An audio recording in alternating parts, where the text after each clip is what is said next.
Chapter 1. Just after committing murder, Dumbledore appears at my doorstep in a narrow alley in Manchester, England. Keep running, you little brat. Why have you stopped? A man clad in a suit, exuding a menacing aura, sneered as he kicked his polished leather shoes against the ground.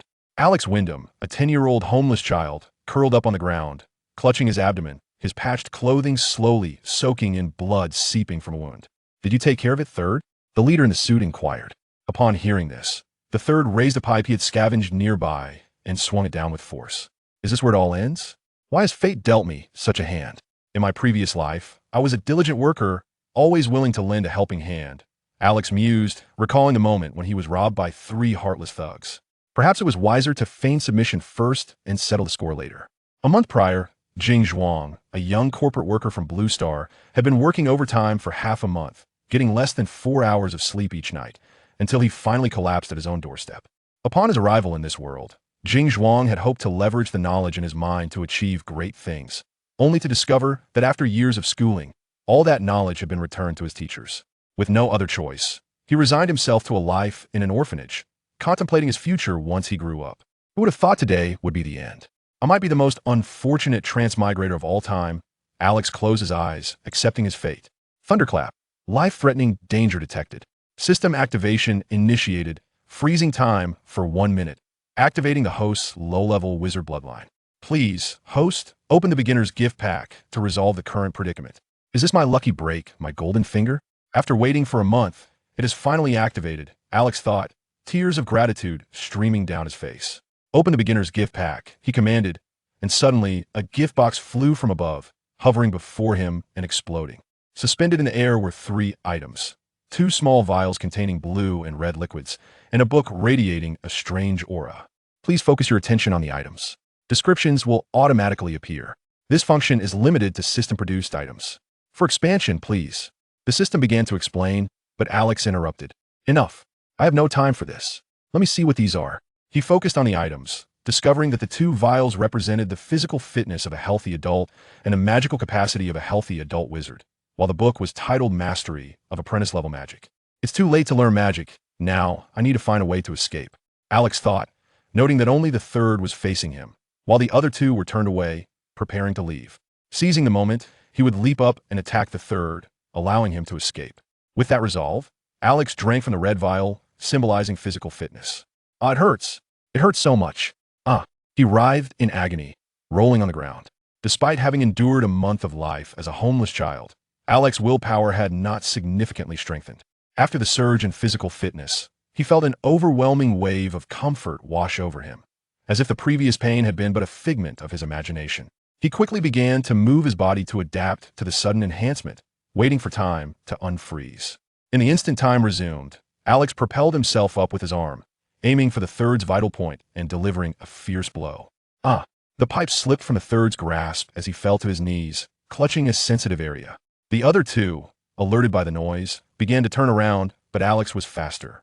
He seized the iron pipe and swung it forcefully at the leader's head. Thud! The leader collapsed. Realizing the danger, the last thug reached out to grab Alex, but Alex, using his small stature to his advantage, ducked and delivered another strike to the vital areas, causing the second thug to follow suit. Ding! Congratulations, host, for achieving the first blood accomplishment. You have gained 10 points. Alex had no time to acknowledge the system. He struck the back of all 3 thugs' heads with the iron pipe until he was certain they could no longer move. Exhausted, he dragged himself back to his makeshift shelter beside the garbage dump. At that moment, Alex was filled with dread and disgust. He had taken a life, albeit that of a scoundrel. It was the first life he had ended with his own hands. In his previous life, he hadn't even killed a fish. I didn't kill them on purpose. They wanted to kill me, and I had no choice but to strike fatally, Alex murmured to himself, fully aware that the final blow stemmed from his own nature. In his past life, he had been bullied in the office for his silence, keeping a mental ledger of grievances, waiting for the day he could exact revenge. Now that he had traversed into such a chaotic era, he felt compelled to heed the inner call of his conscience and act according to his desires. Just as Alex was about to burst into laughter, a figure materialized beside him. A bearded man in a tall hat and long robe, none other than the most powerful white wizard of the age, Dumbledore. This is not your fault, my child. The voice startled Alex, and he quickly suppressed his excitement, stepping back in fear. Who are you, and why are you in my home? 10 minutes earlier. The system's time freeze had just concluded, and as Dumbledore sipped honey water, his expression shifted, as if he had realized something. He turned to glance at the book of admission beside him. The book opened automatically, displaying this year's enrollment list, and a name gradually appeared at the bottom. Alex Wyndham. Having power is not your fault. My child, you merely used it when you needed to protect yourself. By the way, I am Dumbledore, the headmaster of Hogwarts School of Witchcraft and Wizardry. It is a pleasure to meet you, Mr. Alex, Dumbledore said with a kindly smile, producing his elder wand and transforming a nearby table into a toad before Alex's terrified eyes. Sir, is this a magic trick? And did you come here for a specific reason? Alex asked, trying to maintain his composure, feigning the demeanor of a muggle. Dumbledore seemed to see through this, but chose not to comment. My child, simply call me Professor. I am here to deliver your enrollment letter, Dumbledore stated, pulling out a letter and placing on a chair, the wax seal indicating its Hogwarts affiliation. Well, my child, I must be on my way. Just be sure to follow the instructions in the letter. Do you have any questions? Dumbledore smiled. Alex felt somewhat lost, unsure how to approach Dumbledore. In his mind, Dumbledore was a kind old man, the most powerful white wizard, yet also a strategic mastermind capable of sacrificing loved ones for his goals. Thank you, Professor Dumbledore. May I purchase my school supplies tomorrow? It seems our young wizard is already aware of some matters concerning the wizarding world. Very well, I will come to take you to Diagon Alley tomorrow. Farewell, my child.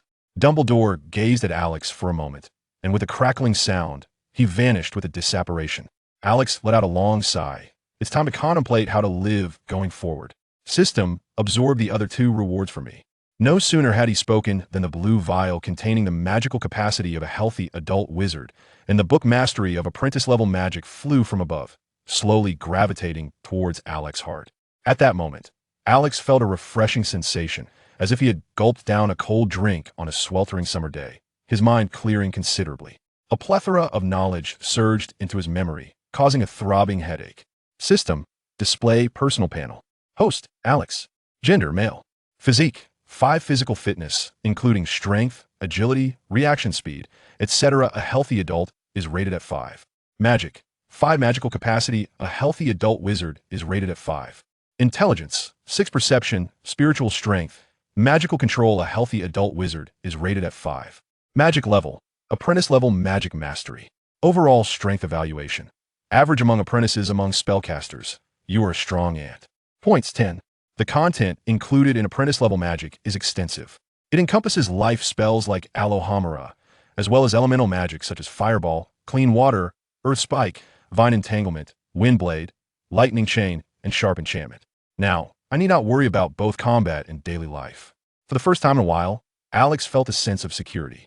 The system's mastery not only encompassed spells and gestures, but also included casting experience, as if he had practiced each spell hundreds of times. Tomorrow, I will head to Diagon Alley to get a wand and practice casting spells, then study the contents of the textbooks. After finishing his evening routine, Alex lay down. Wizarding World, here I come. Chapter 2. My initial foray into the wizarding world. Am I a potions prodigy? London, Charing Cross Road, outside the Leaky Cauldron. All right, my child, take a deep breath. It's normal to feel discomfort during your first experience with apparition. Here lies the entrance to Diagon Alley. This pub has been enchanted with a muggle-repelling charm, causing nearby muggles to instinctively move away. Okay, Professor. Alex felt a wave of dizziness as he clung to Dumbledore's arm, and they appeared at the entrance of the Leaky Cauldron. As they stepped inside, the pub owner immediately turned his attention toward them. Professor Dumbledore, welcome. What can I get for you? Ah, this must be this year's new little wizard. It appears the school year has come around again. Welcome to the Leaky Cauldron. As the conversation unfolded, Old Tom cast a glance towards Alex. With his raven-black hair and cerulean eyes, he possessed a striking countenance that adhered to Western ideals of beauty. Dressed in tattered garments, it was evident that he was a young wizard from a less fortunate background. Not now, Tom. I must first assist Mr. Alex with his enrollment preparations. We shall share a drink another time. Come along, Alex. With that, he led Alex towards the rear brick wall. Alex followed Dumbledore closely, taking in the various sights within the bar, which was far more expansive than depicted in the films. A myriad of wizards occupied the space, some clad in long robes and hoods, others wrapped in scarves, while some sat hunched over, quietly sipping their drinks. Remember, these 3 bricks tap, each in succession, like this. Tap, tap, tap. The bricks seemed to come alive, sliding apart one after another to reveal the entirety of Diagon Alley before Alex. His eyes widened in astonishment, captivated by the enchanting and bustling district. Ding! Congratulations, host. You have made your initial contact with the magical realm, earning 10 reward points. To his surprise, Alex found that he could earn points simply by visiting Diagon Alley, a thought that pleased him immensely. Welcome to Diagon Alley, child. This is the largest market in the British wizarding world. Dumbledore guided the way, occasionally receiving greetings from passers-by. Alex obediently trailed behind, his gaze flitting left and right, exhilarated by this magical world he had long yearned to experience in his previous life. In his former existence as a corporate drone, he had devoted nearly all of his scant leisure time to the Harry Potter series, having read the books and watched the films countless times. Now, at long last, he could reach out and touch the magical realm he had so fervently admired, leaving him both awed and bewildered. Very well, child. You may take your time to become familiar with this place. Regarding your accommodation for the coming weeks, I suggest you inquire with Mr. Tom later. For now, let us visit Gringotts to withdraw some funds and procure the necessary items for your first semester. My apologies, Professor Dumbledore, for the trouble, Alex quickly replied, shaking off his reverie to keep pace. No need to apologize, child. Every newcomer is invariably taken aback, Dumbledore said with a benevolent smile as he led Alex toward Gringotts. Step inside, stranger, but beware the consequences of avarice. Those who seek to gain without toil shall face the harshest punishment. If you intend to pursue our underground vault, a wealth that shall never belong to you. Thief, you have been warned. Beware the misfortune that lies beyond the treasure. This unique verse, belonging solely to the goblins, was inscribed at the entrance of Gringotts' Wizarding Bank. Upon entering Gringotts, much like in the films, goblins were stationed at lofty counters. Each wizard conducting business was obliged to look up at the goblins. Alex observed goblins guiding wizards towards small mine carts, lamenting the fact that he did not possess a private vault and thus could not partake in the ride. After completing the necessary paperwork for new students, Dumbledore emerged from Gringotts with galleons in hand, ready to escort Alex onward. Professor, I wish to purchase a wand first, Alex said eagerly to Dumbledore. Of course, child. The very first item every young wizard desires is invariably his wand. With that, Dumbledore led Alex to Ollivander's wand shop. Ah, Mr. Dumbledore, might I have the honor of gazing upon that wand? Ollivander's eyes sparkled upon seeing Dumbledore. He had coveted the Elder Wand for quite some time, not for its power, but for its craftsmanship. Let's discuss that later, Ollivander. For now, assist this new student in selecting his wand. Stepping out from behind Dumbledore, Alex greeted Ollivander. Good day, Mr. Ollivander. I'm a new student at Hogwarts this year, and my name is Alex. Oh, the school year is upon us once again. Let me first take your measurements. Remember, it is the wand that chooses the wizard. After measuring, Ollivander produced a wand. 13 inches with a phoenix feather core. As soon as Alex grasped the wand, he felt a wave of comfort wash over him, his innate magic flowing freely. The wand's tip emitted a dark purple sphere, shattering the counter and leaving a charred expanse in its wake. Ah, my apologies, Mr. Ollivander. Not to worry. A phoenix feather, a conduit of death's power, this wand is quite suited to you. Let us hope no ill fortune befalls you. Now, that will be 7 galleons, thank you, Ollivander remarked, stepping back in surprise. Very well, child. I trust Mr. Ollivander will forgive you. Now, let us procure the remaining essentials. Here is the fee for the wand. After Dumbledore settled the payment, he led Alex out of the wand shop. Ding! Congratulations, host.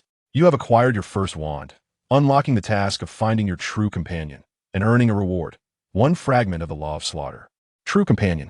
Objective: discover the wand or staff that truly suits you. Reward: fragment of the Law One. The moment the essence of the Law of Slaughter fused with Alex, he felt as if he was standing amidst a mountain of corpses, the scent of blood overwhelming. This sensation lasted but a fleeting moment before dissipating. Dumbledore seemed to sense something, casting a grave glance at Alex before returning to his usual demeanor. Child, we must now acquire the other necessities. With that, Dumbledore guided Alex in purchasing all the required supplies. Thank you, Professor Dumbledore.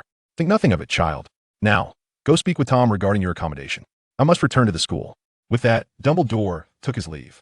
Using the remaining funds, Alex arranged for a month's lodging and meals with Tom, depleting his finances entirely. Upon returning to his room, Alex realized he needed to devise a means of earning money. One cannot survive without funds. In the following week, aside from eating, sleeping, and using the restroom, Alex devoted every spare moment to studying spells and potions, successfully unlocking achievements for his first casting and first potion brewing, amassing a total of 20 points. In terms of spells, Not only did he become more familiar with various apprentice-level magic, but he also successfully learned the shield charm, achieving the ability to sustain it. At present, his magical energy could only maintain the shield charm for 30 minutes, and it would deplete further when adjusting the charm's strength in response to attacks. In regards to potions, he was astonished to discover that when following the standard recipe, his potions were 30 more effective than described in the texts. Although he had not yet attempted to modify the recipes, he had an inkling that certain ingredients could be altered or replaced. This newfound ability led Alex to ponder, could it be that I am a potion prodigy? His first earnings were imminent, as he had just exhausted his supply of basic potion ingredients. He could sell potions while simultaneously restocking materials. Upon a sudden impulse, Alex donned his self-crafted black robe and made his way towards Diagon Alley. Chapter 3.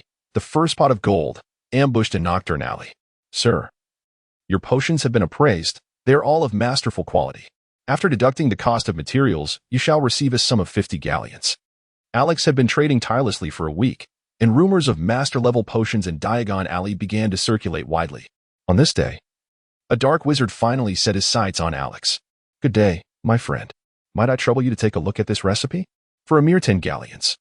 It can be yours, said a stooped figure clad entirely in black as he approached Alex with his pitch. Alex silently activated the identification function of his system. Upon evaluation, the system confirmed that this recipe was a specialized version of the fortifying potion, designed for specific organs. Consuming this potion would enhance the designated organ's capabilities, providing a 5-fold improvement over the standard fortifying potion. Alex was taken aback to discover that such a formula was available for sale, albeit only half of it. What about the other half of the formula? I possess it, he replied. Very well, follow me. The other half is secured within my home. As he spoke, he guided Alex into a secluded alley. Listen here, I do not care which wizarding family you hail from. Reveal the source of your master potion and the quantity you currently possess. Be forthright, and I may spare your life. Just as they turned into a narrow corner, the hunchbacked man could not contain himself any longer, shoving Alex against the wall and brandishing his wand threateningly. Simultaneously, 4 individuals emerged from the opposite end of the alley, encircling Alex firmly. Alex had not anticipated that he would be targeted merely a week later. In such circumstances, he could only resort to ruthless measures, for his adversaries would not show him mercy. Was the other half of the formula truly lost? As Alex silently channeled his magical energy, he deftly diverted the attention of the assailants. Enough of the nonsense. Boy, hand it over now. The hunched figure was about to continue his threats when a mage's hand suddenly struck him with lethal force, causing him to collapse onto the ground. The mage's hand was the fastest and least mana-consuming apprentice-level spell, yet its power was insufficient on its own, requiring a weapon to amplify its lethality. At the sound of the man's cry, the other 4 individuals immediately fell into a defensive stance, raising their wands in readiness to cast spells. Upon releasing the mage's hand, Alex swiftly followed up with a wind blade, executing 2 adversaries with a cunning angle. Among the remaining foes, one lingered at a distance, necessitating the use of the disarming charm, an enigmatic choice by a dark wizard.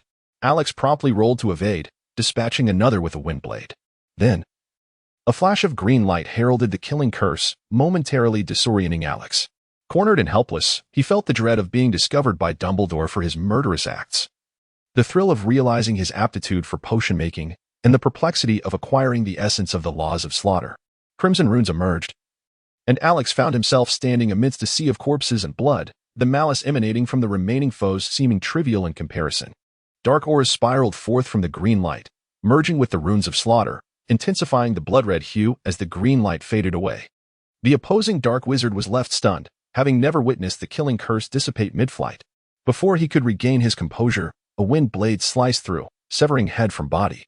Alex, panting heavily, had never before experienced a brush with death. In his previous life, he had been unaware of the circumstances that led to his demise. The aura of the law of slaughter, now quantified as 2 strands, had finally transcended from mere item status to an integral aspect of Alex's attributes. When confronted with lethal attacks from individuals whose comprehension of the law was inferior to his own, the law of slaughter could absorb all malevolent intent, rendering him immune to effects reliant on such malevolent energy, such as curses or life-draining spells. However, he remained vulnerable to physical harm. Now, Alex need no longer fear the infamous Avada, at least not from the majority of people. After Alex calmed down, he retrieved the corpse-dissolving potion he had meticulously prepared 2 days prior. He quickly searched the bodies, obliterating all traces, and hurried back to his hotel room. This encounter, fraught with peril yet rich in rewards, yielded half a potion formula, a tome of dark magic, over 20 galleons, 5 wands, and a seamless extension bag, 100 cubic meters. Through experimentation, Alex discovered he could wield all the wands, but the spells cast through them only held an efficacy of 80, inferior to his current wand, limiting their use to moments of dire need. The dark magic tome was undoubtedly the most significant find, albeit with the potion formula for the specified Oregon's elixir incomplete. This tome not only succinctly introduced various rudimentary dark spells, such as the Blundering Escape and Acidic Bomb, but it also contained a diary on mastering the Killing Curse. In the ensuing days, Alex dedicated himself to brewing higher-grade potions while gradually practicing the Killing Curse, simultaneously completing 2 random tasks assigned by the system, which allowed him to reclaim some potion ingredients. Utilizing all the points he accrued, he permanently unlocked the appraisal function for external items within the system. With 3 weeks remaining until school commenced, the incantation for the Killing Curse slipped from his lips almost silently. A green beam, as thick as a thumb, erupted forth, striking down the rabbit in its cage and erasing its remains without disturbing other objects. The enhancement of the Killing Curse by the law of slaughter was remarkable. It not only amplified its potency, but also enabled Alex to lock onto his target with lethal intent, ensuring only the intended victim was harmed. Currently, Alex pondered how to evolve the Killing Curse into an area of effect spell, one that would indiscriminately eliminate all who deserve death while sparing the innocent, a notion that was undeniably chilling. System: what is my current strength status? Host: Alex Physique, 5 magic power, 5-6 intelligence, 6-7 magic level, proficient in apprentice-level magic, mastery in Windblade and Mage's Hand, entry-level wizardry, mastery in armor protection, expertise in the Killing Curse law, presence of the law of slaughter, 5 strands, having dispatched numerous creatures these past days, overall strength evaluation, elementary master level, a commendable standard. The law of slaughter is rather overpowered, yet in the eyes of true powerhouses, it is of little consequence, so the host is advised to remain humble. I certainly will not become arrogant. I am aware that many still surpass me, and I must bide my time, developing gradually. Alex's eyes were slightly reddened, whether from sleepless nights or the toll of violence, as he finally emerged from his seclusion. He downed a vial of herbal concoction before departing the tavern. Good day, sir. Here's the remaining change. I wish you a pleasant life. The potion shop continued to thrive, but this time Alex did not return to the tavern. Instead, he made his way directly to the alley of overturned barrels. The Bokenbach shop was filled with an array of magical artifacts, all somewhat tainted by the shadows of dark sorcery. Welcome. How may I assist you today? He inquired, presenting several vials of potion. I wonder if you would be interested in purchasing these.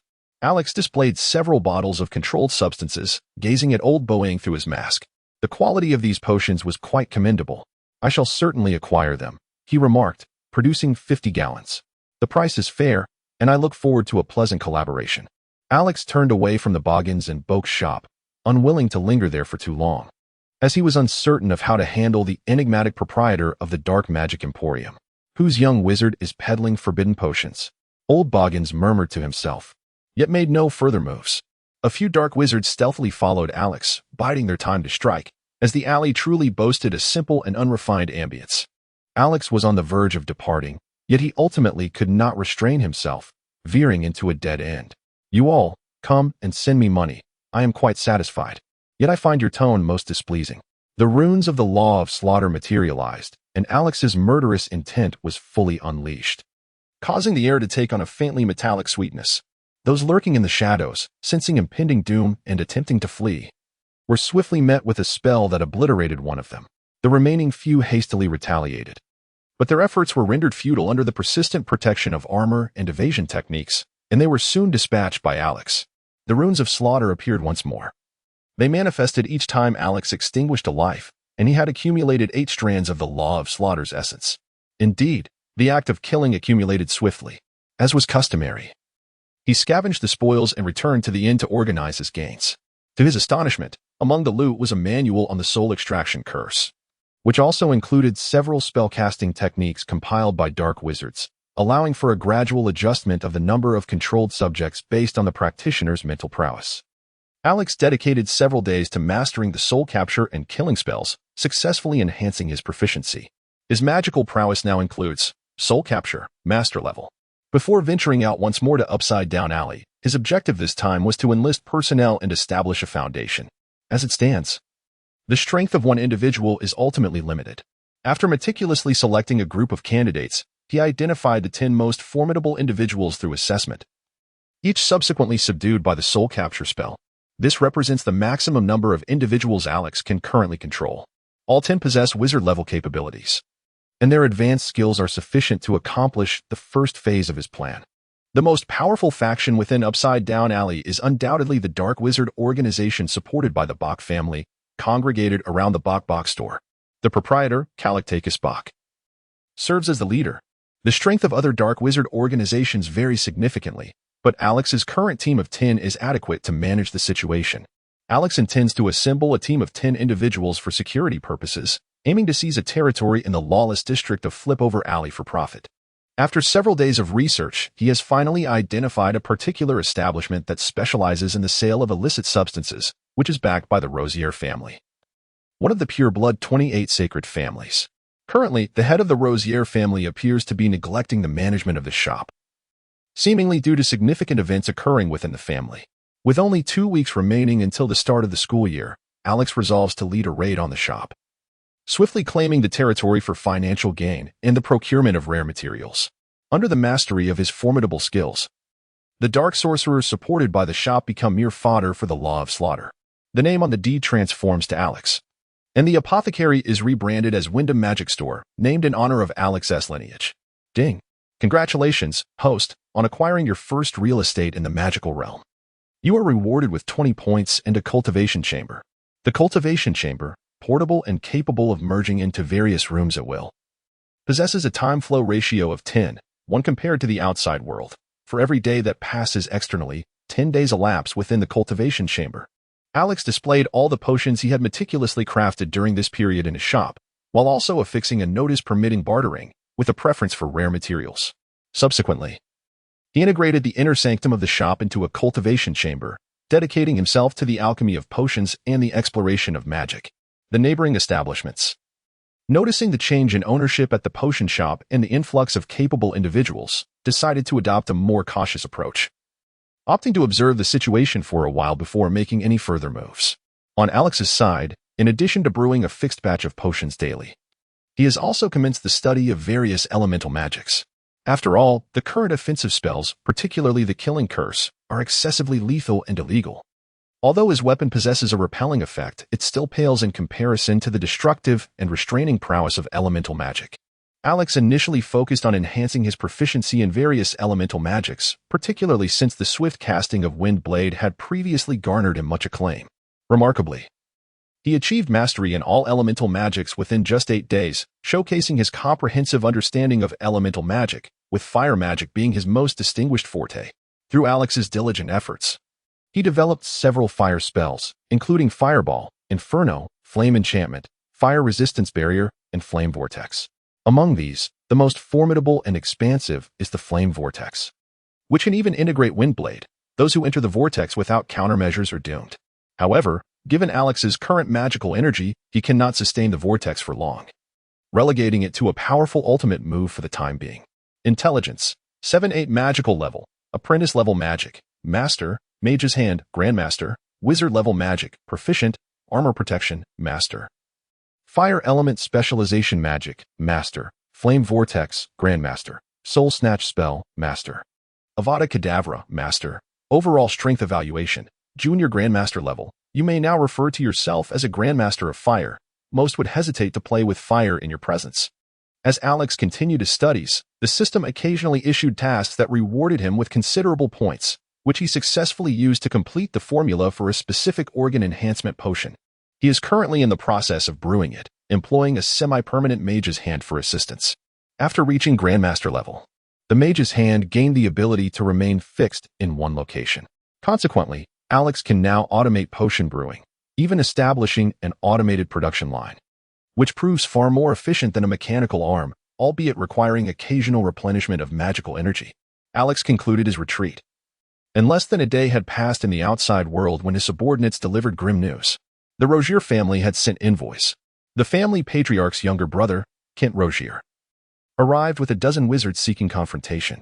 who dared to seize our land deeds and occupy our shops, truly believing the Rogier family is easily trifled with. Kent, boasting of his pure-blood lineage, spoke with an air of arrogance, as if looking down upon others through his nostrils.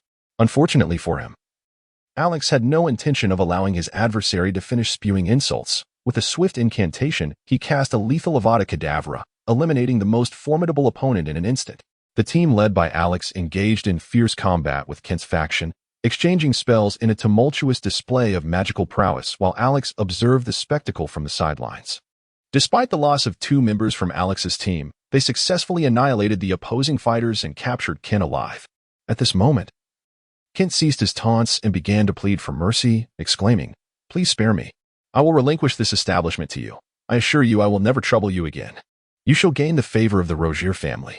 Alex expressed his thoughts eloquently, yet he remained unconvinced. It is far better to be a puppet, one whose soul has departed, firmly under control. Subsequently, he dispatched 5 individuals to follow Kent back to the Rogier family, where they would lie in wait, ready to act at the opportune moment. Alex embarked on another search for dark sorcerers, managing to find one of considerable power only after sifting through 4 or 5 lesser practitioners. The current crop of dark sorcerers proved to be rather inept. As was customary, he ensnared the soul and brought it back to the shop. The Wyndham establishment thrived under the mage's guidance, operating seamlessly through the autonomous mechanisms of puppetry, providing a most comfortable arrangement. Each day, Alex merely needed to replenish the magical energy of the enchanted hands, while the rest of the time was spent passively accumulating wealth. His venture had finally stabilized, yielding a substantial influx of gold daily, and his magical prowess was now commendable enough to engage in a spar with the esteemed heads of various academies. Alex began to ponder further developments and objectives, as well as the existing shortcomings. Firstly, the ultimate goal was to attain divinity, to wield power at will, sculpting the magical realm to his desires. Secondly, the immediate aim should be to elevate his magical prowess and enhance his mastery over the forces of law. The concept of the forces of law remained somewhat perplexing to him. Based on the original text and his recent observations, it appeared that the comprehension of these forces was likely a prerequisite for advancing from a master level to the next stage. Currently, Alex could only enhance his understanding of the laws of slaughter through extensive carnage, yet the slaughter of small creatures had become increasingly ineffective, and his grasp of the slaughter law lingered at a mere 8 strands. Lastly, he acknowledged his own deficiencies, while his destructive capabilities were ample. His methods of incapacitating foes were lacking, as was his ability to recruit allies. His experience in management was even more inadequate, necessitating assistance in organizing his burgeoning forces. With clear objectives in mind, Alex resolved to immerse himself in the training chamber, delving into magical studies and perusing various tomes, while also anticipating the effects of the specified Organ-S elixir. At the Rogier Manor, his father remarked, "The shop has been reclaimed, though 6 subordinates have perished. Nothing else has occurred." Kent bowed to the elder Rogier. "Very well, the Rogier family has yet to decline. This matter has been handled commendably. Go now. Your elder brother awaits you." "Understood, father." Chapter 5, The King of Tumbledown Alley. With 8 days remaining until the commencement of the school year, the elixir for the specified organ was finally concocted successfully. Alex eagerly attempted its effects. The quintuple potency of the elixir was remarkable. Its essence primarily influenced one's intuition and 6th sense, accelerating cognitive processes and facilitating rapid problem-solving. The effect on the specified organ seemed to surpass the original version. Alex ensured the effects were confined to his brain, and in an instant, the entire world appeared significantly clearer. During this period, Alex proposed a new research topic, which seemed to operate automatically, gradually advancing in progress. Multitasking became an effortless endeavor, allowing him to simultaneously cast different spells with both hands. In the ensuing duration, Alex dedicated himself to the study of the Soul Snatch spell, ultimately achieving remarkable results.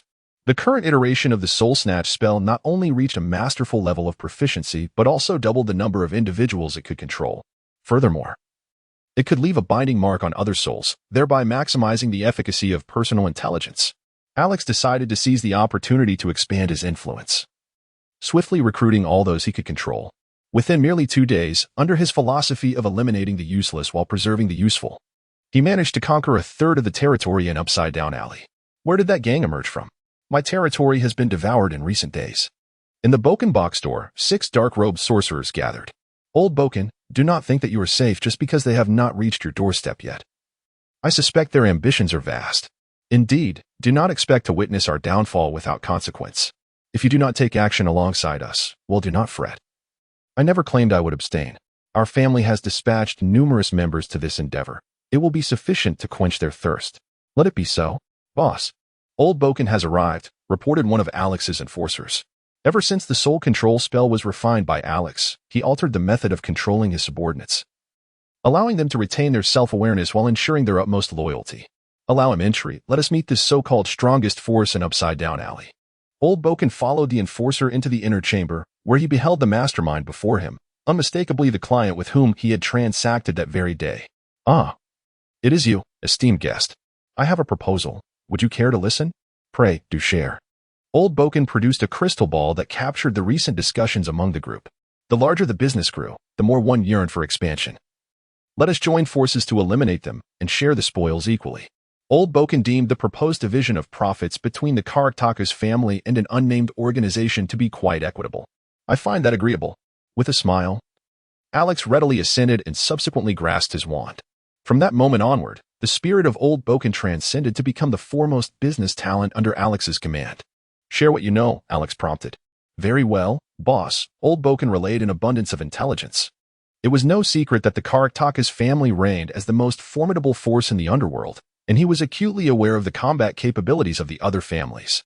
You have quite an extensive network. Bring forth those dispatched by your family. As the number of his subordinates grew, Alex resolved to formally establish an organization. One that would operate in the shadows of the magical realm, amassing wealth, collecting materials, and pursuing knowledge. The organization was named the Starry Conclave, with Alex as its president. And the official members included Karaktakus Bach and Kent Rosiel, alongside 20 peripheral enforcers, with further expansion anticipated. Old Boken's arrival endowed Alex with a wealth of magical knowledge, alchemical artifacts, and, most exhilaratingly, methods for cultivating fierce flames, revelations of advanced dark magic, forgotten ancient spells and incantations, as well as a plethora of tomes. Alex was taken aback by the formidable collection of Old Boken and hurriedly retreated for seclusion. In the training chamber, as an enchanting purple flame flickered into existence, the mastery of the fierce fire was officially attained. Alex endeavored to transform the casting of ordinary flame magic into a fierce fire mode, and the process unfolded with remarkable fluidity. Numerous small creatures of fierce fire danced around Alex, creating a scene that was both enchanting and surreal. Alex sensed a calling and closed his eyes, immersing himself in the vibrant energy of the surrounding flames. In that moment, he felt as though he were the sovereign of countless fires, omnipotent and invincible. Congratulations, host, for comprehending a fragment of the flame principle. Your pyromancy has been significantly enhanced, and mastery of the flame principle is imminent. It dawned upon him that this was the essence of the flame principle. Alex had an ominous premonition. He merely needed to continue attuning himself to the elemental essence of fire and engage in communion with it. Within 3 months, he was confident he would grasp the laws governing flames. At that moment, Old Boken, in a state of frantic urgency, knocked on the door, compelling Alex to cease his meditation. What is it? Alex inquired, his expression one of irritation as he regarded Old Boken. The latter hastily conveyed the situation. It turned out that several factions of dark wizards had deliberately withheld the true timing of their ambush from Old Boken. Reports from their numerous spies indicated that the adversaries were now perilously close to their doorstep. Since they have come, let us confront them, declared Alex. He stood resolute before the apothecary's entrance, flanked by Old Boken and several henchmen, the atmosphere thick with tension.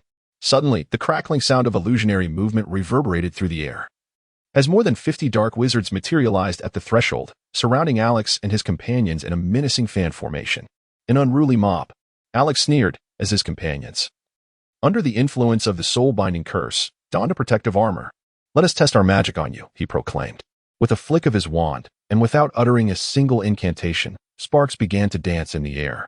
A whirlwind stirred, intensifying the flames until, within a mere second, a towering vortex of fire, measuring 5 meters in height, erupted, its flames an eerie shade of purple.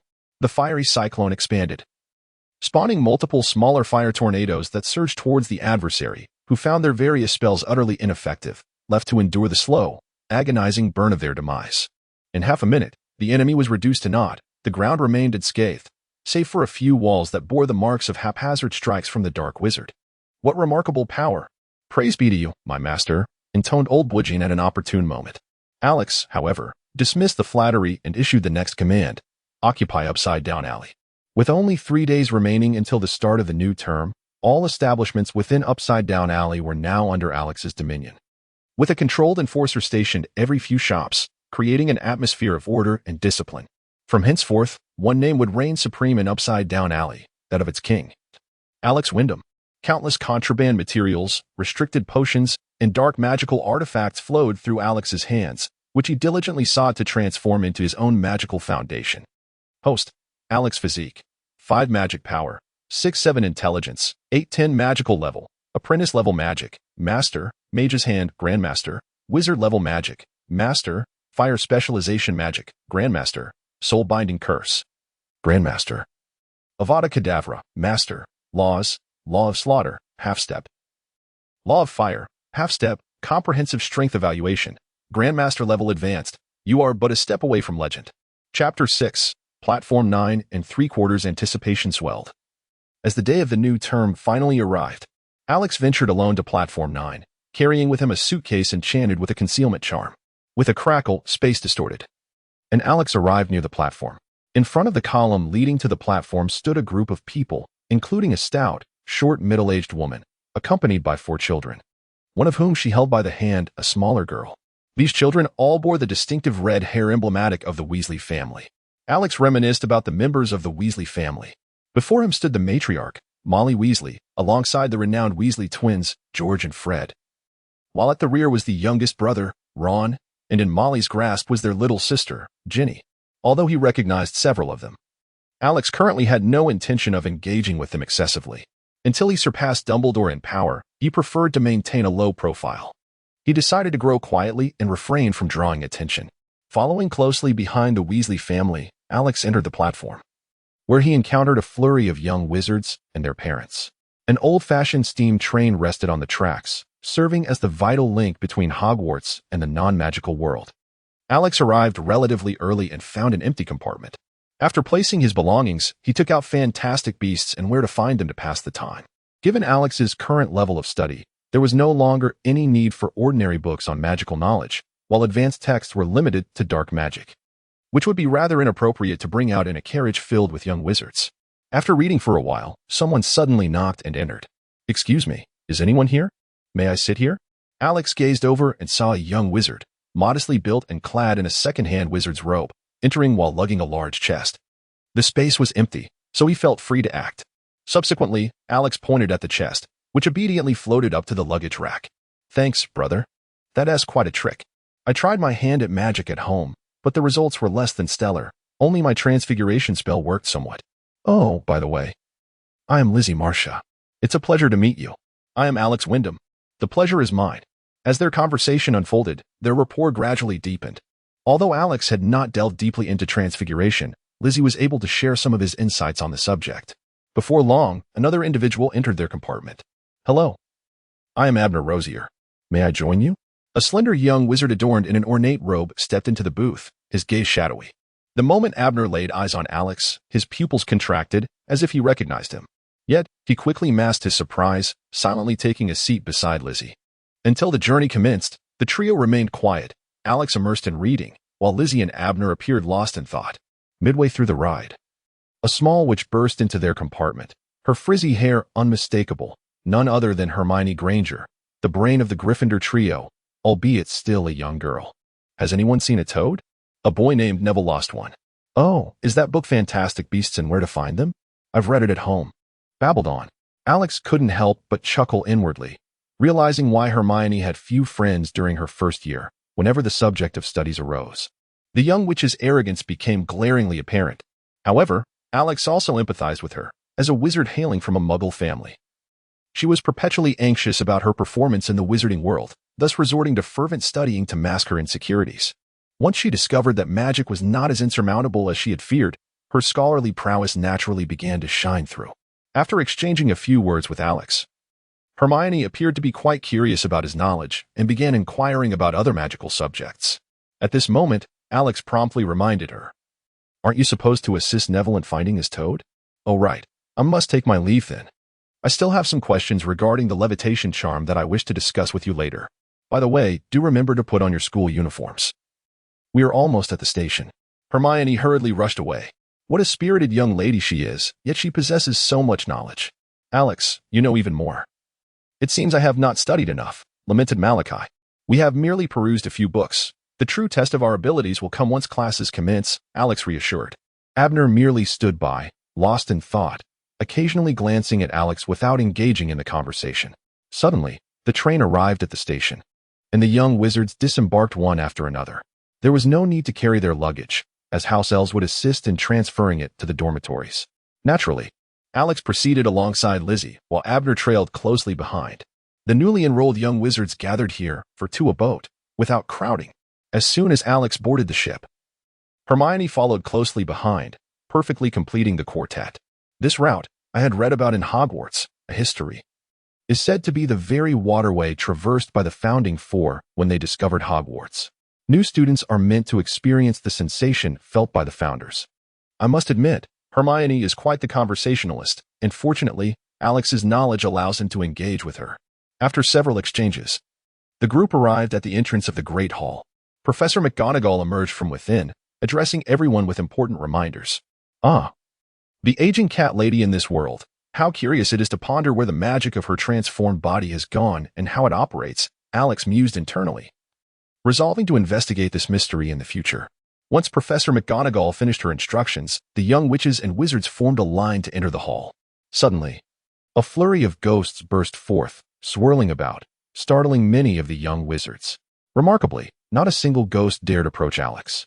The runes of slaughter and flame in his mind seemed to shimmer with an eerie glow. It appears that the laws exert a suppressive force on souls, noted Dumbledore from the faculty table, observing the scene with a fleeting gaze, yet he refrained from taking further action. You may think me less than beautiful, but do not judge me by appearances. The Sorting Hat began its song, leaving everyone in a state of daze. Alex was intrigued by how the hat possessed its own consciousness and could read minds.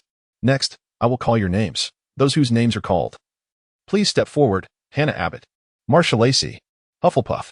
Lacey cast a glance at Alex, clearly pleased with the outcome, as if to encourage her good friend. Abner Rosier, Slytherin. After being sorted, Abner walked directly to the Slytherin table, subtly bowing to Alex as he descended the platform, indicating that he had likely received some counsel from Kent. Hermione Granger, Gryffindor. The Sorting Hat lingered on Hermione's head a tad longer, during which she cast a worried glance at Alex, perhaps fearing he might be sorted into Ravenclaw. Alex Wyndham. Nothing particularly extraordinary occurred. Alex simply strode toward the Sorting Hat, while the old headmaster, shedding his previous nonchalance, attentively focused on the sorting process. Chapter 7. The Shadow Prefect, Main Quest activated. Oh, this is quite the predicament. Your thirst for knowledge is unparalleled. Your heart imbued with courage, and most importantly, your ambition is immense. This is truly challenging. Perhaps you have some suggestions? The Sorting Hat offered an analysis of Alex's character. Yet it seemed to be grappling with a dilemma. Slytherin, then.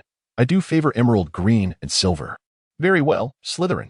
Alex gracefully approached the Slytherin table, where the upperclassmen applauded in welcome. Abner pulled out a chair beside him, inviting Alex to take a seat. Alex noticed Dumbledore's gaze upon him and returned a warm smile, to which Dumbledore raised his cup in acknowledgement. Following this, a series of sorting ceremonies for the new students unfolded, with our savior Harry Potter naturally being placed in Gryffindor, engaged in lively conversation with his companion Ron Weasley. Once the sorting concluded, Dumbledore emphasized the school's rules, warning against the use of magic in the corridors and the perils of venturing into the Forbidden Forest. He notably cautioned that trespassing into the corridor on the right side of the fourth floor could result in life-threatening consequences, leaving one to wonder if the remark was deliberately aimed at Harry. The members of Slytherin, predominantly pureblood wizards, prided themselves on being paragons of elegance and strength, balancing speed and decorum during mealtimes. After the meal, a brief round of introductions ensued, led by the tall, slender Slytherin prefect, who guided the group from the Great Hall to the dungeons.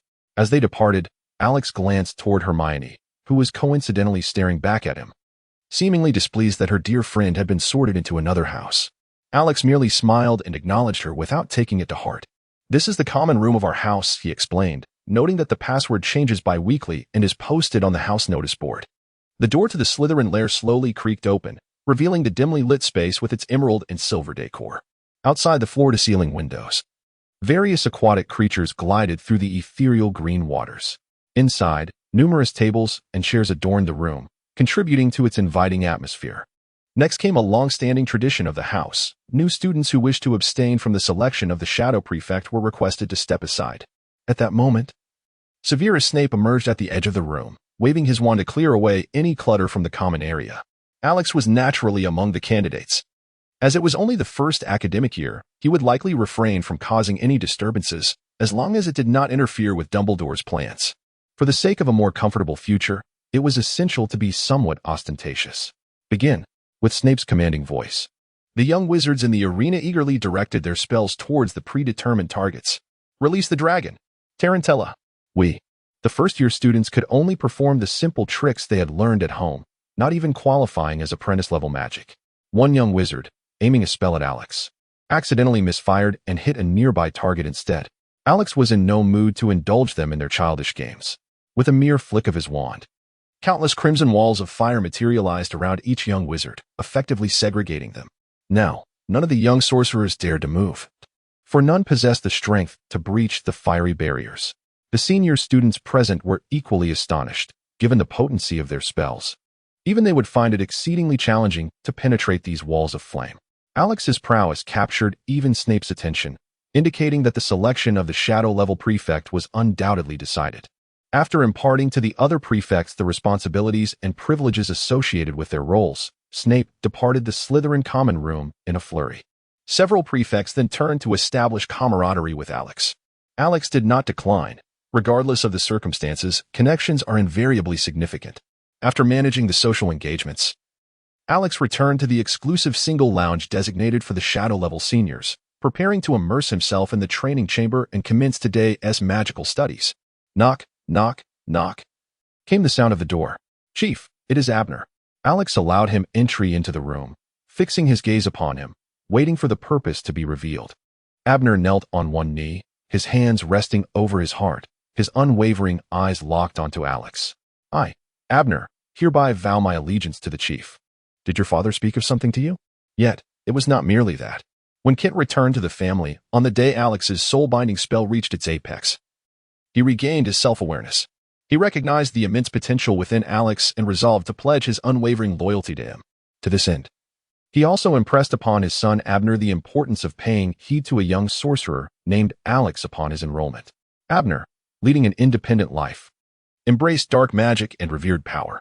In his father's eyes, who was a figure of strength, he discerned fear, loyalty, and madness. From the moment he encountered Alex, Abner began to take notice, ultimately discerning a fragment of Alex's true strength. He understood that this was a pivotal moment of destiny. The sooner one aligned with it, the greater the rewards would be. As the sole heir of the Rogier family, Abner possessed ample resources to follow Alex. You are astute. I accept your loyalty. Henceforth, you shall be the third official member of the Star Alliance. When the organization expands, I shall introduce you to the others. Now go and rest. Very well, Chief. Should any matters arise, do not hesitate to summon me. I am at your service. Abner exited with the utmost respect, leaving Alex alone in the room. Congratulations, host. You have successfully acquired a follower. The organization module is now activated. Alex examined the new features, discovering that the organizational module displayed all current members of the Starry Assembly, each marked with their loyalty levels. Abner Rogier, 98, Galacticus Bach, 100, with the soul-binding curse rendering it immutable. The remaining peripheral members were all locked at 100 loyalty, facilitating Alex's exploration of their sentiments. To his surprise, Abner's loyalty reached an impressive 98, prompting Alex to commend the young man for his dedication and prepare to reward him. Having concluded various minor tasks, Alex resolved to delve deeper into the art of potion making. At present, his spell-casting abilities were commendable, yet his magical power, spiritual strength, and physical constitution were merely marginally superior to those of a healthy adult wizard. In these areas, Alex had begun to glean some insights. As within the trove of materials confiscated from the alley, there existed potions capable of enhancing these attributes, albeit most carried certain side effects that warranted further investigation. After a night of intensive study, augmented by the facilities of the training room, 3 days elapsed without any breakthroughs in his potion formulation. However, the time had come for classes, and Alex found himself bemused to discover that even in this otherworldly realm, the inevitability of schooling remained unshakable. As Alex opened the door to the dormitory and entered the lounge, the system's voice suddenly resonated. Congratulations, host, on successfully settling into Hogwarts. The main quest has commenced. The wizarding world in the Muggle realm, rife with discrimination, conflict, and self-destruction, alongside twisted love, this world is in dire need of transformation. This will herald a historic shift. Whether through integration or conquest, the merging of these two realms signifies a profound understanding and advancement, promising unprecedented harmony for society at large. Main quest, the integration or conquest of the wizarding world in the Muggle realm. Chapter 8, a glimpse into the mysteries of transfiguration. System. You truly hold me in high regard. Such a monumental task of merging wizards and muggles has fallen upon my shoulders. Perhaps, with the system's capabilities, achieving this is not beyond the realm of possibility. Alex let out a few bitter laughs, further solidifying his resolve to grow stronger. Perhaps, in this idealistic world, it was not beyond the realm of possibility to become a true deity. Abner had arrived early in the lounge, and the two of them proceeded to the dining hall together. Along the way, they encountered numerous students from Slytherin, all of whom bowed their heads in a show of respect. Alex's overwhelming prowess had made a profound impression on them. The morning's lesson was Professor McGonagall's Transfiguration class. By the time the students arrived at the classroom, several had already taken their seats. Typically, Transfiguration was a joint class with Ravenclaw. But the two houses exhibited no significant discord, both being rather proud in nature, and thus, they maintained a distance from one another. Upon crossing the threshold, they spotted a tabby cat lounging on the podium. As Alex passed by, he bent down in a gesture of respect, and Abner mimicked him, albeit without an understanding of Alex's intentions. As more students trickled in, the tabby cat leapt gracefully and transformed midair into the stern-faced Professor McGonagall. Mr. Alex, due to your keen observation skills, Slytherin earns 5 points. The assembled students looked on in astonishment at Professor McGonagall, thankful that none of the reckless young wizards had dared to pet their venerable feline instructor. Did your family not inform you of Professor McGonagall's animagus form? Alex inquired of Abner, who shook his head in response. In families like theirs, of pure bloodlines, parents often focused on their children's various talents, and support in social matters was limited to interactions with other pureblood families. Such trivialities were rarely discussed openly. The bell rang, interrupting Alex and Abner's conversation as Professor McGonagall commenced the lesson. Transfiguration is the most complex and perilous magic you will encounter at Hogwarts. Anyone who dares to misbehave in my class will be asked to leave, never to return. I have warned you. Her tone was serious and composed, truly reflective of Professor McGonagall's character. With a flick of her wand, the podium transformed into a grunting pig, which, with another wave, reverted back to its original form. The class was captivated by Professor McGonagall's display. Alex observed intently. The glimmer in the pig's eyes was indistinguishable from that of a living creature, indicating a mastery of high-level transfiguration, perhaps even approaching the legendary realm.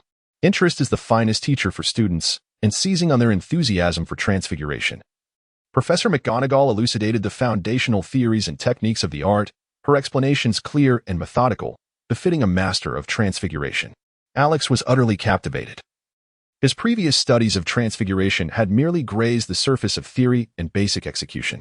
Now, Professor McGonagall's profound analysis of transfiguration theory was immensely enlightening for him. Next, each individual's task was to transform the matchstick before them into a needle. Upon hearing this, Alex waved his wand with a flick of his wrist, transforming the matchstick into an exquisite embroidery needle with remarkable speed and precision. Such a splendid display of transfiguration had not been witnessed in quite some time.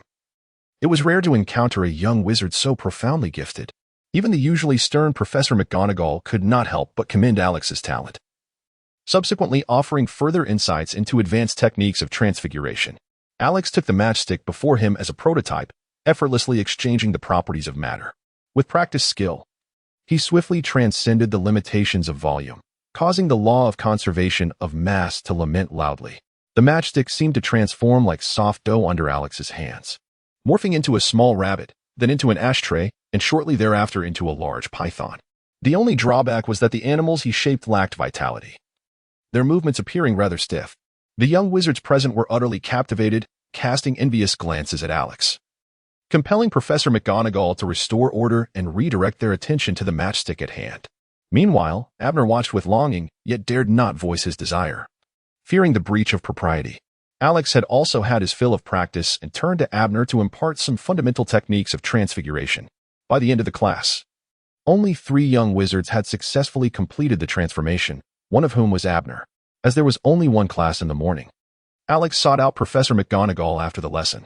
The professor was delighted to see such a talented young wizard so eager to learn, and her biases against Slytherin did not hinder her appreciation. The two conversed for a while in Professor McGonagall's office, during which Alex, under her guidance, successfully advanced in transfiguration.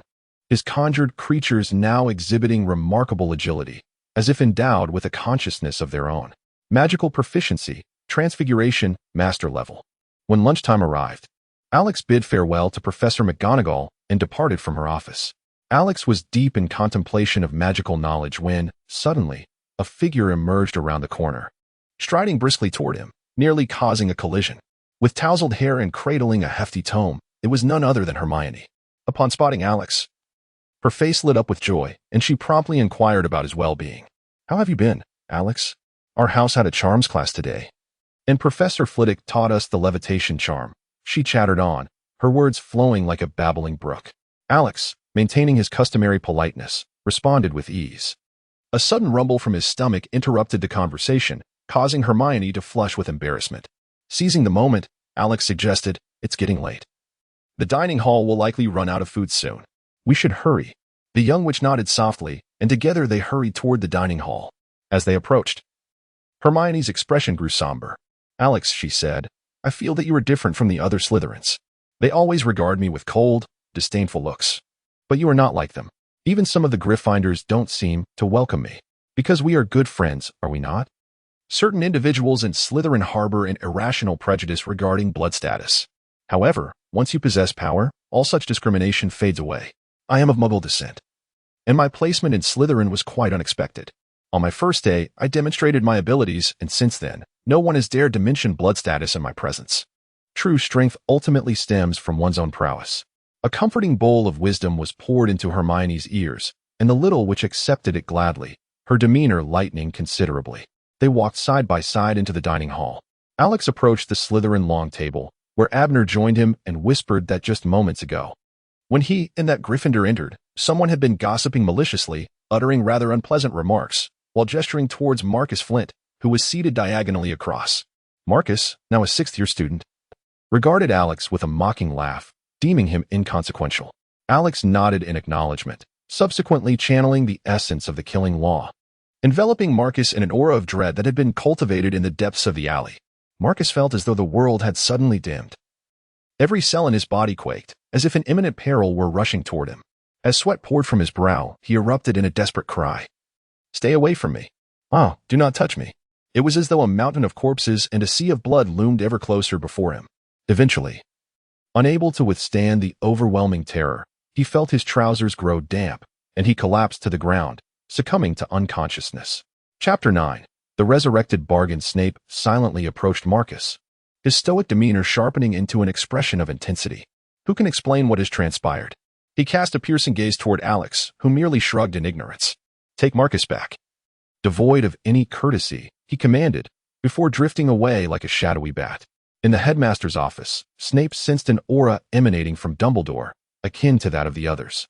"We are unaware of his motives. His power is undoubtedly more formidable than it appears," he remarked, fixing his gaze upon Dumbledore, who had lifted his head from the pensieve. "Such astonishing strength, Severus. We need not be concerned. He is not like the others. Do you believe you can maintain control over everything?" Snape retorted before turning to depart, leaving Dumbledore in a contemplative silence, seated in his chair. "Fawkes, you too can perceive that he is not one of those individuals, can you not?" Dumbledore rose, gazing eastward toward the direction of Numungard. "He resembles you in many ways: ambition, power, talent, perhaps even surpassing it." After dinner, Alex walked toward the library, with Abner closely trailing behind. As they passed a crossroads, faint sounds of cursing reached their ears. Upon investigation, they found Lizzie, whom they had previously conversed with in the carriage, surrounded and bullied by several upperclassmen from Slytherin. "Mudblood, what right do you have to wield magic? You should leave Hogwarts at once," jeered the assailants, their taunts swirling around Alex's ears. He ventured deeper into the alley, positioning himself behind the Slytherins. "Ah, is this not our first-year prefect? Have you encountered any difficulty since joining the house? Allow the older students to guide you," they sneered, their words dripping with disdain. As if Alex's displayed prowess were insufficient, In response, Alex extended his palm, conjuring forth tendrils of purple flame that morphed into massive serpents, coiling around him, poised for action. The assailants, initially relaxed, now regarded Alex with a dismissive demeanor, as if he were merely a trivial challenge. Is that all you have? A flicker from that day? Haha. You dare to strike at a senior from your own house? I suspect you've been tainted by those foolish lions. Alex had no intention of hurling insults. With a mere flick of his wrist, several fiery serpents surged forth, darting directly towards the assailants. This is Inferno. Run for your lives. At last, someone recognized the demonic flames, prompting a few to hurriedly turn and stumble away in a frantic attempt to escape. Yet, the fiery serpents were swifter, swiftly catching up to them. A wisp of blue smoke arose as their wands were incinerated, the flames coiling around their bodies, rendering their heads inexplicably smooth while their garments remained unscathed. The individuals collapsed to the ground, their limbs feeling as though the very bones had been extracted. Yet their voices remained remarkably agile. Brother, you are my elder brother. Spare us, I beg you. We shall never dare again. Alex finally spoke. I am also of humble origins, remember this, and do not expect to return alive next time. An aura of menace enveloped the air, shattering the last vestiges of resolve in several individuals, causing them to succumb to unconsciousness. It was only then that Lizzie found the courage to speak. Alex, I truly thank you. Her words carried a hint of reverence.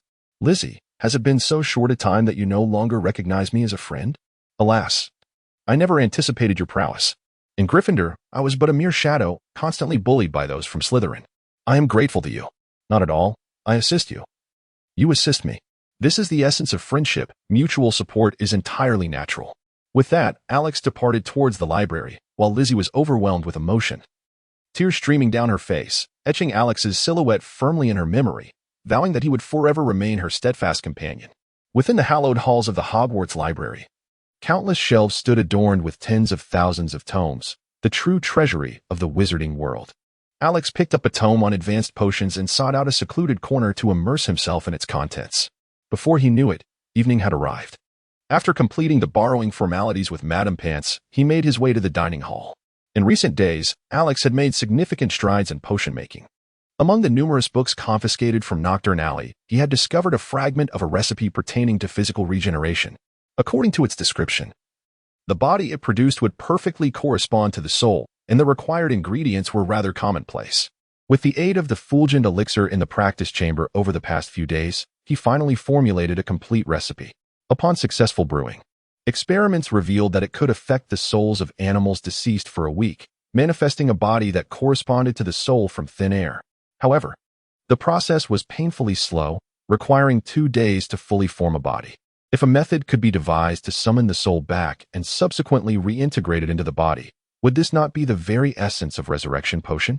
Alex resolved to pay a visit to Snape. Their interactions had been limited to the selection of the Shadow Prefect. Yet Alex had been profoundly moved by Snape's tale in his previous life.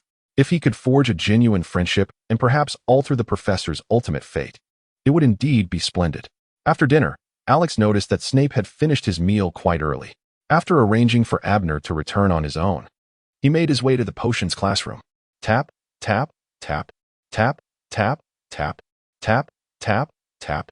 Alex knocked on the door for the 3rd time before Snape abruptly swung it open, a chill mingled with the scent of herbs assailing him. Unless you possess a compelling reason, I doubt you would wish to know your fate, Snape intoned icily. Professor, I have some inquiries regarding potions and I wonder if I might seek your guidance, Alex ventured. What are the formulations for such a herb? By Cyan, ice grass, and dragon bone. Is it the essence of bone? What effects do jumping roots and bubble stems have? They are particularly effective against troublesome facial herpes, Snape replied. I trust you will not squander my time, Mr. Alex. After a brief assessment, Snape finally permitted Alex to enter his office, which reflected his own style, dark and foreboding. Alex handed over the formula and potion samples to Snape. Professor, this is a formula I stumbled upon earlier, which I have now just completed. Its current effect allows for the creation of a body that perfectly corresponds to a soul within 2 days. If we could retrieve the soul and reintegrate it into the body, wouldn't that mean? Snape paused, momentarily taken aback by the implications, before hastily examining the formula and preparing the necessary ingredients. After a period of simmering the potion, he confirmed its effects and turned to Alex, ready to speak. when Alex revealed a portion of mouse souls captured through the manipulation of the laws of nature, an ethereal force, feeble and insubstantial. You understand what I require, do you not? Snape's demeanor shifted from calm to one of palpable excitement. I am aware, Professor, we are merely 2 steps away from success. Snape retrieved a thick tome from the hidden recess beneath the table. Here lies the culmination of my research over the years, encompassing methods, including those pertaining to the final 2 steps. If resurrection is indeed possible. Snape's voice faltered, emotion welling up within him, as years of labor finally yielded a glimmer of hope. What must I sacrifice? Chapter 10. The first encounter with the trio friendship. Professor, I'm not here to threaten you. My actions stem solely from my admiration for your character. Alex smiled as he addressed Snape, who nodded slowly, returning to his usual composed demeanor. Well then, friends ought to assist one another. How may I be of service to you? Subsequently, Alex and Snape engaged in an extensive discussion within the office. While Alex's knowledge of potions paled in comparison to Snape's years of experience, his innate talent was remarkable. Throughout the night, numerous potion recipes acquired from Nocturne Alley were refined to a considerable extent, and it was believed that with a few more attempts, they could all be successfully transformed into tangible substances. In the future, should you require potion research, you need only seek me out. I shall inform them that you have been confined by me, and it would also be prudent for you to practice your mental shielding technique, Snape articulated in his cold, steely voice, revealing that the evening's research had left him quite fatigued. Very well, Severus, I shall take my leave now. Alex turned and pushed the door open, making his way towards the lounge. After a considerable interval, a faint sound emerged from the potions office. Lily. The night at Hogwarts was steeped in mystery and peculiarity, occasionally revealing bizarre entities in motion, portraits, suits of armor, and staircases. Thanks to the Felix Felicis, Alex's mental acuity gradually improved, and now, a mere 2 hours of rest each day sufficed. Upon returning to his dormitory, he collapsed, and in pursuit of quality slumber, a wave of drowsiness washed over him, granting him the sleep of an infant. Governed by his circadian rhythm, Alex rose early, during his initial month as a vagabond. Being tardy could mean that the best offerings were snatched away by others. After practicing magic for a short while, Alex, accompanied by Abner, proceeded to the Great Hall to partake in their meal. Along the way, the Slytherins respectfully stepped aside to honor him. The newly arrived young wizard deftly handled a few graduates, a display of prowess they had never witnessed before. Alex arrived at the hall. Although the British breakfast often invites criticism, it is undoubtedly preferable to having nothing to eat. Not far away, at the long table of Gryffindor, Hermione was once again the earliest to arrive. The young witch glanced towards Alex, seemingly contemplating approaching him, yet the indifferent atmosphere surrounding Slytherin made her hesitate. Having just finished his meal, Alex rose and made his way to the Gryffindor table. Thank you, Alex, the young witch expressed her gratitude with delight, and then inquired about the intricacies of transfiguration. It turned out that Hermione had practiced diligently the previous night, yet her fundamental transfiguration still bore imperfections. Alex gradually elucidated the intricacies of magical principles, wand techniques, and the fundamental laws of transformation to the young witch. The two engaged in a lively and enthusiastic discussion, occasionally utilizing the utensils on the table as illustrative props. When Harry and Ron arrived, they felt somewhat uneasy to find a Slytherin seated among them. Ah, you've come. Allow me to introduce you to my dear friend, Alex Wyndham. He is quite unlike the other Slytherins. Alex, these are Harry Potter and Ron Weasley. We've shared a good rapport since our first year. Alex rose to greet them, expressing his delight in making their acquaintance. Harry, your story is well known to all of us. Ron, I have seen your family at the station, and you all exude warmth and harmony. Harry and Ron responded in kind, seemingly unable to impose the typical stereotypes associated with Slytherin upon Alex, who appeared remarkably courteous and amiable at present. Subsequently, Hermione and Alex continued their discourse on transfiguration.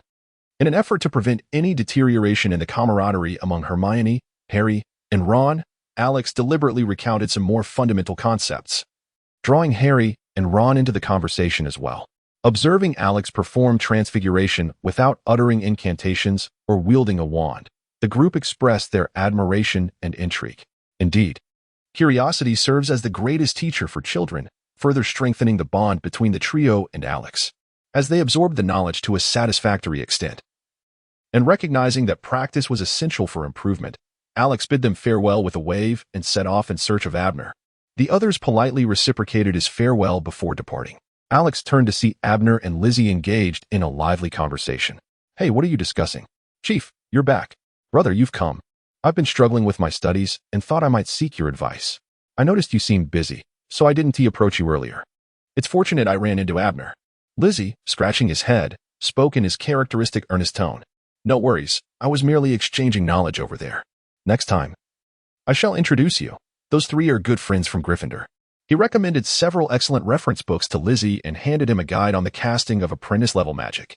Subsequently, Alex and Abner made their way to the charms class, while Lizzie expressed his gratitude and hurried back to prepare for his studies. The charms instructor was Professor Flitwick, who, possessing a trace of fairy ancestry, was somewhat diminutive in stature but immensely powerful, having earned the title of dueling champion on multiple occasions. Despite the lesson focusing on the most fundamental levitation charm, Professor Flitwick skillfully deconstructed its principles, providing a thorough explanation for the young wizards. Wingardium Leviosa. As the practical session commenced, a cacophony of incantations filled the air, yet not a single young wizard managed to execute the charm flawlessly. At that moment, Alex casually gestured, causing a feather to float gracefully into the air, twirling and dancing.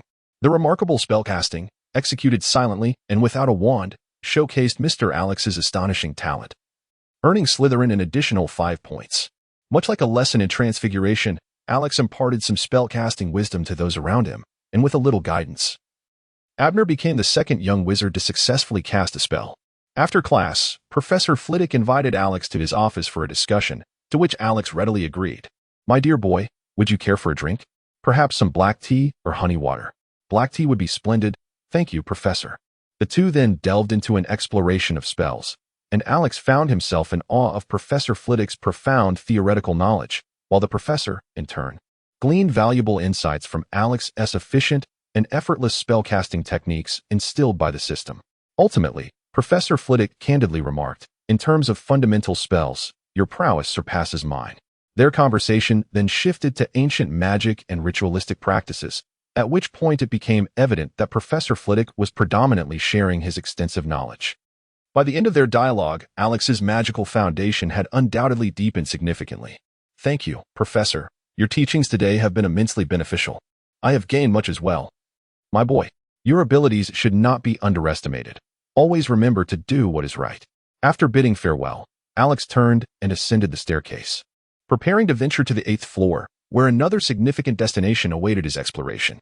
Chapter 11. The Chief's Duty. Alex arrived at the tapestry on the 8th floor, depicting the giant beast striking the foolish Barnabas.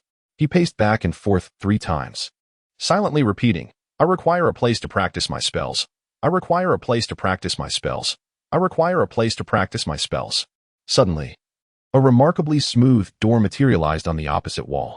Upon entering, he discovered a vast space filled with training dummies, alongside several cabinets for storing garments. This was one of Hogwarts' secret realms, the Room of Requirement, which always manifested in a manner that perfectly catered to the needs of the seeker. Alex meticulously executed the recently acquired spellcasting techniques, simultaneously assessing his own prowess. "Avada Kedavra," he commanded, and the weapon fell to the ground in a whirlwind of flames. System. Display my current attribute panel. Host. Alex Constitution. 5 Magic Power. 7-8 Intelligence.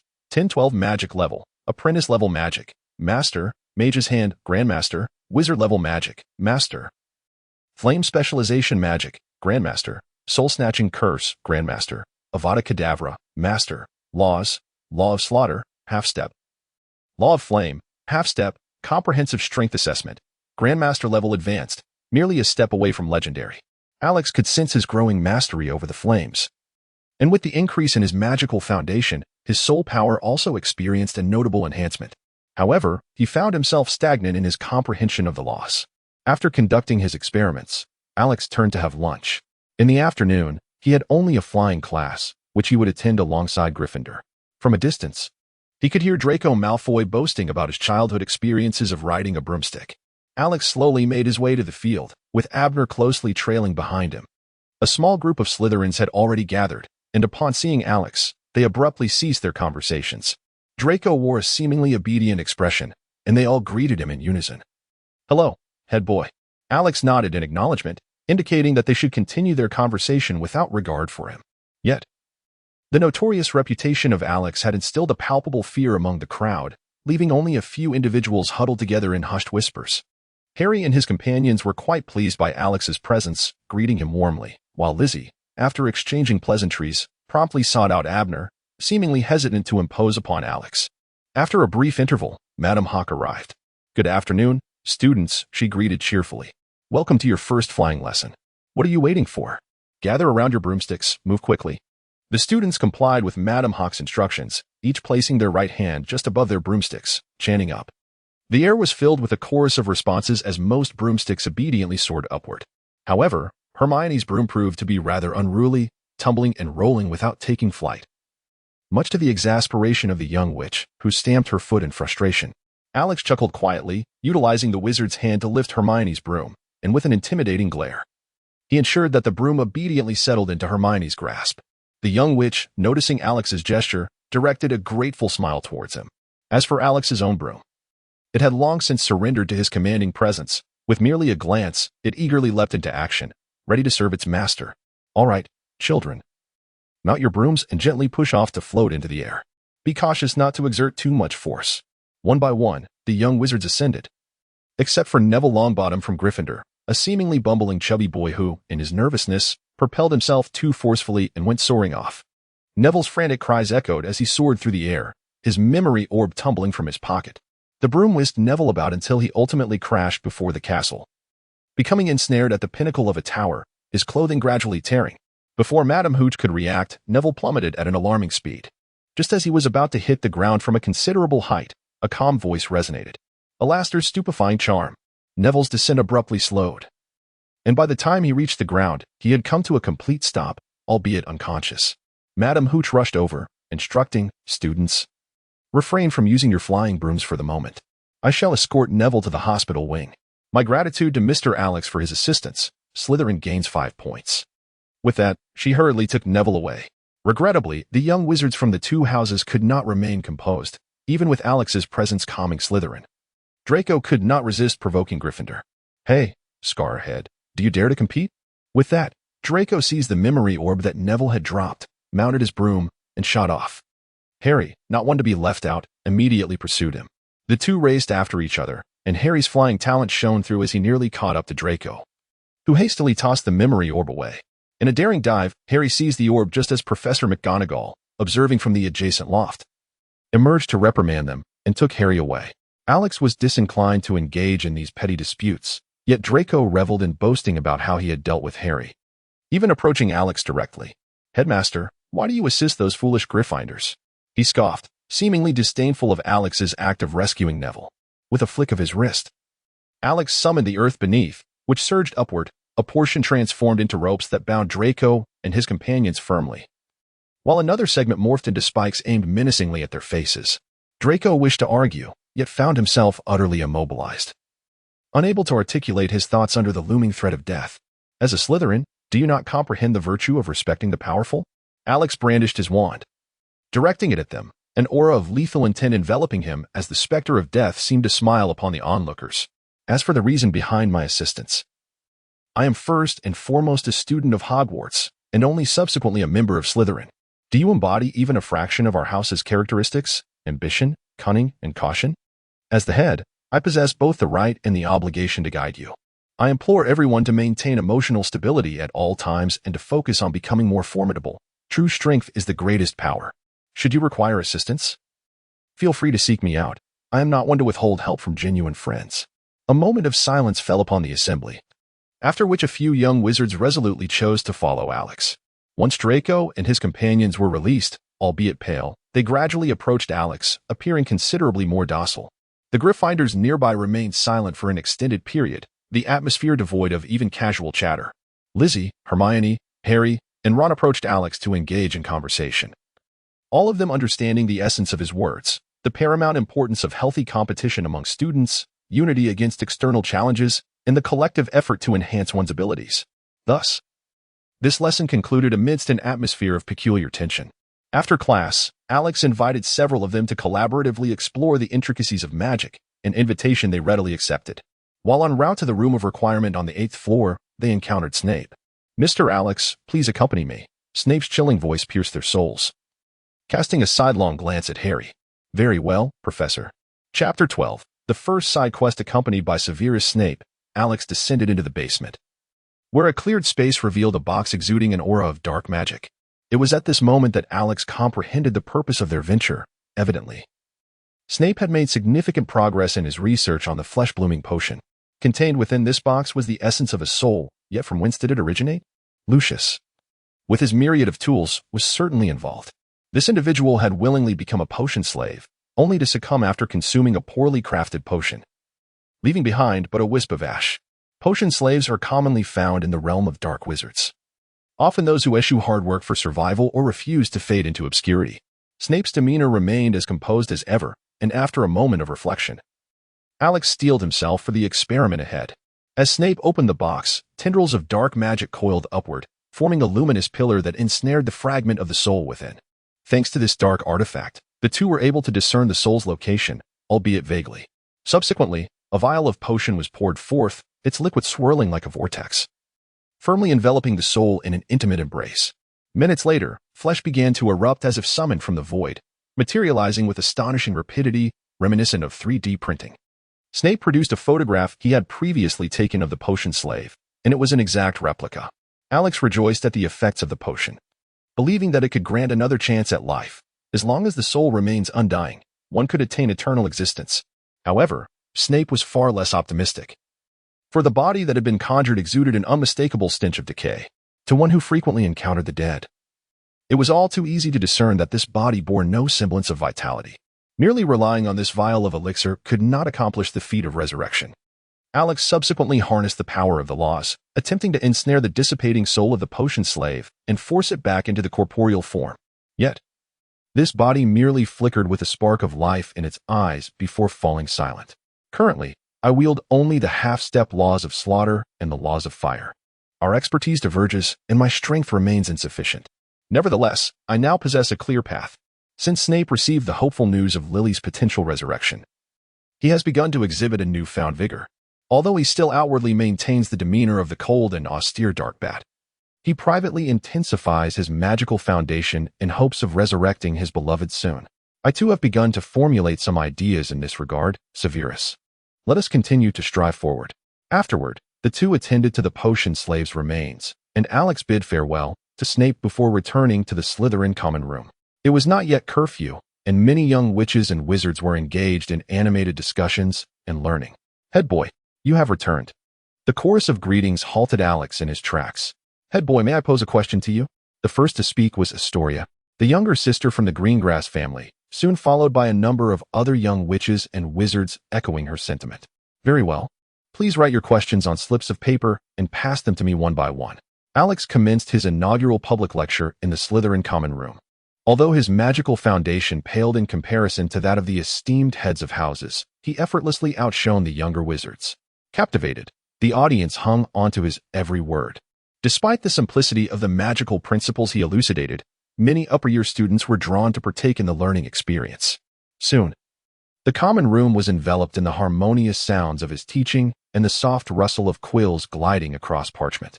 As curfew approached, the young wizards, though reluctant, had no choice but to depart, each expressing their gratitude to Alex with courteous words. Congratulations to the host. His prestige within Slytherin had reached a notable level. Unlocking a side quest. Conquer Slytherin and let all of Hogwarts recognize the might of Slytherin House. Progress, 93. It seems there are still some die-hard traditionalists who may comply outwardly but remain unconvinced internally. Among them were the fervent blood purists. The fact that Alex was a muggle-born wizard was well known throughout Slytherin. However, most young wizards pursued power rather than loyalty to the notion of pure blood. A few believed that as members of Slytherin, they should dominate Hogwarts, subduing other houses to reign supreme, without considering whether the venerable Dumbledore, a Gryffindor, would permit such endeavors.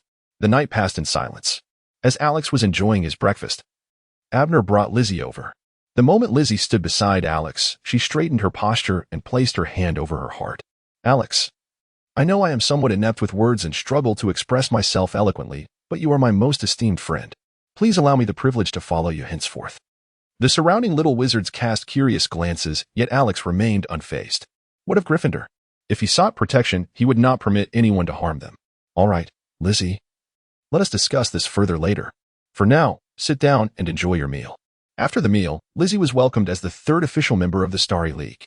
Although her abilities currently paled in comparison to Abner's, her robust physique suggested that she might be better suited for close combat as a mage.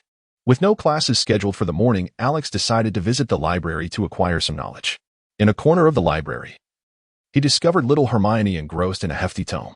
One could only wonder how such a small witch possessed the strength to carry around such a weighty book every day. Sunlight illuminated Hermione's profile, her eyes sparkling with the brilliance of knowledge and courage.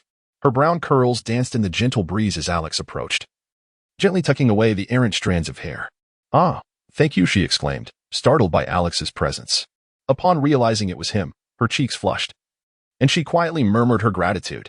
The two then resumed their reading, and although Hermione had been momentarily interrupted, she quickly regained her focus, showcasing the prowess of Hogwarts' top scholar. At this moment, Alex was engrossed in a travelogue that recounted the adventures of the protagonist exploring the remnants of ancient sorcerers. The narrative was rich and captivating, with certain pages adorned with illustrations. One particular page caught Alex's attention, detailing a spell from ancient magic known as meteoric fire, which summoned countless fireballs from the heavens to unleash indiscriminate attacks upon the target. The traces of its devastation could still be discerned even in the present day. Alex found himself captivated by the scene depicted in the image, subconsciously delving into the intricacies of the flame law, striving to grasp the techniques behind the invocation of this forbidden spell.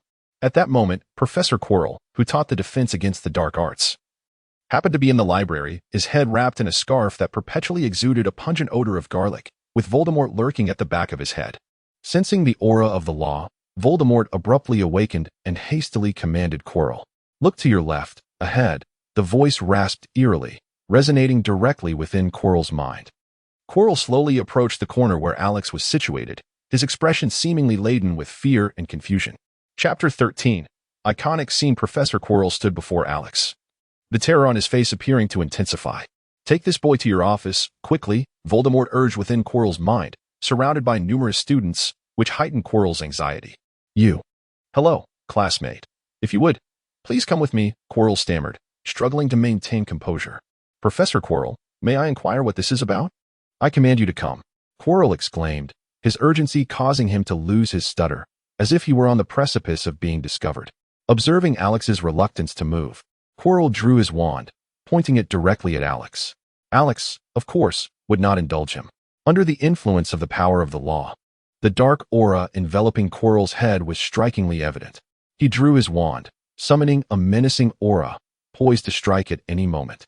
At that moment, Snape happened to pass by. "Quirrell, what are you doing? It is not your place to discipline a Slytherin student." He then took Alex away, leaving Quirrell no opportunity to speak. Alex glanced back at Hermione, giving her a reassuring nod. Beneath Hermione's worried expression, the two gradually moved away, arriving at the potions classroom. "Do you know who is behind Quirrell?" Alex inquired of Snape. Although the dark mark remained dormant, I knew it was Voldemort. Snape's demeanor remained calm under the influence of mental occlusion, yet there seemed to be a flicker of rage in his eyes, and a palpable aura of menace began to coalesce. "You are aware of the daring adventure Dumbledore has arranged for Harry, are you not?" "Of course, these matters are trivial. It appears he has already set his sights on you. How do you intend to handle it?" "Not a significant issue. I could easily eliminate him at any moment, though eradicating him entirely is another matter. We shall wait for the right opportunity. Causing him discomfort by extinguishing his corporeal form will suffice for now." The two conspired on various aspects of Harry's adventure, with Snape maintaining the persona of the villain as assigned by Dumbledore, while Alex lurked in the shadows, biding his time. The next class happened to be potions, and Alex, disinclined to venture out, began brewing Felix Felicis in the classroom. Through numerous exchanges of potion knowledge, the brewing time for the designated potion had significantly decreased, allowing Alex ample time to prepare a batch before class commenced. Snape returned to his office, rifling through potion ingredients in search of inspiration. As class time approached, young wizards gradually filled the potions classroom. The class was attended by both Slytherins and Gryffindors, who regarded one another with disdain, resulting in a palpable silence as they settled into their respective seats. Hermione, upon entering, immediately spotted Alex and approached to sit beside him, engaging in conversation. "Alex, I have yet to try potions and am unsure how approachable Professor Snape is. He seems rather disdainful of Gryffindor students. Do not worry. Severus is quite accommodating. Despite his seemingly aloof exterior, he is invariably the first to act when a student is in peril. The young witch was as chatty as ever, while Alex listened attentively, occasionally responding to her inquiries. Suddenly, with a resounding crash, Snape burst through the potions classroom door. His billowing black cloak resembling that of a great bat. His hair remained as greasy as ever, perhaps a consequence of the popularity of Potter's shampoo, which could explain his lack of personal hygiene. Snape commenced the lesson by calling roll, pausing momentarily when he reached Harry's name. "Ah, Harry Potter, our school's newest celebrity." He drawled in a voice laden with disdain, eliciting muffled laughter from several Slytherin students. After completing the roll call, Snape cast a stern gaze across the classroom, his cold eyes devoid of any warmth. "You are here to learn the intricate art of potion making. Given the presence of some who can barely wield a wand, many of you may doubt the legitimacy of magic itself. I do not expect you to grasp the beauty of potion making, but I will instruct you on how to bottle glory, brew honor, and perhaps evade death, provided you do not exhibit the same foolishness as those I have taught in the past." The classroom fell into a deeper silence, with Harry and Ron exchanging glances, while Hermione sat rigidly, seemingly striving to prove her intelligence. "Potter," Snape suddenly called out, "what would happen if you added powdered daffodil bulbs to wormwood juice?" Harry, looking bewildered, replied, "I don't know, Professor." Hermione raised her hand eagerly to answer, but Snape scoffed. "Ah, it seems that fame does not equate to knowledge. Let me pose another question. If I asked you to find a piece of Dunkstone, where would you look?" "I don't know, sir." "Do you not prepare for class beforehand? Then tell me, what is the difference between aconite and wolfbane?" "I'm unsure, but I believe Hermione knows. Why not ask her?" Harry retorted, disdain evident in his tone. 5 points from Gryffindor. Ignoring Harry's outburst, Snape turned to Hermione upon noticing her seated with Alex. "Miss Granger, would you care to answer? The first question pertains to a vial of draught of living death, the second to a goat's stomach, and the third indicates they are the same species of plant." Snape scrutinized Hermione before moving back to the lectern. "Why do you not jot these down?" 1 point for Gryffindor. Throughout the remainder of the class, Snape unleashed a torrent of vitriol directed at Harry, deducting numerous points from Gryffindor. Meanwhile, Alex collaborated seamlessly with Hermione, adeptly addressing her inquiries, and their potion received Snape's approval. 20 points to Slytherin, 5 to Gryffindor. Hermione glared at Snape in frustration, while Alex could only smile wryly. Earning points for Hermione was already a concession from Snape to him. After the potions class, Draco and his companions sought to provoke Harry once more. Witnessing this, Alex refrained from interjecting.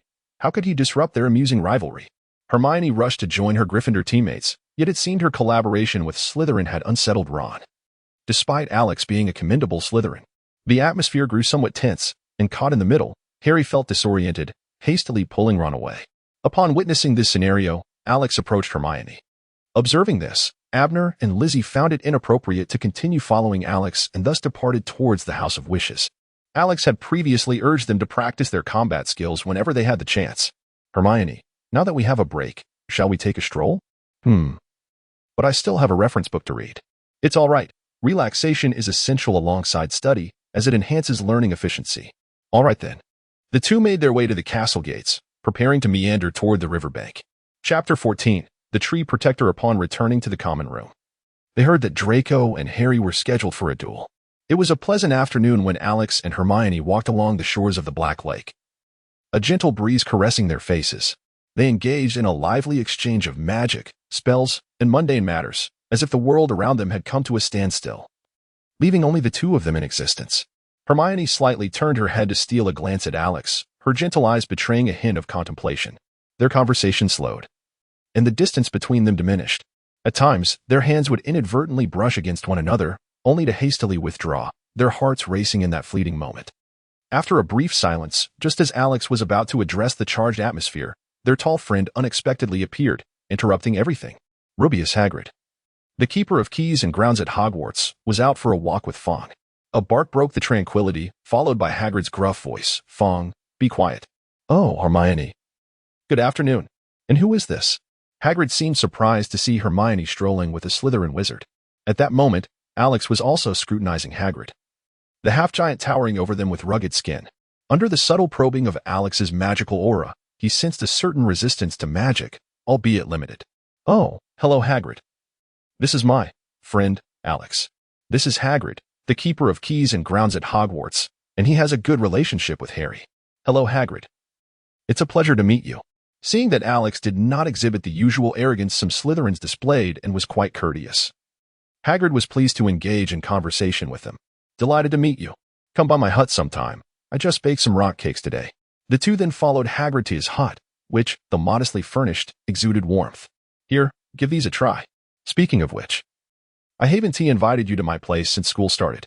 Hagrid brought forth some rock cakes, and the moment they were set down, the cakes nearly bounced off the plate, indicating their formidable texture. The two quickly shifted the topic to discuss Hagrid's favorite animals. Alex and Hermione's theoretical knowledge in this realm could be described as an overwhelming triumph, while Hagrid possessed his own insights regarding the care of magical creatures. The conversation among the three flowed fervently. As the discussion reached a joyful peak, Hagrid extended an invitation to them to the edge of the Forbidden Forest. Of course, they would not venture into the depths of the forest, for that would be a violation of school regulations. There were also some small creatures there, such as fairies, which Hermione would likely find delightful. With that, he led the two of them onward. Since entering the magical realm, Hermione had yet to witness any extraordinary creatures firsthand, and her curiosity compelled her to closely follow Hagrid. They arrived at a small wooded area where a rustling sound caught their attention. Hagrid's approach attracted several tree frogs. I've been caring for these little fellows for quite some time, he said. Come, you should give it a try. With that, Hagrid produced some mealworms from his pocket and handed them to Hermione and Alex. Hermione appeared to bond well with the tree frogs, who eagerly accepted the offerings from the young witch. Meanwhile, on Alex's side, several tree frogs affectionately hopped onto his clothing but showed no interest in the mealworms he provided, seemingly searching for something else. It was then that Alex realized the essence of the flesh-rejuvenating elixir he had encountered in the morning. This potion, capable of regenerating corporeal form, had yet to be applied to any plant life. Subsequently, Alex produced a vial of flesh enhancement potion, and several tree frogs swiftly leapt onto his hand, adorably adopting a posture of entreaty that elicited a smile from him. Unscrewing the cap of the potion, he allowed the frogs to sample it themselves. Remarkably, the potion, intended for soul regeneration, seemed to lose its potency as it was completely consumed by the little creatures. To Alex's astonishment, their sizes abruptly swelled by a quarter, and they appeared considerably more vibrant. Infuriatingly, after finishing the potion, the frogs bowed to Alex and scampered off to play with Hermione, leaving him somewhat speechless. The afternoon passed amidst the cheerful laughter of the young witch. As they walked side by side to the dining hall, neither dared to shatter the unspoken tension between them. Upon arrival, they each returned to their respective houses. Dumbledore, making a long-awaited appearance in the dining hall, seemed to lift the corners of his mouth at the sight. After the meal, back in the common room, Alex found Draco once again surrounded by a group, boasting and bantering. Upon seeing Alex, the group immediately rose to greet him. What is this? Have you been in a fight? With a smile, Alex inquired of Draco, who hesitated, unable to articulate his thoughts. He was acutely aware of the amicable rapport between Alex and Harry. We intend to abandon Harry Potter. Draco, the ever-cunning mastermind, was indeed astute. However, his two loyal companions, Goyle and Crabbe, displayed a lack of enthusiasm, which quickly gave away their intentions. Consequently, Draco had no choice but to recount the entire saga to Alex. It turned out to be a classic tale of a duel at midnight, arranged in the trophy room, yet Draco was reluctant to attend.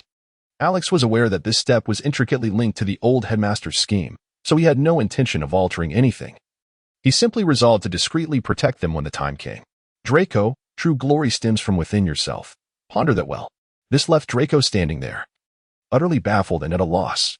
As night fell, Alex cast the disillusionment charm and quietly approached the entrance to the Gryffindor common room, where he found the fat lady yawning. With a creak of the door, several figures emerged.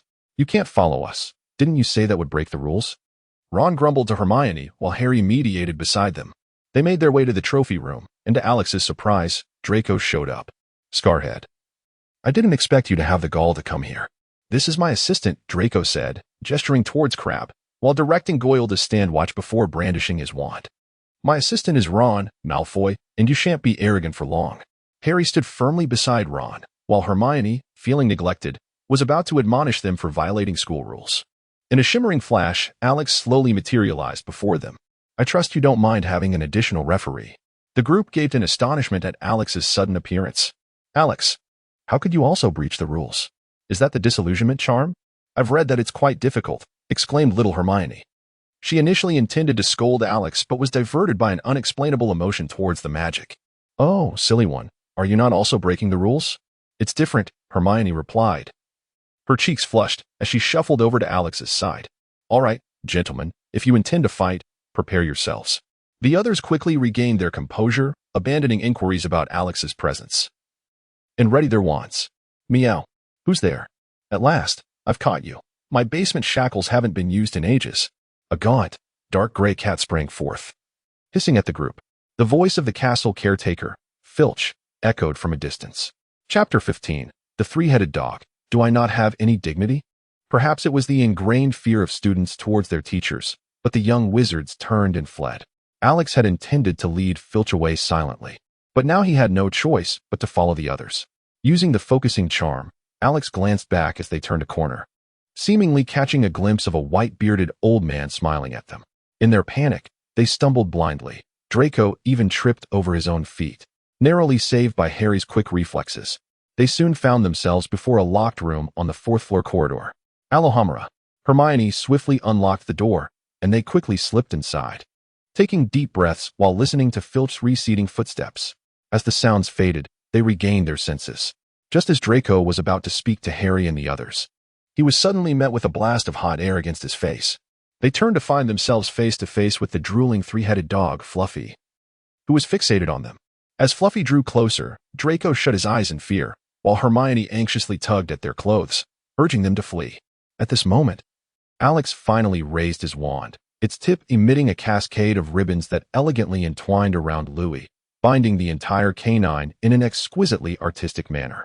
A few young wizards, having regained their composure, found the events of the evening to be rather overwhelming. "Thank you, Alex. Thank you, Chief." They promptly expressed their gratitude to Alex, their minds no longer preoccupied with competitions, as they prepared to return to their respective academies. As they exited the room, Hermione noticed a trapdoor beneath Louis's paw. However, it was far too late in the evening, and she wished for Alex to rest, so she refrained from mentioning it further. Upon reaching the fork in the staircase, Draco wore an expression of inner turmoil, yet he finally spoke up. "Potter, thank you for lending me a hand back then." He then hurried down the stairs with his two companions. Harry paused for a moment, a faint smile gracing his lips. Though Malfoy was not the most virtuous of individuals, he at least recognized the importance of gratitude. Ron, while still harboring disdain for Malfoy, found himself with a slightly altered perception of Draco. Alex escorted 3 Gryffindors back to the common room, offering a few parting words before he departed. The trio expressed their gratitude and farewell. Meanwhile, Hermione stood at the doorway, gazing at the spot where Alex had vanished around the corner. "Snap out of it. Alex has already disappeared," Harry and Ron teased, the earlier tension among them dissipating in that moment. "You guys are insufferable." Hermione's cheeks flushed with embarrassment as she stamped her foot and hurried off to the girls' dormitory, leaving Ron and Harry grinning like fools. The spectators were ever present. After walking for a while, Alex suddenly remembered that Lewis was still tied up in the room. He hurried back, hoping not to injure Hagrid's dog. Upon his return, he found that the dog had already been freed. However, when Lewis saw Alex, instead of launching an attack, he bowed his 3 heads to the ground, signifying his submission. After a moment of contemplation, Alex resolved to accept it, for he had yet to acquire a canine companion, and the 3-headed creature appeared rather striking. Who knows? He might even be able to enhance its lineage and perhaps even breathe fire at some point. Lu Wei, possessing a keen intellect, noticed the relaxed expression on Alex's face and approached him, affectionately rubbing against him. "It seems Lu Wei has taken quite a liking to you, my dear child. However, it is likely that Hagrid will feel somewhat disheartened." Suddenly, the elderly man with a white beard appeared beside the dog's head, seemingly moved by the scene before him. Alex's lips involuntarily curled into a smirk.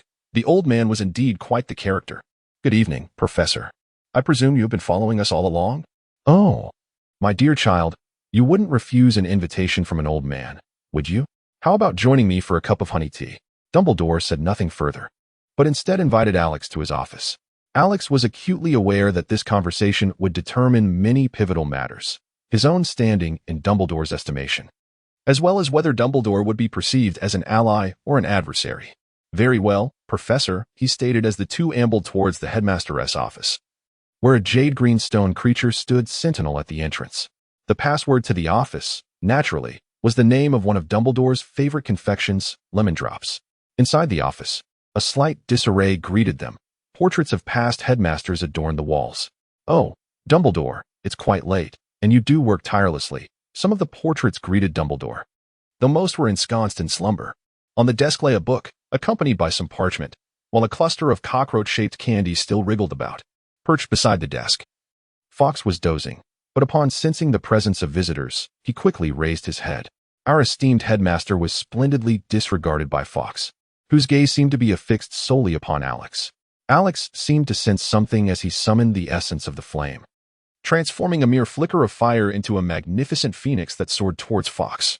"What exquisite magic!" Dumbledore praised aloud.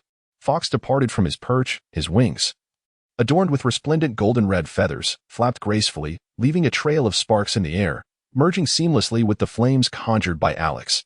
The phoenix spiraled upward, spreading its wings and emitting a melodious cry, its plumage appearing even more vibrant. Fawkes gently alighted upon Alex's shoulder, empowered by the flame's influence, which not only enhanced his strength but also invigorated his lineage. The specifics of this transformation would remain a mystery until Fawkes underwent his next rebirth. Once the atmosphere had calmed, Dumbledore invited Alex to sit at his desk. "Would you care for a cup of honey water, along with a cockroach cluster?" "Certainly, Headmaster." Though the appearance of the cockroach cluster was peculiar, Alex was eager to sample this confection. As he placed the wriggling treat in his mouth, he experienced a delightful sensation as it melted, releasing a rich burst of sweetness and creaminess that was surprisingly pleasing to the palate. "I've never seen another young wizard brave enough to indulge in cockroach clusters," Dumbledore chuckled. "I have some insights into flame magic." Dumbledore initiated a conversation, leading to an engaging exchange on the subject of fire spells. Alex seized the opportunity to learn about Dumbledore's fire-making charm. While the fire-making charm lacked the precision of the flame vortex's destructive capabilities, it excelled in its area of effect, making it ideal for dealing with swarms of adversaries. In return, Dumbledore learned the flame vortex from Alex and suggested various methods to enhance its potency. Their discussion was thoroughly enjoyable, devoid of any contentious topics. Ultimately, Alex left the headmaster's office with a beaming smile. After some time, Dumbledore mused aloud, "Ah, Tom, fortune does not favor you. The prophecy may be flawed, yet the trajectory of change is assuredly not as you envisioned. Is the resurrection of the deceased truly achievable? The essence of flame feels so familiar. How fare you?" Chapter 16. The Troll. "It's my fault. I must squeak." Time flew swiftly, and Alex's days were filled with purpose, studying spells, concocting potions with Snape, mentoring Abner and Lizzie, and nurturing a bond with young Hermione. One morning, Harry and Ron approached Alex and Hermione for a chat. Ever since the ambiguous moment between Alex and Hermione, the young witch had taken to dining with Alex regularly. The Slytherins, while not overly friendly towards Hermione, refrained from any outright hostility. "Alex, I have splendid news. You made the Quidditch team?" Harry's joyous expression faltered. "How did you know?" "Just a guess, ha ha ha." "What position?" It was amusing to tease the young ones. "Seeker. I'll be determining the outcome of the entire match," Ron exclaimed, bursting with excitement, observing their exuberance. Alex chose to listen quietly as they shared tales of Quidditch. Soon, it was time for the owls to deliver their messages. A flock of round-faced Scottish owls flapped into the room, one clutching a broomstick in its talons.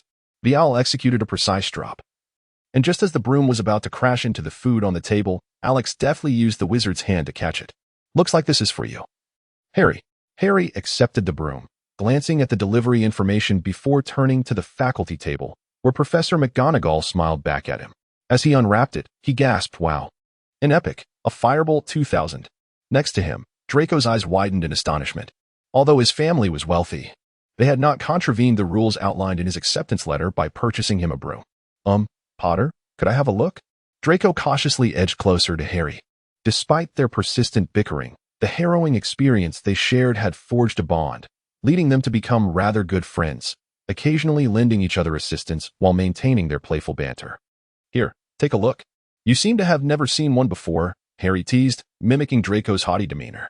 "Just don't break it," Draco retorted, his words betraying his eagerness as he leaned in to examine the broom, repeatedly caressing its surface, sharing a moment of mutual admiration with Ron, who was also enthralled by the magnificent broom. Alex and Hermione observed the unfolding drama, with Hermione adopting a demeanor reminiscent of an elderly person struggling with a mobile phone. Is this truly the essence of male camaraderie? After their meal, Alex escorted a few individuals to the Transfiguration classroom, taking a moment to impart a special piece of advice to Hermione before departing. He urged her to remain calm in the face of adversity, assuring her that, regardless of the peril she might encounter, he would always be there to support her. Hermione's cheeks flushed and her heart raced. Although she did not fully comprehend Alex's intentions, she nodded in acknowledgement, indicating her understanding. In Alex's class, the routine has become a mere exercise in score manipulation. Currently, apart from the history of magic, no other subjects seem capable of accruing any points. As long as Alex is present, the other houses can scarcely hope to gain more than 10 points. Another day passes without incident, and upon awakening the next morning, the long-awaited first Halloween at Hogwarts finally arrives. The house elves have gone to great lengths to prepare an array of pumpkin-themed dishes, filling the great hall with a delightful aroma of pumpkin. By chance, Alex encountered several professors arranging the auditorium and decided to lend a hand. With a flourish of his wand, pumpkins of various sizes transformed into jack-o'-lanterns, their eyes flickering with blue and white flames, taking root throughout the hall. Gradually, a swarm of bats materialized in the sky, swooping through the auditorium at intervals, leaving behind trails of ethereal purple. The overall ambience of the hall morphed into a blend of pumpkin orange and ghostly white, alternating between light and shadow. The jack-o'-lanterns emitted low, rumbling laughter whenever someone passed by, creating a quintessential Halloween atmosphere. An exquisite spell. 10 points to Slytherin, Professor Flitwick declared, thoroughly pleased. While Professor McGonagall expressed her admiration for Alex's remarkable transfiguration skills, Hagrid, on the other hand, stood by, at a loss for words, simply repeating phrases of appreciation. As the Halloween feast approached, noticing Hermione's absence from the Gryffindor table, Alex realized that the original storyline of Halloween was indeed unfolding. Stealthily, he slipped out of the auditorium, making his way to the lavatory in the lower levels. The nearby Abner and Lizzie, witnessing this, wished to follow, but Alex promptly halted them. Alex arrived at the restroom and, indeed, faintly heard Hermione's sobs. He called out a few times, "Little Hermione? Is that you?" Hermione, sobbing, pushed the door open and rushed out, throwing herself into Alex's arms, weeping. I just wanted to help them. Sob? It was just a slightly harsh tone. Sob. Alex swiftly embraced Hermione, gently soothing the young witch. After a while, Hermione finally articulated the events that had transpired. It turned out that during their charms class, Hermione had continued to instruct Harry and Ron on the intricacies of spells. The two boys, owing to their camaraderie, were not excessively upset, merely somewhat uncomfortable. Subsequently, Hermione unconsciously employed some of the refined techniques imparted by Alex, which made her appear rather sophisticated. Perhaps it was her own pride that was at play.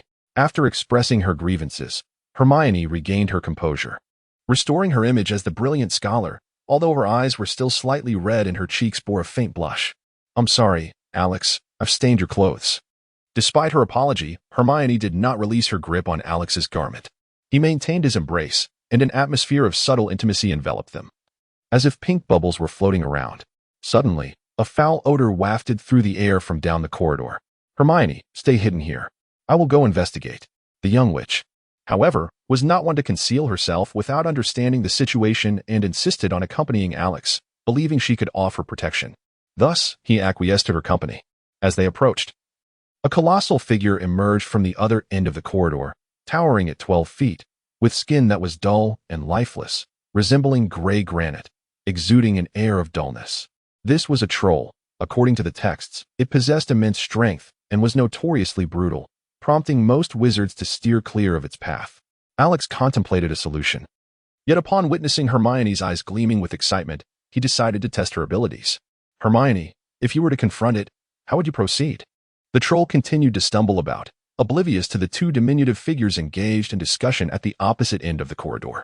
I believe I could first devise a means to restrict its movement, perhaps by using transfiguration to immobilize its legs, or directly targeting its knee joints. Then, I could employ the levitation charm to control the sword held by the armor over there to strike at its head. It must be acknowledged that the young witch exhibited a remarkable ferocity when dealing with other creatures. Alex stood by, observing Hermione's performance. The seamless flow of her spells reflected her diligent studies during this period. Her time with Alex was not merely spent in idle chatter or leisurely strolls, as she had also practiced numerous charms in the room of requirement. Perhaps it was this experience that allowed her to adopt some of Alex's decisive style, leaving no escape routes and striking at vital points. As the troll's knee joints became ensnared, it remained perplexed, unaware of its impending doom.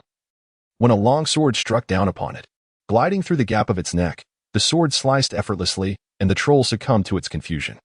Blood gushing forth in a gruesome display, the young witch, already repulsed by the troll's foul stench, was rendered nauseous by the bloody scene before her. Alex led the way with a diminished version of the god of fire, clearing the entire corridor, leaving not a trace of the monstrous creatures behind. It's nothing to worry about. Such occurrences will inevitably be encountered in the future. Alex gently patted Hermione's back, soothing the young witch's emotions. Mr. Alex, I believe you need to elucidate the events of Chapter 17, the Thespian Snape. Professor McGonagall stood behind them, her expression stern, observing the two, while Harry and Ron stood awkwardly to the side. First it was you two, and now it's you and Hermione. What is going on? Have you all made a pact to run amok? McGonagall appeared quite upset, yet her concern for the students was evident, amidst the presence of a troll at Hogwarts. It was paramount for the students to remain in a safe environment. Hermione intended to shoulder the blame, but before she could speak, Alex interjected. Professor McGonagall, allow me to explain. I came to find Hermione only to unexpectedly encounter a troll, which compelled us to deal with it. Alex then succinctly recounted the events to Professor McGonagall, during which time the other professors arrived. Professor Quirrell, among the crowd, perked up at Alex's narrative but quickly buried himself back among the faculty, striving to remain inconspicuous. It was then that McGonagall noticed the residual magic in the air and the slowly dissipating sparks nearby. Ultimately, she refrained from further reprimands and cast a glance at Snape. Well done, children. You have accomplished what most young witches and wizards could not. Slytherin and Gryffindor each earned 5 points. The trio had braced themselves for a scolding, but were pleasantly surprised by the outcome. At that moment, Snape took a jab at Harry, drawing attention to his leg injury. Witnessing this, Alex couldn't help but smirk. Severus was indeed dedicated to his craft. Subsequently, Alex returned to the Gryffindor common room with the trio, where they clarified the misunderstandings and exchanged apologies, restoring their friendship to its former warmth. The group expressed their gratitude to Alex before retiring for the night. Alex arrived at Severus Snape's side. Severus, you are well aware of my abilities. Is such pretense truly necessary? Snape turned to face Alex, resolutely declaring, after all, he is Lily's child. I shall assist him. Snape's unwavering loyalty to love surpassed that of all others, and Alex would not impede his actions. The long-awaited Quidditch match, fervently anticipated by countless young wizards, was finally upon them, and Harry, participating for the first time, was utterly distressed. You should eat something, or you won't be able to fly, Ron urged from beside him, but Harry was too anxious to consume anything. Alex and Hermione approached, offering words of encouragement to Harry. He responded with a smile and, after some persuasion from the others, reluctantly consumed a small amount of food. In the Quidditch stands, Alex sat beside Hermione on the Gryffindor side. Alex found the rules of this sport to be unreasonable and excessively savage, and thus lacked enthusiasm for it. However, with his close friend Harry participating and Slytherin also competing, he decided to attend and observe. The Quidditch match featured each team comprising several beaters, chasers, and a seeker. The beaters and chasers were tasked with propelling the quaffle into the opposing team's goalposts, earning 10 points for each successful attempt. Yet, the conclusion of the match could solely be determined by the seeker. Upon capturing the golden snitch, their team would be awarded 150 points, which would also signify the end of the game. This particular rule often transformed many Quidditch matches into mere showcases for the seeker's individual prowess. Alex was gazing at Hermione. Her petite face flushed as she leaned against the railing, when a sudden pang of anxiety surged within him. Turning his head, he noticed that several members of Slytherin were fixated on him, harboring considerable resentment towards their house's champion for venturing into Gryffindor territory. Alex pondered the situation, sensing that it might not bode well. He raised his wand, and with a swift gesture, the sky seemed to dim, followed by the emergence of 2 luminous points that expanded into twin tunnels. From the Gryffindor side emerged a majestic lion, its golden mane glistening as it roared mightily into the heavens. Conversely, from the Slytherin side slithered a massive emerald serpent, coiling its body while fixating on the lion, its forked tongue flickering menacingly. Although the serpent emitted no thunderous sound, an unmistakable chill of lethal intent permeated the air. The appearance of the respective mascots ignited a fervor among the young wizards, diverting their attention from Alex as the players gradually took to the field. Referee Madam Hooch stood at the center, guiding the opposing teams into the sky, their fierce glares exchanged with palpable intensity. Well, everyone is seasoned players now. Let us hope to witness a fair contest, she declared. With the sharp blast of a whistle, the match commenced. 15 figures soared through the air, and Lee Jordan officially began his commentary for the game. The exuberant Gryffindor lad often infused his narration with humorous remarks, though his bias towards Gryffindor was evident. His emotions barely contained. Harry soared above, deftly evading numerous bludger attacks. Suddenly, his broomstick began to malfunction, shaking uncontrollably. Clutching the broom tightly with both hands and clamping his legs together, Harry found himself unable to regain control, forced to yield to the broom's erratic movements. Many spectators observed this peculiar occurrence, with Hermione's keen eyes quickly spotting Snape, casting a spell, and glancing at Alex, poised to voice her concerns. Perhaps a closer inspection is warranted? At Alex's prompting, Hermione noticed Quirrell was also casting a spell, leaving her expression clouded with confusion. Alex smiled gently at Hermione without offering an explanation, then drew his wand and pointed it at Harry. A powerful wave of magical force swept through, instantly dispelling Quirrell's magic. Snape glanced at Alex, then feigned indifference. Everything finally returned to normal, and Harry ceased his spinning. It was no wonder he was the protagonist, as he effortlessly swallowed the golden snitch. After the match concluded, the group made their way to Hagrid's hut for a conversation. It was Snape. We all witnessed it, Ron asserted firmly. Professor Quirrell was also casting spells. We cannot definitively ascertain who was responsible, Hermione elaborated, with Hagrid chiming in. Impossible. Snape is a responsible professor. Though he may be somewhat unpleasant, he would never harm a student. Harry, unable to contain himself, disclosed Snape's injury and speculated that he might be attempting to steal something hidden behind the trapdoor on the 4th floor.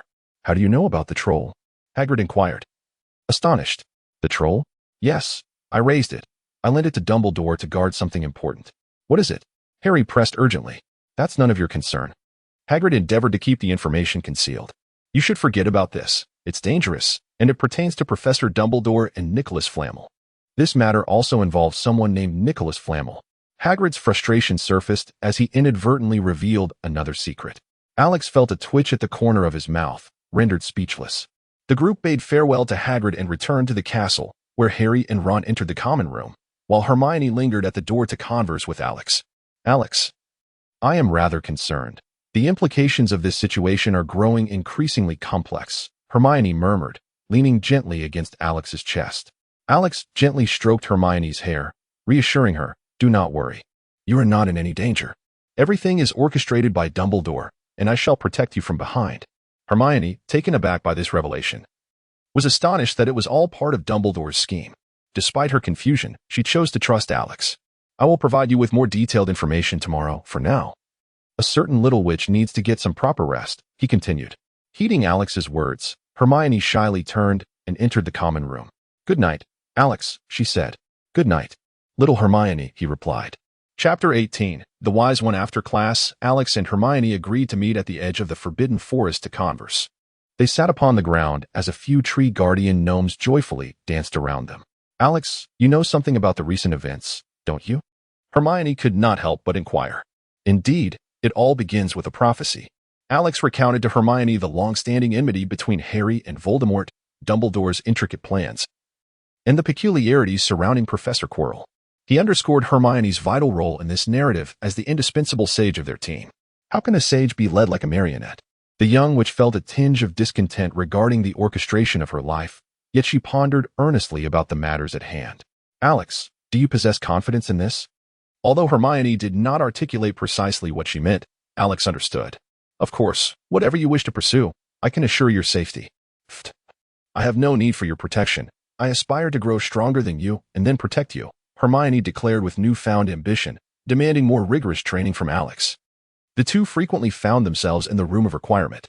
Meanwhile, Harry and Ron were on a quest to uncover the whereabouts of Nicholas Flamel.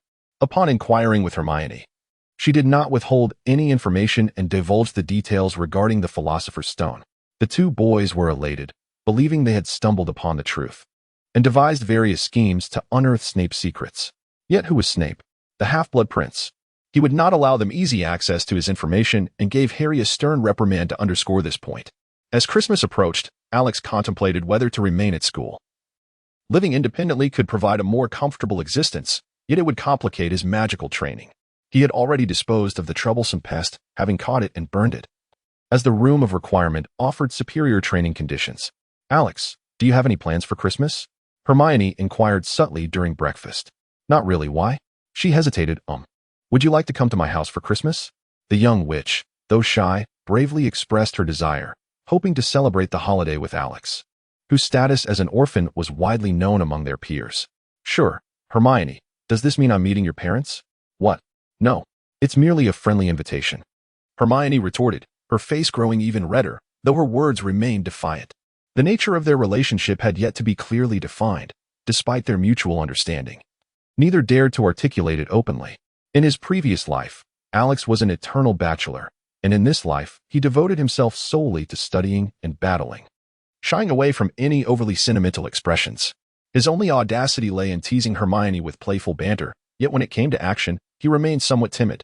With their plans solidified, Alex summoned Abner and Lizzie to the all-request room. The rigorous training they had undergone had transformed them remarkably. Abner now exuded a chilling aura, mastering the vanishing spell and the hidden blade with remarkable proficiency, akin to a venomous serpent lurking in the shadows, poised to strike with lethal precision.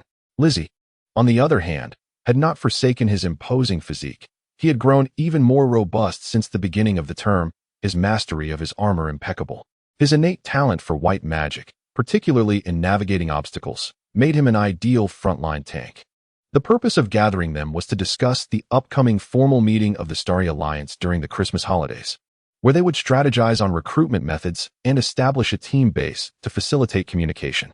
Both nodded in acknowledgement, and soon after, they resumed their training, returning to the lounge drenched in sweat. During this period, Alex has focused his research on ancient magic. He discovered that although the casting of ancient spells is considerably more rudimentary than modern magic, it boasts a higher efficiency in the utilization of magical energy, and certain incantations can invoke the forces of the loss. Thanks to Snape's notes, Alex can traverse the restricted section of the library with reckless abandon. He even stumbled upon a tome that could be said to have laid the foundation for Voldemort's life, a collection of advanced dark magic secrets. Was it not said that old Dumbledore had confiscated all such materials? How could he still find it? Unfortunately, Alex has no intention of delving deeply into dark magic at present, for he believes his grasp of the fire laws surpasses his progress with the laws of slaughter. The meteor fire he has learned has made him more adept at manipulating the fire laws, and he is confident that with continued study, he will soon fully master a law and step into the realm of legends. Among the other ancient spells he has acquired, there is a return home incantation, which also employs objects to expand space. However, the wizard can leave nodes within it and teleport back after a 3-second chant. This spell is undoubtedly a means of establishing a base for an organization, but regrettably, the object used to cast this spell cannot perform any other spells, such as the Muggle repelling charm, thus preventing its use for returning home. System. Check my current attributes. Host. Alex Physique. 5-7 Magical Power. 8-10 Intelligence. 12-18 Magic Level. Apprentice Level Magic. Master. Wizard Level Magic. Master. Fire Magic Specialization. Master. Dark Magic. Master. Ancient Magic. Apprentice. Laws. Law of Slaughter. Half-Step. Law of Fire. Half-Step. Comprehensive Strength Evaluation. Invincible beneath the legend. Only one step away from legend. The long-awaited system interface brings a sense of familiarity to Alex. With his current strength, he feels adequately prepared to confront the quasi-immortal Chilo-style Voldemort. Strangely, ever since Chilo's last failed attempt to threaten him, he has not sought Alex out again. The train to Platform 9 whistles as it departs, and Alex sits beside Hermione, watching the castle gradually recede, leaving Hogwarts behind. Well, once we get off, just follow me, the young witch says, still a bit shy, though she has grown considerably more composed and is able to face such matters with greater poise. Alex responded with a voice, his hand gradually approaching Hermione, beginning to play with the young witch's hair. Hermione turned her face, her exquisite features revealing pure lines that outlined the dignified visage of the young witch. A refreshing floral fragrance wafted into Alex's nostrils, reminiscent of blossoms unfurling in the spring, evoking a sense of serenity. You're unbearable, it tickles so much. Alex's fingers twirled around Hermione's hair. Despite her complaints, she did not deter him. The air between them was once again thick with ambiguity, and the train compartment was exclusively theirs. presenting a serendipitous opportunity. Alex straightened his posture and turned towards Hermione, who seemed to sense something amiss and turned to look at him. Their gazes locked, as if they both perceived an ineffable meaning in each other's eyes. Hermione, your smile is my greatest motivation. Your tenderness is the happiness I long to possess. In this world, there is no one who stirs my heart quite like you. I wish to traverse every beautiful moment of life by your side, for my heart belongs solely to you. Will you be my girlfriend? I promise to cherish you, to care for you, and to ensure that you live joyfully and freely. Well, you're insufferable, but I suppose it wouldn't be entirely out of the question. The little witch replied shyly, her response affirming his heartfelt proposal. Alex joyfully took Hermione's hand, and the two nestled together, basking in the warm glow of the setting sun. Alas, the train had arrived at the station. Hermione, holding Alex's hand, skipped ahead. A couple, elegantly dressed yet modest, stood by the platform, gazing in their direction. Upon exiting the station, Hermione spotted her parents and immediately rushed towards them. "Mom, Dad, how I have missed you," she exclaimed, embracing Mr. and Mrs. Granger. After a moment of familial warmth, Hermione remembered to introduce Alex. "This is Alex Wyndham, my boyfriend. Thanks to his help at school, I can hardly fathom the challenges I would have faced without him." Under the playful gaze of the Granger couple, Hermione shyly revealed their relationship. "Hello, young man," Mr. Granger greeted warmly. "Good day to you, Mr. and Mrs. Granger," Alex replied politely. The Grangers, possessing a gentle demeanor, welcomed Alex and led him and Hermione out of the station to head home. During the journey, Hermione shared some details about Alex, particularly emphasizing his academic prowess, which left her parents quite astonished. It was indeed a rarity for their proud daughter to acknowledge someone's superiority in studies. The Granger residence was a charming detached duplex, adorned in warm tones. Photographs of young Hermione adorned the walls, the coffee table, and even the television, creating a cozy atmosphere. "Come, take a seat, dear." The Grangers warmly invited Alex, who then went to the kitchen to prepare some fruit as a treat. As the conversation flowed, Alex introduced them to various aspects of the magical world, while Hermione seemed to retreat into the background, quietly listening beside him. It was only when the Grangers began preparing dinner that Hermione seemed to regain her senses. "Alex, I feel as if I have been neglecting my parents. I hardly wrote to them while at school. Moreover, with what lies ahead, if Voldemort were truly to return, would it put them in danger? I am rather concerned." Since learning about Harry's training program for heroes, Hermione was contemplating matters concerning her family for the first time, leaving her in a state of confusion. "Fear not, Hermione. Regardless of how far Dumbledore's plan progresses, I will always have my eyes on Voldemort's movements. There are spells akin to the Muggle-repelling charm that can be effective against wizards. Even a Confundus charm could serve a similar purpose. I will ensure our families are protected and have people stationed nearby," Alex reassured her. Hermione, having faith in Alex's capabilities, felt a sense of relief wash over her. After a hearty meal, Alex took Hermione to Knockturn Alley. He wished to assess the status of his influence there and to introduce her to a few members of the Starry Alliance. Knockturn Alley remained as dimly lit as ever, though the open violence had diminished significantly. The atmosphere felt more orderly, with an increased number of pedestrians, yet they all wore hoods, concealing their identities. Alex casually produced 2 masks and donned one himself while placing the other on Hermione, despite their heights making them appear more like children than students. When Alex first entered school, he was relatively tall compared to his peers, yet he inexplicably ceased to grow. The revamped Borgin and Burke shop is prominently situated in the heart of Knockturn Alley, its conspicuous sign easily visible. The two proceeded straight to the entrance, and the menacing gaze of the dark wizards nearby caused Hermione to tightly grasp Alex's hand. The luminous glow of the full moon cascaded down, resembling a silken curtain gently descending. A chorus of wolf howls echoed, as over a dozen dark wizards and a pack of werewolves surrounded the doorway of Borgin and Burke's. The leader, with a mane of thick hair and a scruffy beard, gripped his wand tightly with his remaining arm. Why should old Borgin have all the privileges? Us werewolves are just as entitled." It was unclear how he had managed to rally such a formidable group of werewolves. Their green eyes wide with hunger as they fixated on Alex and Hermione, drool slowly dripping from their mouths. "Let us devour these insufferable children first. What rules does old Borgin expect us to follow? My fists are the only law." Several werewolves, unable to contain their hunger, lunged forward, prompting Hermione to swiftly draw her wand and unleash a series of stunning spells, severing the heads of 2 werewolves in an instant. Seeing this, Alex let out a cold laugh, raising his arm towards the heavens. "Truly, there are many who seek their own demise. The meteor fire descended, and the sky was soon enveloped by a crimson cloud. Tiny sparks emerged, rapidly expanding to form fireballs the size of basketballs, plummeting with great speed. What magic could a mere child wield? How much power could such small fireballs possess? The leader scoffed dismissively, then directed a spell, clear water like springs, towards the sky in an attempt to extinguish the flames. At the moment the fireball met the stream of water, it swiftly absorbed and expanded, creating a massive curtain of fire that descended upon them. The remaining werewolves and dark wizards had no time to react before being ensnared by the flames. The meteor fire spell had long been modified by Alex. Once the fire touched an object imbued with magical energy, it would assimilate it as its own. With this complete control over his minions, he could easily command them, rendering them exceptionally useful. One by one, the werewolves, stripped of their magic, reverted to their wizard forms, all appearing utterly drained and collapsed upon the ground. With a few incantations of the lethal curse, Alex extinguished the lives of the werewolf wizards who had been salivating over him and Hermione. The leader was summoned over by Alex's magical hand for questioning. It turned out he was merely an ordinary wizard who had infiltrated the werewolf pack by bribing one of their kind. Envious of the profits enjoyed by the old Boggin, he seized the opportunity presented by the full moon, when half of Boggin's bodyguards were on leave, to attempt a coup. Noticing that Alex had lost interest, Hermione, in a fit of indignation, dispatched the leader with a swift and silent spell that severed his throat.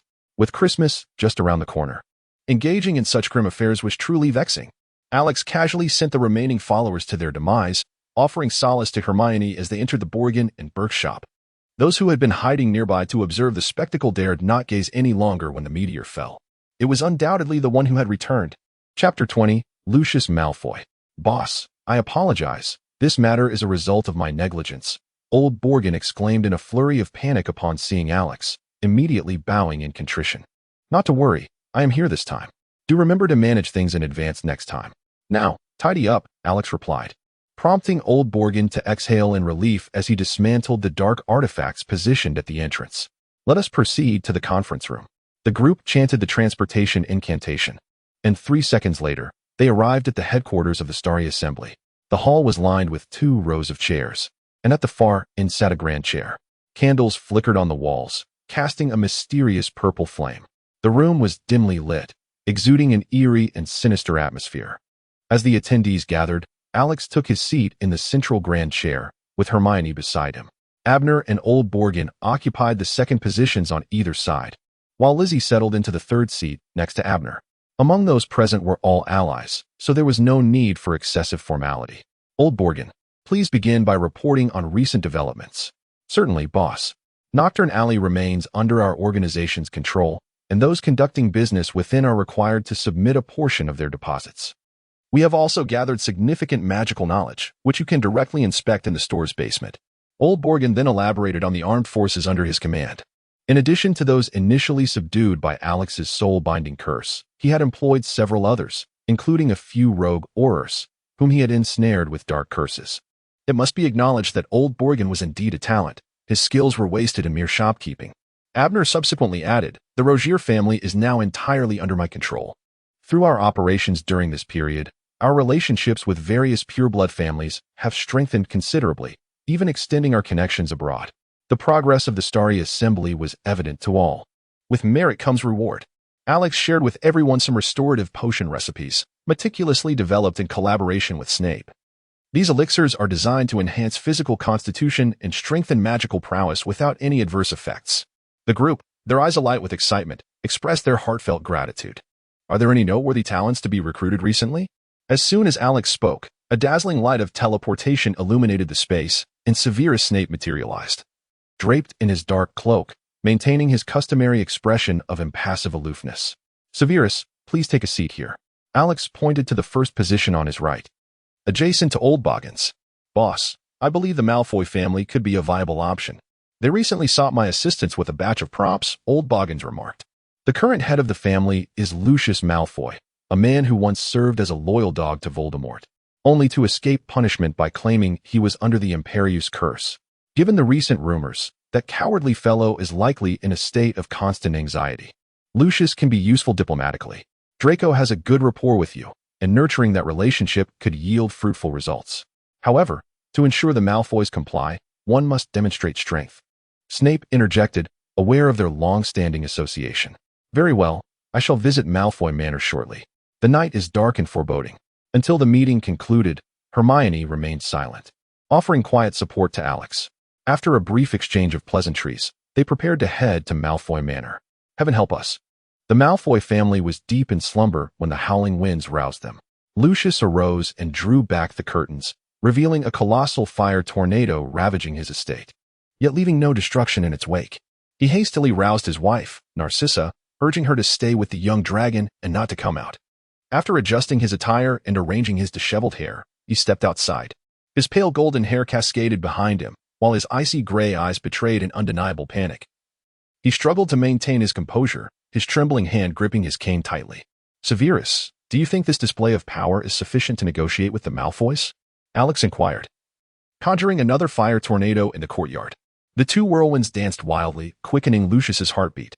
By conventional standards, it is adequate, Snape's indifferent voice echoed, as though awakening Lucius from a stupor. Upon focusing, he saw 6 figures standing at his doorstep, with a dark-haired boy with blue eyes at the center, leading the group. Mr. Malfoy, greetings. I am Alex Wyndham, here to discuss matters with the Malfoy family. Ah, please, come in for a detailed conversation. Lucius quickly welcomed them inside, summoning the house elf Dobby to prepare refreshments. Mr. Wyndham, may I inquire about the purpose of your visit? Lucius began, but was interrupted by footsteps descending the staircase. Realizing something, he swiftly turned and tightened his grip on his cane. Headmaster? Professor? What brings you here at such a late hour? A tall, pale woman with golden hair descended the stairs, holding Draco's hand. Upon spotting Alex and Snape, Draco fell into a state of bewilderment, speechless. Whatever transpires, please do not harm my wife and child. Lucius, a devoted family man, positioned himself protectively in front of Narcissa and Draco, addressing Alex with unwavering resolve. Fear not, Mr. Malfoy. We come as friends, and your wife and child may listen to our conversation. Narcissa exhibited a remarkable composure, understanding that escaping a wizard of such power was futile. Yet upon seeing Snape, she believed their situation would not deteriorate too severely. I can assure you, Mr. Malfoy, that Voldemort has not perished. He is actively seeking ways to resurrect himself. Should he return and discover that his once loyal servant has betrayed him while thriving, what do you think he will do? Lucius found himself at a loss for words, acutely aware that if Voldemort truly returned, he would not be met with kindness. We have come to offer you a new path, one free from constant fear and the necessity of violence. Narcissa glanced at Lucius, then at Snape, preparing to speak to Alex. But Lucius interrupted. I need your assurance for the safety of my wife and child, Lucius stated firmly, grasping Narcissa's hand. Certainly. All who join us shall receive my protection. Especially since Draco and I share a good relationship. Suddenly alerted, Draco emerged from his stupor, astonished to learn that his headmaster and the professor were part of an underground organization now seeking his family. Very well, the Malfoy family will pledge their allegiance. Our organization is called the Starry Council. We are not villains, we seek the true essence of magic. With this harmonious resolution, the Malfoy family exhaled in relief. After some casual conversation and introductions, Alex and his companions departed from Malfoy Manor. A change in the atmosphere was imminent. After dispersing the group, Alex and Hermione returned to the Granger household, where Mr. and Mrs. Granger had prepared a guest room for Alex's stay. The room was a simple guest chamber, devoid of any excessive adornments. After bidding good night to each other, Alex and Hermione returned to their respective chambers to commence their studies on spells for the day. The analysis of ancient magical incantations had reached its conclusion, and now the focus shifted towards their reproduction. Early the following morning, a flurry of owls eagerly flocked to the windows of the Granger residence, dropping off gifts after feasting upon the prepared nuts before taking flight once more. As Alex descended the stairs, he beheld Hermione joyfully unwrapping gifts. Of course, Alex had also prepared presents for several friends the previous night, most of which consisted of his notes or reflections. He had reserved Hermione's gift to present it to her in person today. Alex stealthily approached the exuberant little witch from behind. Wow, this book is remarkable. It introduces numerous targeted spells. The little witch initially nodded in delight but was soon startled and turned around swiftly. You're so annoying, Alex. A small fist playfully thumped against Alex's chest, soft as a gentle massage. Ding, ding, ding. This comprehensive guide to fundamental spells is presented to our brilliant little witch. Alex retrieved a thick notebook from behind, which contained most of the spells inherent to the world of Harry Potter. while the section on elemental magic was still being organized. Wow. Thank you, Alex. I have a gift for you too. Hermione presented Alex with a hand-knit scarf, predominantly a rich emerald green, intricately woven to depict a serpent. My craftsmanship isn't perfect, so please don't judge too harshly. Hermione then draped the scarf around Alex's neck, and surprisingly, it complemented his usual attire quite well. It looks wonderful. Thank you, Hermione. Hermione was overjoyed, embracing Alex briefly before scurrying off to examine the notebook. The Compendium of Basic Spells was the title Alex had inscribed on the notebook. Flipping it open, he found the killing curse detailed within, including comprehensive methods for its mastery and techniques to resist the allure of murderous intent. Hermione's lips twitched. Is this what you call basic spells? Alex began to unwrap his gifts. Harry had sent him a set of broom care tools. Although it struck Alex as peculiar since he did not possess a broom, thus, he set it aside. Ron had gifted him a sweater knitted by Mrs. Weasley, who, having heard about Alex's assistance from Ron, believed that one should reciprocate kindness and encourage Ron to foster a good relationship with Alex and make friends with commendable classmates. Draco sent Alex a set of wizard robes, exquisitely crafted and luxuriously designed. When Alex tried them on, they seemed to stretch comfortably, as if enchanted. Abner had sent him a considerable collection of dark magic books, raising suspicions that he might have emptied the Rosier family's inventory. Lizzie presented him with a serpent-shaped statue that moved when observed, making for an intriguing ornament. Alex, you look splendid, Hermione remarked, her cheeks flushed as she gazed at him. The remaining gifts were of considerable significance. Professor McGonagall had sent a notebook on animagus training, detailing the highest level of transfiguration that allows wizards to transform into ordinary animals. It included important notes for each stage and a message stating that if Alex wished to attempt becoming an animagus, he must do so under Professor McGonagall's supervision. Professor Flitwick had provided a dueling notebook, outlining essential considerations for wizards during duels, including the coordination of spells and footwork. This was particularly valuable, as Alex typically relied on overwhelming magical strength to defeat his foes and had little experience in evenly matched combat. Flitwick's gift served as a reminder for Alex to hone his combat awareness, especially since a confrontation with Voldemort was inevitable, and the more prepared he was, the better. Snape's gift was rather unadorned, a box full of potions, ranging from invigorating tonics to revival potions, and from the elixir of life to Felix Felicis, encompassing nearly every potion available on the market, along with some of Snape's personal concoctions. It was no wonder that it was packed in a box enhanced with the undetectable extension charm.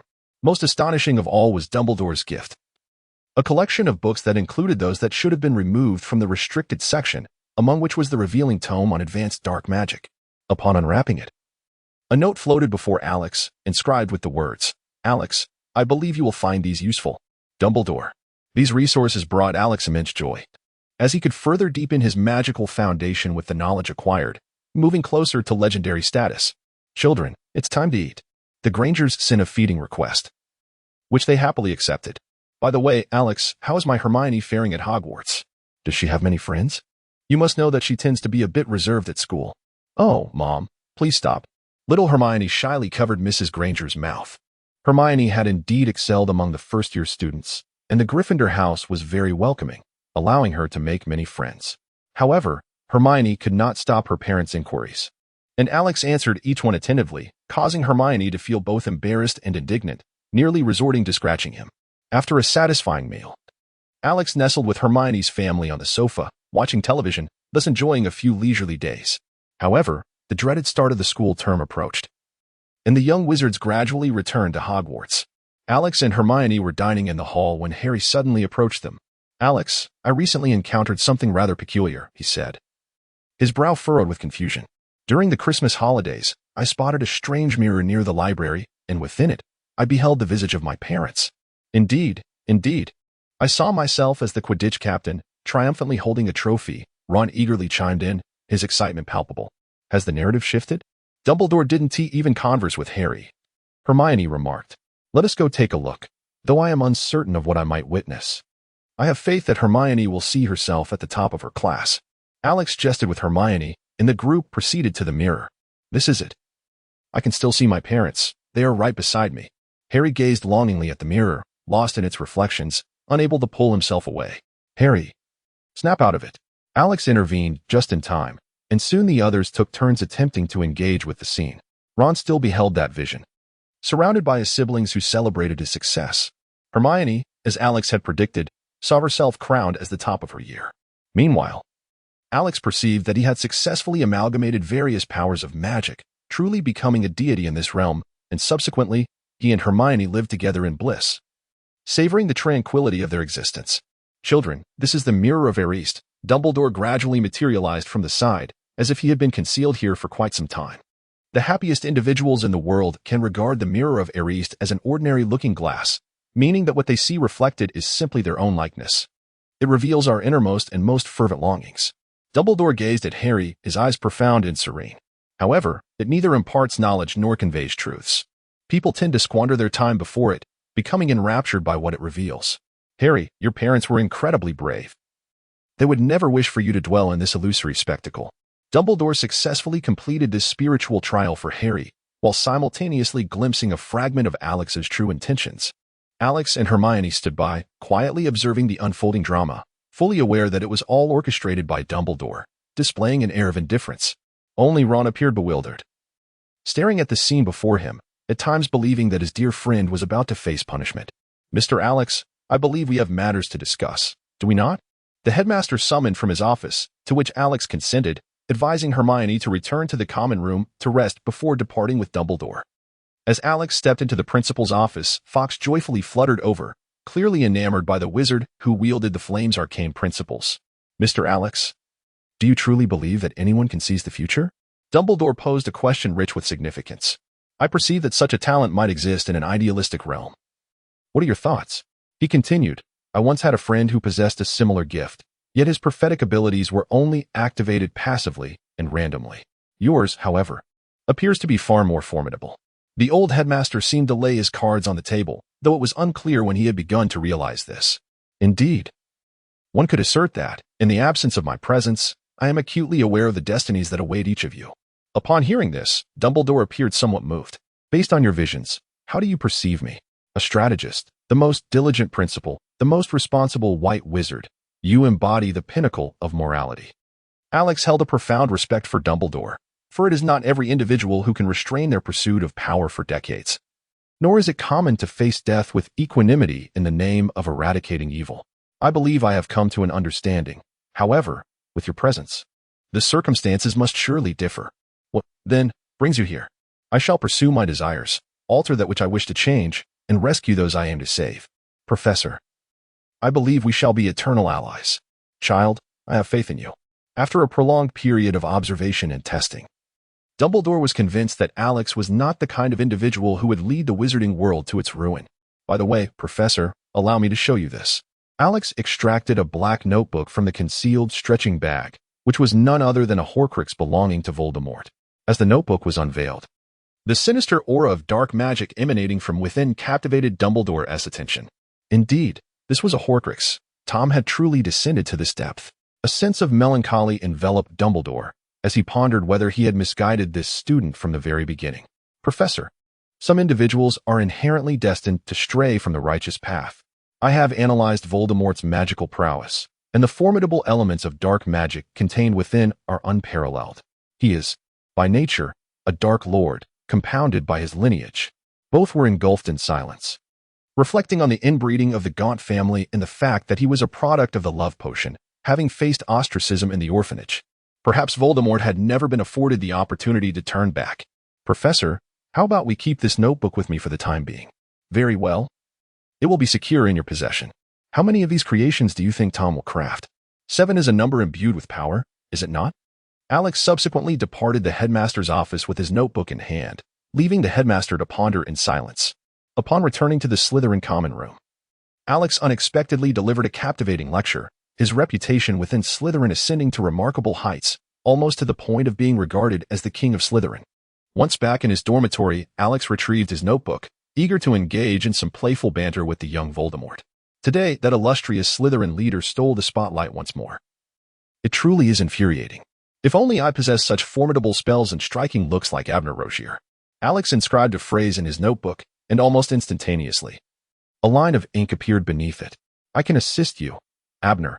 A powerful spell can bestow upon you strength and alter your visage. I can teach you. What are you? Why do you write on your own? I am a legacy left by a great sorcerer before his demise. dedicated to aiding his heir in mastering magic and wielding power. Voldemort spun his fabrications with an impressive flair. Their exchange meandered through trivialities, with Alex expressing discontent while Voldemort lured him with promises of power, attempting to compel Alex to heed his commands. In this duel of wits, Alex concluded the dialogue as it began to veer towards consent, closing the notebook and returning it to his bag. How should one navigate this, after all? The knowledge of magic ought to be prudently extracted.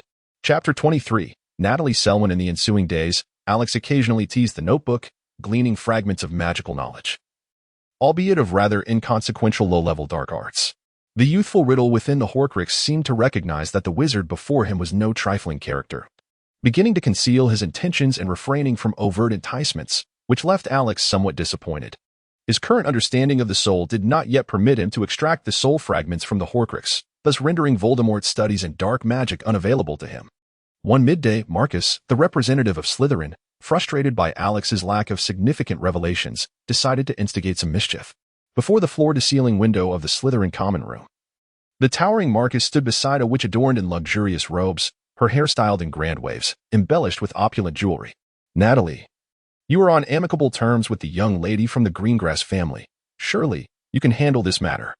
Natalie Selwyn stood for a moment before ultimately nodding in agreement and accepting a box from Marcus. During dinner, a petite young witch stealthily entered Alex's dormitory, remaining for just a few minutes before exiting. While dining in the hall, Alex suddenly sensed an unseen force seemingly influencing his soul. Thanks to the protective might of his formidable magical principles, he managed to endure for the time being. Yet, this force felt inexhaustible, compelling Alex to sit in rapt contemplation, diligently channeling his magical energy. Alex, are you all right? Hermione, noticing Alex's unusual demeanor, inquired with concern, gently brushing her hand against his forehead in an attempt to rouse him. Take me to find Severus, Hermione. At that moment, Alex staggered as if intoxicated, supported by Hermione as they exited the hall. The expressions of the Slytherins changed dramatically, and they ceased their meal, turning their gazes towards Abner. I shall investigate. The head might have been ambushed, Abner reassured the others before swiftly pursuing Alex, followed closely by Lizzie, Harry, and Ron from Gryffindor. The group convened in the potions classroom, where Snape, with a grave demeanor, examined Alex's condition. What a masterful piece of work. I did not anticipate such an effect from a love potion. I previously advised you to practice your mental occlusion. Snape's expression was frigid and stern, his wand never ceasing its movements, though his words were devoid of compassion.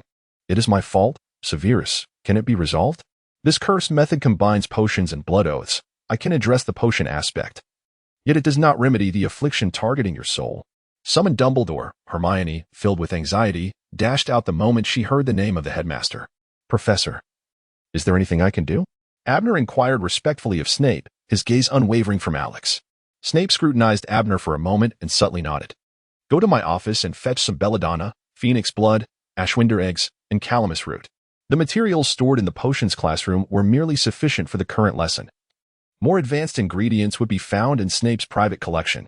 With a crackle, only one person at Hogwarts could apparate, and amidst a flash of fire, Dumbledore appeared in the potions classroom, clutching Fawkes Talon, his expression serious. Hermione, grasping a feather from Fawkes, followed closely, her face revealing an unmistakable urgency. As if on the verge of tears, Dumbledore approached Alex, his expression grave as he conducted a thorough examination, his demeanor softening considerably. Child, this combination of a love potion and a blood oath is unprecedented for me, yet the fundamental principles remain unchanged. However, there may be a more effective method. Dumbledore playfully winked at Alex before casting a glance at Hermione. Professor, now is not the time for jesting. Alex offered a wry smile to Dumbledore, as if the old headmaster's presence had subdued the power of the curse, making it considerably easier for him to withstand the onslaught. No, my dear child, Dumbledore began, his voice taking on an almost chant-like quality. This curse, if wielded correctly, could indeed be regarded as a blessing. Those bound together by it share a profound connection. Their magical essences intertwined, they become inseparable companions or lovers for all eternity. Even in death, their souls shall traverse the afterlife hand in hand. A flicker of nostalgia danced in Dumbledore's eyes, a memory that lingered long in his heart. Meanwhile, Hermione stood in stunned silence. Although she had acquired considerable knowledge with Alex's assistance, the concept of a blood pact was still foreign to her. He has the ability to transfer the curse's power to you, and thereafter, You shall be a match made in heaven, Snape explained bluntly to Hermione, causing her to gasp in surprise, her cheeks flushing a deeper shade of crimson as she shyly lowered her gaze. Alex gazed at Hermione, his voice imbued with the utmost gentleness. Hermione, would you be willing to accompany me always? At that moment, Hermione had transformed into a steam maiden. Blushing as if exuding vapor, yet resolutely replied, I would be honored, Professor. I kindly ask you to assist us in channeling this power. I appreciate your help, Severus. Alex submitted a request for assistance to Dumbledore, while expressing gratitude towards Snape. The stoic Snape merely shook his head and continued with his tasks. Dumbledore's spell proved remarkably effective, successfully transferring the essence of the curse. After consuming the potion brewed by Snape, Alex and Hermione sensed an immediate change in their connection. They exchanged unspoken thoughts, discovering that they could indeed comprehend one another, and this form of communication was exponentially swifter than verbal discourse. Very well, children. You shall have ample time to revel in the wonders of this ability. Please, bear with me, an old man, as I linger here in the chill of the night. Dumbledore remarked. Snape cast a sidelong glance at Dumbledore and, acknowledging Alex with a nod, departed the potions classroom. Alex and Hermione exchanged awkward smiles, expressing their gratitude once more before departing. Abner, after completing his potion work, steadfastly remained behind Alex, unwavering in his loyalty. The group slowly exited the underground, and after arranging for Abner to return to the common room to comfort the little snakes, Alex took Hermione's hand and led her toward the observatory. A profound understanding blossomed between them, each perceiving the other's thoughts and feelings, their hearts brimming with love and tenderness. Seated in the observatory, they gazed at the stars twinkling in the night sky, their hearts filled with sweetness, and their occasional glances igniting joyful laughter between them. Congratulations to the host for grasping partial soul loss, the power of love. You promised success. You said it. You said it. In a dimly lit chamber somewhere in Hogwarts, a frantic female voice echoed, its sharpness unnoticed by anyone. A flash of green light surged, and a figure collapsed onto the ground, while another translucent form gradually took shape. In the last glimmers of green light, the upward curve of the translucent figure's lips revealed a wild, reckless, sinister, and malevolent demeanor. Chapter 24, Gellert Grindelwald with matters settled. Alex and his companions returned to their respective dormitories to rest, the harrowing experiences of the night leaving them somewhat mentally fatigued. As Alex was contemplating teasing the youthful riddle before retiring for the night, he suddenly realized that his notebook had vanished. The dormitory remained undisturbed, yet the drawer where the notebook resided was utterly empty.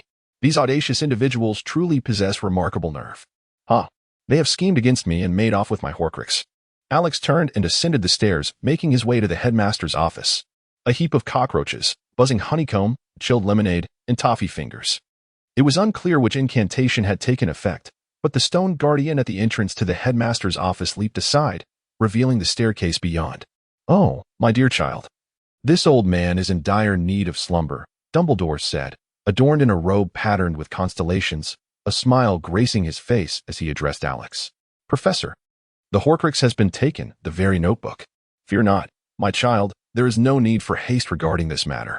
I sense that you have encountered a power akin to my own, Dumbledore remarked, seemingly unfazed by the news, and instead shifted the conversation to the principles of the soul. Upon hearing this response, Alex comprehended that everything was under the control of the former principal. Indeed, Professor, I believe I have grasped the aspect of love within the law of souls, yet I have not fully penetrated its depths. I have yet to embark upon the legendary journey. Dumbledore nodded gently, his visage radiating warmth as he approached Alex. Child, hold on to me. I shall take you to meet someone. As Alex was about to inquire, he was whisked away by Fawkes. In a dark, secluded forest in Austria, a tall tower stood amidst the shadows, where a burly guard leaned against a stone, half asleep. In a flash of fire, two individuals and a bird materialized at the tower's entrance. The guard, suddenly alert, brandished his wand at Dumbledore.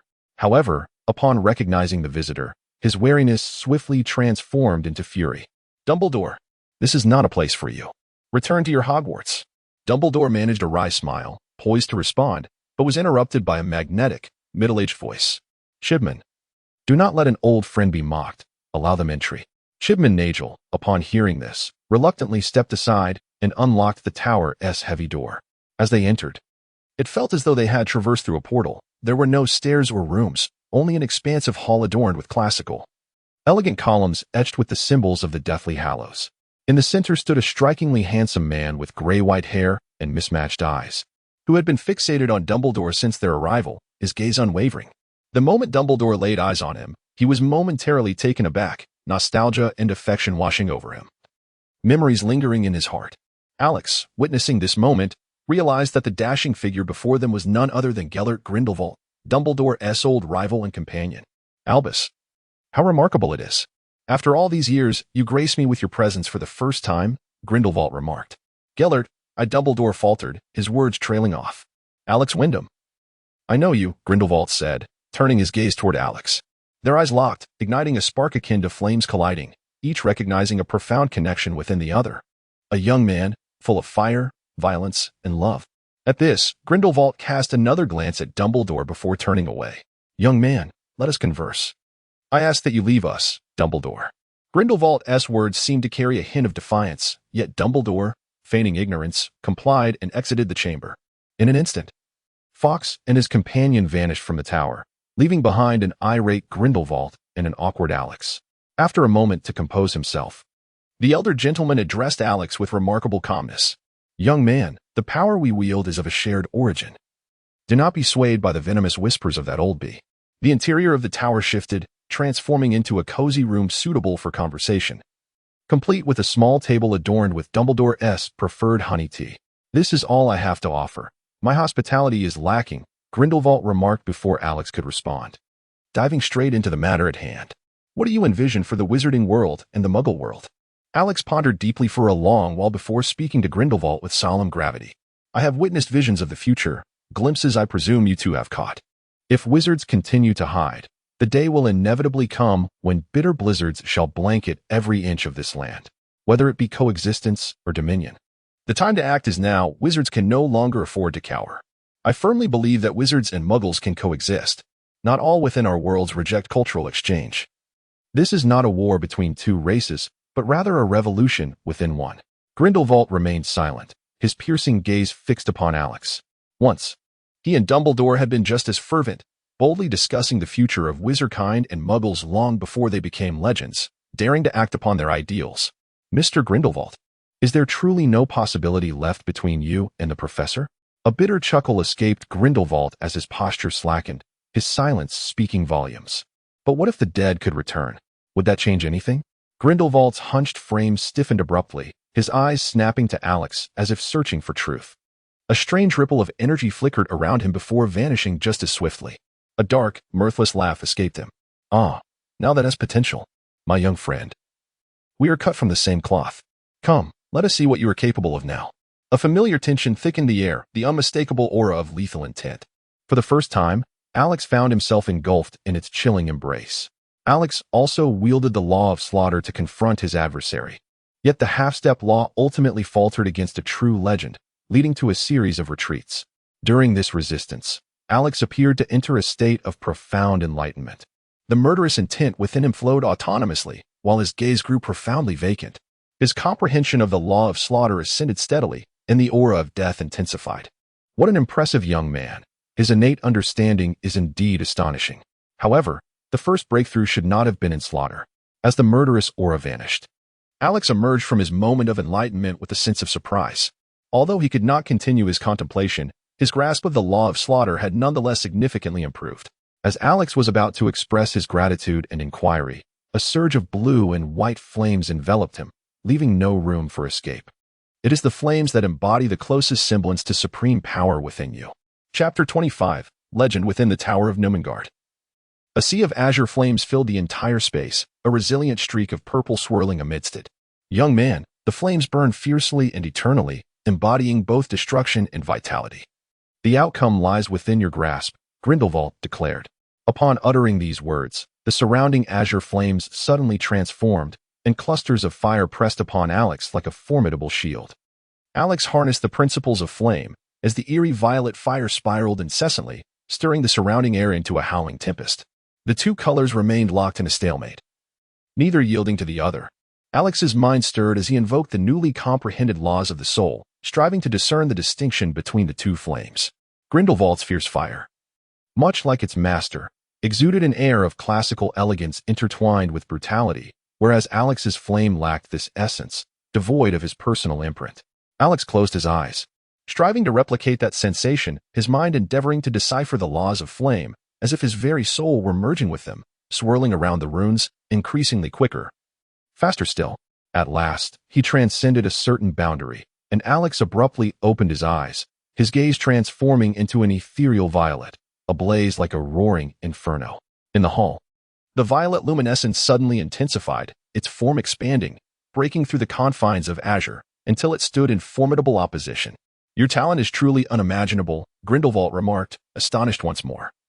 For this was the second time that day that Alex's extraordinary gift left him in awe. The two seemed as if they were longtime friends, perfectly in sync, simultaneously retracting their flames and resuming their casual conversation at the table. There were no dazzling lights or shadows, only the turbulence of magic within Alex. The mana surged as if boiling, the runes of the laws of flame continuously revolving in his mind, radiating brilliance. Alex's entire being was infused with an invigorating energy, his aura growing increasingly formidable until he transcended a certain limit. "Congratulations, host, you have entered the realm of legend through the fire principle." He forcefully suppressed the overwhelming sense of destructive power that accompanied his breakthrough and regained his composure, finally turning his gaze towards Grindelwald. "Young man, I sense the aura of the blood alliance within you, tied to your beloved." Grindelwald's statement, though phrased as a question, was delivered with unwavering certainty. Alex nodded in acknowledgement. "Indeed, I once was." A silence enveloped them, as Alex found himself at a loss for words to comfort the older man before him. "All right, young man. Follow me." Grindelwald emerged from his reverie, suddenly resolute, leading Alex out of the tower. With a flick of his wand, a dark shroud ascended into the sky, plunging numerous distant cities into profound darkness, as countless black veils descended upon the buildings. "After all these years, you have finally returned," an elderly woman remarked, tears glistening in her eyes as she stood in a house on the outskirts of a town, gazing at the dark fabric enveloping the city. In an instant, she transformed into a tall, striking lady, elegantly fierce, Vida Rogier, the everlasting Rose of France who had always trailed behind Grindelwald. This day felt peculiar for many ordinary wizards across America and Europe as they observed their once familiar neighbors appearing transformed, joining together and vanishing in a collective apparition. "Welcome back, my loyal friends," Grindelwald addressed the gathered wizards at Nurmengard. Vida seamlessly positioned herself behind him, casting a smile at Alex before turning her attention forward, scanning the horizon alongside Grindelwald. "I know some friends are no longer with us, yet I believe that until their last breath, they did not forget our ideals, our ambitions. Friends, after years of silence, I trust you are weary of solitude. Come, join me as we continue our unfinished quest for the greater good. For the greater good. For the greater good. For the greater good. For the greater good."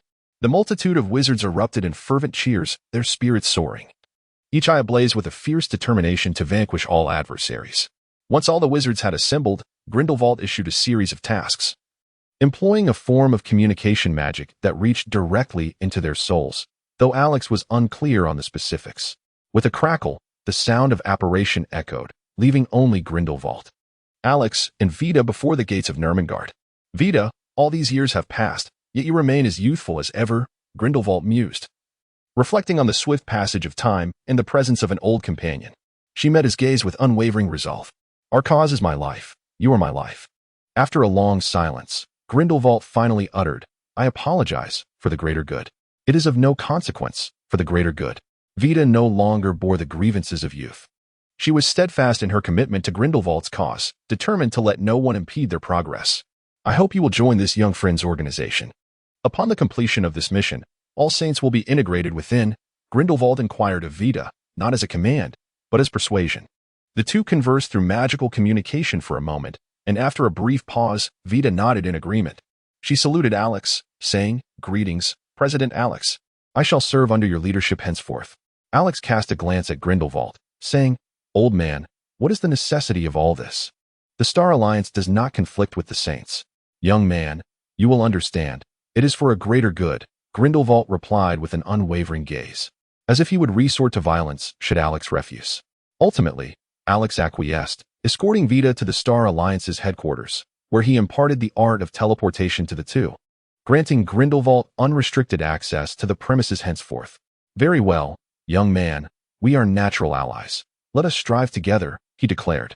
One must admit, the old man possessed an extraordinary charisma, compelling numerous saints to dutifully execute his commands, all thoroughly convinced. By the way, inform Dumbledore to visit Newmungard, bringing my favorite dishes. Should he fail to appear, I may pay a visit to the American Ministry of Magic, Grindelwald warned Alex before he departed, threatening Dumbledore with a smirk as he returned to his tower. Vito watched Grindelwald retreat, exchanged a smile with Alex, then vanished in a flicker of apparition. As the flames flickered, Fawkes materialized before Alex, appearing even more intimate. The flames of the phoenix harmonized beautifully with the laws of fire, each enhancing the other.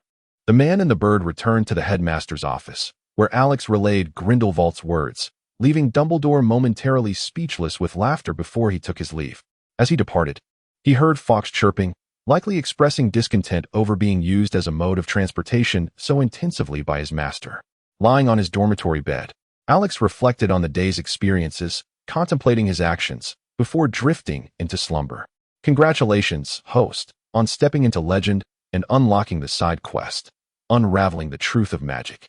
Current progress, 30 host, Alex physique, 710 magical power, 1018 intelligence, 1829 magical proficiency, basic magic, master, ancient magic, apprentice. Flame mastery specialization laws, law of slaughter, half step, law of fire, elementary, law of the soul, partial comprehension, comprehensive strength evaluation, a true legend, an ancestor of fire manipulation. With only a handful of wizards in the world capable of rivaling you. Chapter 26, The Norwegian Ridgeback Hagrid. Something is amiss. Harry, Ron, Hermione, and Alex prepared to gather at Hagrid's hut for tea, having recently noticed his peculiar behavior. A few days prior, Hermione had discovered Hagrid covertly perusing books on dragon husbandry in the library, and today, upon their arrival at the hut, it was evident that he was concealing something. Upon entering, the strange egg atop the fireplace was impossible to hide. Is this a dragon egg? Hermione exclaimed in disbelief. For privately raising dragons was illegal in the magical world. Hagrid stammered, unable to articulate a coherent response. Hagrid, you should be aware of the consequences. Alex spoke to Hagrid with a serious tone, asserting that while there were no apparent mistakes in the original text, it is always prudent to exercise caution. However, Nobby has yet to be born. Poor Nobby. Did you name it? Harry and Ron appeared quite exhilarated, displaying a keen interest in the fire dragon. Oh, indeed. It should be hatching in just a few days. As soon as Hagrid finished speaking, the group heard a series of cracking sounds. The egg on the fire cracked open, and a diminutive yet fierce figure emerged from within. Hagrid hurriedly approached, eager to embrace Nobby, only to be singed on the beard by a burst of flames. Oh, the little creature is truly lively. Just as Ron was about to reach out and touch it, Alex intervened. At that moment, Nobby turned to face the people in the room, intending to display some bravado. But upon noticing Alex's unwavering gaze, it froze in place, trembling slightly, as if overwhelmed by fear, much like a mouse confronted by a cat. At this moment, Alex summoned the flames of the law, enveloping Norbert in a warm, orange blaze. Norbert floated amidst the fire, radiating joy, while Hagrid beamed with delight at the sight. Hagrid, I must caution you that the Norwegian Ridgeback, or indeed most fire dragons, grow at an astonishing rate. In just a few weeks, your room may very well be burst asunder. Alex spoke gravely once more to Hagrid, who was beside him, as Hermione nodded in agreement. But it's still so small. We haven't spent much time together. Perhaps I could raise it in the Forbidden Forest. No, the Forbidden Forest is far too perilous, Hagrid lamented, wiping away tears, leaving everyone feeling quite helpless. Suddenly, a sound of clattering drew their attention, and they turned to see Draco peering in through the window at Norbert. As Ron was about to shout at him, Harry intervened, and Draco made his way inside. Hello, everyone. Greetings, Hagrid. We haven't properly introduced ourselves. I am Draco Malfoy, he said politely, extending his hand to Hagrid, who shyly wiped his own hand before shaking it. Good day, sir. Draco then addressed Alex with a nod before taking a seat beside Harry, his gaze fixed on the floating Norbert, filled with curiosity and longing. Oh, child, do you also adore Norbert? Isn't he just delightful? Despite Hagrid's lingering prejudice against Malfoy, he couldn't help but feel cheerful, treating him as a fellow enthusiast. The two then engaged in a discussion about dragons, and it must be said that Draco, despite his youth, possessed considerable knowledge on the subject. Hagrid. It is undoubtedly unfeasible to keep a dragon at school. However, my father has invested in a dragon breeding facility. Perhaps we could send Norbert there, suggested Draco. Hagrid still bore a pained expression, gazing longingly at Norbert. Hagrid, this is the best choice for all of you. You can still visit him, and he will not forget you. Alex once again reminded Hagrid, who finally resolved to send Norbert to the breeding grounds mentioned by Draco in a few days. Following discussions between Draco and Lucius, a team of flying broomsticks would arrive at Hogwarts Astronomy Tower in a few days, tasked with transporting Norbert. Time swiftly passed. And on the third day, Hagrid wept as he packed Norbert, his tears flowing as he placed the dragon into a box. A sudden tearing sound broke the moment, causing Hagrid to pause. It seemed that Norbert had not been getting along well with his friends, leaving the group bewildered as to why a dragon would struggle to bond with a toy bear. That evening, the five prepared to head to the astronomy tower together. With Harry, Ron, and Malfoy cloaked under the invisibility cloak, an item returned to the Potter family by Dumbledore during Christmas. Alex and Hermione followed closely behind using the disillusionment charm, just in case. Everything proceeded remarkably well, and Nobby was taken away amidst a cacophony of shouts, while Draco stood on the astronomy tower, his face a mask of reluctance. All was going smoothly until, while escorting Hermione back to the Gryffindor common room, they encountered Professor McGonagall, who was on patrol. Initially, there seemed to be no issue. But Ron, under the invisibility cloak, appeared to forget his concealed state, stumbling backward and, in a rather dramatic fashion, was caught by Professor McGonagall. Harry, Ron, and Draco were caught red-handed. McGonagall intended merely to deduct a few points as a reprimand. However, with Draco from Slytherin present and Filch coincidentally appearing at the far end of the corridor, the situation escalated, leading to their confinement arranged by Filch. Alex and Hermione exchanged glances, both understanding each other's thoughts. The narrative had shifted, yet not entirely. Dumbledore remained at the helm of the hero cultivation plan. After the commotion subsided, they arrived at the Gryffindor common room, where Alex embraced Hermione briefly before bidding her farewell and making his way to the headmaster's office. The familiar sight of the old man in pajamas and the beloved Phoenix seemed to await Alex's arrival. Professor, have you visited Grindelwald? This question momentarily stumped Dumbledore, who smiled and nodded, appearing considerably revitalized. Alex, the Horcrux may have returned to Voldemort. Dumbledore's expression shifted to one of seriousness as he spoke to Alex, seemingly hoping for a response. Rest assured, Professor, I shall venture into the Forbidden Forest. It is the perfect opportunity for me to confront the current Voldemort. Alex confidently asserted that, with his current strength, dealing with a Chiron like Voldemort would be a matter of ease. Child, remember to exercise caution. One must never be complacent in any circumstance, Dumbledore advised Alex with great care. Yes, Professor, I will, he replied. Alex absorbed this information as well. The narrative had shifted, and it was possible that Voldemort's power would undergo transformation. Thus, prudent preparations were necessary. After bidding farewell to Dumbledore, he returned to the common room and opened the long-neglected training chamber to delve into the study of ancient magic. Alex discovered that his comprehension and creativity in the realm of fire magic had reached unparalleled heights, rendering the learning of fire spells almost effortless. His primary objective now is to devise a method of spellcasting that is most suitable for him, a pursuit that necessitates the search for inspiration, with ancient, formidable, yet challenging forbidden spells serving as an excellent direction. Chapter 27, Voldemort, a Little Child. You three troublemakers, if it were not for the headmaster's prohibition, I would undoubtedly make you experience the taste of shackles and chains. On the way to the Forbidden Forest, Filch glared menacingly at Harry, Ron, and Draco, causing the trio to feel quite uncomfortable. He then turned to Alex and spoke with a tone of respect and servility. I will require your assistance, Mr. Alex. Alex's dominance in Slytherin was unmistakable, a force not to be trifled with by the likes of Filch. With a slight nod, Alex chose to disregard Filch's presence. At that moment, Hagrid appeared, accompanied by the large dog Fong. All right, Filch, leave this to me, Hagrid said, turning to Alex. I would appreciate your assistance in entering. Dumbledore had previously arranged for Alex to accompany a few individuals for their protection, instilling confidence in the trio. Unless life is endangered, I shall refrain from intervening. A flash of light illuminated the scene as Alex donned the disillusionment charm, blending seamlessly with the group. The dark atmosphere of the Forbidden Forest weighed heavily on the three, despite Hagrid's imposing figure beside them and the knowledge that Alex trailed closely. An unsettling fear began to creep in. Recently, something malevolent has entered the Forbidden Forest. Unicorns have met a tragic fate, Hagrid expressed gravely, glancing anxiously towards the depths of the forest. I heard there are werewolves in the Forbidden Forest. Could it be them? Ron interjected, attempting to alleviate the oppressive tension through conversation. I have examined several unicorns' wounds. They were not inflicted by werewolves. It appears to be the work of a wizard. Moreover, the blood of these unicorns.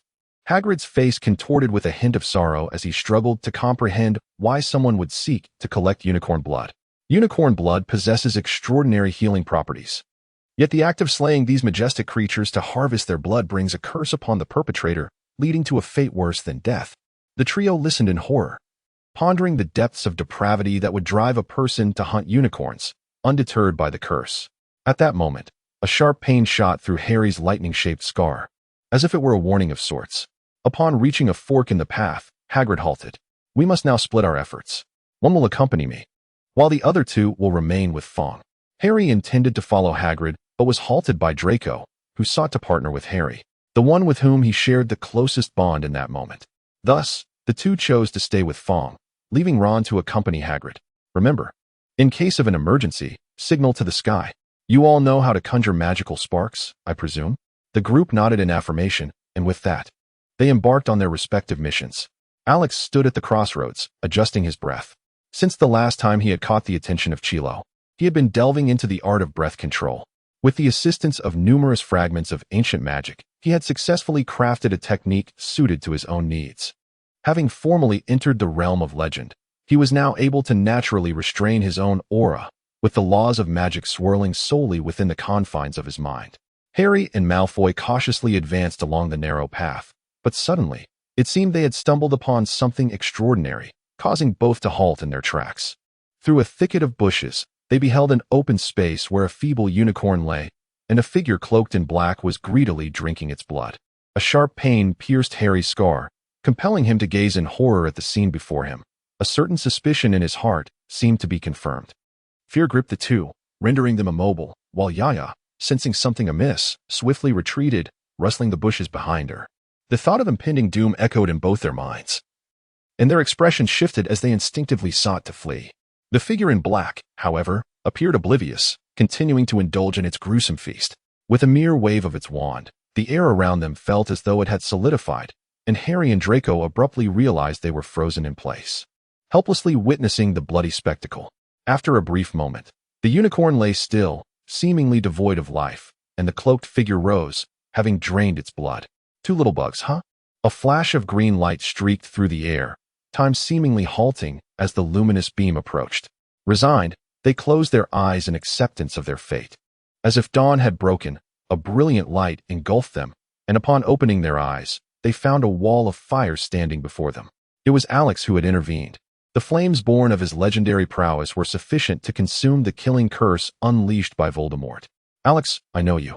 A talent like yours will always have a place among my ranks. Join me in a grand endeavor, and you shall possess everything you desire: power, wealth, beauty. Yet, just as Voldemort attempted to entice Alex, he suddenly cast another killing curse, a vibrant green light radiating with a potency far surpassing the previous. After all, still just a child. WOC, a legend. Alex summoned the flames of his magic, unleashing a bizarre purple fire that spiraled around the curse, obliterating it in an instant. Voldemort sensed the familiar pulse of magical law, his demeanor shifting from relaxed to grave, tinged with a hint of greed. No words were exchanged. Both raised their wands toward one another. In Harry and Draco's perspective, Alex appeared at ease, while Voldemort's expression lurked in the shadows, reminiscent of a venomous serpent. Without grand incantations or intricate gestures, both wielded their wands casually, unleashing a profound brilliance aimed at each other. Alex was perplexed as to why Voldemort did not invoke the power of the laws in their confrontation. Seizing the opportunity, he unleashed the flames of the law to their utmost potential, with violet flames swirling around him. Suddenly, several fire dragons materialized, hurtling towards Voldemort. The youngest legend, Voldemort, retaliated with 2 killing curses, compelling Alex to devote his full attention to defense. In that moment, Voldemort transformed into a shadow, surging towards Alex. Enveloped in a dense aura of dark power, Alex swiftly dodged, employing the principles of lethal force to exert pressure on his opponent. However, Voldemort appeared unaffected, unleashing a series of killing curses, each more potent than the last, with beams of light growing thicker and more formidable, seemingly casting an ominous shadow over Alex. The shadows surrounding Alex appeared to have transformed, with numerous hands reaching out in an attempt to grasp him. Though their strength was minimal, their sheer multitude was overwhelming. Alex promptly summoned a swirling vortex of flames to envelop himself, striving to evade the lethal curse. After successfully dodging most of the onslaught, he forcefully dispelled two lesser but still formidable beams of green light. At that moment, however, Voldemort's form had vanished, leaving behind only a pool of viscous black liquid on the ground, seemingly animated as it writhed and squirmed.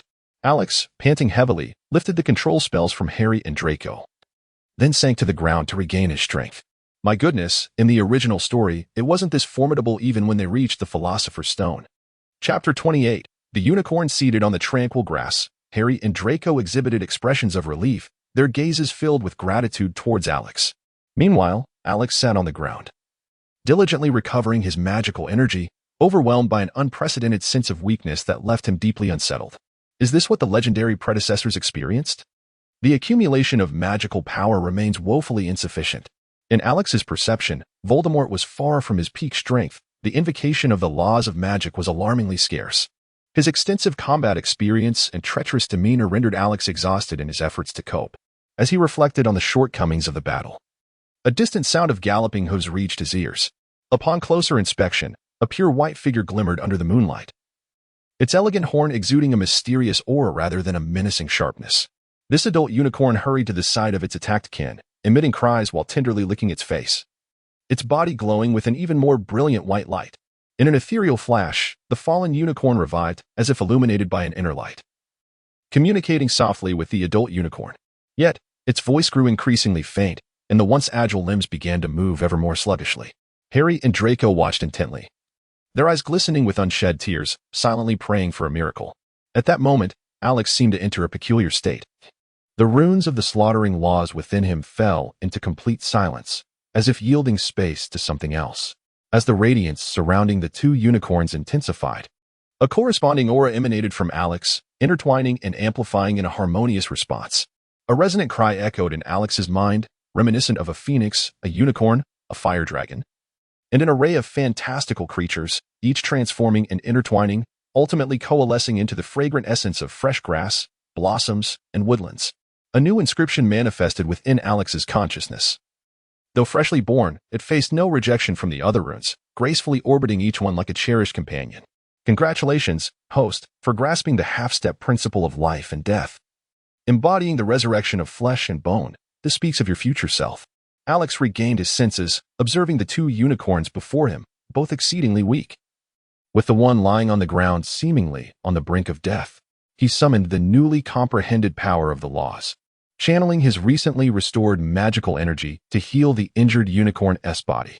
A radiant white light enveloped both unicorns. Witnessing this, the adult unicorn summoned its final reserves of strength to resonate with Alex's power of the law.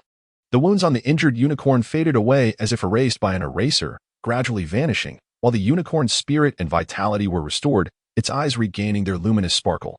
Once again, Alex had overexerted himself and collapsed onto the ground, striving to replenish his own magical energy. The life law runes in his mind pulsed gently, accelerating his recovery by more than threefold. At that moment, the sound of hooves echoed, and a centaur, possessing a human torso and equine lower limbs, burst forth. Initially intending to draw its bow and drive away the sorcerer near the unicorns, it suddenly sensed the aura emanating from Alex. The battle fervor vanished entirely. It knelt before him, its front hooves bending gracefully. O revered envoy of the goddess of nature, Ronan salutes you. Why do I say this? Does the goddess of nature truly exist? Alex appeared quite perplexed. The tomes of this world had once alluded to the existence of deities. Yet it had been established that these were merely formidable sorcerers demonstrating powers beyond the reach of the common folk. Thus, I beseech you to visit the tribe. The priest will elucidate everything for you.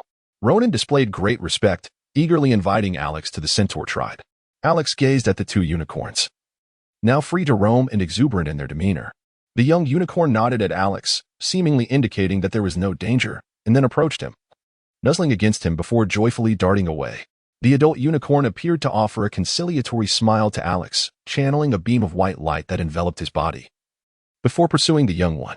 Once the luminous energy entered his being, Alex felt a comforting warmth envelop him, and the runes of life as principles in his mind danced with exuberance. Congratulations to the host for receiving a boon, the blessing of the unicorn. Effect: life principle activation cost reduced by 50, healing efficacy enhanced by 100, physical damage healing cost diminished by 50, and spiritual damage healing cost reduced by 20. Note: this gift embodies the gratitude of the unicorn clan, a rare occurrence in a century for a human sorcerer to receive. Alex was momentarily taken aback upon witnessing the healing effects. Were he to visit St. Mungo's Hospital for magical maladies and injuries, he would undoubtedly be esteemed by the head physician, perhaps even receiving accolades from the director himself. In Alex's experience, the spells capable of mending soul injuries were exceedingly rare. Each incantation either demanded a prohibitive amount of magical energy, capable of draining the caster, or required the aid of magical materials to channel power. Now, he found himself able to wield even the most fundamental healing spell for the soul. After calming his emotions, Alex approached Ronan, who was accompanied by Hagrid, gazing at the numerous craters left by the explosive spells. What happened? I could hear the explosions from quite a distance, Hagrid remarked. You should take Harry and Draco back. I need to accompany Ronan for a while. With that, the man and his steed set off in a shared direction, leaving Hagrid to tend to the astonished Harry and Draco, who were still reeling from the events. Esteemed human wizard, greetings. You may call me the High Priest. An elderly centaur engaged Alex in conversation within a secluded grove. After a casual discussion about the forbidden forest, the centaur dismissed the other centaurs. May I inquire? Who is the goddess of nature? Alex asked. Regrettably, I cannot divulge the truth of this matter. But what you should know is that the entire centaur race will honor you and heed your every command. Should life ultimately choose you, you shall become the next deity of nature. To this day, Alex remained uncertain of the existence of deities and the reason behind the centaur's profound respect for him. Subsequently, a bonfire was ignited within the centaur camp, and a sumptuous feast was prepared in Alex's honor. He established amicable relations with the centaurs, resulting in a joyous gathering for all. It was not until the early hours of the morning that Alex took his leave of the centaurs, returning to the castle to rest after the taxing battles and the depletion of his magical reserves, which weighed heavily on his spirit. Collapsing onto his dormitory bed, Alex quickly succumbed to slumber. In a hazy dream state, it seemed as though a spectral figure emerged from his mind, casting shimmering light upon his entire being. In the centaur camp, following the conclusion of the feast, the centaurs began to rest. The high priest gazed up at the twinkling stars and the vast moon, sighing deeply. Will life return to you first, or will it be nature? Chapter 29. Flesh and Blood Proliferation. Severus, are you prepared? Of course. In the potions classroom, yet another lifeless body of a potion slave lay on the ground. As Snape dropped a single drop of potion, the familiar scene unfolded. A body began to gradually take form, appearing vibrant and full of life under Alex's life-giving principles. A soul hovered above the physical form, swirling around, yet still unable to merge with it. Alex invoked the law of the soul, and the spirit, obeying his command, penetrated into his mind. With the law of the soul at his disposal, Alex keenly discerned that once the spirit entered his consciousness, it would gradually dissipate, never truly remaining within, let alone exerting control over the corporeal form. Alex channeled all his magical energy into the laws of the soul, yet to no avail. His understanding of the laws of the soul remained insufficient. Further study was imperative. Perhaps there existed another approach. Alex gazed at Snape, who maintained an air of calmness. Yet his trembling hands betrayed his inner turmoil. What can be done? Snape inquired, his eyes reflecting an unwavering resolve. The resurrection of a soul, encompassing all memories and personality, proved exceedingly arduous. Perhaps a fragment could suffice. I could employ soul-healing magic to nurture this fragment into an independent persona, albeit devoid of complete memories. How about those prior to enrollment? Snape remained silent for a considerable time before nodding in acknowledgement. In truth, even if I had them all, she would not accept me. Indeed, there exists no remedy for regret in this world. Snape's expression darkened as he recalled his youthful indiscretion when, in a moment of anger, he uttered words to Lily that severed any potential between them. Do not despair, Severus. I am here to offer you a remedy for your regrets. You can still embark on a new beginning. Alex offered some words of comfort to Snape before swiftly making his way to the library to procure supplies.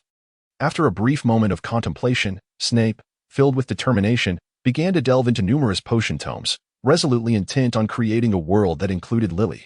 The subject of the soul, a realm seldom explored by contemporary wizards, left Hogwarts' library devoid of authoritative texts, What remained were merely the personal research theories of individual wizards, making Alex's studies quite arduous. One night, while enjoying tea and engaging in light-hearted banter with the portraits in the headmaster's office, a sudden thought struck him. Professor, the bone of the father, unwittingly given, shall ensure the son's rebirth. The flesh of the servant, willingly offered, shall grant the master resurrection. The blood of the enemy, forcibly taken, shall bring back the master. Whose research is this ritual magic? A glimmer of contemplation flickered in Dumbledore's eyes as he swiftly connected various ideas. This incantation was originally crafted by an ancient Egyptian pharaoh, later refined by Herpo, and indeed, it held profound ties to the existence of the soul. Voldemort was revived through this, was he not? Indeed, Professor, in the future I have glimpsed. After a moment of reflection, Dumbledore retrieved an aged notebook from a bag, its cover worn and weathered, likely eroded long ago had it not been for magical protection. Child, this notebook should prove useful to you. Upon acquiring the item, Alex expressed his gratitude and hurriedly rushed to the request fulfillment room to commence his research. Dumbledore chuckled softly, amused by the boy's eagerness, before being whisked away by the Phoenix to their destination, Nomengard. After days of experimentation and inquiry, Alex finally turned to the last page of the notebook, where he found a summary of the entire study. It can be confirmed that the Pure Land exists. The soul is frail, and death is not a one-way ticket, but it is guarded. The phrase about being guarded sent a shiver down Alex's spine, revealing an unmentioned aspect of the world that seemed to slowly unveil itself to him. Contemplating further led to no conclusions, prompting Alex to focus on the study of soul slicing. In his research at Halbo, he had previously succeeded in creating several peculiar species through soul slicing. Although these creatures either lacked reproductive capability or were eradicated by other wizards. Truly, the dark wizard who invented the killing curse had an array of techniques concerning the soul, akin to the recreation of life itself. After several more days of research, Alex finally overcame the final hurdle, successfully devising a method for soul slicing and soul reinstatement. He hurriedly sought out Snape. Upon entering the office, he found Snape resembling a mad scientist, his hair slick and shiny, a clear indication of neglect. While the office was permeated with the scent of various potions. Tissue regeneration is complete. We merely require a medium. This will allow you to regenerate the body while summoning the soul, thereby conserving your magical energy. Snape had also made significant progress during this time. When Alex shared his findings on the soul with Snape, they exchanged a knowing smile and prepared to commence their experiment, hoping for success. In a familiar scene, the physical body was regenerated and the soul emerged, with Snape having deliberately saved a strand of his hair. Under the influence of the incantation, a wisp of white smoke separated from the soul and floated into the consciousness of the body. This time, the fragment of the soul did not dissipate. Snape secured the original soul with an artifact, intending to test for any side effects. Suddenly, the body sat upright, fear and anguish flashing in its eyes. Who are you? Ah, my body. Why is it so hot? Alex and Snape's expressions changed dramatically as they swiftly restrained the potion slave to examine his condition. Through the permeation of Alex's law of life, they discovered that the slave's pores seemed to function as exhaust vents, with his revived magical energy uncontrollably surging forth. Even Alex's half-step law of life could only alleviate the situation, unable to restore him to wholeness. The dissonance between his soul and magical energy rendered the regenerative potion ineffective. It was not tailored to address his specific needs. While the flesh was still vibrant and not entirely depleted of life force, the addition of magical energy was imperative. A flicker of madness crossed Snape's composed visage as he retrieved a vial of potion from his pocket.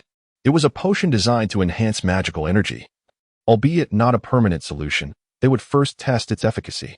Alex fixed his gaze intently upon the potion slave, whose anguished cries had long been silenced by Snape's spell of muting. As the slave's magical essence dissipated completely, Alex hastily administered a potion. Miraculously, the potion slave appeared to experience no further pain, his countenance transformed into one of profound comfort.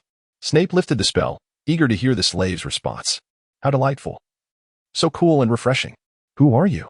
Please, do not confine me any longer. It has been an eternity. Release me, for my family possesses great wealth. The potion slave wept as he spoke, the juxtaposition of an adult body articulating the words of a child strikingly peculiar. Alex cast an awkward glance at Snape, indicating that the soul slicing may have been conducted prematurely, as the intellect was merely that of an 8-year-old. The condition of the potion slave gradually improved, and after the two examined the remaining fragments of the soul, they found no issues. Even the severed memories remained intact. Subsequently, with a wave of a spell to erase all and then a transformation, they released the potion slave. Alex and Snape exchanged a glance, both discerning each other's intent. It was time to commence. Chapter 30. Lily Evans. Today, Dumbledore, for the first time in ages, was not nestled behind his desk indulging in sweets or whispering with Grindelwald. Instead, he stood by the window, gazing toward the basement, seemingly awaiting something. He glanced back at Fawkes, and after years of unspoken understanding, Fawkes comprehended Dumbledore's meaning and vanished in an instant. One could only hope for success, or at least wish for it as Psi lingered, refusing to dissipate. The clutter of potion ingredients in the potions office had been tidied away, leaving the room adorned in simplicity and freshness, dispelling the gloom of the basement. With a grave expression, Snape held a vial of potion as he approached the center of the room. His hand tilted slightly, and a single drop fell, releasing tendrils of azure smoke. Suddenly, a pink halo enveloped a wisp of white mist, manifesting within the chamber. This potion was crafted with utmost diligence, of the highest quality. A corporeal form emerged from thin air, initially translucent before gradually solidifying, seemingly distinct from previous experiments. Alex hastily employed the laws of life to investigate any anomalies within the body and discovered that it was indeed vibrant and in perfect health. Snape, quick-witted and dexterous, conjured a set of robes for Lily's form, naturally, those of Slytherin. A wisp of soul drifted past, and Alex devoted himself to casting the soul-slicing and healing spells, soon nurturing a complete soul. True to their hopes, it successfully took residence within the confines of this body's mind. At that moment, the cry of a phoenix resonated, and a shimmering, golden-red tail feather floated towards Lily. Unbeknownst to them, Snape had administered a potion to Lily. Her eyes remained tightly shut. Yet her internal magic began to surge, not dissipating through her pores, but flowing naturally within. They exchanged a glance, though they could not fully comprehend the situation. They prudently decided to administer a magical enhancement potion. With another vial consumed, the laws of life stimulated Lily's magical essence, swiftly elevating it to the average level of a healthy adult wizard, with a portion of the potion's potency even radiating through her flesh, augmenting her physical attributes. Lily. Snape's demeanor shifted from calm to one of barely restrained emotion, his voice thick with a tremor. Upon hearing her name, Lily gradually opened her eyes. In that moment of consciousness returning, her expression morphed from tranquility to one of fear and sorrow. With her bodily functions restored, she swiftly dashed towards Snape. "Oh, Severus. I know it's you. That place was so terrifying. I never want to go back." Lily leaped into Snape's arms, her overwhelming sobs rendering him uncertain of where to place his hands. Under the weight of Snape's gaze, Alex, feeling somewhat out of place, retreated from the office. As he closed the door, he overheard their exchange. "Severus, oh, after all these years, you still. I always." It was unclear how much time had passed, but eventually Lily calmed her emotions. The two opened the door, inviting Alex back inside. "Thank you, Alex." Lily and Snape stood hand in hand, their bond unmistakably intimate. Due to a special modification of the flesh-enhancing potion by Snape, Lily's body now resembled that of a normal adult woman, making their hand-holding appear entirely natural. Lily's beauty was undeniable within the halls of Hogwarts, and she gazed at Alex with her emerald eyes filled with gratitude. Snape's mental barriers seemed to falter as he looked at Lily with a tender expression, oblivious to Alex's presence. To forget friends in the face of beauty, Alex internally harbored a deep resentment towards Snape, while outwardly engaging in conversation with Lily to ascertain the state of her memories. "My last recollection of the real world was the moment I donned the sorting hat. After that, I found myself ensconced in a pitch-dark realm devoid of light and life, where even the need for sustenance seemed irrelevant, as I existed in a state of perpetual wakefulness within the darkness." At this point, a flicker of terror re-emerged in Lily's eyes, though it was markedly less intense than when she had first awakened. During this interminable span, I was rendered incapable of action, confined to revisiting the fragments of my past memories.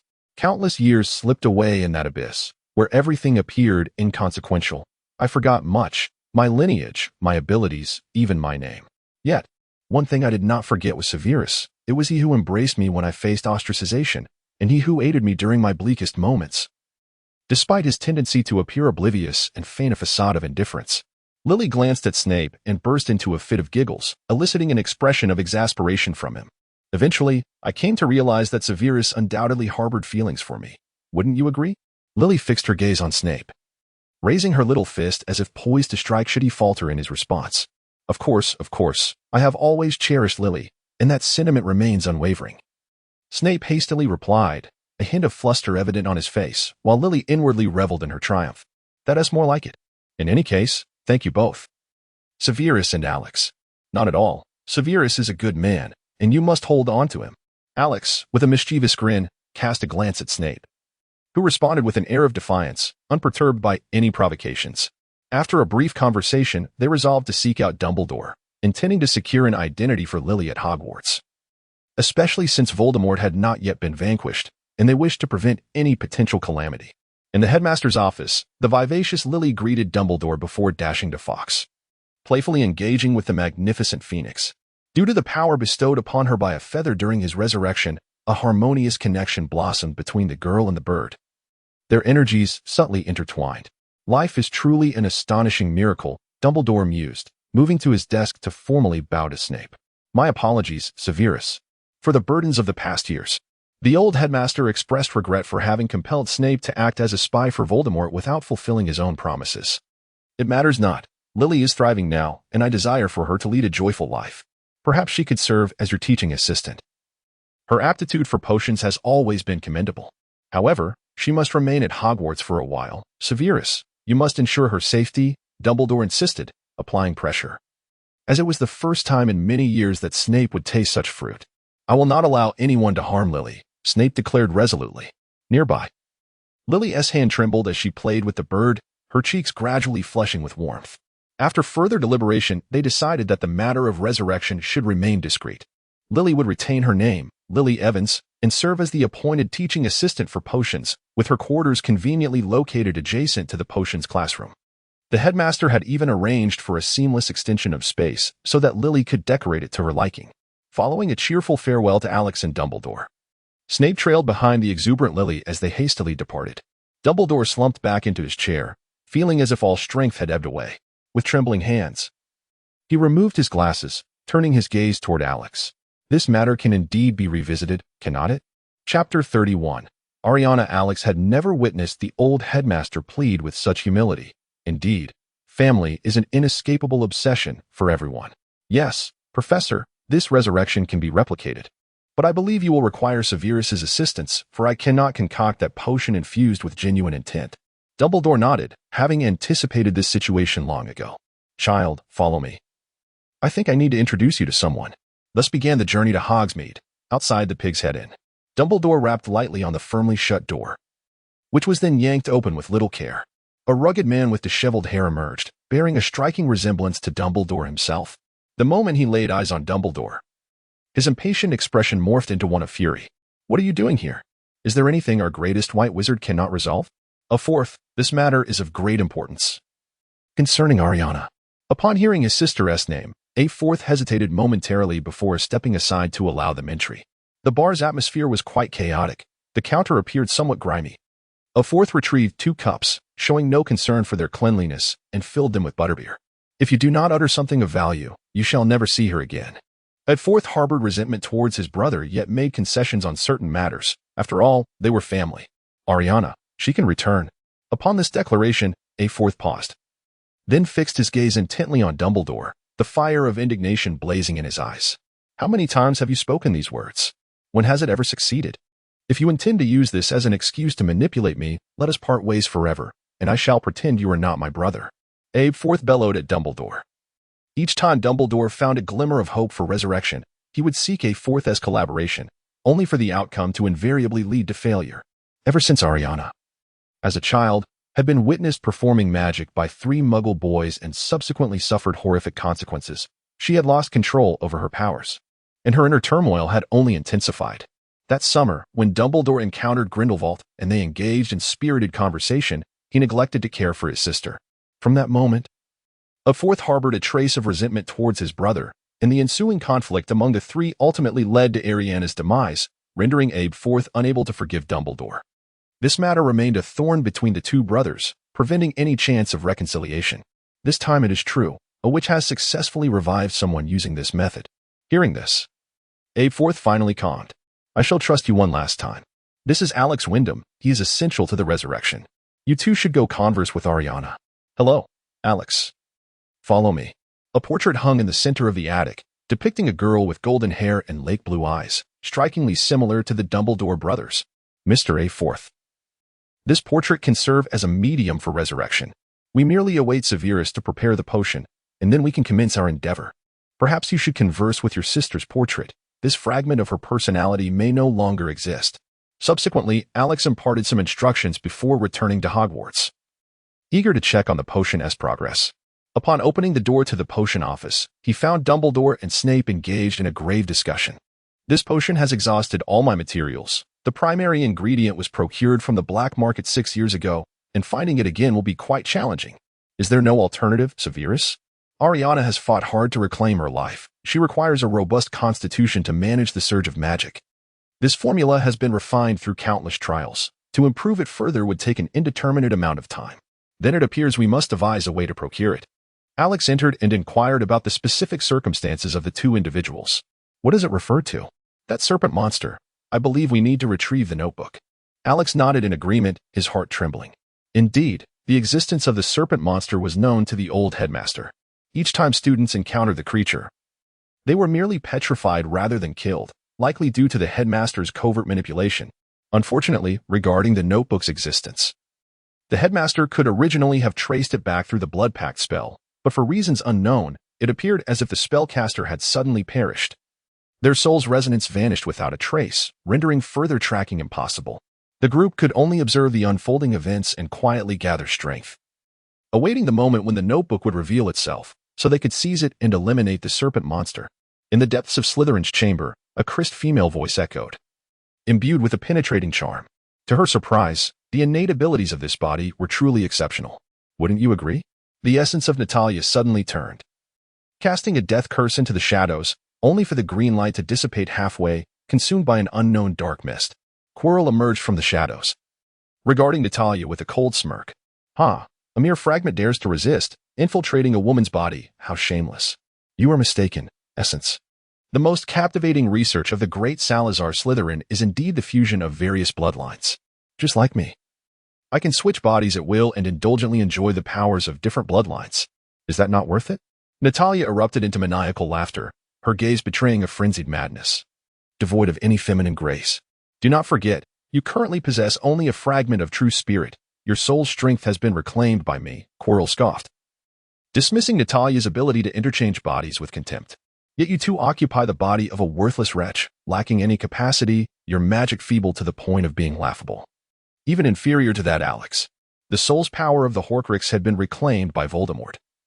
Yet he had cleverly retained a fragment of true spirit within the notebook to ensure the birth of a persona.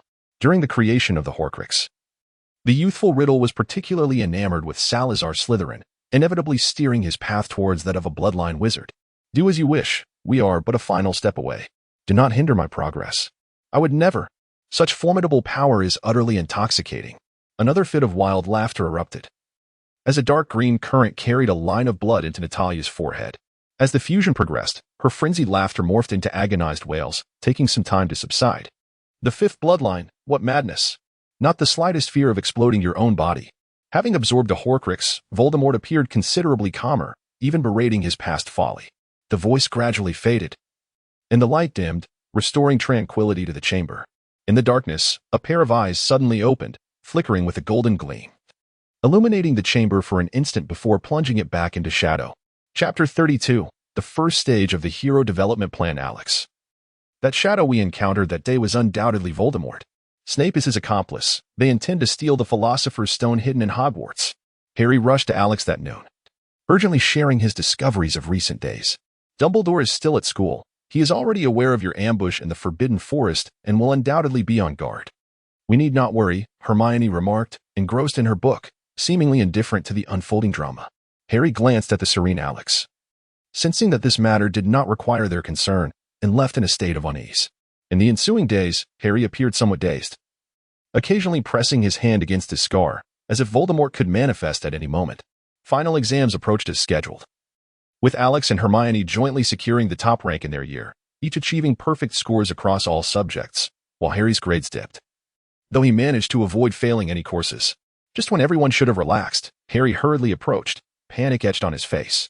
Dumbledore is no longer at school. Voldemort will undoubtedly send Snape to steal the Philosopher's Stone during this time, or even go himself. I've been trying to keep an eye on Snape these past few days. but he is far too perceptive. I haven't gleaned any useful information, Ron added glumly. From what we know, the Philosopher's Stone is protected by various professors from each house, and Dumbledore likely cast additional charms. We need not be overly concerned. Alex endeavored to console them, yet his efforts yielded little effect. I harbor no trust in them. Chilo is a coward, and Snape is an ally of Voldemort. Tonight, I shall stealthily infiltrate and procure the Philosopher's Stone in advance. After enduring such torment for numerous days, Harry exhibited a rather extreme disposition.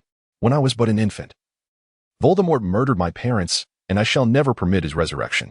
In the face of an adversary, Harry's reaction is understandable, leaving everyone with no choice but to silently support him. Alex couldn't help but exclaim, "Indeed, everything was as Dumbledore had anticipated. I shall go in the evening. Let us go together, while the others would do well to rest in the dormitory." Alex endeavored to shield Hermione from danger, yet the spirited young witch's stubbornness surfaced. "What nonsense! Harry and Ron are my friends. You are my boyfriend. I won't allow you to venture off on your own, leaving me behind. I am not utterly helpless." Hermione threatened Alex with a fierce glare, as if to imply she would bite him should he disobey. All right, but in any situation, you must follow my commands for your own safety." "Fine." On a tranquil night, Alex cast the disillusionment charm and approached the Gryffindor entrance. He caught sight of a mischievous poltergeist zipping by, presumably off to torment someone. A woeful Neville, clad in cartoon pajamas, lay sprawled at the entrance of the Gryffindor common room, while the fat lady regarded him with exasperation. Suddenly, the door swung open, revealing 3 stealthy figures who, for some inexplicable reason, had neglected to don their invisibility cloaks. "What are you up to?" Neville jolted awake, addressing the trio loudly, causing their movements to falter. "Neville, what are you doing here? We have something very important to attend to, so please keep your voice down," Ron hurriedly explained to Neville, though his words proved futile. "You cannot break school rules. I will not let you pass." Neville's stubbornness flared as he stood resolutely in front of them, the little chubby boy suddenly brimming with unexpected courage. All petrified. In an instant, the bravado dissipated, leaving Neville to fall with a thud, leaving Alex momentarily stunned. "Sorry, Neville," Hermione murmured as she cast her spell and gracefully maneuvered around him, joining Alex, their minds attuned to one another, instinctively aware of each other's presence. Alex cast a stunning spell on Neville and transformed the surroundings into a soft bed, yet the poor little chubby boy could not evade his fate of petrification. And one can only hope he experiences a pleasant night. Harry and Ron donned the invisibility cloak, while Alex and Hermione employed the disillusionment charm, making their way directly to the mysterious corridor on the 4th floor. As the door creaked open, Harry immediately noticed the organ beside the 3-headed dog, Fluffy, playing by itself. Snape must have arrived. We must hasten to locate the Philosopher's Stone. At that moment, Harry felt the sharp pain in his scar intensifying, his anxiety mounting as he sprinted toward the trapdoor, ready to leap down. Suddenly, the organ ceased its melody, and Fluffy slowly opened his eyes, fixing his gaze upon Harry. At that instant, Harry, having left the protective cover of invisibility, became the primary target, confronting the massive dog head, drool seemingly poised to cascade upon him. As Alex revealed his form, the hand of the mage reached out, seizing the formidable figure of Lu Wei and drawing him closer. Upon perceiving Alex, Lu Wei immediately ceased his movements, seemingly gripped by fear. Subsequently, the others descended one by one through the trapdoor, while Hermione unleashed a fireball to repel the devil's snare. This was a challenge set by Professor Sprout. The more one struggles, the tighter the plan ensnares. It is a creature that fears light and fire. "How did you know there was a devil's snare here?" Harry and Ron inquired, puzzled. Hermione, however, remained silent, simply standing beside Alex. "Let us proceed," Harry urged. Alex urged Harry, as the exhilarating challenge of the brave adventurers was about to commence. Passing through a doorway, they were met with several enchanted brooms, while a flock of birds flitted chaotically above them. The door ahead was firmly locked. The group turned their gazes towards Harry, for this particular trial was evidently a test of flight. Without hesitation, Harry seized a broom and soared into the air. Before long, he managed to capture a wounded bird, which clearly served as the key that had been utilized previously. They pressed onward, traversing a chamber reeking of a grotesque giant's remains, until they arrived at a magnificent chessboard. This was undoubtedly the handiwork of Professor McGonagall. Her mastery of transfiguration was unmistakable. Under Ron's guidance, they navigated through the challenges with success. Uncertain if there was unseen manipulation at play, Ron ultimately triumphed by sacrificing his piece, being knocked down by a knight from the opposing side, yet upon inspection, he sustained no harm. The remaining trio ventured into the penultimate chamber, where 2 walls of fire barred their path. staring at an array of bottles of varying sizes. Alex fell into deep contemplation. Snape had left behind a straightforward logical riddle, which, of course, was no match for the intellect of the brilliant Hermione. Danger lies before you. Safety behind. Among us are two who can assist you. Drink from them. One will lead you forward, while the other returns you to your original place. 2 contain the potion of nettles, and 3 are deadly poisons, poised and waiting. Choose wisely, unless you wish to remain here eternally. Firstly, regardless of how cunningly the poisons conceal themselves, they are all positioned to the left of the nettle potion. Secondly, the contents of the bottles at both ends differ. Should you wish to advance, they will serve you no purpose. Thirdly, you will observe that the sizes of the bottles vary within the giants and dwarfs. The Grim Reaper is not concealed. Fourthly, the second bottle from the left and the second from the right, though disparate in appearance, possess identical flavors. There is only enough potion for one. I must proceed, for it is my responsibility. Alex, you and Hermione should return to seek the professor. After uttering this poignant declaration, Harry turned to face the two, only to find them regarding him with an unusual expression.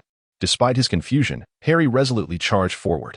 Alex and Hermione exchanged a glance, then produced a large vial of potion, which was none other than the fire-resistant potion that would enable their passage. Shall I go take a look, Hermione? I won't let you go alone. I shall accompany you. After all, Quirrell's prowess is rather mediocre, isn't it? I am not weak now. If it were the Quirrell from the original narrative, he would indeed be unimpressive, yet the current Voldemort might be different in some way. However, upon seeing the determined and protective glint in the young witch's eyes, Alex relented. If I haven't instructed you to come out, then do not move, understood? Understood. Now, hurry and give it to me. Let us venture forth together. The two of them consumed the potion, donned the disillusionment charm, and silently slipped into the flames. Chapter 33, Quirrell? Voldemort. It is you. Harry gasped in astonishment, unable to catch his breath. He had never anticipated that the one seeking the Philosopher's Stone was not Snape, but the typically timid and honest Quirrell. Potter. I was just contemplating whether I might encounter you. Indeed, with Snape here, who would suspect? Per stuttering Professor Quirrell. Harry could hardly accept this revelation, as though he were still wrestling with his own rationale. But Snape intends to harm me. No, it is I who seeks to harm you. Had it not been for Snape, you would have perished long ago. Snape wishes to save me? Of course. Else why would he serve as the referee for your second match?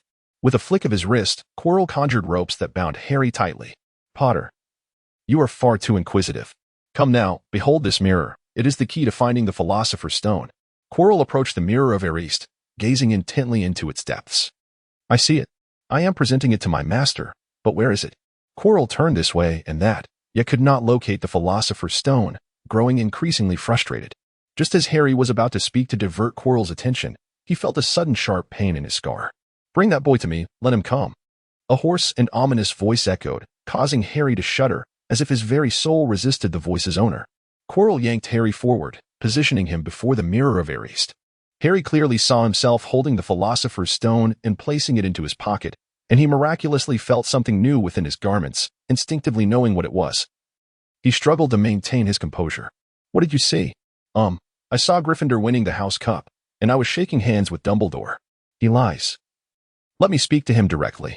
But, Master, your strength has yet to be restored. I still possess some power. Quirrell slowly removed the garlic-scented scarf from his head, revealing a visage so grotesque that Harry had never before witnessed such a monstrous face, pale as parchment and devoid of a nose. Harry Potter, the boy who lived. Behold what I have become. Harry stared in disbelief at Voldemort. His body felt paralyzed, unable to move. Voldemort continued to speak, unveiling his sinister plans involving unicorn blood and the elixir of life, while Harry listened in silence, powerless to act. Now, why not hand over the Philosopher's Stone from your pocket? Harry was taken aback, staggering backward in an attempt to distance himself from Voldemort. It is futile. Kill him.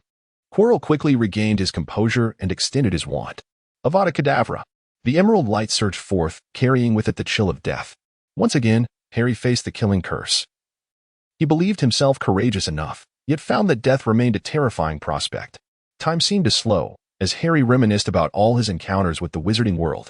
So beautiful, so mysterious, all of which were now poised to fade into oblivion. Quirrell, your magic pales in comparison to Voldemort's. The voice of Alex resonated, and Harry suddenly felt a wave of reassurance wash over him. He halted his advance and turned to face Quirrell. The green light was forcefully dissipated into a flurry of sparks by Alex. Voldemort swiftly seized control of Quirrell's body, raising his wand to conjure a battlefield shrouded in swirling smoke. Alex Wyndham, you are the most gifted wizard I have ever encountered. Why not join forces with me? The future of the wizarding world is destined to be ours. Yet, this time, Voldemort refrained from launching an attack, merely directing his elongated nostrils towards Alex. You know the outcome, Voldemort. It is a pity that such a talented individual cannot be utilized for my purposes. Thus, I must. The surrounding black mist surged, thickening as if monstrous entities were emerging from its depths, disrupting Alex's focus. As a barrage of spells was unleashed, Alex realized that some of these creatures were corporeal while others were mere phantoms. This was the first time he understood the utility of the mental occlusion charm. He had previously believed that safeguarding his mind with the power of the laws would ensure the integrity of his soul. Yet, under Voldemort's long-cultivated dark magic, he was ultimately affected. A violet flame erupted, expanding instantaneously to engulf the entire room. The darkness within the chamber and the purple fire clashed, each vying for dominance, dissolving into one another. Alex continued to channel his magical power, eager to swiftly dispel the curse, while Voldemort appeared to be merely an observer, indifferent to the efficacy of the spell, quietly watching. Having just resolved the issue of the battleground, a barrage of curses flew towards him, prompting Alex to evade hastily and conjure a fire shield for protection. The incantations included the Killing Curse, the Cruciatus Curse, the Soul-Snatching Curse, the Blasting Curse, the Cutting Curse, and the Dark Sphere. Voldemort unleashed the pent-up energy he had been gathering, as if all offensive spells had been unleashed in a relentless torrent. He resembled a magical machine gun, and Alex marveled at the seemingly boundless power emanating from Quirrell, which left him gasping for breath. In their exchange of attacks, Voldemort's strikes far outnumbered Alex's, revealing a disparity in their capabilities. Alex, unable to overpower such an established legend through sheer strength, found himself lacking in depth. Meanwhile, Hermione stealthily maneuvered to Voldemort's rear, mentally communicating with Alex, her wand drawn and ready for action. However, she dared not fixate on Voldemort for too long, as Alex, attuned to the nuances of the Killing Curse, understood that individuals of their ilk possessed a keen sensitivity to murderous intent, almost akin to a sixth sense. He was certain that Voldemort had grasped the principles of the Killing Curse, yet he could not fathom why he refrained from employing it in his onslaught, especially since his mastery of the Killing Curse should, in theory, surpass his command over the dark arts. As the two conspired in silence, attempting to mount a counterattack, the offensive abruptly faltered. Alex quickly reinforced his protective spells and turned his gaze towards Voldemort.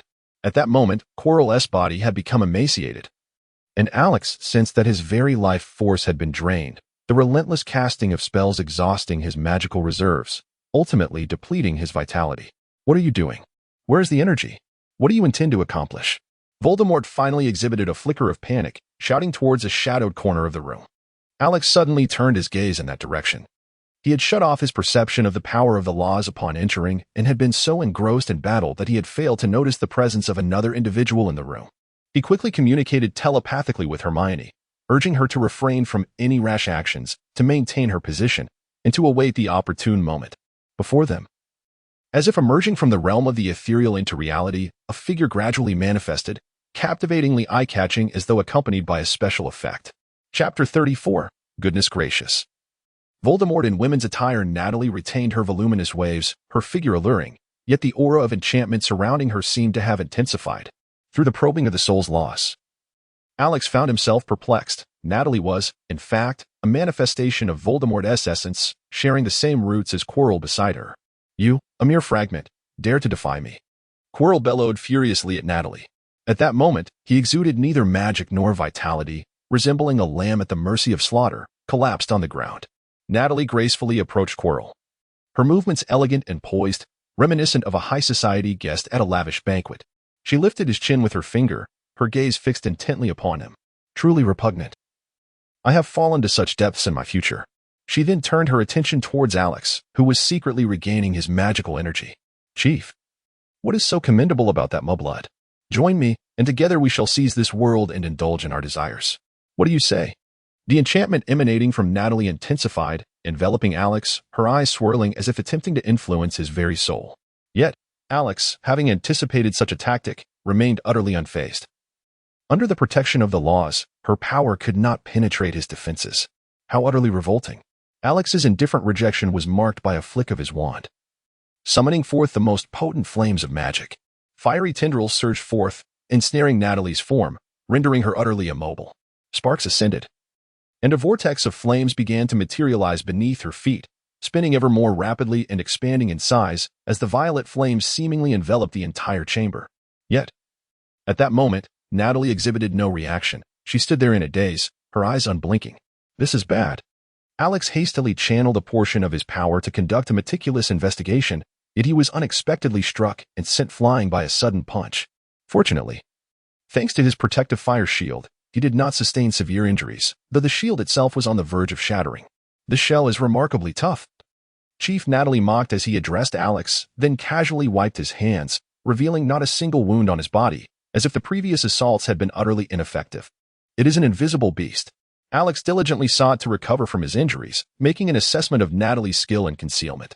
"Fortunate that you can still deduce it. Thanks to my essence. Otherwise, I would never have discovered such a remarkable bloodline," he chuckled heartily. Natalie appeared to recall something amusing, erupting into a frenzied laughter, her eyes momentarily glinting with a crimson light. After sitting in silence for quite some time, Chilo finally stirred, rising to face Natalie, extending his palm, and murmuring incantations as if invoking some arcane spell. Within the realm of soul laws, a dark, viscous essence of a soul emerged from Chilo, drifting into Natalie's form. Alex attempted to attack the soul with the force of the law, yet was repelled. The incomplete laws of the soul proved to be a formidable challenge against these seasoned legends. Natalie's eyes sparkled as the crimson and ebony lights intertwined, seemingly engaged in a fierce struggle. A slender green beam, the Avada Kedavra, surged toward Natalie, enveloping her form. However, her vitality did not completely extinguish, it merely diminished significantly. Meanwhile, Hermione dispelled her disillusionment charm, collapsing to the ground, utterly drained of her magical energy, gasping for breath. Alex hurriedly rushed forward, placing himself protectively in front of Hermione. "Did I not instruct you to follow my orders? What if something were to happen?" Before he could finish, Hermione interrupted. "I won't listen. I won't listen. They only wish to protect you, and it seems they have succeeded." Natalie, lying on the ground, seemed to have been activated, slowly rising as a pure white light enveloped her. This luminescence was familiar to Alex. It was the magic of a unicorn. As Natalie opened her eyes, all traces of elegance vanished, replaced by an unadulterated savagery. "Alex, you have destroyed two of my substitutes. I want you dead. Alex, you are too much of an obstacle. Die." Two voices echoed simultaneously from Natalie, as if two souls were vying for control. Both hands rose in unison, devoid of wands, merely extending their index fingers. Avada Kedavra. Natalie's form gradually withered, yet the white light continuously restored her, a relentless cycle of energy.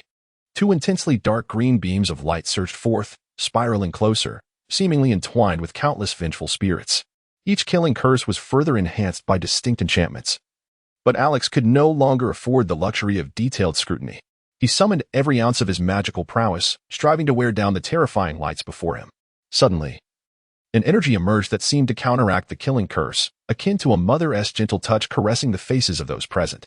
The lethal spells vanished without a sound, revealing Dumbledore, who had appeared beside them, one hand resting on Harry's shoulder while the other held the Elder Wand. Alex could sense that this power seemed to embody the aspect of love within the laws of the soul. Having reached a legendary level yet failing to complete the laws of the soul. "Dumbledore, you shall pay dearly for this."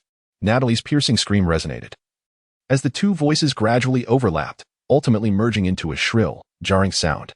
At that moment, seeing the overwhelming odds against him, Voldemort prepared to flee.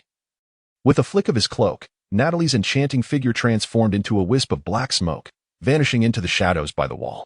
The room was left with only the lifeless body of Quirrell lying in quietude, and the mirror of Eriste had mysteriously been stowed away by Dumbledore. "Professor, how long have you been watching this spectacle?" Alex, filled with resentment, questioned, while Hermione beside him fixed her gaze on Dumbledore, ready to seize the old man's beard at the slightest deviation. "I've just returned. Isn't it a matter concerning an old friend?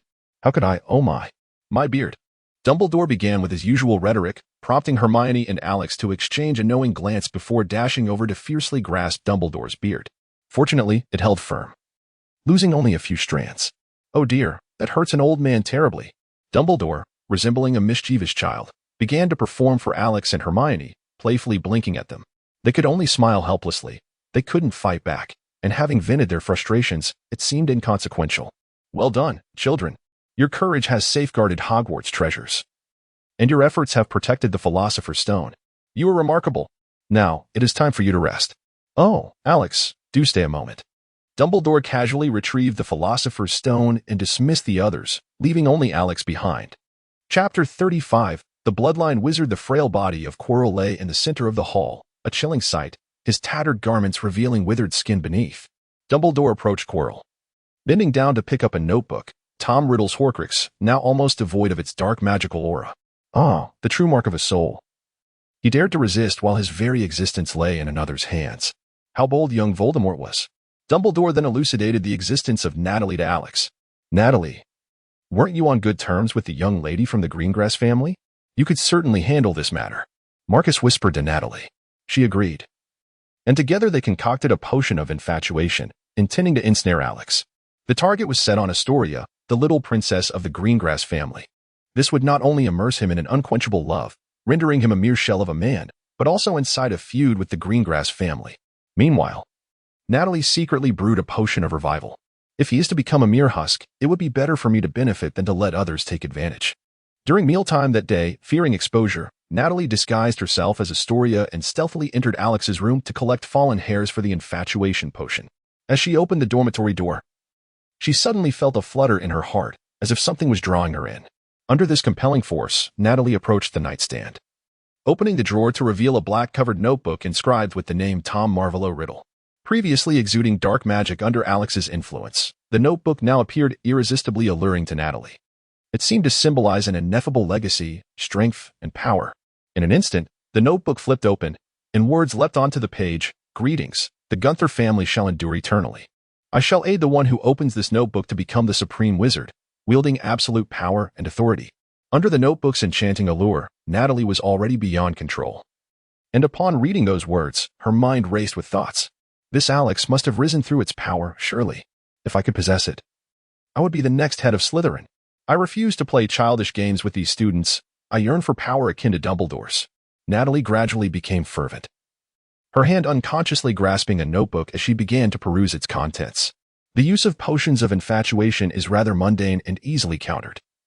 Perhaps I should try this instead. The notebook revealed a detailed process for conducting a ritual, employing the infatuation potion alongside designated spells and blood pact ceremonies, which could bind the target irrevocably to her will, rendering them incapable of escaping her control, regardless of their strength against the true essence of her intent. At this juncture, Natalie was utterly entranced, obediently following the notebook's instructions, and soon completed the ritual before departing the room and returning to her dormitory. At this stage, Natalie remained under Dumbledore's vigilant surveillance. He had traced the source of Alex's torment through the blood pact long before. Initially, he believed he could retain her for future manipulation as a pawn on his chessboard. However, on the very day Alex liberated himself from the blood pact's constraints, Natalie erupted in fury toward the notebook, hurling complaints in a torrent of vicious curses, enraged that it could not fulfill her desires. Meanwhile, the young Riddle, having amassed considerable magical energy through the ritual, was now capable of manifesting a corporeal form and casting spells. He had intended to utilize her for his purposes. But upon hearing her vitriol, he suddenly deemed her existence unnecessary and promptly ended her life, seizing control of her body. During a dark arts defense class, Voldemort sensed the presence of a Horcrux nearby. After being repelled by Alex previously, he began to reflect on whether his actions had been misguided. Although his soul was shattered, he recognized that fragmenting it into too many pieces was a grave folly that severely compromised his will. Ironically, just days after resolving to reclaim all his soul fragments, he encountered one. Chilo swiftly led Natalie to the office, while the possessing Riddle maintained the guise of a diligent student, following the professor's directives. As the office door closed, both drew their wands, aiming them at one another, and were astonished to discover a striking similarity in their expressions. Both emanated a palpable aura of lethal intent. Albeit Natalie's was tinged with a hint of naivety, while Chilo's was decidedly more aggressive. They lowered their wands, attempting to communicate. And Chilo was taken aback to realize that the other was a vessel occupied by a fragment of his own soul. He had intended to eliminate Natalie and reclaim the soul fragment, yet she persuaded him otherwise. Natalie entrusted Chilo with the notebook that housed her true essence, vowing to serve him henceforth. With little else to occupy his time, and recognizing that securing the Philosopher's Stone was a task he preferred to undertake personally, Chilo permitted Natalie to act freely. Utilizing her memory, Natalie located the hidden chamber and shared its location with Chilo. Both fluent in Parseltongue, they could command the basilisk. and Chilo's primary objective was the theft of the Philosopher's Stone, thus advising Natalie to refrain from any reckless actions. Observing the immense basilisk without utilizing it felt wasteful, prompting her to seek ways to enhance her new body-esque combat capabilities. Initially wishing to keep the basilisk as a pet, she soon shifted her focus to the study of bloodline wizards.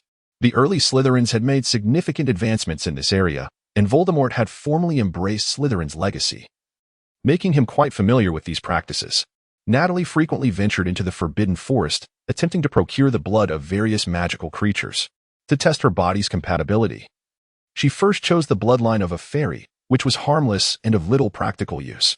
To their astonishment, they discovered that Natalie's body exhibited remarkable compatibility, leading them to fervently gather more.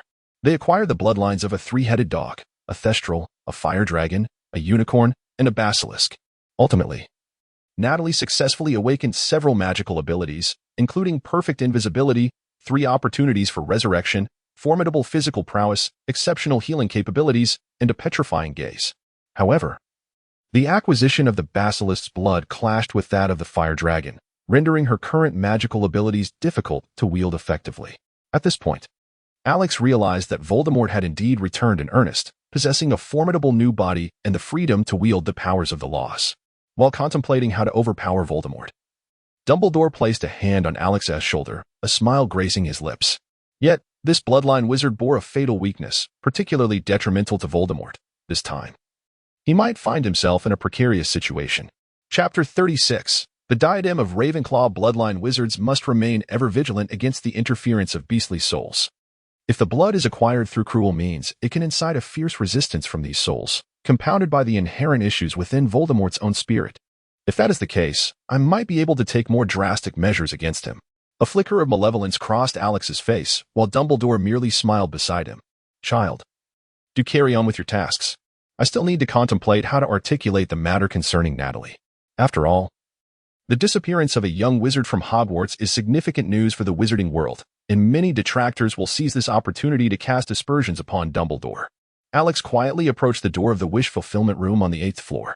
I require a place to hide something. I require a place to hide something. I require a place to hide something. The door gradually materialized, and as Alex pushed it open, a cloud of dust enveloped him. As he surveyed the room, it was filled with the treasures of countless generations of Hogwarts students, cluttering every corner. Alex closed his eyes, releasing the power of the laws to perceive with great care. At long last, he detected a faint, obscure aura of a soul artifact, steeped in darkness and malevolence. Following its trail, he stumbled upon a tattered cloth concealing something beneath. Upon lifting it, he discovered Ravenclaw's diadem quietly resting atop a mannequin's head, astonishingly unnoticed by any student over the years. Don it, and you shall possess boundless wisdom.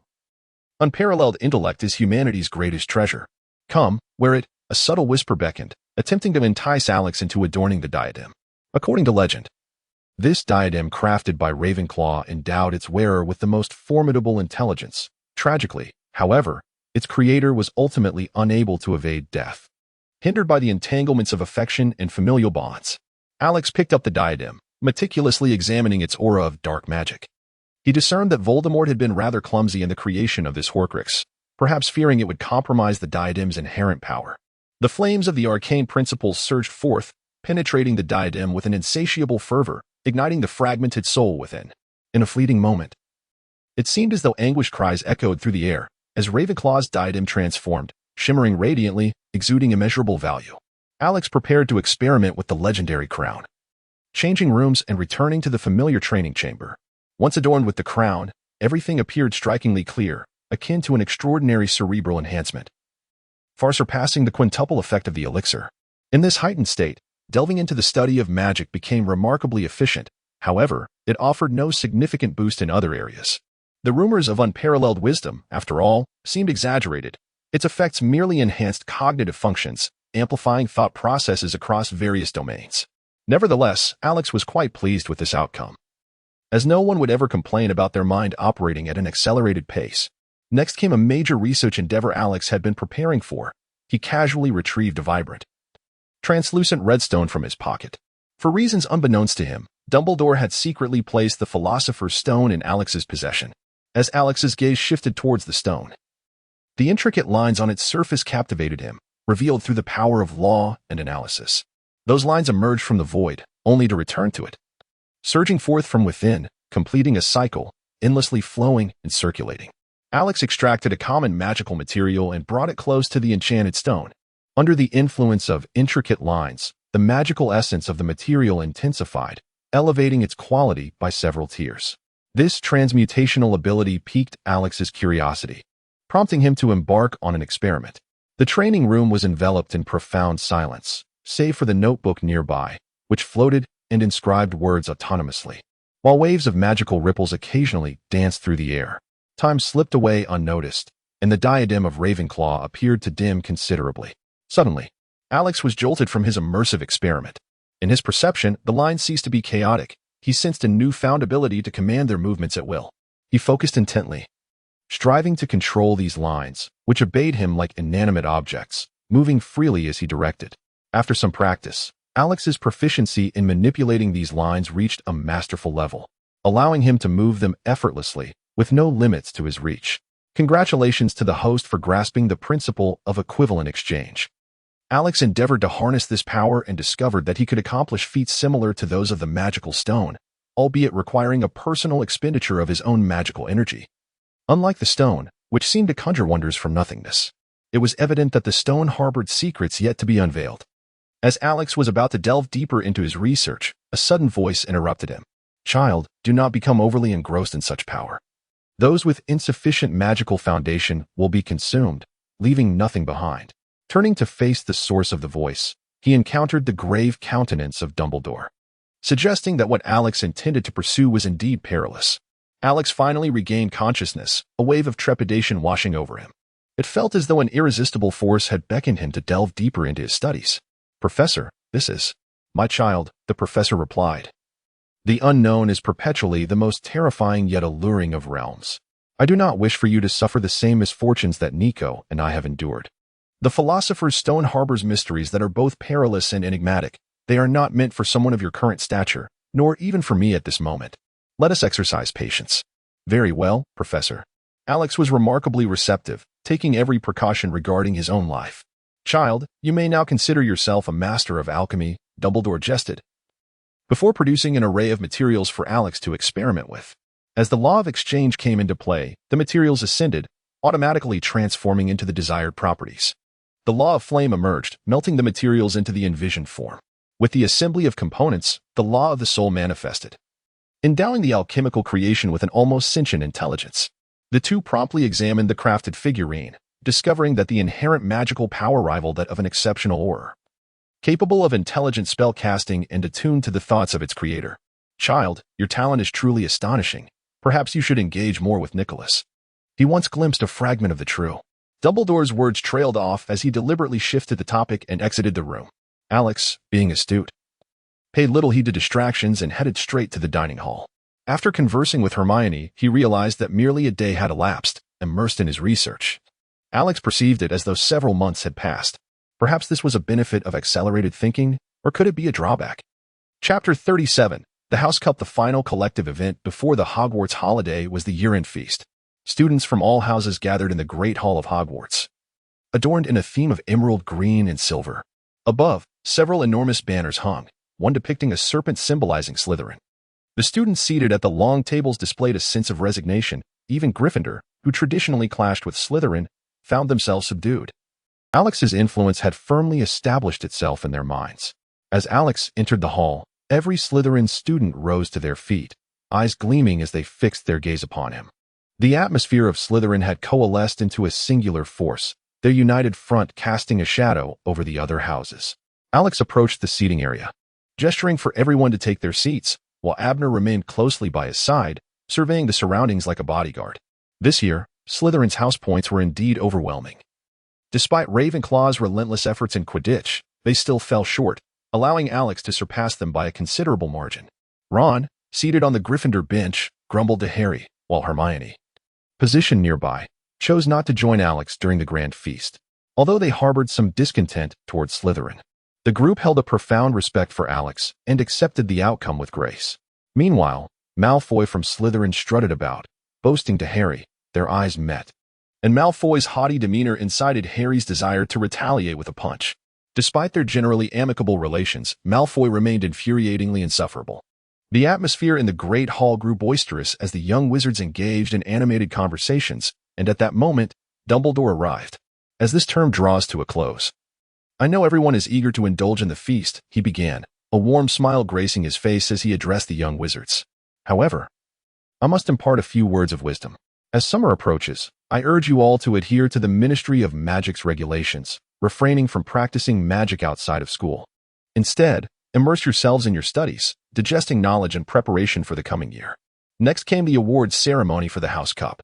In terms of house points, Slytherin has secured 637 points, Gryffindor 522 points, Ravenclaw 553 points, and Hufflepuff 437 points.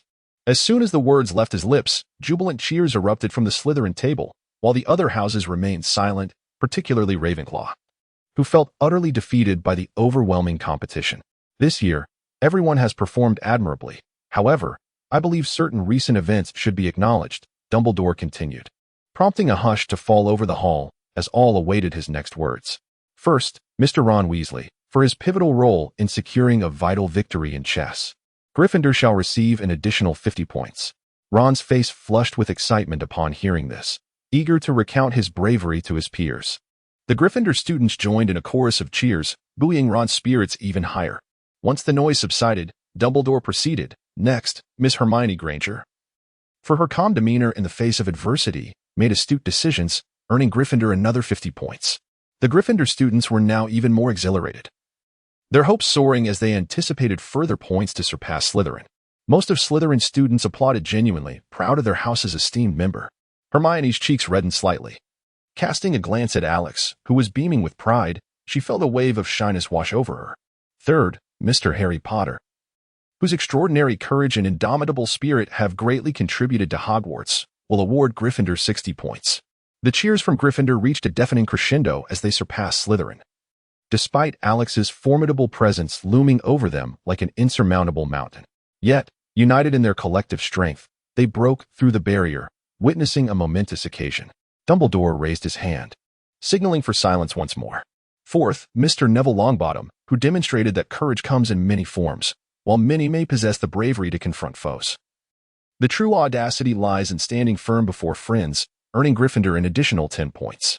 The celebrations among Gryffindor showed no signs of waning. A throng of students rose, exuberantly shouting their delight. Neville found himself flustered, overwhelmed by the congratulations from his classmates. On the Slytherin side, a hush fell as all eyes turned to Alex. Noticing their leader's composed demeanor, they too settled into tranquility. Lastly, Mr. Alex Wyndham, whose unparalleled magical prowess and remarkable intellect have repeatedly resolved crises, shall grant Slytherin 150 points.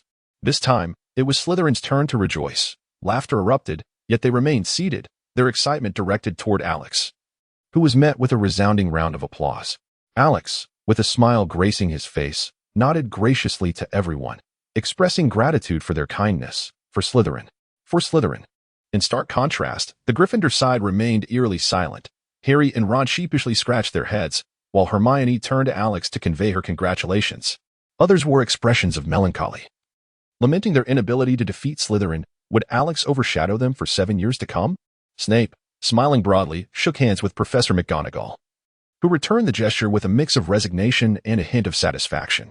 Lily, seated beside Snape, clapped her hands joyfully, expressing her gratitude to her savior and celebrating Slytherin's triumph in the House Cup. The other two houses seemed to fade into the background, engaged in hushed conversations, though a few particularly admiring young wizards cast respectful glances at Alex. As the day of departure approached, Alex, Hermione, Harry, Ron, and Draco gathered at the station. "Potter, although you lost, I know you're no weakling. Remember to write to me over the holidays," Draco remarked with a hint of arrogance. Harry shot him an exasperated glance, prompting a playful exchange between the two. Ron, somewhat bashful, extended an invitation for his friends to visit his home, as his mother was eager to welcome them after hearing about their school adventures.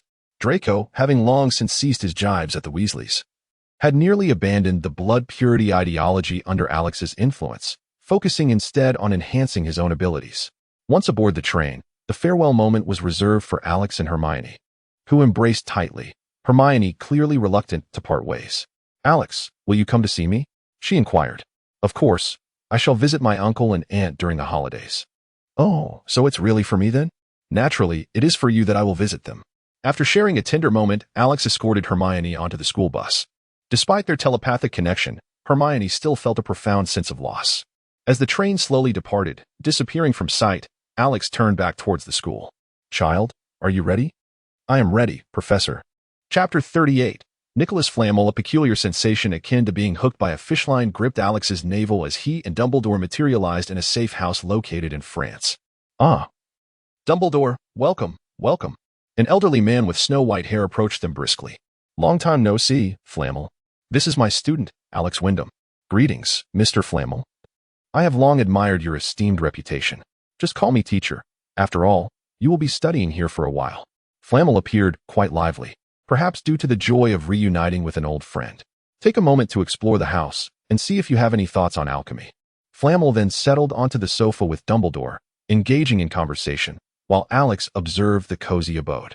The space was quite expansive, yet cluttered with various alchemical apparatus, giving it a rather congested feel. Display cases lined the walls, showcasing a plethora of alchemical artifacts, each seemingly radiating an extraordinary brilliance, imbued with a rich aura of magic. In the center of the room, a coffee table held a work in progress, accompanied by an assortment of alchemical materials. Alex approached, and suddenly something drifted by him. Upon closer inspection, it resembled a small, golden flying contraption, wobbling about haphazardly while occasionally tugging at bits of litter from the ground and depositing them into a nearby trash bin.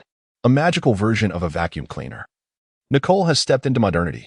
Alex pondered silently in his heart, contemplating the potential of alchemy to realize numerous machines of modern society, which could significantly liberate productivity and allow individuals to engage more in scientific research and management. However, he recognized that there remained a long journey ahead before such aspirations could be realized. Thus, Alex refocused his attention on the various alchemical tools before him. As he invoked the principle of equivalent exchange, the alchemical instruments in the room seemed to respond, each emanating its unique aura for Alex to comprehend. Each tool, when perceived through the lens of the exchange principle, revealed distinct internal patterns, suggesting a variety of functionalities. Alex began to analyze each line, akin to a chemical equation. Provided the materials met the requisite conditions, he could successfully enchant them using the principle of exchange, thus completing the creation of alchemical items. As time elapsed, the number of lines that Alex comprehended increased, while Nicolene, seated nearby, ceased her chatter and focused intently on Alex, as if gazing upon a rare treasure. Dumbledore, having anticipated this moment, busied himself with a robotic vacuum cleaner, tossing it back and forth while sipping honey tea, thoroughly enjoying himself. A day passed, and Alex concluded his epiphany. He had grasped nearly all the enchanting effects within the room, save for 3 lines that remained too obscure for him to decipher with his current abilities. Child, it appears you possess quite the talent for alchemy. Nicolene remarked cheerfully to Alex, simultaneously revealing a book in her hands. Thank you for the compliment, teacher. I have some questions I would like to ask you, Alex began. But before he could finish, the book floated autonomously before him, opening to a page in the central section. Child, I believe that oral instruction pales in comparison to personal insight. Come, experience it for yourself, Nicolene urged, guiding Alex's hand to the page. In an instant, a flash of white light enveloped him, rendering him motionless, his eyes vacant as he stood there. Nicolene observed with a smile as she cast several spells to ensure Alex's corporeal vitality.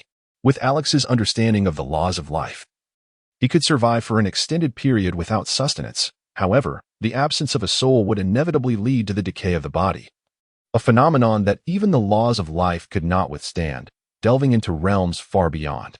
Before Alex, everything turned white, and he felt as though he had once again traversed time, inhabiting the body of another individual. This person was cradling a book, with an array of alchemical materials arranged beside them. Alex, possessing control over his body, discovered a newfound freedom of movement as he turned to the cover of the book. The Book of Jewish Abraham recounts that Nicodemus was once an ordinary man. However, on that fateful night, an angel visited him in a dream, revealing that he was to receive a miraculous tome. With diligent study, he could attain extraordinary powers. Alex hurriedly began to peruse the tome, discovering that this fragment of memory permitted him to glimpse only certain pages. Using an equal quantity of mercury to deduce the crimson stone, the essence of mandrake, and the extract of wolfbane, the following magical array is depicted. At the hexagonal points are positioned mithril, cherry branches, and lapis lazuli. Following the instructions laid out in the tome, Alex discovered that the power of the exchange principle could be deftly manipulated, even surpassing expectations. While observing the outcomes, he endeavored to decipher the underlying significance of the magical array.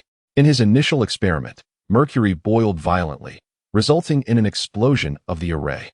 The second attempt was marred by erroneous placement of materials, producing billowing black smoke and narrowly avoiding another detonation. During the third trial, the array absorbed the materials, amalgamating them into a bizarre substance characterized by remarkable extensibility and high aggressiveness, ultimately leading to its destruction. With each successive experiment, failures accumulated. Despite having meticulously arranged the materials correctly after more than 20 trials, the alchemical array consistently directed the results towards unknown outcomes, with several close calls that jeopardized his safety. Nevertheless, Alex continued to amass insights into various alchemical enchantments. Fueled by his indomitable spirit, the experiments persevered until the 666th trial, a number symbolizing the devil in Western culture, which seemed to play a role in the alchemical pursuits. A brilliant radiance erupted, causing the materials on the array to rotate autonomously, gradually merging together, while the mercury at the center became increasingly luminous. After a passage of time, the magical energy of the materials appeared to be entirely expended, leaving behind a solitary metallic fragment that had fallen onto the table. Upon closer inspection, it revealed itself to be a nugget of gold. The effect of transmuting stone into gold had been realized, and in that moment, Alex grasped an elusive enchantment effect, indeed. The power of the Philosopher's Stone, perhaps more aptly termed the advanced principle of equivalent exchange. Alex's understanding of the law of equivalent exchange ascended steadily, reaching the level of the Philosopher's Stone. Suddenly, he felt a sense of detachment, and in the blink of an eye, he returned to the real world. He bowed to Nicolome, the elder who had imparted to him the mysteries of the Philosopher's Stone on his very first day. "Thank you, Master," Alex expressed. "My child. It is your innate talent that is worthy of inheriting my legacy," Nicolome replied with a benevolent smile, before elucidating the connection between the Philosopher's Stone and this extraordinary power. To possess such power is akin to wielding a portable Philosopher's Stone. The higher one's comprehension of the law of exchange, the less magical energy is required, and the greater the enhancement of materials. In the eyes of the elder, the Philosopher's Stone served primarily as a source of energy, particularly effective when utilized within one's own machinery. "My child, you must embark on your own exploration of the remaining two forms of power. However, you may first learn some foundational principles of alchemy from me. Although you have grasped these powers, you are yet unable to manifest them into tangible forms. The ability to transmute stone into gold is merely a result of countless experiments culminating in success." "Very well, Master. Was your successful transmutation indeed the 666th experiment? How could you possibly know? Are you also?" Nicolom's countenance darkened slightly, prompting Alex to hastily recount the circumstances surrounding that experiment. "This book holds my memories accurately, yet your actions within it will not replicate my recollections exactly. Each act of alchemy is random. If two results are identical, it may imply someone is meddling behind the scenes." Chapter 39. The one. Let us set aside this discussion for now, my child. Come to the workshop. There is much for you to learn. Nicolome's alchemical workshop, a sanctum eagerly anticipated by countless alchemists, marked the commencement of Alex's formal studies. Nicolome proved to be a stern instructor. Any error in rune carving or material connection would elicit a lecture. After 2 weeks of diligent effort, Alex successfully elevated his alchemical proficiency to a master level. Do not lose focus. Is this how you carve this rune? Normally, your hands are steady. Why falter now? A plume of black smoke erupted, and the small tool in Alex's hands was rendered useless in an instant. Nicolome chastised him with grave seriousness, leaving Alex unable to retort. "This item, once completed, will mark your graduation." Nicolome produced a collection of materials and tossed a blueprint before Alex. "Construct the components first, then connect them. The magical circuit must be flawless." Alex has once again embarked on his alchemical journey. Were it not for Hermione's companionship during this time, he would surely find the monotony unbearable. Each morning begins with the meticulous preparation of materials, and by the time he completes a few tasks, night has already fallen. After 3 more days of diligent work, all components are finally finished. Alex gazes at the array of exquisite little artifacts before him, filled with joy. Yet, there remains one crucial step. He must act swiftly. Alex swiftly commenced his operations, employing the principle of exchange to diligently interweave the intricate lines of regulation upon each component. His hands meticulously engraved the delicate magical circuits, ensuring seamless connectivity. As the magical array took shape, the components were finally assembled, and the magical energy within began to be inexorably absorbed by these elements. Nicoleem hurled an object upward, and Alex discerned it to be a magic stone. The entire process suddenly erupted into a tumultuous frenzy, with the magical energies surging, generating a series of thunderous roars throughout the room. Gradually, the sound diminished, and the magic stone completely melded into the alchemical creation. At this moment, Alex recognized its true identity. It was none other than the staff commonly wielded by ancient sorcerers. It had grown to a length suitable for walking support, resplendent in gold, with a luminous radiance akin to that of the magic stone shimmering at the staff's apex. Alex lifted the staff and felt the magic coursing through it with remarkable fluidity, amplified significantly by the power of the enchanted stone. Within the staff, a subtle resonance emanated, harmonizing with Alex's very soul, binding them inseparably. "Child," a voice echoed, "you have embarked on your journey. The forthcoming alchemy shall require your own understanding. True masters carve their own paths, and my style is not suited for you." As Alex was about to speak, he was interrupted by the old man. "I am quite advanced in age now, Alex. While the decay of the body can be halted, the deterioration of the soul is inexorable. Perhaps it is only through further progression that one might find a glimmer of hope. You must promise me. Until the power of the laws can adequately safeguard the true spirit, do not venture into that final step." After such an extensive period of study, Alex had come to comprehend what Dumbledore and Nicoleem referred to as that step, long before the old man created the Philosopher's Stone. He had been in search of a more profound path in alchemy, fervently analyzing the laws of exchange in hopes of unveiling the future.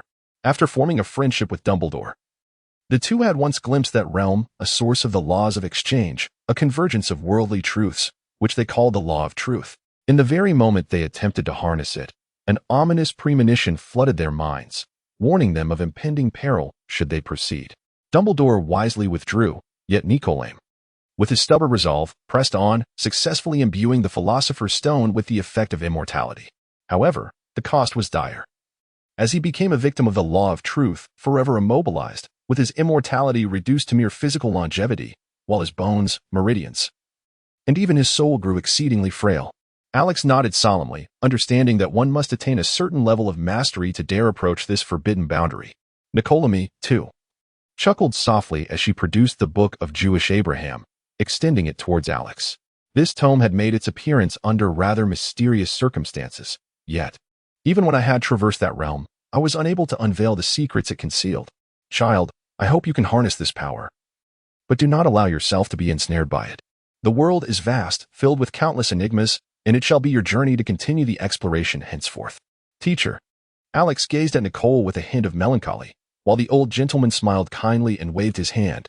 "Until we meet again, remember not to resurrect me. Death is merely a more profound adventure, you will understand." After a moment of silence, Alex seized a key from the table and vanished. "Farewell, teacher." At the Granger residence, Hermione nestled on the sofa, leaning against Alex as he recounted his adventures in Paris. Despite their frequent exchanges, Hermione cherished the moments when Alex shared his stories directly with her. In the adjacent kitchen, Mr. and Mrs. Granger occasionally stole glances, their faces adorned with affectionate smiles. "Show me that wand. I have yet to see it." Suddenly, the magnificent golden wand appeared, dazzling everyone with its brilliance. As Alex's thoughts stirred, the wand gradually dimmed, shifting from a radiant gold to a deep black adorned with twinkling stars, while the gem atop the wand resembled a steadfast star, with surrounding stars revolving around it. "Well, let me take a look," exclaimed Hermione as she seized the wand for a closer examination. Though it was bound to Alex, others could still wield it with his permission, albeit with diminished efficacy. After attempting a few minor spells, Hermione paused, although the wand's enhancement effects were quite apparent. The sensation of magical energy being obstructed was rather uncomfortable for her. "Children, it's time for dinner." The two hastened towards the dining table, eagerly anticipating the evening feast. "My parents are biased. Every day Alex visits, he is treated to such a sumptuous spread. Why is my home not as lavish?" Hermione routinely jested about the Granger couple, though her meals at home were already quite plentiful, just not as extravagant as when Alex was present. The Granger couple opted for a nonchalant response. The girl's momentary arrogance, considering her relationship with Alex, would not last long. Soon, both were silenced by the delicious food before them. and Hermione had no time left for banter, fully engrossed in her meal. The family of four enjoyed a harmonious atmosphere, with Alex volunteering to assist with household chores, further endearing himself to the Granger couple as a son-in-law. When it came time to watch television, they all sank into the sofa, relishing their leisure time. Mrs. Granger linked her arm with Mr. Granger's, while Hermione nestled against Alex's chest, radiating affection. A phone call interrupted the moment, and Alex answered. Upon hearing the voice, it was old Bojan. Is there something you need? Boss, we've had quite a fruitful harvest lately. I would like to invite you to come and see. All right. Have you found the books I requested? Yes, boss. I have kept them under my personal watch. Rest assured, they are safe. Very well. I will come by tomorrow. Chapter 40. Master Your Soul? The Slytherin Manuscript. Boss, this is the book you were seeking, along with some rather obscure notes, said old Bojan with a respectful demeanor as he presented a seemingly unremarkable book to Alex at the Starry Assembly's headquarters. Yet, it concealed a profound aura of magic within. As Alex perused the tome, he felt a tremor within the laws of the soul, as if something were drawing him in. The essence of Master Your Soul appeared to be an advanced version of cerebral closure techniques, intricately woven with safeguards at the soul level, impenetrable by any. Yet, nearly every page bore inscriptions, each one addressing the various methods proposed within the text. The members beneath the Starry Council, noticing Alex's examination of the book, shifted their gazes towards Snape. At that moment, Snape was accompanied by Lily, and to shield Alex from any disturbances, they communicated discreetly through a spell of sound transmission, reporting the situation. Meanwhile, Alex, alongside Hermione, delved into the secrets contained within the book, although grasping the notes posed a challenge for Hermione's abilities. The original content of the book remained accessible for study.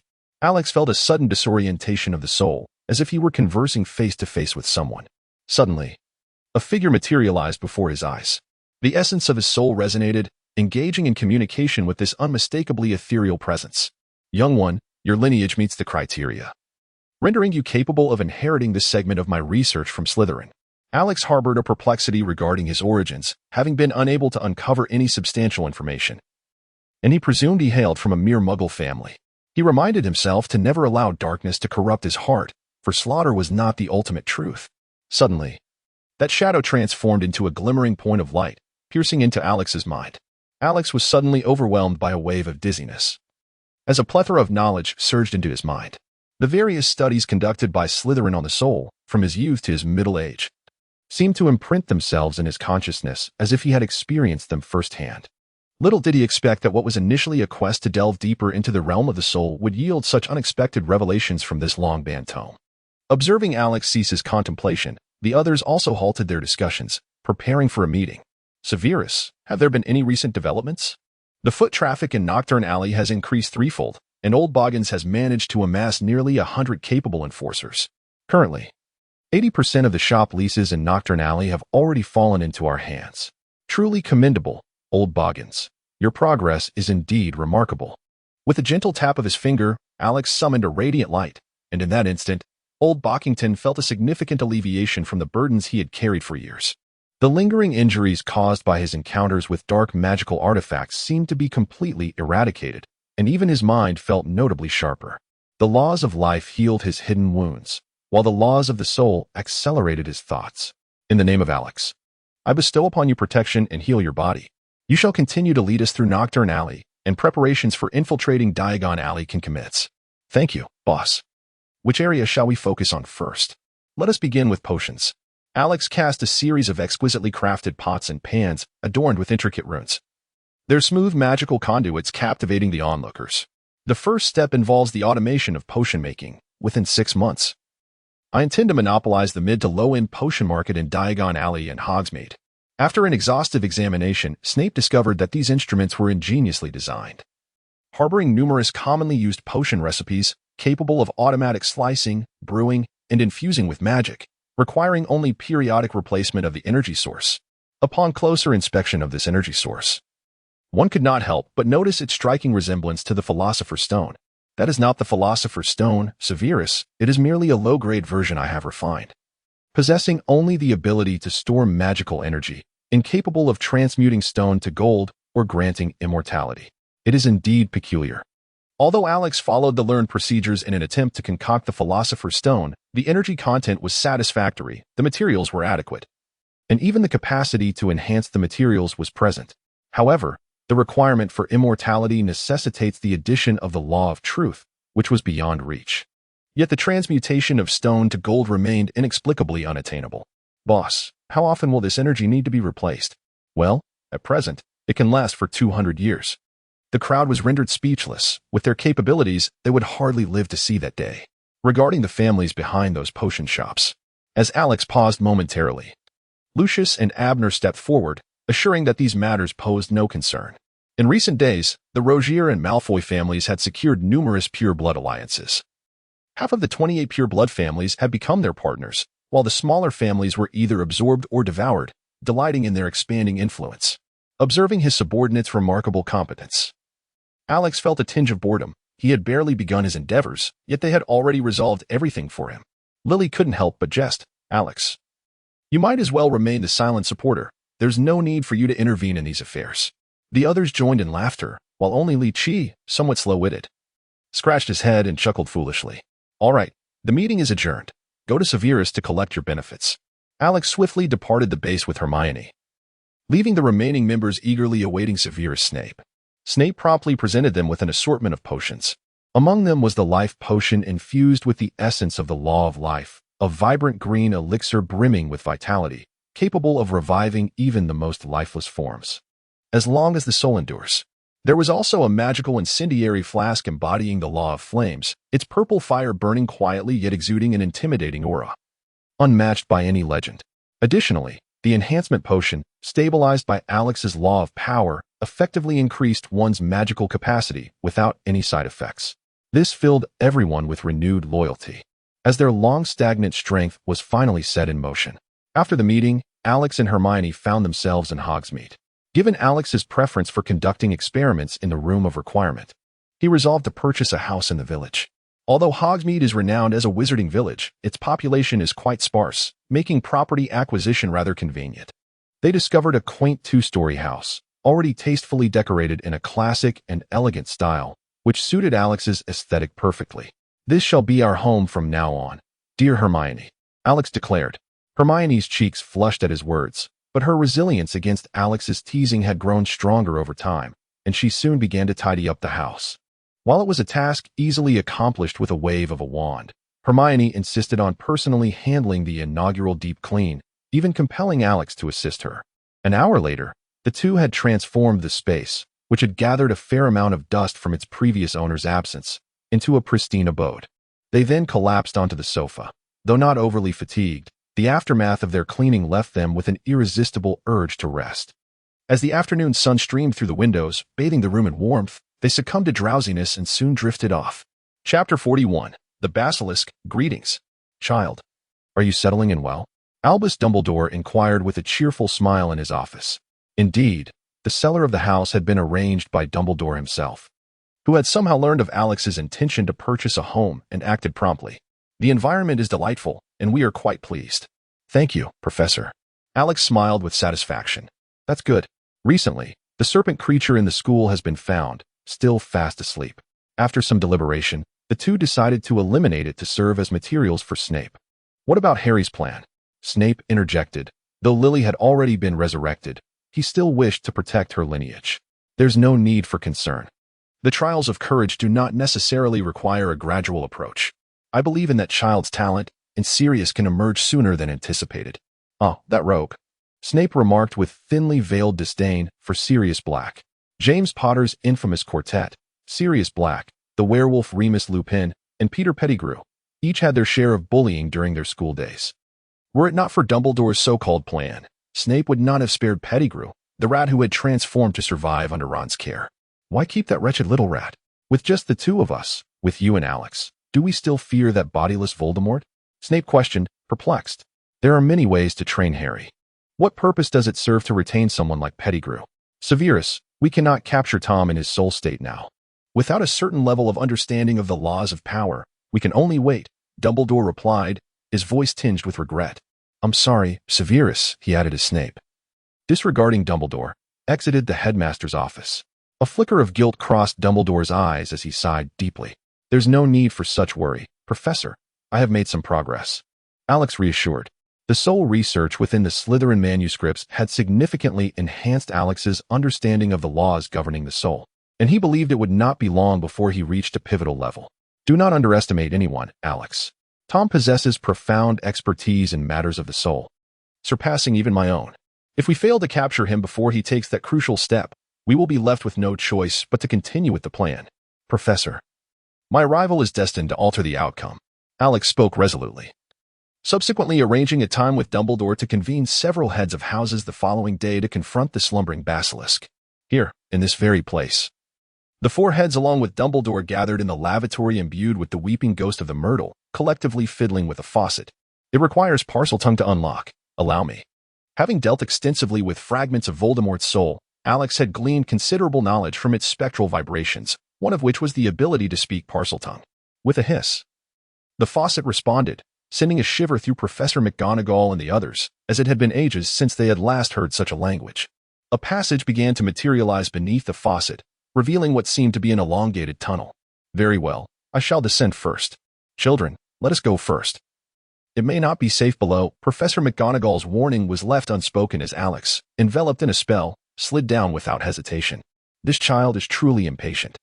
The professors hurriedly prepared to follow, with only Dumbledore and Snape maintaining their composure. After all, how could a mere basilisk pose a threat to Alex? With a flash of phoenix fire, Dumbledore, Professor McGonagall, and Professor Sprout vanished down the tunnel, leaving the two male professors exchanging glances of resignation. Well, ladies first. Professor Flitwick jested before descending himself. Snape, on the other hand, silently summoned the power of the laws. Indeed, ever since Lily's revival, his strength had been on the rise, tantalizingly close to legendary status. In the dimly lit chamber of Slytherin, not a glimmer of light could be found. With a mere wave of his hand, Alex conjured several flames that danced within the hall, illuminating the space with a newfound brilliance. The professors, now gathered, could all sense the potent energy emanating from the flames. Child, your prowess is truly remarkable. Professor McGonagall found herself at a loss for words, having never encountered a young wizard of such caliber at this age. Meanwhile, Dumbledore chuckled softly, indicating that the best was yet to come. Engage me in conversation, the greatest giant, echoed a rustling voice from the statue of Slytherin. Positioned at the center of the hall, as a figure emerged from the statue's mouth, a shiver ran through the crowd. For the design of this statue was indeed rather bizarre. In a flash, Alex, quick-witted and agile, unleashed two fiery needles the moment the serpent monster emerged, striking with precision into its eyes. Thus, the creature's most formidable weapon was rendered useless, and it let out a pained shriek, thrashing wildly. Snape stepped forth. His power significantly amplified. He sought an adversary to validate his strength. With the incantation of Killing Curse, a palpable aura of menace radiated from Snape. Alex sensed this aura, unmistakably the essence of the Law of Slaughter. True to his self-crafted spell, Snape wielded it with remarkable finesse. The aura of death enveloped him, greatly enhancing the lethality of the Killing Curse. A single strike could carve a substantial gash, though it could not penetrate entirely. The serpent monster, relying on its perception of scent and temperature, launched an assault against Snape, yet he deftly evaded its attack. The creature's colossal form now resembled a living target, vulnerable to Snape's onslaught. Eventually, having bled profusely, the serpent monster appeared to lose its strength, collapsing onto the ground. Snape, too, employed a mental sealing technique to shield himself from the intoxicating influence of slaughter. Alex stepped forward, extending his palm as if to grasp the very air around him, which solidified and ensnared the serpent creature, leaving it no room for movement. Under the perception of the soul principle, he keenly discerned that the creature's earlier weakness was but a ruse to launch a surprise attack. Yet, alas, it proved futile against the might of his strength. Professor McGonagall, observing this, felt a spark of excitement in her eyes. With her profound understanding of transfiguration, she instantly recognized that Alex was manipulating the heir's form. She could not help but marvel at Alex's exceptional talents, noting that his mastery of transfiguration surpassed her own, though perhaps lacking in depth of experience. The serpent creature, tightly restrained, found itself unable to stir, succumbing to Alex's soul pressure and rendered unconscious, before being placed into a seamless extension back. Upon handing the creature to Snape, the other professors finally realized their own ineffectiveness in this situation. having merely played the role of spectators, casting glances of lament towards Dumbledore. It seemed they were not truly needed. The old headmaster appeared either unconcerned or simply mischievous. Reveling in the unfolding drama, Alex informed Snape that the basilisk would remain dormant for at least a week, and that draining its blood posed no immediate danger. He then transformed into a wisp of dark mist and departed. The remaining individuals exchanged glances, while Professors McGonagall and Sprout instinctively grasped Dumbledore's ropes. With a flash of fire, they vanished, leaving Snape and Professor Flitwick to stare at one another in silence. Very well, Flitwick sighed, before casting a charm that lifted him gently into the air. Snape, enveloped in the same dark smoke as Alex, ascended and, upon reaching the ground, walked away without uttering a word. The others returned to their respective domains, leaving only Dumbledore and Alex lingering in the space. Ghosts are indeed sorrowful beings, are they not? Chapter 42. A mundane holiday, Professor. You know that with my current abilities, I am unable to grasp that authority. Indeed, it is unfortunate that I no longer have the opportunity to attempt it, Dumbledore lamented, before the two departed. Meanwhile, a weeping muggle hid in a restroom stall, furtively watching their silhouettes retreat. Professor, do you still wish to seek Gilderoy Lockhart? What are your thoughts? Dumbledore turned to Alex with a cheerful inquiry. I believe it is unnecessary. He has no significant role left in the plan. Unless you wish for Harry to experience the allure of fame. Plans are not immutable, Alex. If you desire this minor character, feel free to take him. In the original scheme, Lockhart was to portray a deceitful charlatan, continuously bothering Harry to instill in him the understanding that only his own strength was reliable. And that fame was not without its drawbacks. However, with the absence of the basilisk in the second year, Harry's hero's journey now lacked a final adversary. The basilisk, once formidable, had likely been dissected by Snape. Do not worry, Alex. The pivotal conflict, rooted in bloodlines, will not manifest. Slytherin has nearly entirely succumbed to your ideals. Let Harry enjoy a relatively smooth semester. Alex looked at Dumbledore with a face full of disbelief. Just moments ago, he had been contemplating Sirius's early escape from prison. And now Dumbledore was suggesting that nothing should happen this semester. Dumbledore, feeling the weight of Alex's gaze, could only smile helplessly before departing. With matters at Hogwarts temporarily settled, Alex hurried home, sinking into the couch to watch television. Although Muggle appliances generally malfunctioned under the magical influence, Alex's alchemical prowess had produced a magical television set. Time flew by quickly. His days were filled with playful banter with Hermione or dining at the Granger household, and before long, the holiday had passed. During this period, Old Boggins and Lucius seemed to operate as if fueled by some fervent ambition, wildly expanding their influence until nearly all the potion shops in Diagon Alley fell under the dominion of the Starry Alliance. The few remaining establishments dealt in high-end potions, their revenue unaffected.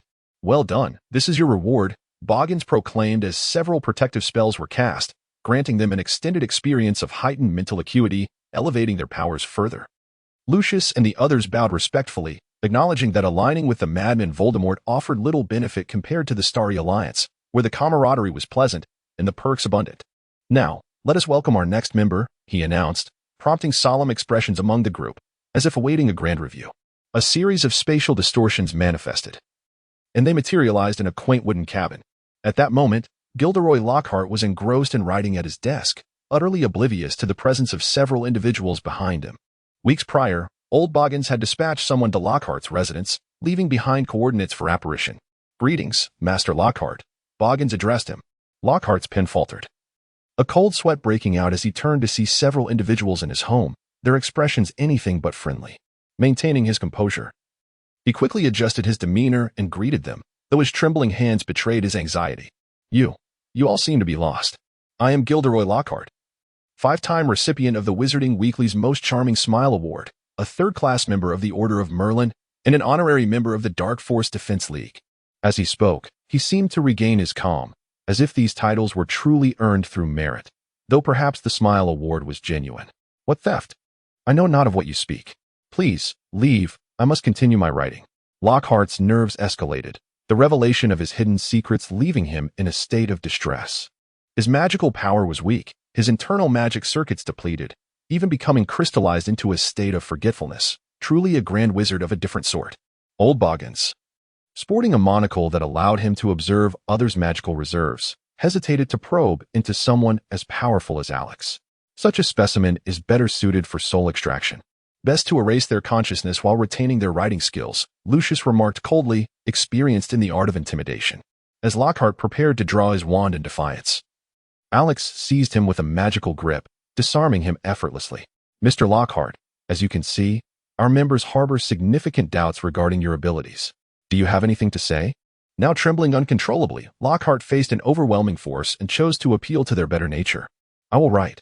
You surely need someone for publicity, right? I can do it. I know how to stir their emotions, trust me. His desperate cries echoed, as if uttering a slower response might seal his fate. Alex applauded, smiling as he looked at Lockhart, slowly setting him down. Behave and do your work. I can cure your ailment. Subsequently, the group vanished, leaving Lockhart with a crest that would allow him to access the Star Alliance's headquarters, albeit under constant surveillance. All of this felt surreal. Lockhart longed to cast spells like an ordinary wizard, yet his youthful greed ultimately exacted a heavy toll.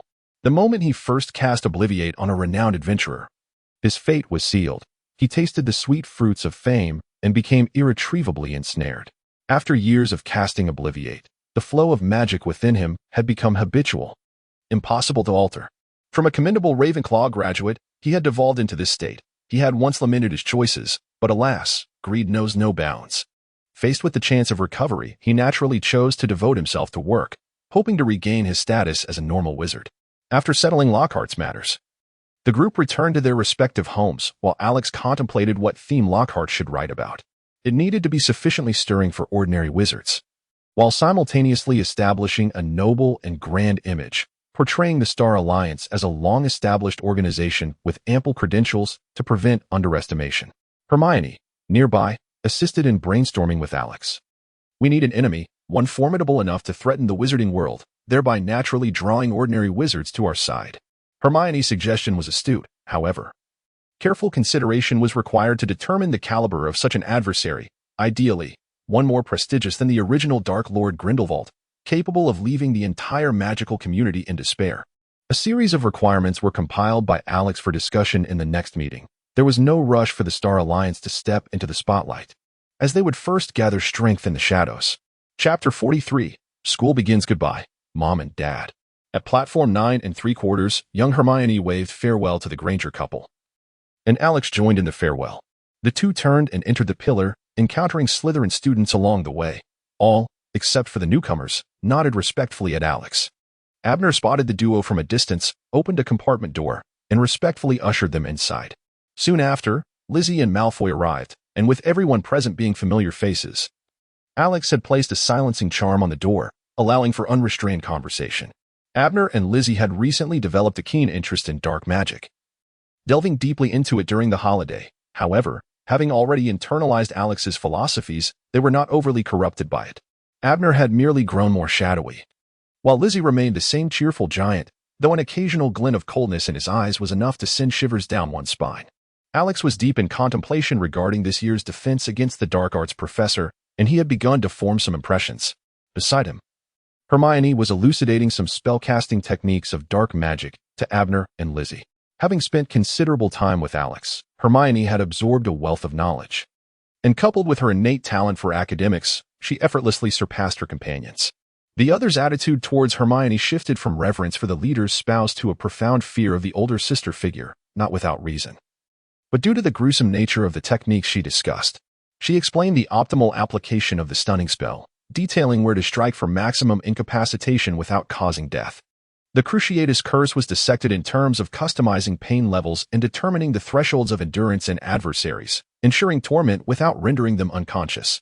The newly evolved extraction charm was described as a means to hollow out a person from the inside out. More importantly, she emphasized the cultivation of one's own murderous intent towards enemies, harnessing the power of emotion to amplify the effects of magic. In truth, not many had perished at Hermione's hands. Most were mere small creatures or transfigured humans. Abner and the others listened with a mix of trepidation and newfound respect for the couple before them. With a rumble, the train finally arrived at Hogwarts.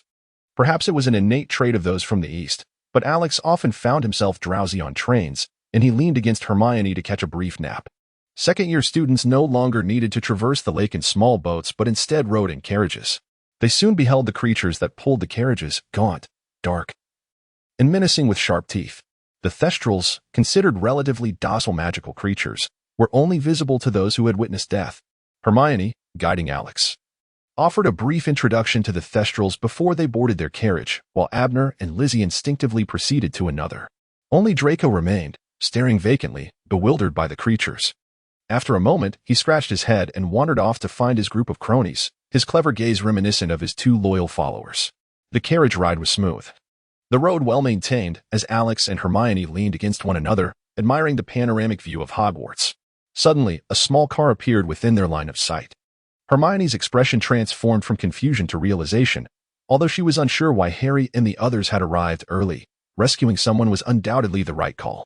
Beside her, Alex extended his hand, an immense surge of magical energy emanating from him, momentarily freezing the space around them. All the students seemed to sense something.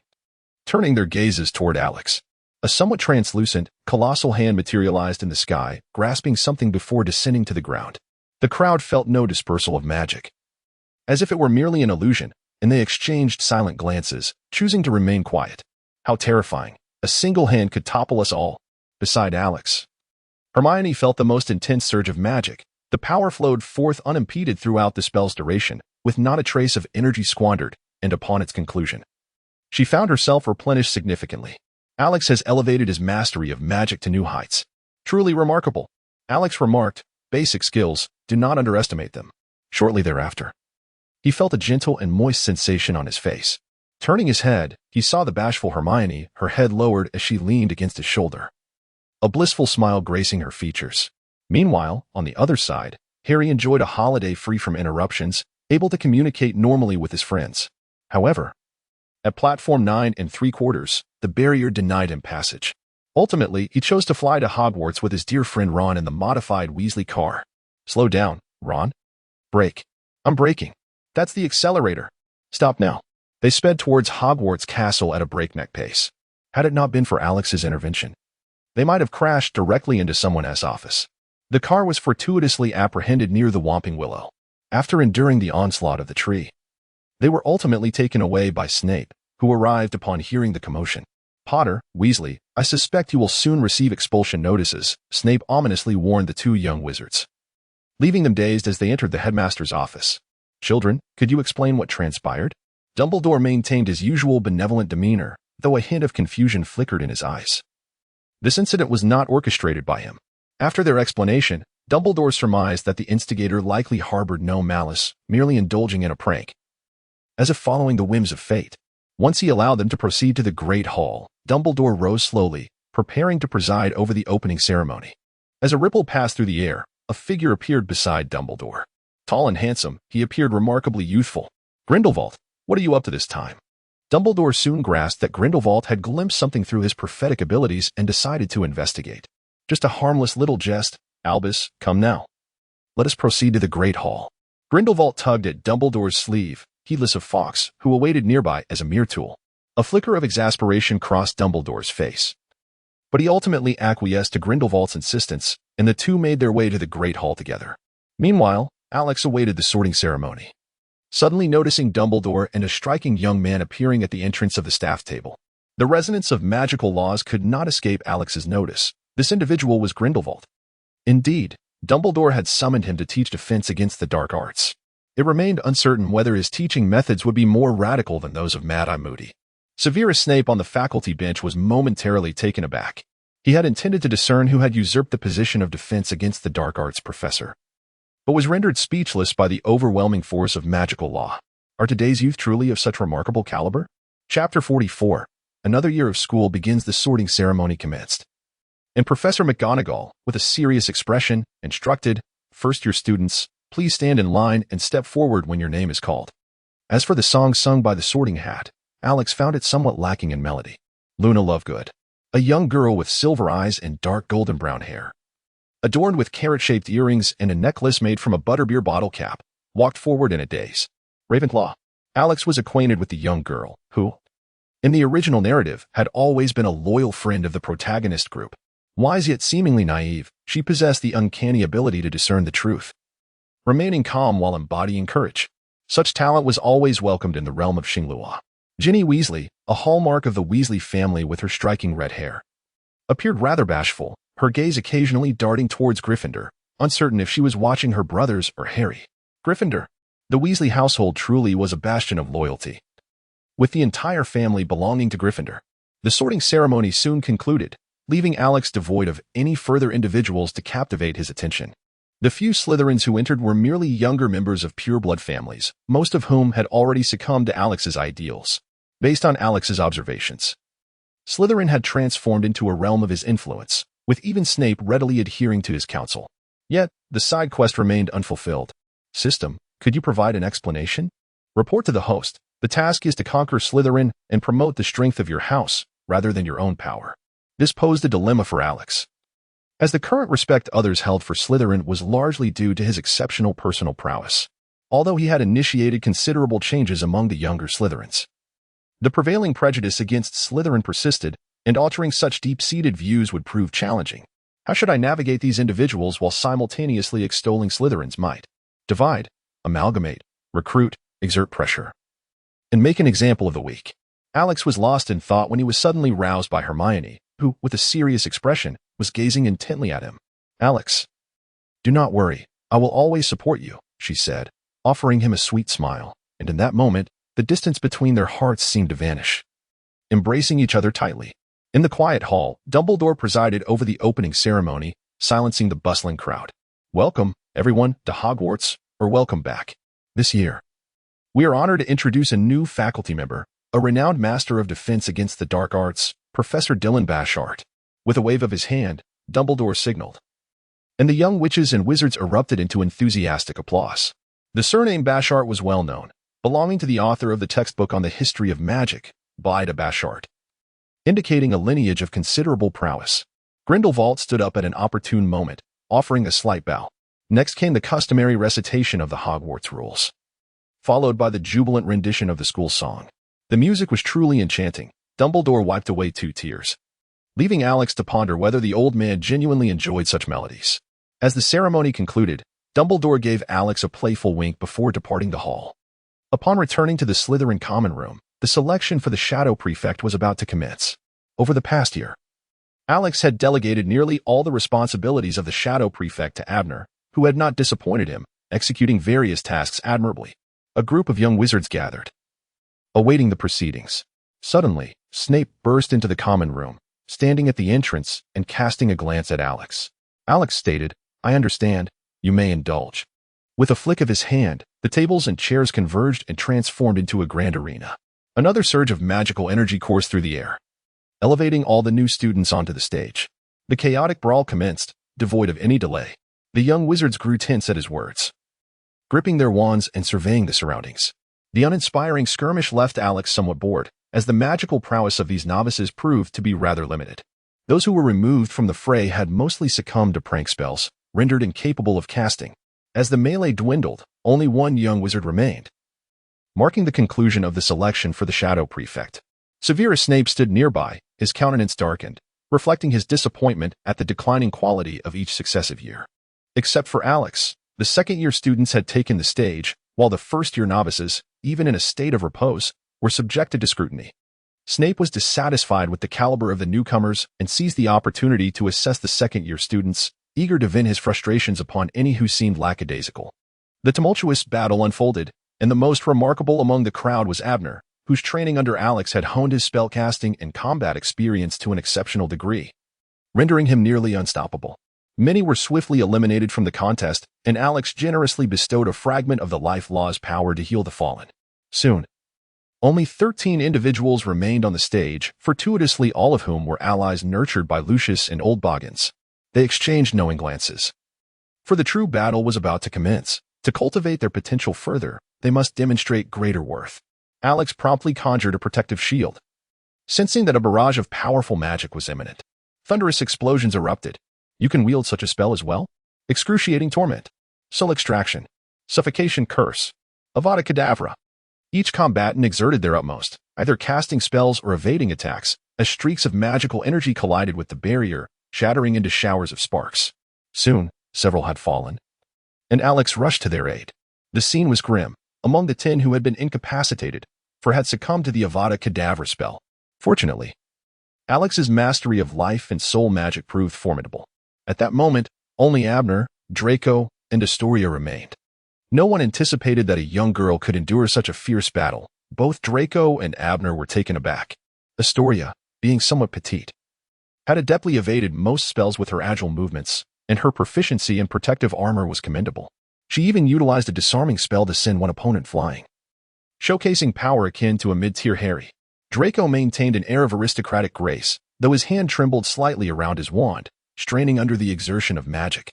Meanwhile, Abner appeared somewhat disheveled, yet his breathing remained steady, his eyes glinting with a frenzied intensity. The tip of his wand even shimmered with a hint of green, a testament to his frequent use of the killing curse. Exchanging glances, the trio swiftly resolved to cease their combat. They had sufficiently demonstrated their worth. They shared a knowing smile before bowing to Alex and Snape. Alex felt a profound sense of gratification, witnessing the emergence of such talent among his subordinates. The strength of the Starry Society was steadily amplifying. Snape also harbored a degree of satisfaction, though his habitual coldness rendered him rather composed. He tossed a few vials of potions as rewards before departing from the lounge. It was imperative to train them diligently. After listening, Alex smacked his lips, realizing that the new students had endured quite a lot. Chapter 45, Vita returns at the stroke of midnight. Alex donned his illusion spell and stealthily approached the door of the principal's office. The stone beast at the entrance seemed to recognize him and automatically stepped aside. As Alex entered, he discovered Grindelwald had reverted to his original form, seated across from Dumbledore, both leisurely sipping their beverages. "Come here, young man," Grindelwald beckoned, striding directly into the inner chamber of the headmaster's office, leaving Dumbledore to enjoy his own pile of cockroaches. The portraits of past headmasters, once verbose, now remained silent, observing with trepidation. Upon entering the inner sanctum, Grindelwald nonchalantly closed the door behind him, treating the space as his own residence. "Sir, what is the agenda for today?" Alex inquired. "Just call me Professor," Grindelwald replied with a smile, tossing a box onto the floor, which opened automatically to reveal a strikingly graceful woman, Vita Rogier, his most capable subordinate. During this period, Vita had been affiliated with the Star Alliance, though she had been absent for some time. In the days to come, she would remain closely associated with the Star Alliance. "Speak, Vita," Grindelwald urged. "Well," she began, "the Saints have resumed their recruitment efforts and have gained considerable influence in both Germany and America. The Ministry of Magic has attempted to eradicate us, but instead, we have infiltrated their ranks. Currently, 1/3 of the officials in both countries' ministries are aligned with us, and nearly all of the guards have been replaced." Alex was taken aback, astonished at how the Saints had evolved in such a short span of time. "Haha, young man, though I may be aging, my spirit remains youthful, and I am still capable of striving." Subsequently, Grindelwald produced a necklace, and Vita, upon seeing it, momentarily changed her expression before regaining her composure. "With this in hand, when I retire, you shall become the next leader of the Saints. You may handle things as you see fit. I have faith that our goals align." Alex hesitated, feeling the radical atmosphere that enveloped the Saint organization under the baptism of the youthful Grindelwald. Yet, this exhilarating sensation was undeniably invigorating. Removing the necklace, Grindelwald erupted into laughter and produced a book. "Young man, we are comrades now, though the power of slaughter may not directly ascend to the highest echelons. With your current strength, you can sufficiently suppress that desire. Take this." It was an unremarkable manuscript, and before Alex could peruse its contents, he was taken aback by the revelations detected by the power of the loss. It contained an overwhelming essence of carnage, an insatiable thirst for bloodshed, and a merciless destruction of life that incessantly influenced him. Grindelwald and Vita remained nearby, seemingly doing nothing. Soon, Alex regained his composure. Sensing that he had nearly fully comprehended the laws of slaughter, he believed that the remaining distance would soon be traversed. "This is my insight from my youth. It should pose no challenge for you. I sense numerous legacies within you. Indeed, you are a fortunate lad." With those words, Grindelwald turned and exited, seeking a chat with Dumbledore, leaving Alex no opportunity for gratitude. Vita, on the other hand, bowed to Alex with a smile before teleporting away, indicating that there were many matters still to attend to. Alex departed from the principal's office, expressing his gratitude to the two individuals before exiting. "It appears he has indeed uncovered the truth. Ha ha ha. I told you he wouldn't be deceived." Alas, how could the demise of so many be attributed to a single individual?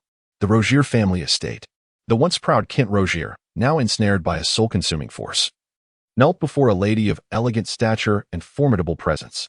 Since his return to the family, He had engaged in fratricide, usurpation, expansion, and the forging of alliances. Everything seemed to unfold with alarming ease, leading him to a state of intoxication with power. Until today, when an overwhelming aura rendered him immobile, unable even to raise his gaze. "Rise," she commanded. "I am Vida Rogier."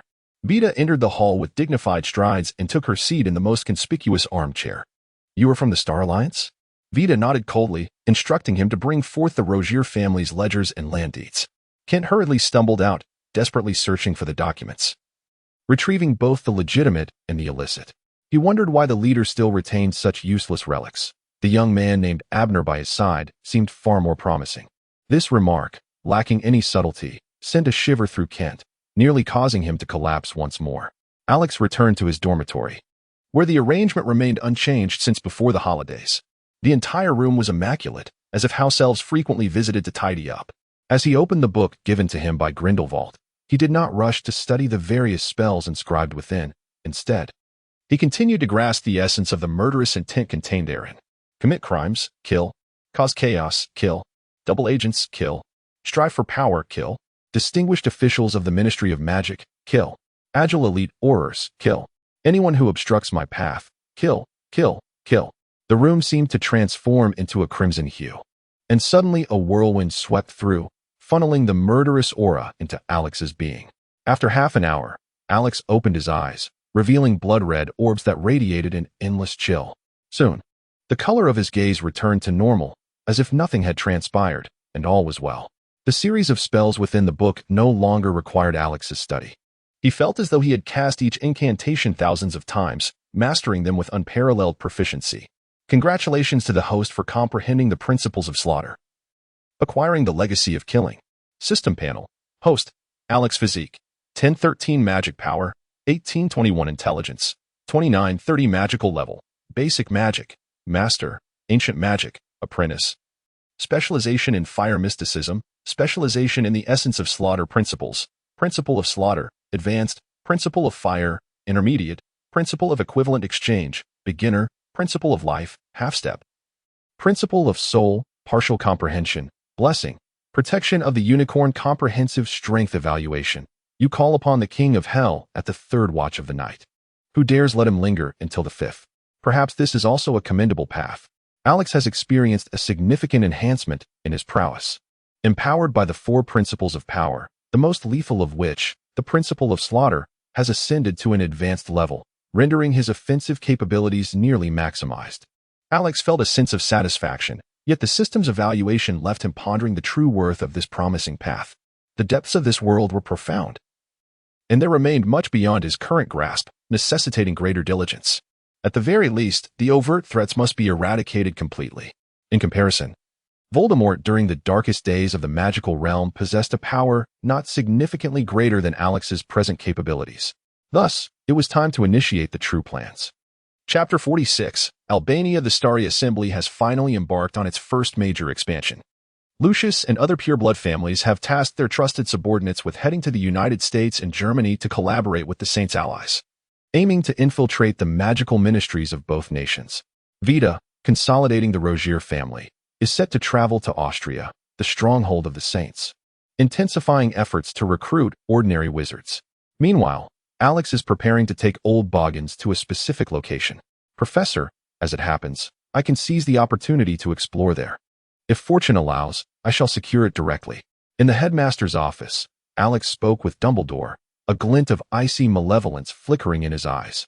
The fusion of wizards and muggles was an endeavor Alex deemed essential, and Voldemort would not be allowed to thwart it any longer. Observing the chilling demeanor that enveloped Alex, Dumbledore ultimately acquiesced. Alex advised Abner and Lizzie to enhance their own abilities while also remembering to support their fellow classmates from the academy. After spending an entire afternoon strolling with Hermione, he departed under the reluctant gaze of the young witch. Boss, do we really not need to bring anyone along? Old Boken and Alex, cloaked and shrouded in darkness, traversed the streets of a town near the Albanian forest. No need. Diagon Alley and Nocturne Alley are already overwhelmed. We still lack sufficient manpower. The two of us here are enough. As they spoke, the duo noticed two wizards, wands in hand, standing vigil in an alleyway, seemingly guarding something. A hint of a smile played at the corners of Alex's mouth. He had found it. The most renowned black market for magic in Albania has always operated on an invitation-only basis, leaving unfamiliar wizards unable to gain entry. As Alex and Old Bojan ventured into the alleyway, two bodyguards approached, displaying their tokens while raising their wands slightly, their smiles laced with malice. Indeed, the simplicity of the local customs was striking. A flash of lightning erupted, and the two bodyguards were reduced to mere ashes, swiftly scattered by the wind. Ever since Alex had fully grasped the principles of the killing laws, he had developed a penchant for the thunder elemental magic, which wielded greater power than flames. Old Bojan, observing this, felt a wave of trepidation. His employer's strength had evidently increased. The force of the laws acutely detected the distortion in space, prompting Alex to seize Old Bojan and step forward, officially entering the black market. There were no towering shops or pristine streets. Instead, several dirt paths intertwined, surrounded by vendors peddling their wares indiscriminately. Cloaked figures filled the area, and though a few exposed their faces, the onlookers dared not linger their gazes. The atmosphere in the black market was thick with the scent of blood, as if each individual had recently taken a life. After a brief exploration, a scuffle erupted nearby, with lethal curses flying in all directions. Two individuals clad in identical uniforms stepped forth, merely casting a protective barrier to shield against the tumultuous aftermath of the skirmish. Eventually, one combatant succumbed to defeat, and the victor turned him over, confiscating all valuables before making a hasty retreat. Two guards approached, and with a swift incantation, a flame engulfed the fallen, reducing him to nothingness with remarkable efficiency. Albania, truly a place that lived up to its reputation, Old Bojan remarked. Indeed, the local customs are refreshingly unpretentious. Alex noticed that several individuals nearby had set their sights on him. Ah, it seems some dare to target us, Old Bojan. Take care of it. Understood, boss. No sooner had the words left his lips than several curses shot forth, their dark luminescence appearing remarkably infectious, swiftly enveloping the bodies of the onlookers. The individuals collapsed to the ground, their hands clutching helplessly as if such an action could alleviate their suffering. Wisps of black mist emanated from their mouths and nostrils, increasingly coalescing, while their struggles diminished until they ultimately breathed their last. The two guards, witnessing this grim spectacle, let out a derisive laugh and approached. You two must be newcomers. Come with us to meet the administrator. As they extended their hands to seize the two, Alex shook his head at Old Bojan. With a mere flick of his wrist, the guards fell under his control. Unconsciously, they moved their legs, leading Alex and Old Bojan deeper along the dirt path. After a considerable passage of time, the bustling vendors along the roadside dwindled to silence. A ripple of energy illuminated the surroundings, revealing that this space held hidden dimensions. As they traversed this membrane, it was as if they had stepped into another realm, filled with melodious birdsong and fragrant blossoms, surrounding a lavish palace. Welcome, dear friends from afar. I am the administrator of this black market. My name is Weber. Accompanied by a crackle, a figure materialized before them, portly and jowly, his appearance unmistakably that of one who has indulged in comfort for far too long. I have been managing this black market for so long that I have almost forgotten my own age. Please, present your requests, and I shall endeavor to fulfill them. Weber appeared quite affable, perhaps only extending his friendliness to those of strength. This space, can you truly govern it? The question posed by Alex rendered Weber momentarily speechless. However, thanks to his adept management of expressions, he quickly regained his composure. As a mere manager here, I am but a steward under the authority of my superior. When it comes to matters concerning the secret realm, I find myself powerless. Weber appeared quite helpless, yet Alex sensed the undercurrents of deceit emanating from him. That is of no consequence. Allow me to inquire about an individual's whereabouts, Alex stated. Feel free to ask away. Tom Marvolo Riddle, are you familiar with him? Has he visited Albania recently? Upon uttering these words, Alex's eyes, concealed beneath his hood, fixed intently on Weber, ready to resort to alternative measures at the slightest indication of dishonesty. Weber, maintaining a calm demeanor, responded, I am indeed aware. He visited approximately 2 to 3 months ago, seemingly in search of something, and departed rather swiftly. Do you have a specific location? Alex pressed. Only a general vicinity. Allow me to mark it for you. A map was produced, and Weber's finger traced a spot, revealing a small circle that accurately denoted a location within the Albanian forests. Excellent. One final inquiry. The individual within the palace, is he your employer?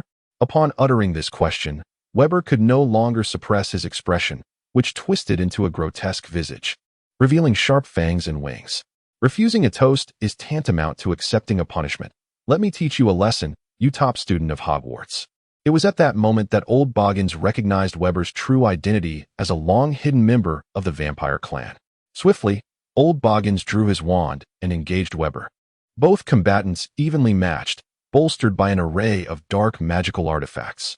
Alex walked directly towards the palace, where the presence of old Boggins sufficed, if worse came to worst. He had left contingencies for the members. Pushing open the grand door of the palace, he found a coffin lying quietly in the center of the hall, surrounded by numerous candles hanging from the ceiling, while the walls were adorned with an array of skulls, some human, some belonging to fairies, and many from fantastical creatures. Beside the coffin lay several human corpses, all remarkably emaciated, drained of their lifeblood. A knock resounded, and the coffin lid slowly creaked open. How dare a mere human intrude? Oh my, it's you. Chapter 47. A talent indeed, Chibman Nagel, the man who guarded the gates of Nurmengard for Grindelwald.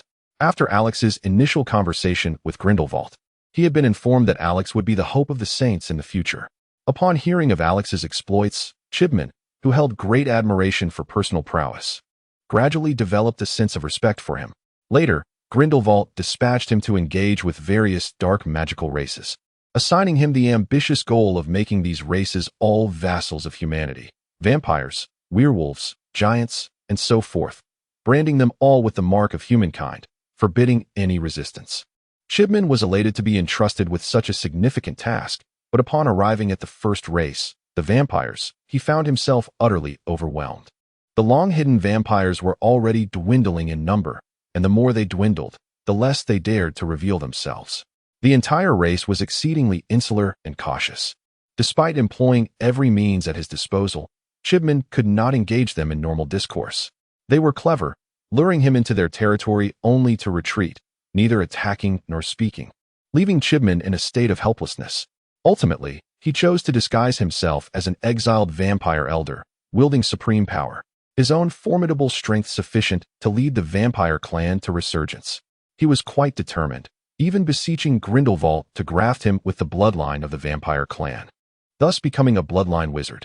He even found a female vampire to serve as a fayade, who was currently dozing in the palace's rear garden. Boss, you've come here. You must have a plan, right? Take me along, please.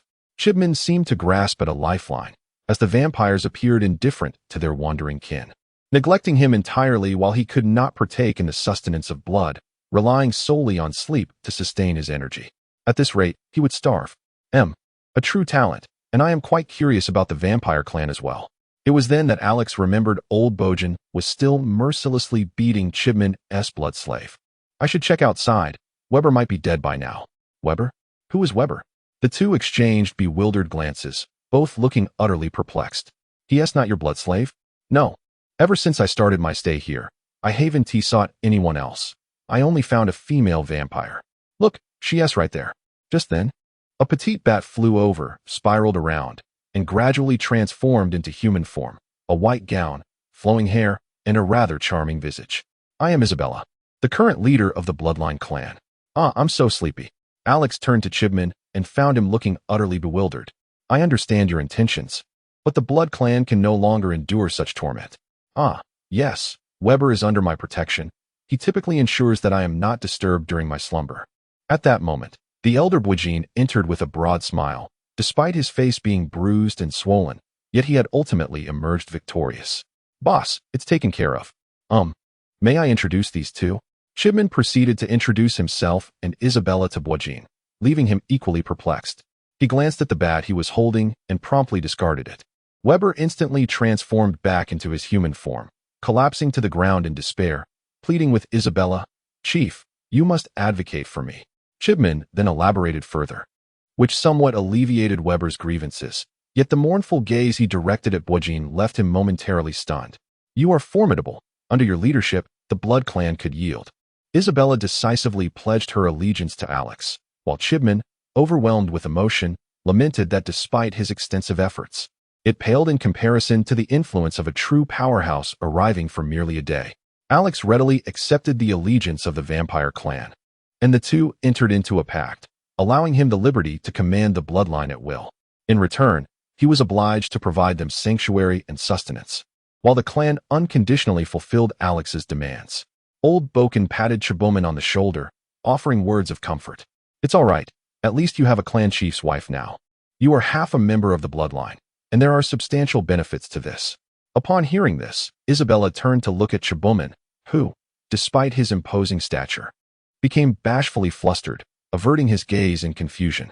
"Our relationship is merely contractual. There is no marital bond. Now that matters are clear, our employment has concluded." "You are not my type," she stated. Chibouman appeared to lose all color in his world, becoming utterly petrified and rigid. Old Boken, at a loss for words, could only twitch his lips slightly before silently retreating behind Alex. Alex sighed, resting his forehead against his hand, believing there were still battles to be fought, only to find he was among his own. He expressed his profound boredom and decided to take a stroll. "I am aware of the individual you seek." He had previously come across a snake and departed swiftly thereafter. However, it appears that the snake has perished, its lifeless form remaining undisturbed in that very spot, untouched by any beast. Isabella promptly provided a clue, and the group resolved to investigate the matter the following day. The castle constructed by Chibouman was rather impressive, with well-appointed accommodations, allowing them to enjoy a tranquil night. Only Weber and Isabella transformed into bats at night, venturing out for a flight, as it was said that they found it unbearable to remain still after dusk and felt compelled to soar. The next day, amidst a tumultuous thunderstorm, Alex awoke to a jolt of electricity coursing through him. After another night of studying lightning magic, his understanding of the elemental forces was experiencing a rapid ascent, making this weather particularly conducive to his pursuits. Alex and Old Boken prepared to venture into the Albanian forest in search of the snake that had been slain by Voldemort that day, while the others remained in the castle. Alex issued an edict to meticulously oversee the order of the black market, ensuring absolute authority. The two then departed, leaving behind a contemplative Chibouman and the slumbering figures of Weber and Isabella, who were nestled in the grass. This weather was indeed conducive to animagus transformations. "Boss, have you never attempted it?" "No rush. I possess further insights regarding transfiguration. It is prudent to wait until I have greater confidence in this advanced one-time transformation." Oh, very well." As they wandered through the Albanian forest, shrouded in darkness, eerie sounds from unknown creatures imbued the atmosphere with an unsettling quality. Yet the two strolled leisurely, seemingly unperturbed. Under the comprehensive scrutiny of Alex's law of authority, they soon located the serpent, a 12-foot-long viper, the very pet of Voldemort from the original narrative, Nagini. Through the meticulous examination of Alex's soul law, it became evident that Voldemort's fragment of soul had been removed. Indeed, he had embarked upon the path of self-completion. "Save me, blood." A faint whisper of a belief emerged, and Alex distinctly sensed the feeble human soul within the serpent, which had nearly fused with a serpentine soul of crimson hue. Alex was aware of the curse known as the Blood Curse, a spell that is passed down matrilineally within families. Those afflicted by this curse can shift between human and serpent forms, however, as they age. They are inexorably consumed by the serpentine soul. Should the laws of the soul be fully comprehended, perhaps Alex could offer salvation. But in this nearly fused state of human and beastly essence, even he would be powerless to intervene. It is likely that Voldemort recognized this reality when crafting it into a Horcrux, emboldened by the unpredictability of humanity. Just as he was on the verge of surrendering, a thought suddenly struck Alex. "Old Boken, you were right. The weather is indeed perfect for practicing a animagus transformation." A flash of lightning illuminated Alex's handsome profile, a faint smile gracing his lips. Chapter 48. An alternative use for Horcruxes. Old Boken, find a random scoundrel. "Very well, boss." Though Old Boken was somewhat puzzled, he promptly disapparated to seize a victim. Alex knelt down, gently caressing Nagini's head, a glimmer of cold determination flashing in his eyes. There existed a singular opportunity: succeed and live, fail and perish. He decided to take the plunge. Nagini's nearly lifeless form stirred slightly, as if in silent agreement. Soon, Old Bojan had captured a dark wizard. My lord, spare me. I am but a humble egg seller. I have committed no wrongdoing." The dark wizard wailed, desperately pleading for his life. "Spare you? You dare claim an ostrich egg is a dragon's, and even attempt to assault me? Do you think I would let that slide?" Bojan's furious demeanor suggested he had nearly been ambushed. "Find him. Gag him. With swift and deft movements, old Bojan expertly restrained the fraudulent egg merchant, leaving him in a disheveled state, much to Alex's bemusement. He glanced up at the sky, which was now at the height of a tempest, to become an animagus. A wizard must hold a leaf of mandrake in their mouth for an entire month, swallowing or removing it only on the night of the full moon. Each full moon requires the wizard to absorb pure moonlight, adding a strand of hair and a teaspoon of dew. Ultimately, the transformation must occur in stormy weather. These steps are fundamentally designed to prepare one's soul, utilizing potions and the powers of moonlight to soften the essence of the spirit. Should one possess alternative methods to achieve this, such processes may be bypassed. This was a subtle hint directed at old Bojan, who did not disappoint, meticulously noting every word.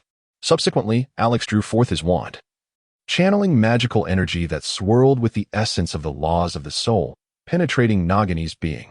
In a moment of disorientation, Alex felt as though he had entered Nagani's mind, where a figure and a serpentine shadow were tightly entwined. The force of the laws of the soul surged forth, overwhelming both entities as they were repeatedly cleansed, their souls becoming resplendently clear. Alex turned his head towards the counterfeit egg vendor, and old Bojan, with astute cunning, pulled him closer. The law of slaughter surged forth, rendering both old Bojan and the vendor motionless, compelled to silently behold the scene before them. To the counterfeit egg vendor, Alex appeared to transform into a demon, a harbinger of death surrounded by a mountain of corpses and a sea of blood, exuding an overwhelming aura of murderous intent that left him in a stupor. Without the need for incantations, the wand merely grazed the ground, unleashing a vibrant green light infused with tendrils of dark mist that collided forcefully with the vendor. Under the formidable influence of the Avada Kedavra and the law of slaughter, the essence of the counterfeit drug dealer was violently extracted from his being.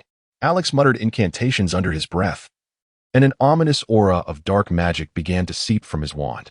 In an instant, Nagini, the counterfeit egg dealer, and Alex found themselves enveloped in a shroud of black mist.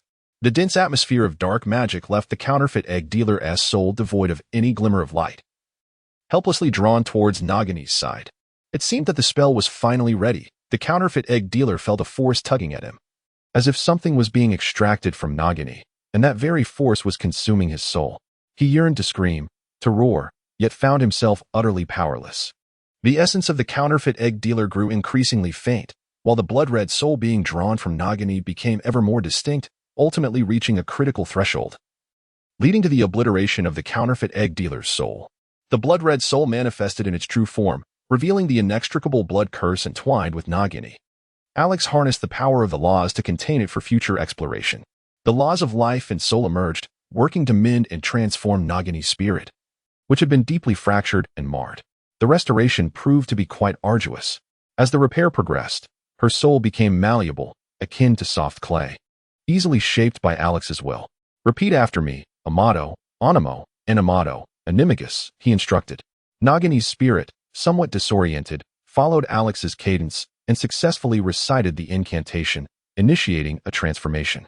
While her physical form remained that of a serpent, her essence gradually conformed to the shape of a human. At the moment of triumph, Nagini finally opened her eyes, which no longer bore the coldness typical of serpents but instead radiated warmth and affection.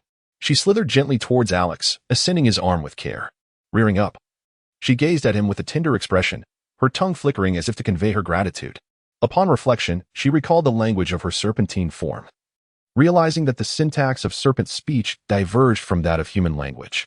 Suddenly, Nagini's luminous gaze became vacant, her head itching as if new thoughts were burgeoning within. With determined effort, she transitioned from her serpentine shape to that of a human, yet she still struggled with the grammar of serpent speech. Unsteadily, she rose to her feet and bowed respectfully to Alex. "Thank you, esteemed one. What is your name?" "Alex," he replied. "Thank you, Alex. Is there anything I can do for you?" With those words, Nagini looked up at Alex with a forlorn expression, yearning for his companionship and shelter. Alex pondered thoughtfully, finally arriving at a resolution. "Let us go to Hogwarts and seek out Hermione. I shall convey my intentions to her, and from henceforth, you shall remain by her side to assist her. Thank you once more for your life-saving grace," Nagini expressed with another bow of gratitude, before preparing to cast a spell. A crackling sound filled the air, and the atmosphere grew still.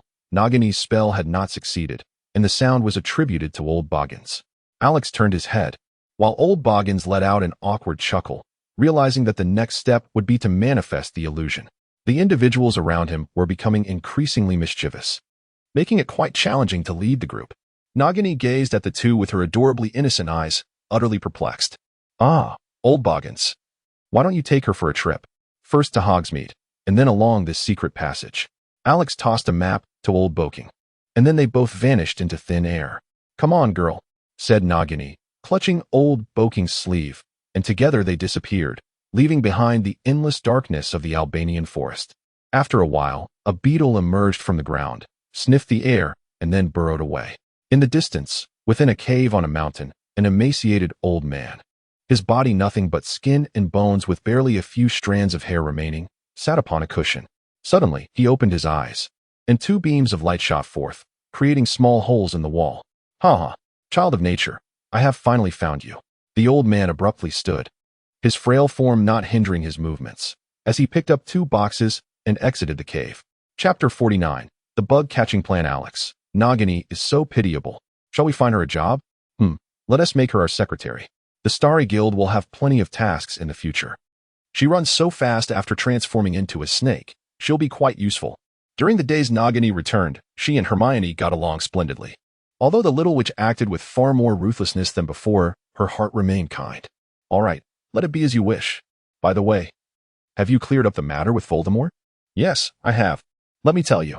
According to Nagini, after Voldemort found her, he was torn for quite some time, wanting to keep her as a pet while also seeking to reunite all his fragmented souls. Notably, Voldemort had completely taken on a female form, and Nagini could sense that this body resonated strongly with his soul, whether by coincidence or otherwise. During those days of turmoil, Nagini distinctly felt Voldemort's erratic state, alternating between calm, wise analysis and chaotic, furious attacks on everything around him. In the midst of one such outburst, Nagini was struck by a powerful spell, leaving her on the brink of death. Voldemort ultimately decided to reclaim his soul fragment, abandoning Nagini. The soul of the blood-cursed beast was too formidable. Even after Nagini's body perished, a thread of life lingered in her spirit. In his rage, Voldemort failed to scrutinize closely, allowing Nagini to await Alex's arrival.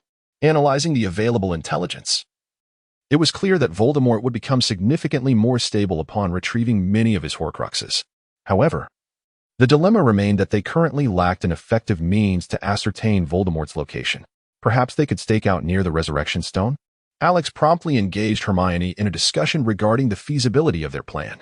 In terms of strength, with Alex, Dumbledore, and Grindelwald united, they could contend with Voldemort, ensuring that they would not be easily overwhelmed. Strategically, the curse on the Resurrection Stone ring might also serve as a useful resource. Without hesitation, Alex hurried back to Hogwarts, where the hour had grown late, leaving him uncertain whether the old man was still awake. Time was of the essence. Alex rushed to the entrance of the headmaster's office, where he fortuitously encountered Severus Snape. Their eyes met momentarily before they entered together. Severus, you've arrived. Oh, my child, you are back, exclaimed the old man. Headmaster, I believe we are ready to take action. Alex divulged the matter of the Resurrection Stone to Dumbledore. This Horcrux, the Resurrection Stone, was crafted by Voldemort using the inheritance from his grandfather, and it is embedded within the ring of the Gaunt family. Furthermore, Voldemort insidiously cast upon it the most potent curse at his disposal, ensuring that any ordinary wizard who dared to touch it would meet their demise. Even Dumbledore himself, who fell victim to the curse in the original narrative, could not entirely dispel it, relying instead on Snape's potions to suppress its spread. The ring is likely to be located in the Gaunt family home, and if dealt with promptly, they may be able to outpace Voldemort. Upon hearing this, Snape insisted on joining, eager to witness Voldemort's downfall and to put an end to the humiliation he had endured as a servant for so long, as well as to avenge Lily's murder. I found merit in the young man's words and decided to lend my assistance. Grindelwald emerged from the headmaster's office, indicating that he had been in constant company with Dumbledore. The revelation of Grindelwald's true form startled Snape. He had not anticipated that Hogwarts' new instructor was none other than the first Dark Lord, Grindelwald. Soon, normalcy was restored. It appeared that Alex, Dumbledore, and Grindelwald shared a strong rapport, indicating a united front. Any lingering doubts could be addressed later. Very well, Severus, prepare the necessary potions. Gellert, it is time to bring forth those items. We must bring this to a conclusion. This succinct response was unmistakably Snape's. those long-dormant allies would finally re-emerge. And I propose that we name our plan the insect-catching scheme, aimed at squashing Voldemort, the pestilence of the magical realm. I find it agreeable. This fellow is indeed elusive, but where shall we corner him? Alex bore a visage reminiscent of a weary subway elder, for Voldemort's escape tactics were exceedingly numerous, necessitating comprehensive preparation. Upon uttering this, the group dispersed to make their respective preparations, leaving Grindelwald and Dumbledore alone in the headmaster's office. Gellert, have you perceived anything? I cannot shake the feeling that this matter will not conclude so swiftly. Albus, as you are aware, ever since my departure from Nurmengard, my prophetic abilities have ceased to manifest concerning any affairs related to Alex. Ah, fate. On the following morning, having toiled throughout the night, Alex sat in the dining hall, indulging in his meal, while Hermione thoughtfully procured his favored dishes. You, returning only to plunge straight back into work. Showing little regard for your own well-being, Hermione chided, her tone laced with irritation, yet her hands remained busy. Although Alex now required little rest, he valued Hermione's concern and endeavored to elicit a smile from her. Before long, their corner resonated with laughter, while the Slytherins nearby feigned ignorance, engrossed in their own meals.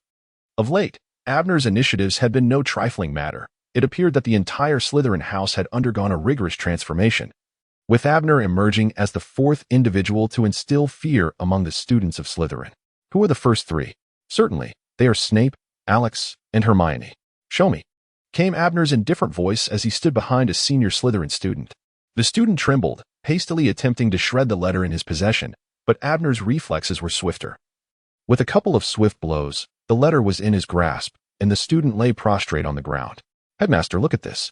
As Alex opened the letter, he discovered it was a message from the head of the Knott family, a prominent lineage among the pure-blooded 28, offering counsel to the younger generation. The letter articulated, what is the point of reigning supreme within the academy? No matter how formidable that Alex may be, can he truly contend with our entire clan? Disregard him. Focus instead on forging alliances with the smaller families. Recently, the Malfoys have exhibited unusual behavior, hinting at a potential coalition. We must prepare in advance. At that moment, Alex finally comprehended the reason behind his prolonged inability to accomplish the side quest. A cold glint flickered in his eyes as he tucked the letter away into his bag. Behind him, Nagini also discerned the contents of the letter, her gentle demeanor abruptly shifting to one of icy severity, a palpable chill radiating from her. Nearby, Hermione had also perused the entire letter, casting a disdainful glance at the student from the Knott family, who, buoyed by the support of his lineage, stood tall and proclaimed, "What are you staring at? You filthy mudblood." Without the flourish of elaborate spells, merely through sheer intimidation, the student was abruptly sent crashing to the ground, accompanied by a series of sickening cracks, as though every bone in his body had shattered. Although the onlookers were aware of the perpetrator, no one dared to utter a word. The fallen student, blood trickling from his mouth, whimpered incoherently, tragically having bitten off his own tongue in his descent. Dumbledore, still engaged in his meal, nearly choked on his honey tea upon witnessing the scene, promptly summoning assistants to carry the student to the infirmary. He glanced at Alex, but chose to remain silent. The fury in Alex's eyes remained unabated, while Hermione's gaze grew increasingly frigid. A silent exchange transpired between them, leading to the decision to take a stroll that evening.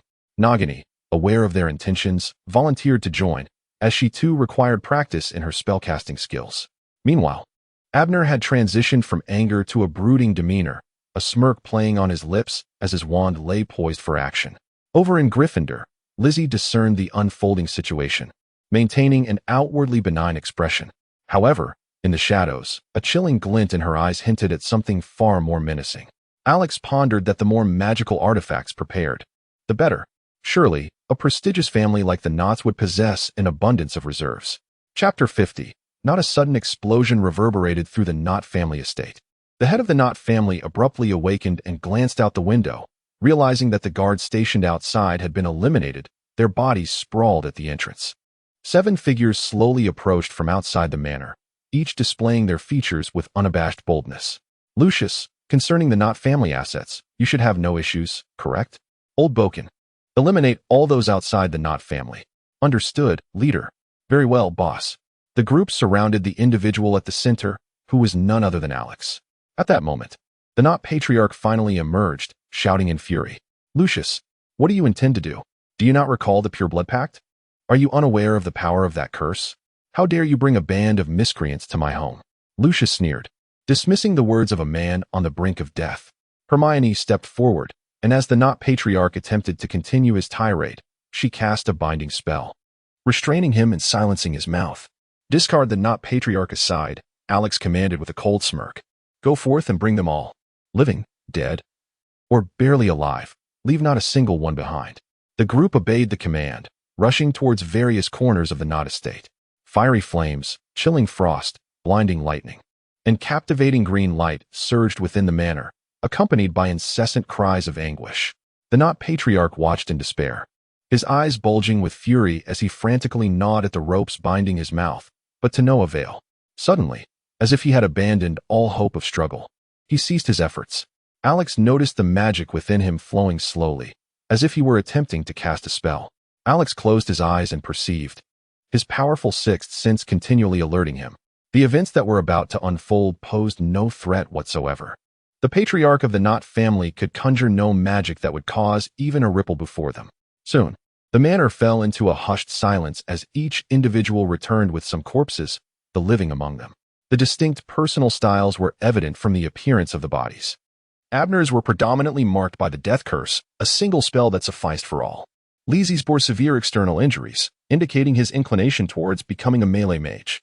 Old Bojan and Lucius were enveloped in a dense aura of dark magic. However, Old Bojan possessed an array of artifacts, while Lucius relied almost entirely on his own mastery.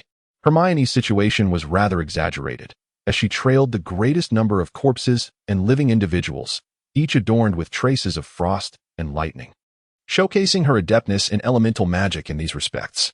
Observing the multitude of bodies behind Hermione, everyone couldn't help but twitch their lips. Indeed, one could discern that like begets like. Once the corpses were set down, the living were bound and displayed before the assembly. Hermione approached the patriarch of the Not family, gazing down at him with fierce, fiery eyes. This is what happens when you misbehave, when you insult others, when you raise a poorly mannered son, as she spoke. She delivered a vicious kick, leaving the patriarch with a bruised and bloodied face. Let us finish him off. Leave this old man for last. Alex issued his final command, as if severing the last thread of hope for the Not family. Avada Kedavra. A green light flared, rising and falling in a sinister dance. The act of murder is not akin to combat. The blood-soaked ground speaks volumes of its grotesqueness, yet the killing curse is truly a remarkable incantation. At long last, the last soul lay extinguished. The house elf of the Not family had already been eradicated during the cleanup, leaving only the patriarch of the Not line. Now, it is your turn, Not Patriarch. Let me witness what grand spectacle you can conjure after all this time. Alex released the bonds of Chief Not. Yet he remained seated in a daze, taking a considerable time to regain his composure. Damn you all. A surge of violent magic erupted, nearly toppling Abner and Lizzie. Were it not for Lucius's timely support.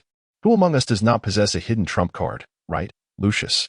At this moment, Chief Not had undergone a complete transformation.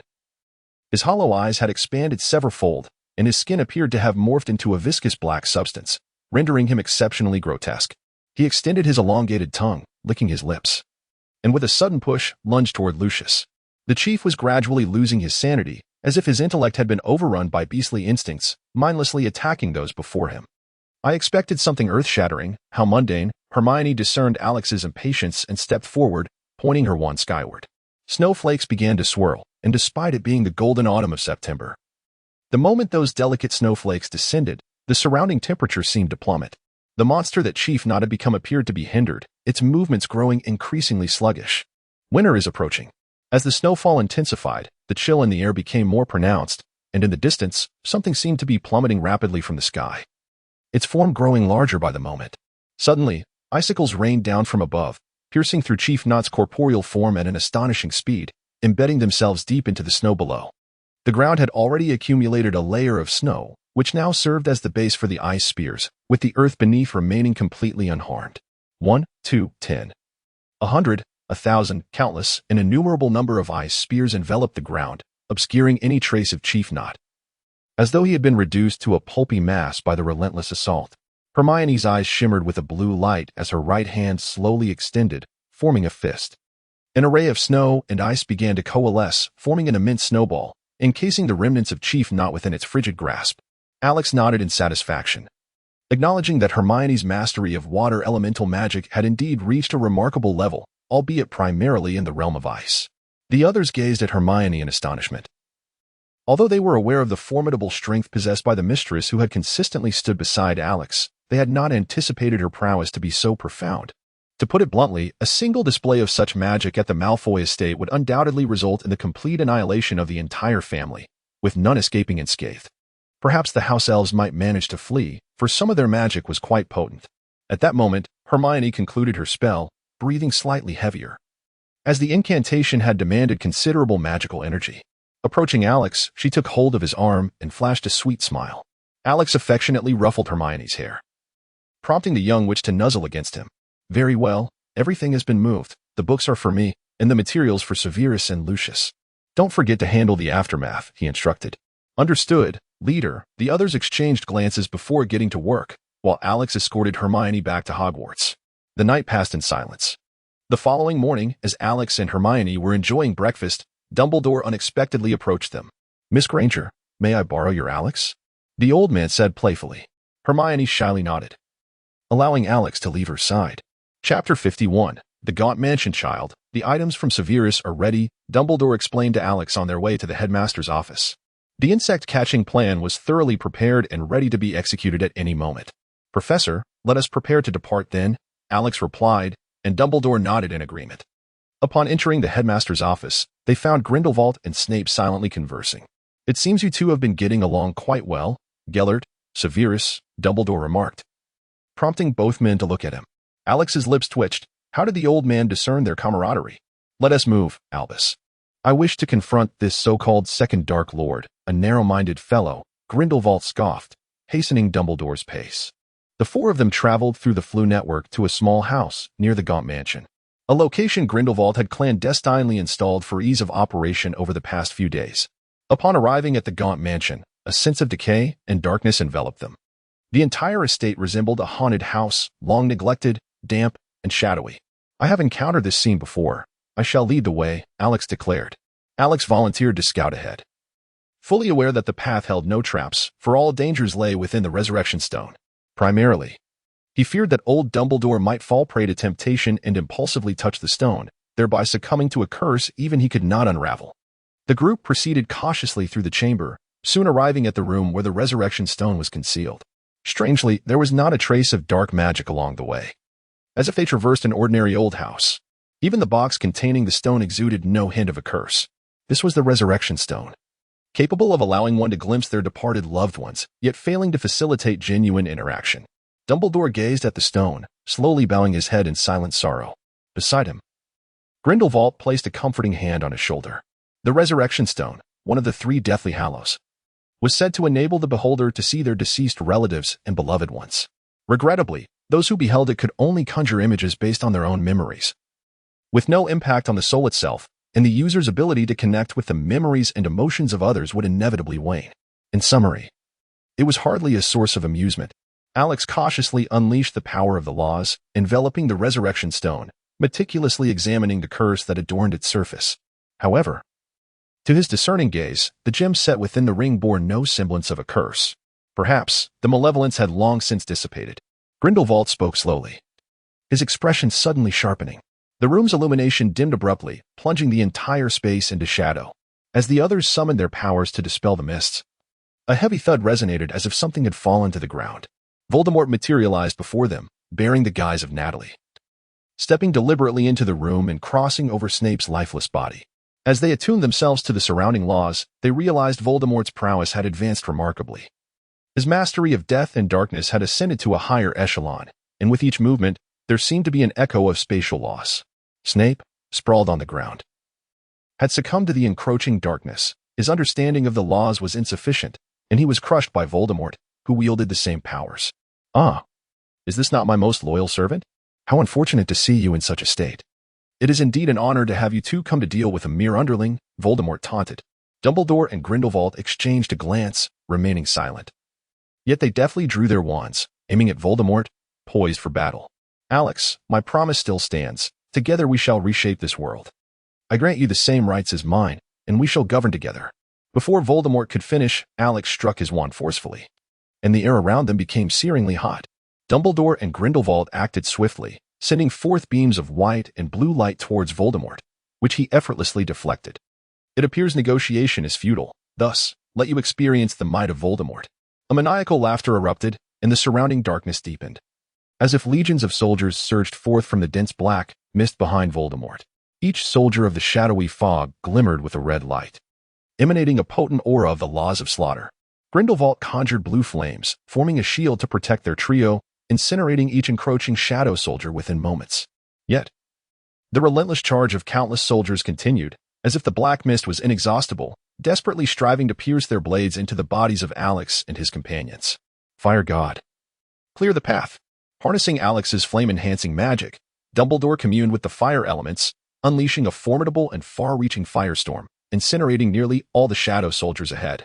Indeed, age has not dulled your prowess, my esteemed elders. Voldemort's figure reappeared suddenly behind them, a vibrant green light flashing, nearly shattering Grindelwald's fiery defenses.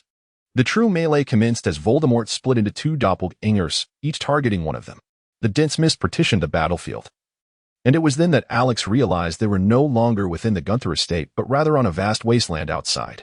One of Voldemort's doppelgangers swiftly launched an assault, spells raining down like a hailstorm, intermingled with the taint of dark laws, leaving Alex, typically a dominant fighter, momentarily overwhelmed. After consuming the Felix Felicis, his mind surged into overdrive, and he began to glean combat techniques, engaging in a more reciprocal battle with Voldemort's doppelganger. Despite Alex's extraordinary talent, he still lagged behind Voldemort in his comprehension of the laws. The flames he wielded barely affected the doppelganger. The strikes of the laws of slaughter occasionally grazed him but were quickly neutralized, and although Alex's accelerated mind could seize those fleeting moments, his body failed to react in time. It seems that combat techniques require further honing. Just as Alex's focus wavered for an instant, Voldemort keenly exploited the opening, unleashing a barrage of 4 or 5 spells that entirely encircled Alex, sealing off his escape. Alex fervently summoned the power of the laws, however. The flames and the law of slaughter proved to be excessively injurious yet insufficient in defense. The laws of life, soul, and exchange had yet to be comprehended at a profound level, rendering him incapable of withstanding the onslaught. A resounding thud echoed as he was ultimately struck by a curse, sending him soaring into the air. The Dark Lord's doppelganger, seizing the opportunity, prepared to deliver a fatal blow, green light flickering ominously, only to have its arm severed by a sudden spell. Severus Snape materialized on the opposite side of the arena, the precise curse he had cast moments ago. Severus, you have finally recovered, Alex remarked. Indeed, thank you, Snape replied. Together, they firmly immobilized the Dark Lord's doppelganger, now missing an arm. Was it intentional to spare her life by not severing her head? A strong individual possesses an innate sense of danger, particularly regarding fatal wounds, though they may not always perceive debilitating injuries. As the black mist gradually dissipated, the figures of Dumbledore and Grindelwald emerged, while the other two doppelgangers lay vanquished upon the ground.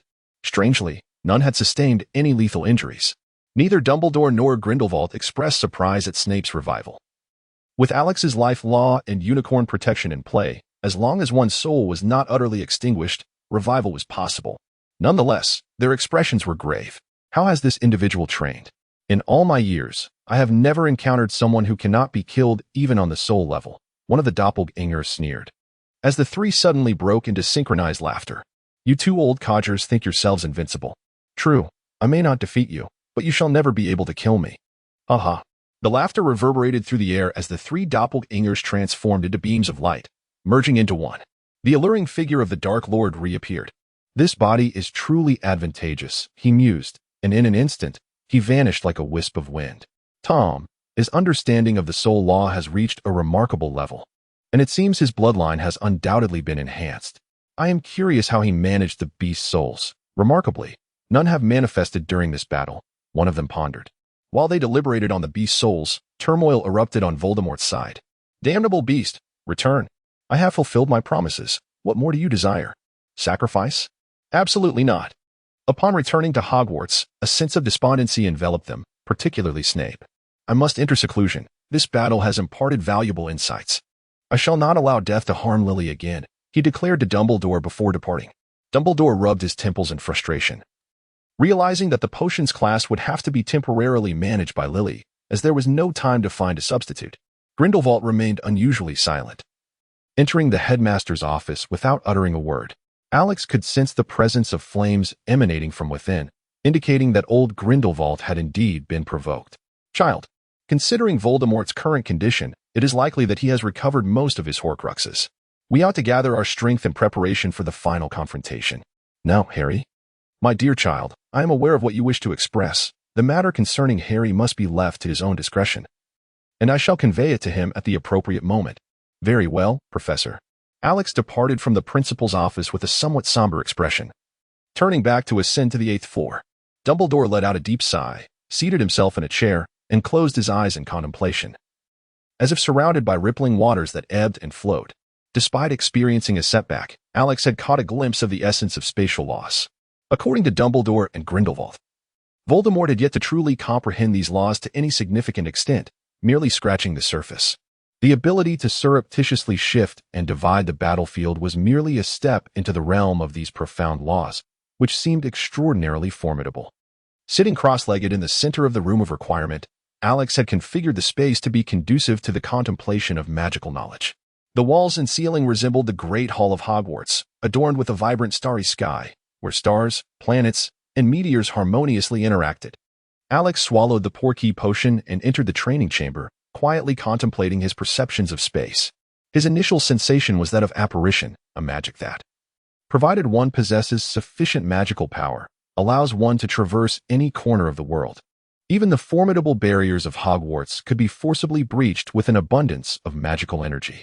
During apparition, the sound of a sharp crack signified the transition from one location to another, reminiscent of something being severed. Alex began to meticulously recall the sensations accompanying each manifestation of the phantom. It was neither a mere push nor a walk. It resembled a fall into the abyss. In that moment, space felt akin to a sheet of paper, bent and pierced by a pen, creating two holes that connected seamlessly. The appearance of the phantom seemed to utilize arcane power to puncture space, allowing individuals to traverse through this void. Upon grasping this concept, Alex concentrated on the sensation of piercing through space, the sharpness, the emptiness. Gradually, he appeared to seize an understanding. Extending his finger toward a training dummy situated to his left front. Without any radiance or grandeur, the dummy was abruptly penetrated, the whole remaining consistent in thickness. An utter void with not a trace of residue. At this juncture, Alex had preliminarily mastered the application of space, yet he remained far from comprehending the laws governing it.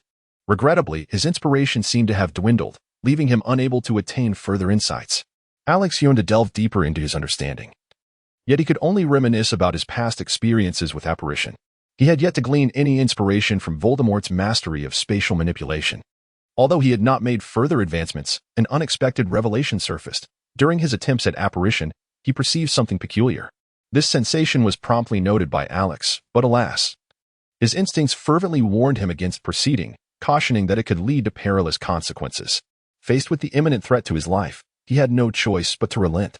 Observing that time was still on his side, he decided to continue his meditation on elemental magic. In recent battles, his command of fire magic had begun to falter in intensity, necessitating a significant enhancement. It was also time to diligently study other elemental magics, the binding nature of water, the solidity of earth, the vitality of wood, the sharpness of metal, the agility of wind, and the ferocity of lightning. Having already gained a preliminary understanding of the lightning element in Albania, Alex resolved to build upon this knowledge while the iron was hot. Miss Granger informed him that the Knott family had been thoroughly eradicated, with no direct descendants remaining. 2 cousins still existed within other families, but were under the influence of the soul-binding curse. The assets of the Knott family had been entirely confiscated, with all establishments now under the jurisdiction of the Starry Assembly. It was prudent to continue the investigation, ensuring no remnants escaped their grasp. The remaining families should be dealt with similarly. If they had not allied with them after all this time, they could only be considered adversaries. Hermione sat in Alex's seat, overseeing the operations of the Starry Assembly with a decisive efficiency that even surpassed Alex's. Once the subsequent actions were arranged, Hermione set off with Lucius and Abner, while Old Boggins continued the confiscation of local shops, following the subjugation or destruction of the remaining families. The properties of Diagon Alley would seamlessly fall into the hands of the Starry Assembly. The few remaining shops belonged to independent enterprises, which the assembly did not intend to disturb. This night might prove to be a sleepless one for many, while for others, it could herald the end of their slumber. Chapter 53. Side quest completed in the blink of an eye. A few days had passed, and Alex had made considerable progress with his lightning magic. Merely a step away from comprehending the principles, Hermione, leading the Starry Assembly, had swiftly dismantled the remaining pureblood families. And now nearly all the nobility were allies of the Assembly. Consequently, Lucius was elevated in status, managing most affairs concerning the pureblood families. As the heads of these families pinned letters to their children, urging them to closely follow Alex, he suddenly heard a chime resonate in his mind. Congratulations, host. The side quest to conquer Slytherin has been completed. Reward: 2 opportunities to comprehend principles. System: how does this comprehension work? Is it designated or random? The host may specify the principles for comprehension, with progress determined by the host's insight and magical foundation. Alex opened his eyes, the flickering lightning illuminating his gaze, transforming it into a hue of blue and violet. Let us commence. At the moment he resolved to utilize a chance for enlightenment. Alex felt as though time itself had come to a standstill. Even the dust drifting nearby seemed frozen in midair. The surrounding scene abruptly shifted. The wall adorned with the celestial backdrop now displayed an array of luminous orbs. Alex wished to enumerate the myriad of types, yet found himself unable to do so, for the diversity of the laws was astonishingly vast. System, please filter, he implored. Before him, the chaotic array of luminous orbs swiftly organized into 3 rows. The uppermost row contained but a scant few, while the second row boasted a considerable increase. Within these vibrant spheres, Alex discerned a familiar essence. The law of flame, which he had comprehended, resided in the 3rd row, accompanied by the principles of slaughter, life, and exchange in the 2nd. Only the complete law of the soul graced the 1st row. In the 3rd row, he also identified several elemental forces, and he found himself genuinely ensnared by a dilemma of choice. Seizing the moment, he resolved to claim the law of thunder, as he sensed both fire and lightning within a nebulous orb in the foremost row.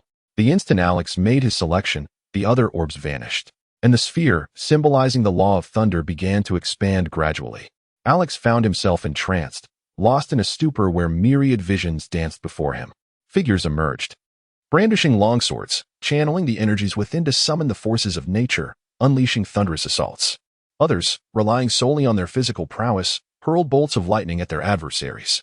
Some transformed entirely into lightning itself, moving with the swiftness of teleportation, utilizing the very essence of electricity to forge metals into weapons of attack. There were those who, through the generation of electricity, commanded numerous metals, unleashing a storm of metallic fury that left no one unscathed. Scenes of lightning-wielding prowess flashed before Alex's eyes, guiding him into a realm of enlightenment. The magical foundation he had cultivated over the years surged forth with fervor, aiding his comprehension of the principles of thunder.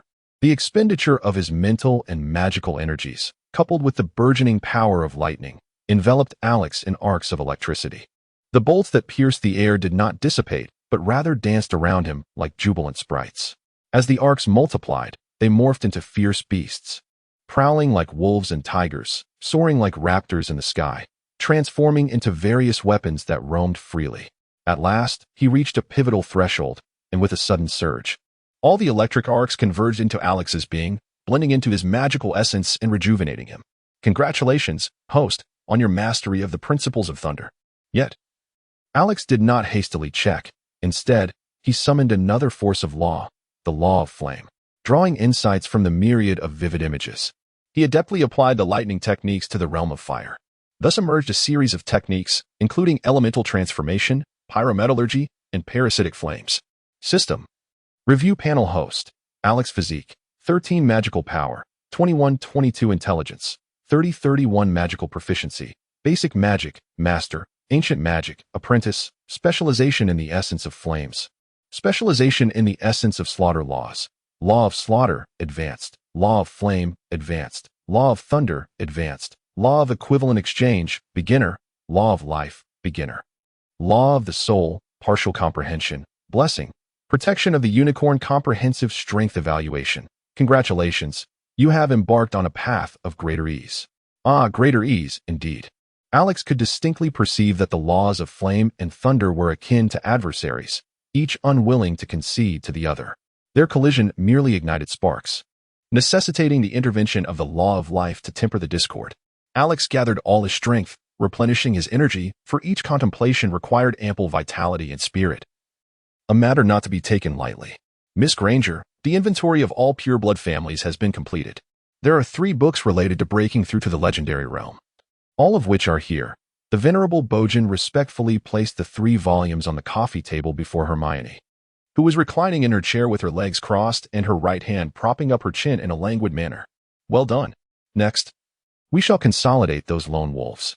Our Star Alliance is in desperate need of talent. However, those of poor character should be dealt with swiftly, Hermione remarked. Very well. I shall take my leave, Bojan replied. Go forth. Here is a potion for you. Alex wishes for you to restore your health, with hopes of achieving the legendary status. Hermione instructed. Thank you, esteemed elder, and thank you, Miss Granger. Bojan expressed his gratitude, leaving the residence with a joyful demeanor, while Hermione picked up a book to peruse. In recent days, it was Hermione who had been managing the affairs of the Star Alliance, yet their influence had remarkably expanded, to the point where England could be claimed at any moment. At last, a useful volume. I shall present it to Alex when the time comes, she mused. Why are you still in seclusion? If you do not emerge soon, I shall become the head of the Ministry of Magic, she lamented. Within the room of the all-responding chamber, the power of the laws surged like an ocean, and Alex utilized his second opportunity to comprehend the principles of the laws. This time, he did not rush into making a choice, but instead explored the depths of various powers. In the first row, a luminous orb containing flames and lightning caught his attention. It seemed to encompass not only these 2 elements, but also the 5 elements of metal, wood, water, earth, and wind, clearly representing the pinnacle of elemental law. In the second row, he discovered a similar orb, where the power of the flame law was distinctly perceivable, along with the 4 other elements, likely representing the 5 elemental forces. Another orb emanated a power akin to the life law within him, yet with subtle distinctions, infused with a rich essence of wood element power. Additionally, in the second row, there was an orb radiating various emotions. An astonishing notion to experience such distinctly human perceptions within the realm of law. Alex closed his eyes in contemplation, deeply moved by the myriad forces of the second row and the first. Yet, he remained uncertain as to what Grindelwald referred to as the Supreme. With that thought, he resolved, it shall be you. Chapter 54. The 5 elements. As a flicker of intent coursed through Alex's mind, a luminous orb gently emerged from the second row, its radiance intensifying until the entire vista before him was cloaked in pure white light. Suddenly, the ground began to rise, and a pristine expanse was swiftly enveloped by earth. Trees sprang forth, and not far away, a lush forest began to flourish. Flames erupted, and on another patch of land, numerous bonfires ignited, their fierce blazes sending spirals of smoke into the air. 2 other vacant areas abruptly sank, creating 2 deep depressions. One shimmered with the glistening reflections of water, while the other sparkled brilliantly, reflecting light off the surface of metal. Despite the presence of the 5 elements, wood, metal, water, fire, and earth, Alex sensed that something essential was still amiss. The 5 elements within this realm operated independently, lacking any true connection, let alone the possibility of integration. Alex closed his eyes, deeply contemplating the mysteries of these elemental forces, which seemed to possess a consciousness of their own, eagerly exuding their essences. On the other side, Hermione appeared to sense this connection, channeling her understanding of water elemental magic through her telepathic bond with Alex. Soon, the 5 elemental powers within this space began to flow gently. Water nourishes wood, wood fuels fire, fire transforms earth, earth yields metal, and metal begets water. The various elemental energies swirled above Alex, resonating with one another in an endless cycle, as if striving for a harmonious union. However, the overwhelming and unyielding nature of Alex's fire principle consistently pushed the other elements aside, claiming dominance for itself. Alex felt the weight of the situation and let out a bitter smile, ultimately resigning himself to it. His understanding of the 5 elemental forces had advanced significantly. Apart from the flame principle, he had already grasped the fundamentals of the other 4 elemental laws. However, the nascent powers of these basic laws were insufficient to rival Alex's mastery of the flame principle. In his mind, the 5 elemental sigils were arranged in a pentagram formation, with a transfer of power flowing between them, while the sigil representing the flame principle gleamed more brightly than its counterparts. Alex assessed his physical condition. His preliminary comprehension of the 5 elements brought about a transformation within him, as the forces of these elemental powers circulated incessantly. Alex's body experienced a remarkable surge in the rate of magical recovery. Alex endeavored to employ various incantations and discovered that the effects of his magic were remarkably effective. As long as he refrained from unleashing large-scale forbidden spells like raining fire meteors, his magical energy appeared to be inexhaustible. This period of seclusion has finally reached its conclusion, and Alex emerged from the wish-granting chamber, gradually descending the stairs. It was lunchtime, and he hurried to the hall to savor the meal. Upon seeing that Alex had finally concluded his retreat, Hermione quickly nestled beside him, leaning in affectionately. "You finally decided to come out, you big oaf. After I've managed your affairs for so long, you owe me some compensation." She teased with a playful tone. "All right then, what kind of compensation does our dear Hermione desire?" Alex gently stroked the delicate nose of little Hermione, smiling indulgently. "I implore you to teach me magic, hand in hand. Do not assume that I am unaware of your remarkable mastery over elemental magic.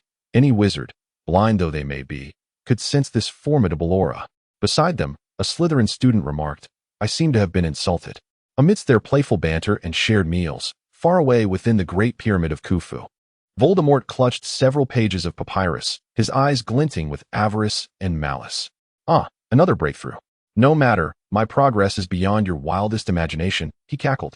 "Edgebrillari, venture to the other pyramids and retrieve everything related to this." A strange, dark mass coalesced as if it had taken on a tangible form, hovering behind Voldemort. Its darkness swirling and tugging, causing the surrounding space to tremble. Upon hearing Voldemort's command, Edgebrillari paused for a moment before vanishing into the shadows. Voldemort scrutinized the papyrus before him, leafing through it meticulously, not allowing a single bite to escape his notice. With each page he turned, his manic smile widened. "Hashta!" He laughed maniacally. "Boss, our recent endeavors have borne fruit. After Miss Granger's careful selection, all that may be of use to you has been compiled here." Within the Starry Alliance's headquarters, several tomes lay before Alex, one bamboo scroll particularly captivating. Alex picked it up and discovered that the bamboo slip bore no inscriptions whatsoever. Yet, he could distinctly sense an aura emanating from it, akin to magic, yet subtly different. In any case, it felt like an extraordinary object. He decided to store it away for further examination later. Alex perused several other tomes that contained descriptions of the legendary realm, with one particular volume even alluding to the comprehension of the power of laws. These insights proved beneficial in enhancing his magical foundation, prompting Alex to send the elderly Boken off to attend to other matters, while he meticulously examined the texts. Titles such as the 108 Techniques of Legend, How Legends Are Forged, and Shattering the Skies of Legend predominantly featured the adventures of individuals within the legendary realm, interspersed with reflections that were of value to Alex and would serve well to share with his subordinates. "Alex, I'm here," exclaimed a suddenly appearing Hermione, who dashed towards him. It was evident that she had already perused these books, and her demeanor suggested a hint of boredom, leading her to openly admire the profile of Alex. It is often said that a man engrossed in his pursuits exudes the most charm, and at that moment, Alex's handsome visage captivated Hermione's attention. "You little imp, can't you get enough of this?" Alex teased, to which she retorted, "It's none of your business." A small hand deftly pinched the soft flesh at Alex's waist and twisted it sharply. "Ouch!" he exclaimed. Such a technique seemed to be an innate talent of girls, painful yet harmless. Severus Snape suddenly appeared, casting a glance at the playful pair, his expression betraying no emotion. "Severus, what brings you here?" Alex inquired, and Snape promptly produced a small vial, handing it over. Alex took the vial, examining it closely. Its exterior was unremarkable, yet the material appeared distinct, capable of shielding against magical probing, though it could not obstruct the power of laws. Alex uncorked the bottle, and a refreshing fragrance wafted into the air, soothing his spirit considerably. Beside him, Hermione's flushed cheeks also appeared to calm, as the bottle tilted, for creamy pills slid out, and the tranquil aroma intensified. Having verified it, he felt a sense of serenity and a softening of his heart. This potion was neither a mere concoction of magical brews nor a simple amalgamation of herbs. Instead, it carried the essence of wind and fire, reminiscent of. Snape did not continue, yet Alex's expression grew increasingly grave. This pill reminded him of a technique he had learned in a previous life, Alchemy. Chapter 55. The First Whisper of the East. Professor, are you familiar with the East?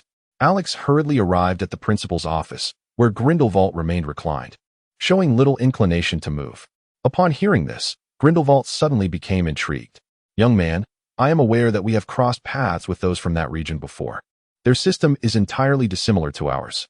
At that time, I was quite slender. It was during the period when Grindelwald and Dumbledore roamed together, inseparable, conquering numerous magical creatures and wizards in various mountains and towns. One day, while dining at a restaurant, they overheard a discussion about a mysterious ancient Eastern nation, rumored to possess formidable individuals. Their curiosity piqued, they swiftly journeyed eastward. Upon setting foot on that land, they immediately sensed a formidable force pressing upon them. However, it scarcely affected their prowess, for they were already among the most powerful in the magical realm. After a brief sojourn, two middle-aged men clad in archaic robes approached them on flying swords. "Greetings, esteemed friends from the West," they said, landing gracefully and clasping their fists in a gesture of goodwill, communicating through thought. Dumbledore and Grindelwald found this method of communication fascinating and, after nodding in acknowledgement, began to delve into this intriguing technique. They soon discovered that this mental communication could be initiated solely through mental strength, without the need for magical assistance. The two middle-aged men chuckled at Dumbledore and Grindelwald's earnestness in learning and subsequently led them to a quaint establishment nestled within a dense bamboo grove. An elderly gentleman emerged slowly, his restrained aura commanding respect and caution from Dumbledore and Grindelwald. "This man is a master." They exchanged glances, ever ready for any eventuality. "Fear not. Our friends are always welcome. As long as you do not intend to cause trouble, we shall not interfere," the elder said with a warm smile, stroking his long beard. "However, your timing is unfortunate. Recently, the citizens of the Dragon Kingdom have instituted a ban on practitioners entering the world, and outsiders are prohibited from entering the nation. You must have felt that oppressive sensation. If it were not for your considerable strength, you might not have been able to enter at all." The elder maintained his benevolent demeanor, leaving Dumbledore and Grindelwald momentarily stunned. Upon learning of their inability to proceed, they promptly requested a duel with the elder. He chuckled at this and readily acquiesced. At this point, Grindelwald ceased to elaborate, seemingly reluctant to discuss what transpired next. Dumbledore picked up the conversation. "Loss is merely loss. There is no shame in admitting it. It was simply a moment of carelessness. If it were me now, I would easily subdue that elder." Grindelwald, hoping to preserve his image before Alex, grumbled at Dumbledore. Alas, in the very next moment, he was rendered unconscious by a single punch from the elder. Dumbledore then turned to Alex, his expression grave. "Child, the East is a land shrouded in mystery. Their practices elude my understanding. Should you wish to venture there, remember to exercise utmost caution. Even now, I cannot confidently assert that I would prevail against that elder." Subsequently, he produced a wooden token inscribed with a single character. The elder had once mentioned that should they wish to return to the Dragon Kingdom, they must carry this token to find him. "Professor, did you never return afterward?" Dumbledore's face flickered with nostalgia and reminiscence. Eventually I put down roots here. All that I hold dear is in this place, and I no longer possess the vigor of youth." He sighed deeply, leaving one to ponder whether it was a moment of nostalgia or mere reflection. Grindelwald stood in silence, and Alex discerned that neither elder was particularly inclined to travel far from home, preferring instead to nestle in comfort during their twilight years. As if sensing something, Dumbledore suddenly remarked, "I intend to enjoy my later years, yet I wonder who it is that constantly seeks adventure, one day wishing to assault the Ministry of Magic, the next wanting to capture someone." Dumbledore's teasing tone elicited an animated expression from Grindelwald, who glared fiercely at him. "Young man, you may leave. I wish to have a proper discussion with Professor Dumbledore." With that, he clenched his fists, rising from his seat as he began to stretch his neck. Alex tugged at the corner of his mouth, exuding a sense of exasperation as he quietly slipped away. As he departed, he seemed to catch a peculiar sound. I exclaimed, "You're serious? Then do not blame me. Secret technique. Bite you." The chilling words sent a shiver down Alex's spine, prompting him to flee in haste. Eventually, he arrived at the classic retreat known as the Room of Requirement, where Hermione had been waiting for quite some time, engrossed in a book. Nearby, a silver-haired young girl was intently observing Hermione. It was none other than Luna Lovegood, a Ravenclaw student, who had already garnered quite a reputation. Often referred to as the crazy girl, UVE arrived. "What shall we do next?" Alex pinched the bridge of his nose, still pondering his thoughts, deciding to defer the matter until the next meeting. Hermione, ever considerate, stepped forward to guide Alex to a seat, positioning herself behind him to gently massage his shoulders and help him unwind, a smile gracing her face. "This is Luna," she said. "I have learned quite a bit about her and sensed her exceptional talent. So I thought it worthwhile to bring her to see if she might be a valuable addition to our team. Luna, this is Alex, my boyfriend and the leader of our organization." As Hermione made the introductions, her hands remained busy, transitioning from shoulder massage to a soothing head rub, demonstrating her thoughtfulness. "Hello. I know you. The harassment from the hornets above your head has indeed diminished."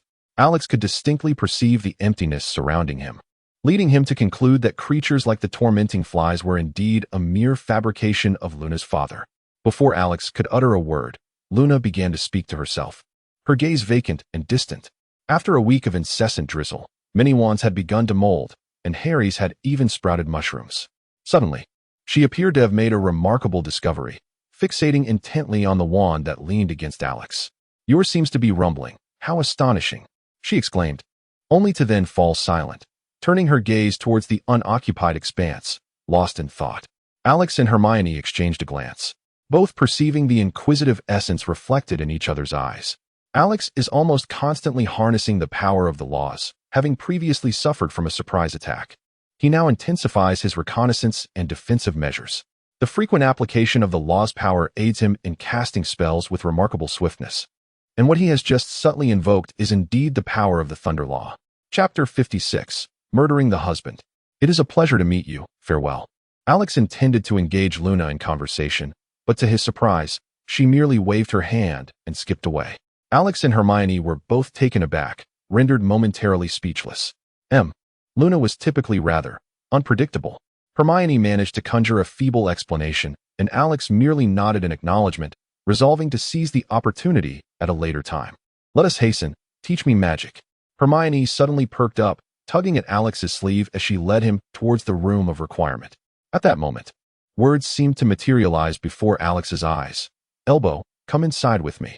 "All right, let me witness the extent of your mastery over water elemental magic." "Here I come." Hermione retrieved her wand and gave it a gentle flick.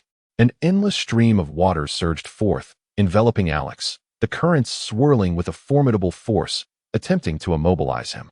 With another flourish of her wand, Hermione conjured a flurry of white frost within the water sphere that encased Alex, causing patches of ice to begin forming amidst the flowing liquid, creating a rather eerie spectacle. As the sphere gradually solidified, numerous sharp ice needles emerged from the water, piercing towards various vital points on Alex's body. "You truly are merciless, Hermione," Alex lamented. In response to his complaints, Hermione remained unfazed, well aware of her partner's formidable prowess. She intended to utilize every resource at her disposal to deliver a thorough thrashing.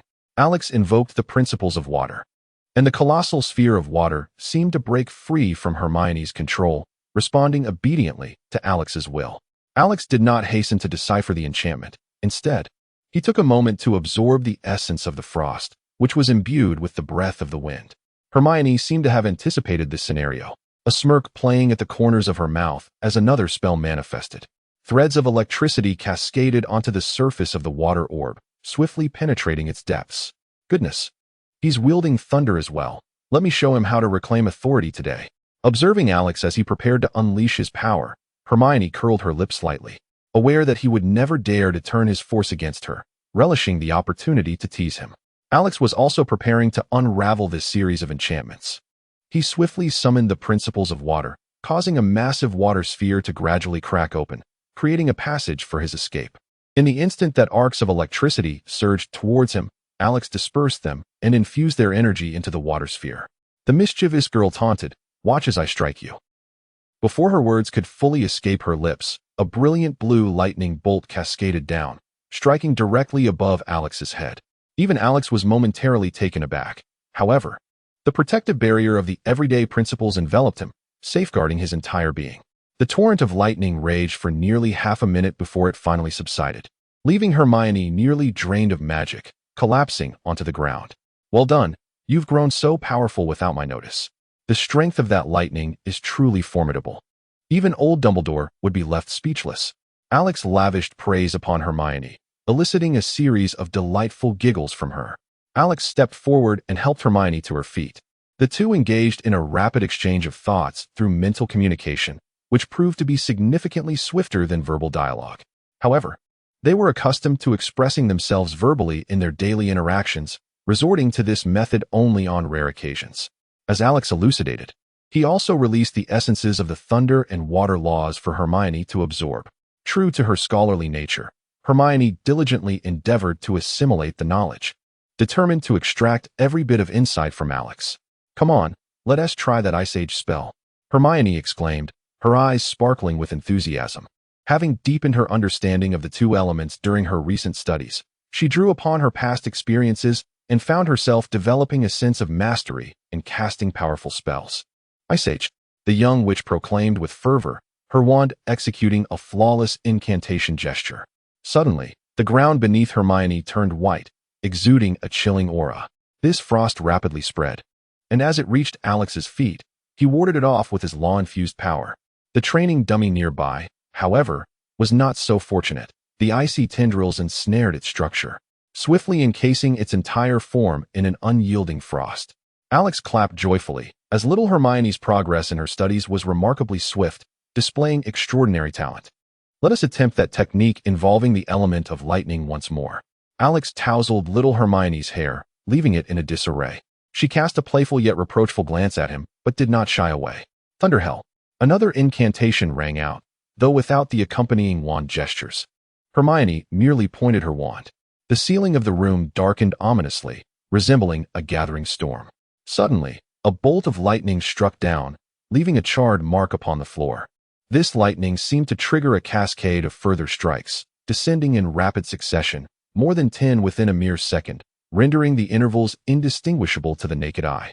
As Hermione directed her wand, a beam of light followed suit, encircling them.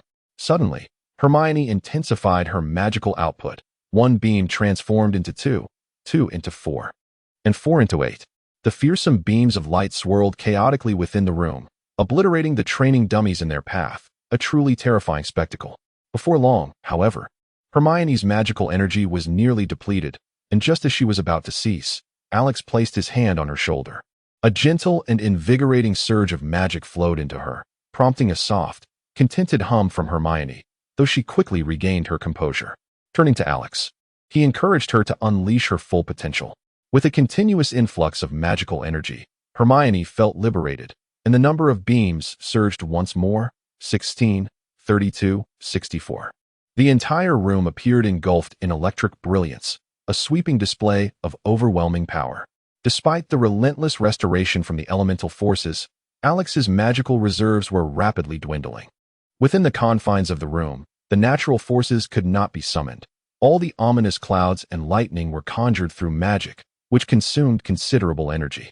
After a minute had passed, Hermione, having thoroughly enjoyed herself, finally came to a halt, her eyes sparkling with excitement. Alex's expression stiffened. The consumption of this spell was indeed formidable. "Little Hermione, promise me, do not attempt to unleash too many bolts of lightning unless absolutely necessary." "I understand. The opponents I faced earlier were not worthy of such a spell," she replied with a playful grin. Hermione turned to embrace Alex, soothingly stroking his head with one hand while the other wrapped around his waist. "You must be tired. Come, let me take you for a meal." With that, she turned and took his hand, leading him out of the request room, eliciting a wry smile from Alex. The two strolled hand in hand down the corridor, their demeanor natural and cheerful. Chapter 57. The class of the young chief wizard begins. Days passed, and life seemed to settle into a tranquil rhythm. Alex quietly relished his student life, and the professors generously awarded him points. However, he couldn't help but notice the peculiar glances from his classmates. There was a certain eagerness in their eyes.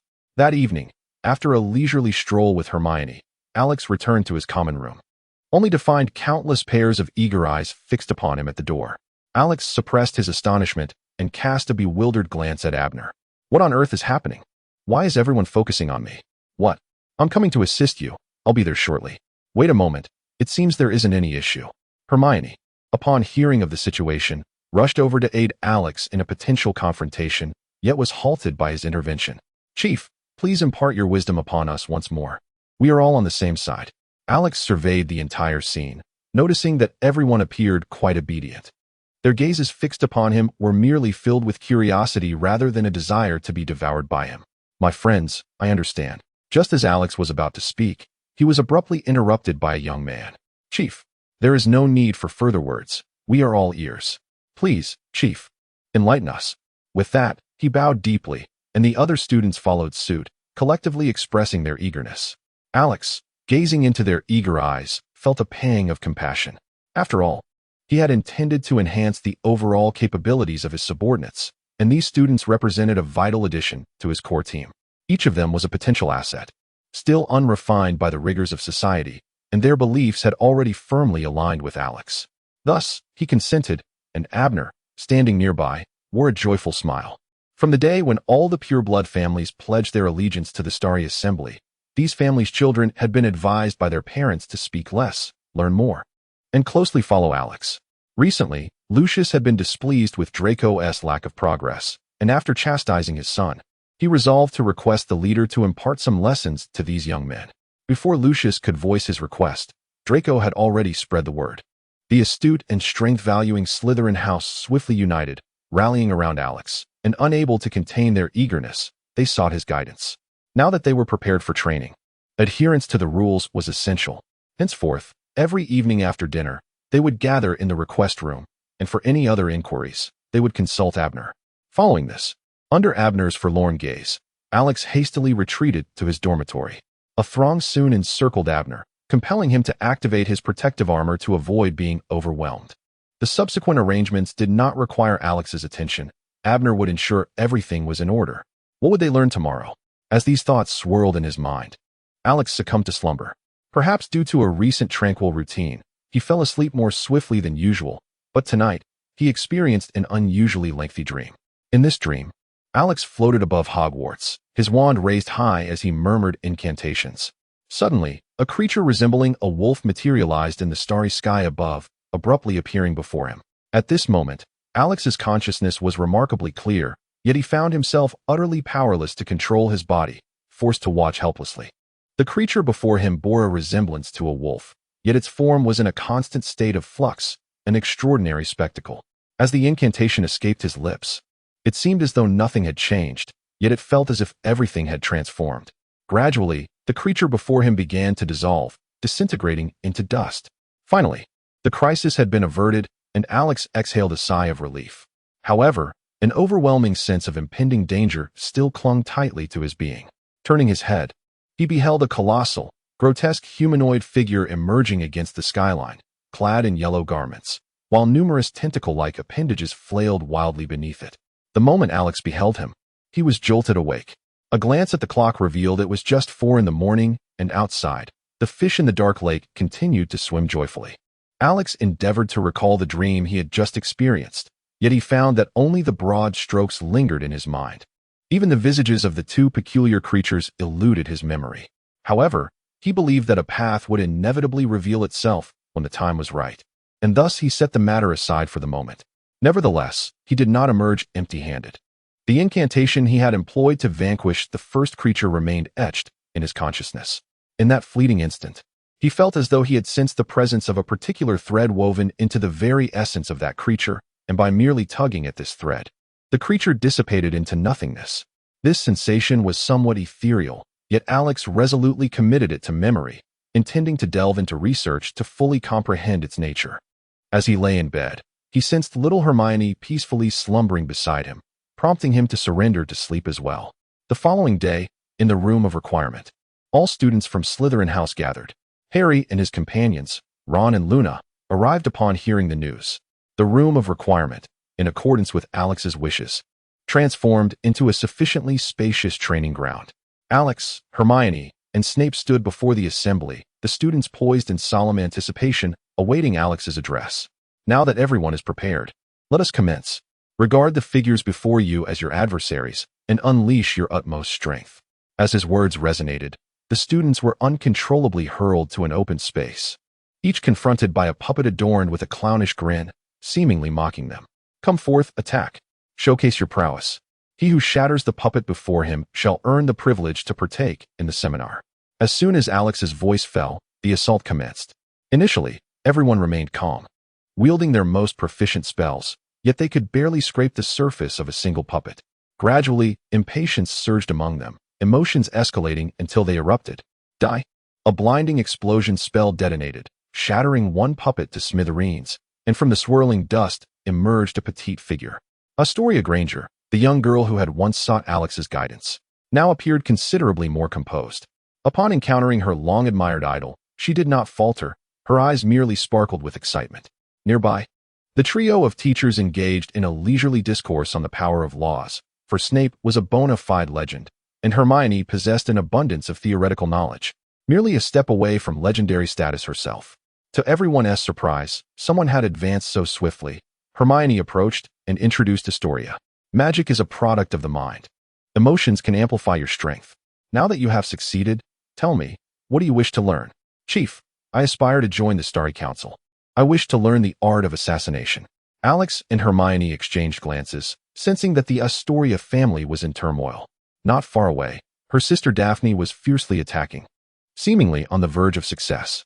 Regardless of the source of their crisis, since the young girl desired to resolve it herself, the Celestial Alliance would grant her wish.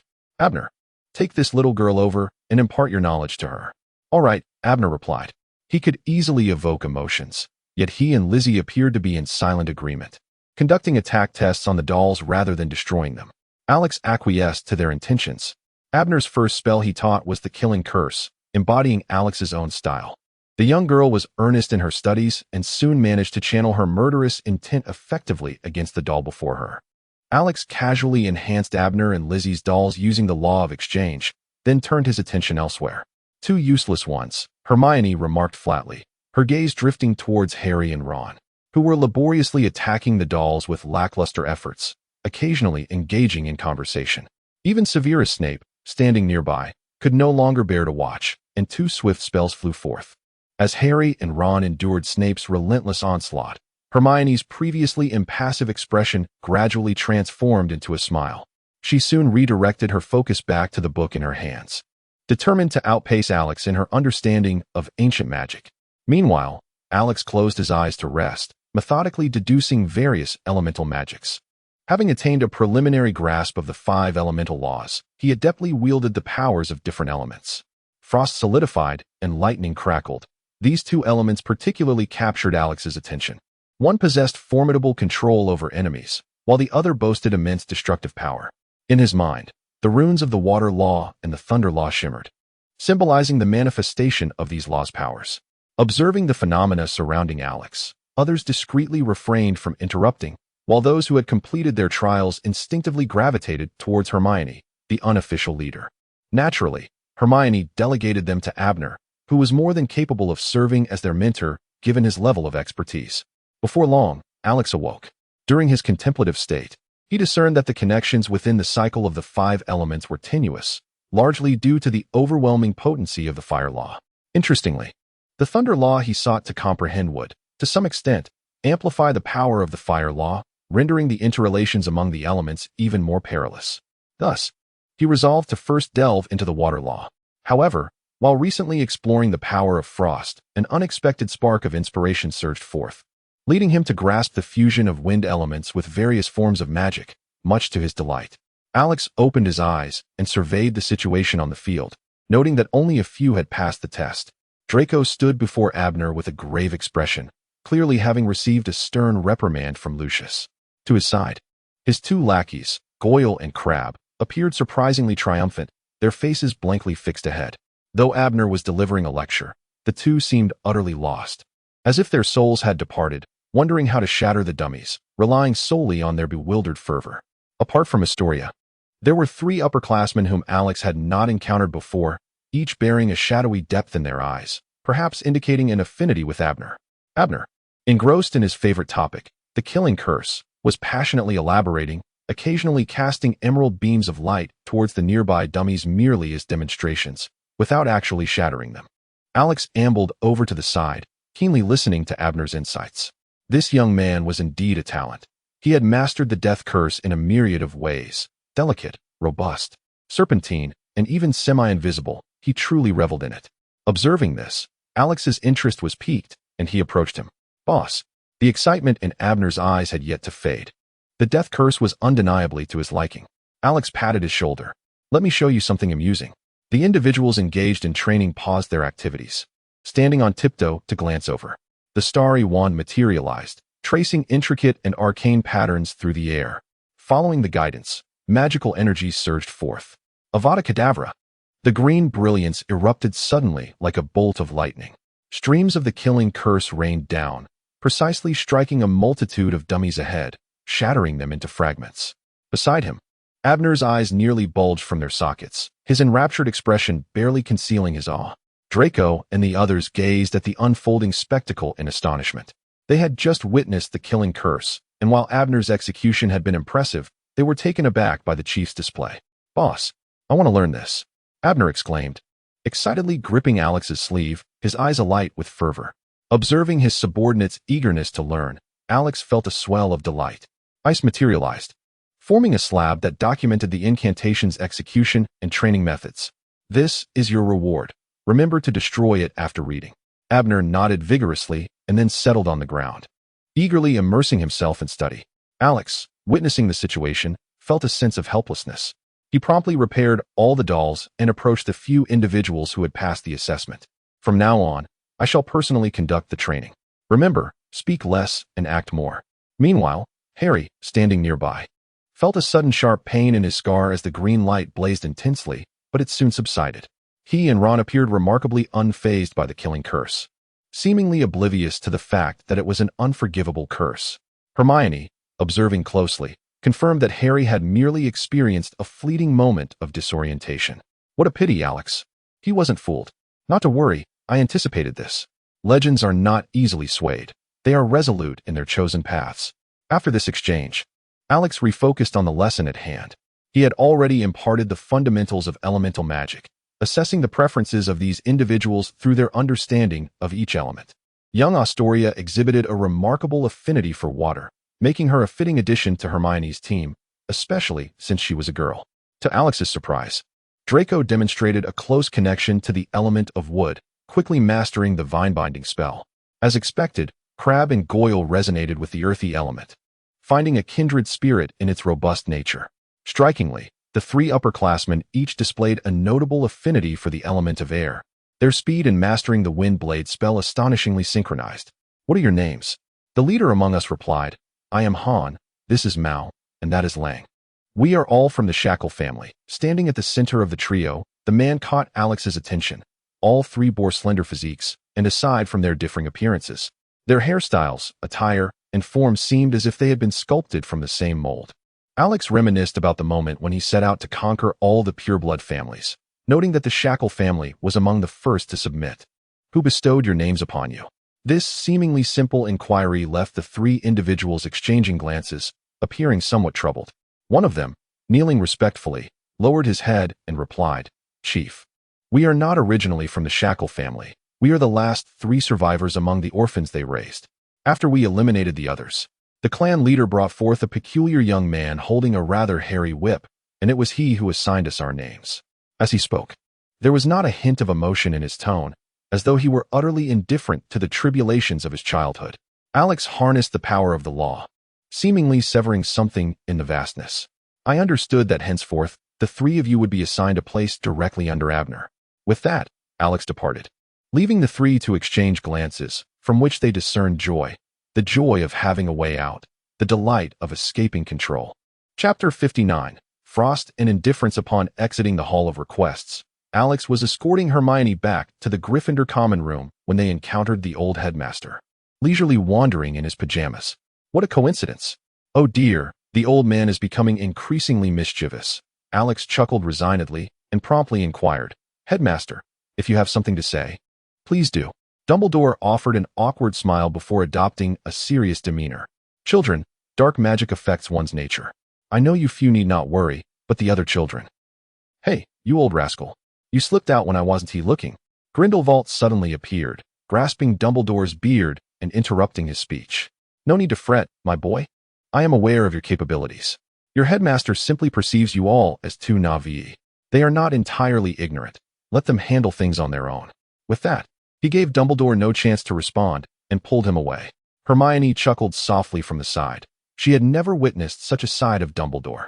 Usually, she only heard about their amusing anecdotes from Alex, but seeing it firsthand was truly delightful. Alex, in a state of helplessness, covered his face and hurriedly sent Hermione back. The old man had become increasingly unpredictable. Indeed, both elderly gentlemen were quite eccentric. In the ensuing days, the grounds were frequently graced by the presence of Slytherin students practicing powerful white magic, leaving the earth pockmarked with craters. Fortunately, they exhibited a modicum of discretion, refraining from casting dark spells in public and subsequently mending the ground. This unusual behavior sparked a flurry of discussions among Ravenclaw and Hufflepuff, who promptly steered clear, wary of provoking this formidable group. Only Gryffindor, under Lizzie's balanced approach of encouragement and discipline, saw a portion of its members joining her in practice. Professor Flitwick, delighted by the students' fervor for spellcasting, beamed with joy, wandering about during his free time to offer guidance. Professor McGonagall, witnessing her young lions diligently honing their magical skills, felt a swell of pride. She initially intended to provide instruction akin to Professor Flitwick, but upon observing the entire courtyard devoid of any transfiguration practice, her expression darkened considerably. Alex, acutely aware of the brewing storm, refrained from appearing before Professor McGonagall for quite some time, fearing a lecture, especially as it was abundantly clear who held the most sway within Slytherin. One afternoon, after lunch, Alex and Hermione were strolling by the Black Lake, with Hermione clutching a small pouch containing some refuse from Snape's potion-making. Harmless and imbued with ample magical essence, it served perfectly as fish feed. Hand in hand, the two ascended into the air above the lake in harmonious silence. A sudden frost swept through the air, and a quaint square pavilion materialized above the water. Supported by 4 pillars, its roof adorned with crystalline wind chimes that shimmered with a pearly glow. Young Hermione's mastery of frost magic was becoming increasingly adept. Alex stood leisurely with his arms crossed on the railing, enjoying the gentle breeze. Hermione pulled out a handful of fish food and scattered it into the lake, where large fish quickly gathered, vying for the morsels. No need to rush, there is plenty for everyone. Hermione smiled as she sprinkled the food, encouraging the fish, which became increasingly playful. Soon, the fish food was depleted, yet the fish continued to leap, eager to reach the gazebo above. Alex, I feel that the frost magic has affected me somewhat. Hermione turned her head, pouting pitifully at Alex. Alex gazed at the rosy hue, yet an inexplicable wave of dryness coursed through his mouth. Fear not, little Hermione, for I too experienced a similar sensation before grasping the principles of slaughter.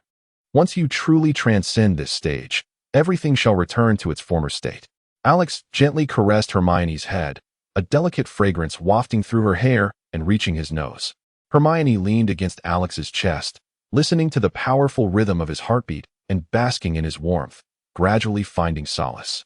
Alex had certainly noticed the changes in Hermione during this time, her indifference towards others and her disdain for the sweltering heat. Yet, such transformations cannot be forcibly imposed. Ultimately, it is Hermione herself who must navigate her own path to break through. Alex continuously arranged Hermione's hair, yet some mischievous strands always slipped through his fingers. You're insufferable. Always teasing me. TSK TSK. Hermione managed to escape Alex's playful grasp and stuck out her tongue at him, though she could not conceal the rosy blush that adorned her cheeks. Alex smiled joyfully, naturally draping his arm over Hermione's shoulder. Little Hermione, the comprehension of the laws is not an instantaneous endeavor. Understanding water and grasping the essence of frost require gradual refinement. However, I firmly believe that with your vast knowledge and seamless spellcasting, overcoming this hurdle will be a trivial matter for you. As he spoke, Alex struck a proud pose, giving a thumbs up. How can you be so overly flattering? Hermione remarked playfully, her smile radiant as she leaned against Alex. The two nestled together, savoring the gentle breeze above the Black Lake, relishing the moment. Wow, this pavilion is quite exhilarating, Fred. You're absolutely right, George, replied Fred, one half of the infamous Weasley twins, renowned pranksters of Hogwarts. At that moment, they were ambling across the grounds, brainstorming new mischievous ideas. Suddenly, they spotted a peculiar structure above the Black Lake, and it was easy to deduce who was responsible for its creation. Should we pull a stunt? Hee hee, Fred grinned mischievously, his mind racing to concoct a prank that could catch even Alex off guard. Are you out of your mind? Don't you realize that it's Alex? George exclaimed, astonished by Fred's audacity. The two usually shared a telepathic understanding, making Fred's reckless suggestion all the more surprising. Of course I know, but the more formidable the target, the more thrilling the challenge. Just imagine, we could. Fred continued to elaborate on his idea, oblivious to the growing alarm on George's face. George, trembling, pointed a shaky finger behind Fred. Fred, why you? There's something behind you. What? Fred turned around in confusion, only to be met by the towering figure of a colossal ice giant, standing beside them. The giant was composed entirely of ice blocks, adorned with delicate snowflakes that spiraled like tattoos around its chest and right arm. Its heart was a massive, glowing orb, pulsating with magical energy. How about I join you two in some fun? Chapter 60. I will definitely return. Bang! A thunderous noise echoed across the playground as two unidentified objects whizzed from one end to the other, crashing into a large mound of snow and sending up a cloud of white mist. Harry and Ron were engaged in a practice duel with Draco, and Ron, brimming with excitement, cast spells at Draco. However, a sudden gust of wind knocked him off balance, nearly causing him to fall. What just flew by? Ron turned to look, but saw nothing unusual, only a fog rolling in from the other side of the playground, scratching his head in confusion. Who conjured this mist? Who cares? He shrugged, returning to the fun of exchanging spells with his friends. We will definitely return. Two faint voices echoed from the heart of the mist, yet no one heard them. Alex lowered his arms that had been raised in a steady stance, transforming the frost giant into a flurry of snowflakes that gently descended. He turned back to continue his conversation with Hermione, entirely oblivious to the resentment emanating from George and Fred. I shall return. Voldemort sat on a stone chair, gripping a peculiar slab, his expression a mask of displeasure. The inscriptions on the slab were in a constant state of flux, yet Voldemort seemed to comprehend them, murmuring incantations under his breath. Beside him, Edgebralis crouched in a predatory manner, as if reverently awaiting his master's arrival. A flash of light illuminated the scene, and both man and dog vanished, leaving behind the slab that fell to the ground, dissolving into the earth like water, fading from existence. Hand in hand, Alex and Hermione soared to the edge of the Black Lake, where the fish within seemed to follow them like stars orbiting a moon. Rizzy, how has your combat training been of late? Rizzy, with his characteristic simplicity, rubbed the back of his head and replied, It's going all right, heh. Indeed. Rizzy often found himself disinterested in the intricate spells, but upon discovering elemental magic, he developed a keen fascination for enchantments. He had since mastered the foundational techniques of enchanting, referring to his close combat skills as combat techniques. Suddenly, he drew a formidable battle axe from his pocket. Its blade was sharp, the hammerhead substantial, and the weapon itself was impressively heavy. Yet, Rizzy wielded it effortlessly, thanks to his own strength and the binding effects from its crafting. The axe shimmered with a faint glow, the blade appearing significantly sharper, enveloped by a thin film that exuded the essence of the gold element. Flames erupted along the edge, gradually engulfing the entire blade, blazing fiercely yet leaving the axe unscathed. Lightning crackled and arced from the hammerhead, filling the air with a resounding symphony of thunder. As Rizzy executed a series of axe techniques derived from his intuitive research, trails of fire and thunder danced through the air, creating a majestic spectacle. Moments later, the ground bore the marks of scorched cracks and patches still flickering with residual lightning. Boss, this axe you forged is truly remarkable. That is an axe hammer. Be cautious, lest your weapon forget you. At this jest, the axe hammer seemed to tremble as if it possessed a consciousness, and Rizzy sensed an air of indignation from it. Heh. Cleaving someone in two is far more exhilarating than merely stunning them. Rizzy continued to pat his head, his words betraying a surprisingly fierce edge. Then why not just hammer them to bits and be done with it? Alex left with a speechless expression, taking Hermione by the hand. Lizzie, suddenly enlightened, struck her palm with her fist and immediately began to wield her axe with fervor. Alex, your subordinates are quite diligent, aren't they? That's wonderful, exclaimed little Hermione. Her spirits lifted. No matter how formidable the power of frost, it could not diminish her feelings for Alex. The strength and influence of her beloved brought her immense joy.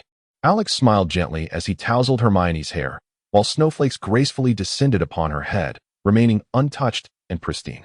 Alex could sense the lingering aura of the water's essence enveloping her, showing no signs of dissipating. As the two strolled towards the school, two small creatures suddenly emerged from the snow before them, revealing themselves to be two tree guardians. Hermione crouched down, extending her hand towards them. The two guardians eagerly approached, playfully swinging from Hermione's scarf, thoroughly enjoying themselves. "They don't seem afraid of me, Alex," Hermione chuckled. She knelt down, teasing the two guardians, who appeared equally delighted to engage with her, seemingly captivated by the essence of the water's magic. Alex gazed joyfully at the scene before him, the simplicity of life resembling a brocade, as time unfolded in serene tranquility.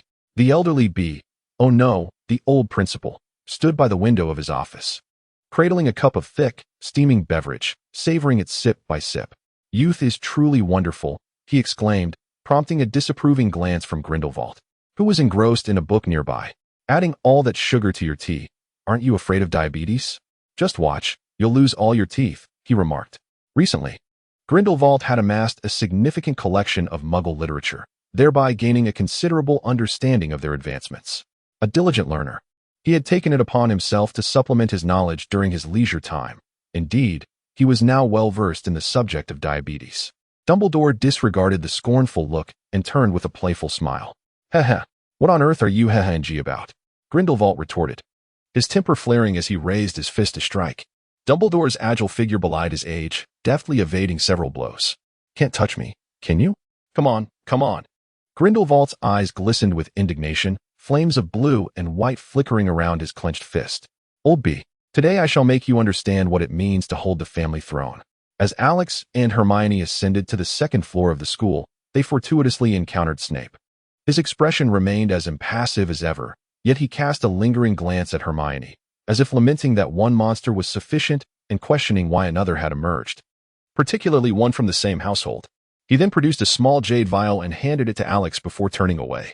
What could youth-preserving elixir possibly mean? A label on the vial boldly displayed the characters. Although Hermione had taken the initiative to learn some Chinese under Alex's guidance, her understanding of Chinese culture was still limited, leaving her puzzled about the significance of these three characters when combined. Alex turned over the label and scrutinized the instructions penned by Snape. "This potion can preserve the user's appearance at their most beautiful for a decade. Once the 10 years have elapsed, they will gradually revert to their original state and require another dose. So what do you think, little Hermione? Do you want it?" At that moment, Alex resembled a peculiar figure with a lollipop. "Do you think I am unattractive now?" Hermione slowly raised her fist, an icy aura emanating from it, enveloping her tiny hand. Her eyes darted toward Alex, seemingly contemplating where to strike for the most effect. Alex was drenched in cold sweat. Why has little Hermione resorted to this tactic? What am I to do? This is a complete misinterpretation of my intentions. What was he so certain about? Hermione's gaze grew increasingly perilous as she slowly approached Alex. Alex, in a state of panic, gradually retreated until his back pressed against the wall, finding no further escape. As he turned his head, he was met by the sudden gaze of an armored figure, which swiftly turned away while raising a hand to shield its eyes. "Dare you flee now? Prepare yourself." A piercing cry erupted. Chapter 61. Departure. Within the confines of the headmaster's office, Alex lifted his gaze from the meditation basin. "Thank you, Professor. I now comprehend the coordinates. Child, do take utmost care. The circumstances there differ greatly from those in England. Should trouble arise, be prepared to make a swift exit." Dumbledore advised with a warm smile, though the bruise on his left eye was quite conspicuous. At this moment, Alex had a swollen right eye, and the two exchanged glances. Speechless, old Dang must have been beaten by his own father. How unfortunate. This brat has likely been thrashed by his own wife. Truly unfortunate. Grindelwald's timely arrival shattered the silence. "Young man, take this. Just mention my name over there. It will be of great use." The old man appeared quite thrilled about Alex's impending journey to the east, handing him a letter inscribed with the words, "For Longdehua." Alex was perplexed as to why no address was written. Grindelwald awkwardly explained that the east was protected by a magical formation, rendering any owl unable to track its way inside. Upon further inquiry, the old man still failed to provide a specific explanation, persistently urging Alex to seek out this individual. Alex could only express his gratitude before departing. After a considerable interval, the sounds within the principal's office re-emerged. "Gellert, is this truly wise?" "Oh, the little one is remarkably capable. He shall be just fine. Even if something were to occur, on my account, he would not face dire consequences. Rest assured." Grindelwald wore a smirk of schadenfreude, much to Dumbledore's chagrin. He could not help but mutter inwardly, "Your account? What a farce." Outside the school gates, Hermione and Alex stood together. When you venture over there, remember to report in daily, steer clear of dubious locations, refrain from excessive conversation with other women, and prioritize your safety. Hermione's verbose nature reared its head once more, yet Alex displayed no hint of impatience, listening intently. After a considerable time, Hermione finally finished her admonitions and took a breath. Should I discover that you have engaged in any peculiar activities, humph, she added, shaking her fist in a mock threat towards Alex. Alex smiled indulgently, nodding gently before opening his arms wide. Hermione dashed forward, and the two embraced tightly. I will miss you, she said, tears brimming in her eyes. So will I, he replied softly. Upon arriving at his home in Hogsmeade, Alex tidied up and packed a few belongings, yet he felt an inexplicable void. With a flourish of his wand, the room illuminated brilliantly, the temperature instantly becoming inviting as an array of toys materialized in every corner. A strawberry bear, a kitty cat, and a line-drawn puppy appeared. Take good care of your mistress while I am away in England, he instructed. The 5 wizards residing next door shuddered slightly, rising to bow respectfully in Alex's direction. Yes, master, they replied in unison, embodying the essence of apparition, target, determination, and composure. This was Alex's first attempt at such a long-distance teleportation. A familiar sensation of compression enveloped him, and he felt a transformation within, as if he had grasped a certain secret. Secretly etching this feeling into his memory, he swiftly surveyed his surroundings. At that moment, he stood upon the edge of a precipice, gazing out at an endless expanse of interconnected forests. After a careful assessment of his environment, he indeed sensed a faint tethering presence. The power of the laws gently dissipated with a mere sweep. Suddenly, his acute sixth sense tingled, as if someone had detected his presence and was swiftly approaching. Alex summoned his magical energy to ensure he remained in peak condition at all times. Soon, a glimmer of sword light emerged from the horizon, drawing ever closer. A middle-aged man, slightly gray-haired and slender in stature, materialized before Alex. May I inquire, esteemed sir, the purpose of your visit to the Dragon Kingdom? The middle-aged man inquired politely, clasping his fists in greeting and speaking in English. Yet the aura emanating from him remained steadfastly focused on Alex. Greetings, I am a friend visiting an elder, and I bear a letter from my esteemed elder. Alex responded amicably, producing the letter bestowed upon him by Grindelwald. Your Chinese is truly commendable, possessing the charm of a native speaker. Upon hearing the familiar tongue, the middle-aged man's lips curled into a slight smile before he accepted the letter. The moment he glimpsed the name inscribed on the envelope, his expression faltered, and his demeanor shifted to one of seriousness. Only after perusing the entire letter did he turn to cast a sympathetic glance at Alex. You may require an aircraft. Alex shook his head and ascended into the air. The middle-aged man nodded and mounted his flying sword, soaring upward. My name is Zhang Wugua, a second-generation disciple of the Xian men from the Dragon Kingdom. Today, I am responsible for patrolling the borders. Here lies the Shenanjia, a place abundant with mystical realms. Without a guide, one can easily lose their way. Along the journey, Zhang Wugua introduced Alex to the current circumstances. Only a select few in the mortal realm are aware of the existence of the cultivation world, and those within the cultivation realm maintain strict confidentiality. The Xianmen possesses numerous cultivation methods, accessible even to mortals. However, due to a certain, as if brushing against a taboo, Zhang Wugua fell silent, leading the way ahead in quietude. His speed on the sword was remarkable, and Alex, utilizing the principles of wind, managed to keep pace. Soon, they arrived before a towering mountain peak that pierced the clouds. Zhang Wugua produced a token inscribed with the character, identical in design to the one given by Dumbledore and his companions. Jin, Can, Li, Dui, wood, water, fire, metal, open. As if the curtain of a stage were drawn back, the air before them parted like a veil, revealing a scene of bustling prosperity. Before their eyes lay row upon row of humble dwellings, teeming with people in motion, while vendors along the roadside called out their wares. Further in the distance, a residential area could be seen, with curling wisps of smoke rising from chimneys, and children frolicking in carefree abandon, a joyous tableau. Despite their unassuming appearances, each individual possessed some level of cultivation. Just as Zhang Wugua finished his explanation, a nearby child struck a stone with a powerful punch, shattering it into fragments. A burly man wielding a large knife was momentarily taken aback, before suddenly pulling out a leather belt from seemingly nowhere, his face contorted with rage. You little brat. If I don't beat you to a pulp today, I'm not your father.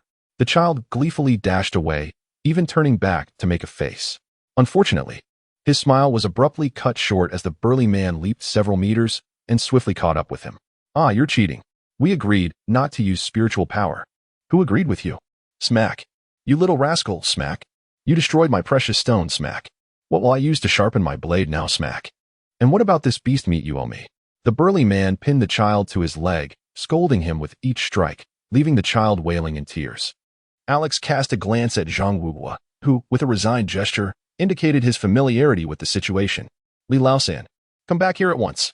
Who permitted you to discipline a child on the street? A woman's voice rang out, piercing and thunderous, causing the burly man to tremble. He hastily grasped the small child by the legs and promptly retreated. Have you forgotten your manners? How many times must I remind you? Do not discipline children on the street.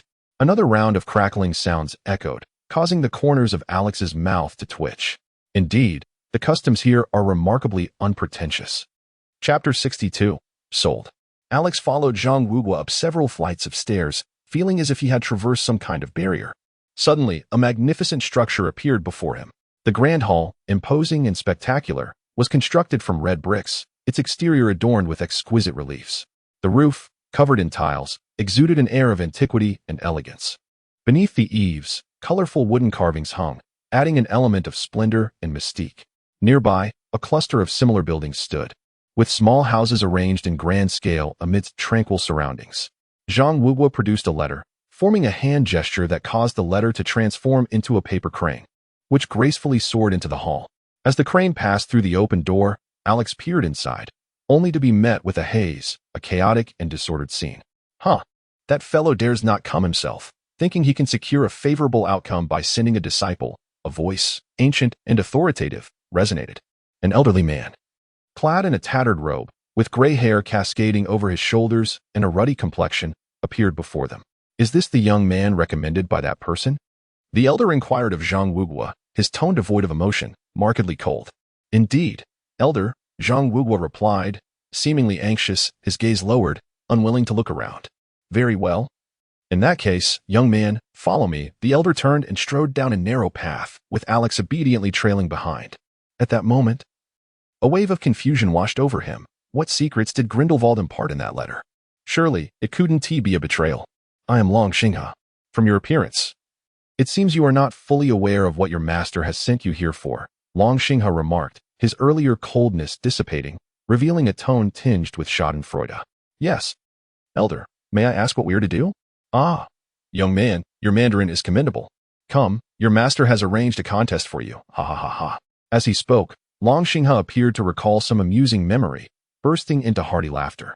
If it weren't for my patience over the years in tempering that lad, he would be utterly useless by now, he mused, stroking his long beard, a glimmer of reminiscence in his eyes, as if Alex reminded him of something long past. Once, he too was like you, young and impetuous, eager to surpass all his mentors. Alas, in the end, he was bested by his second senior brother.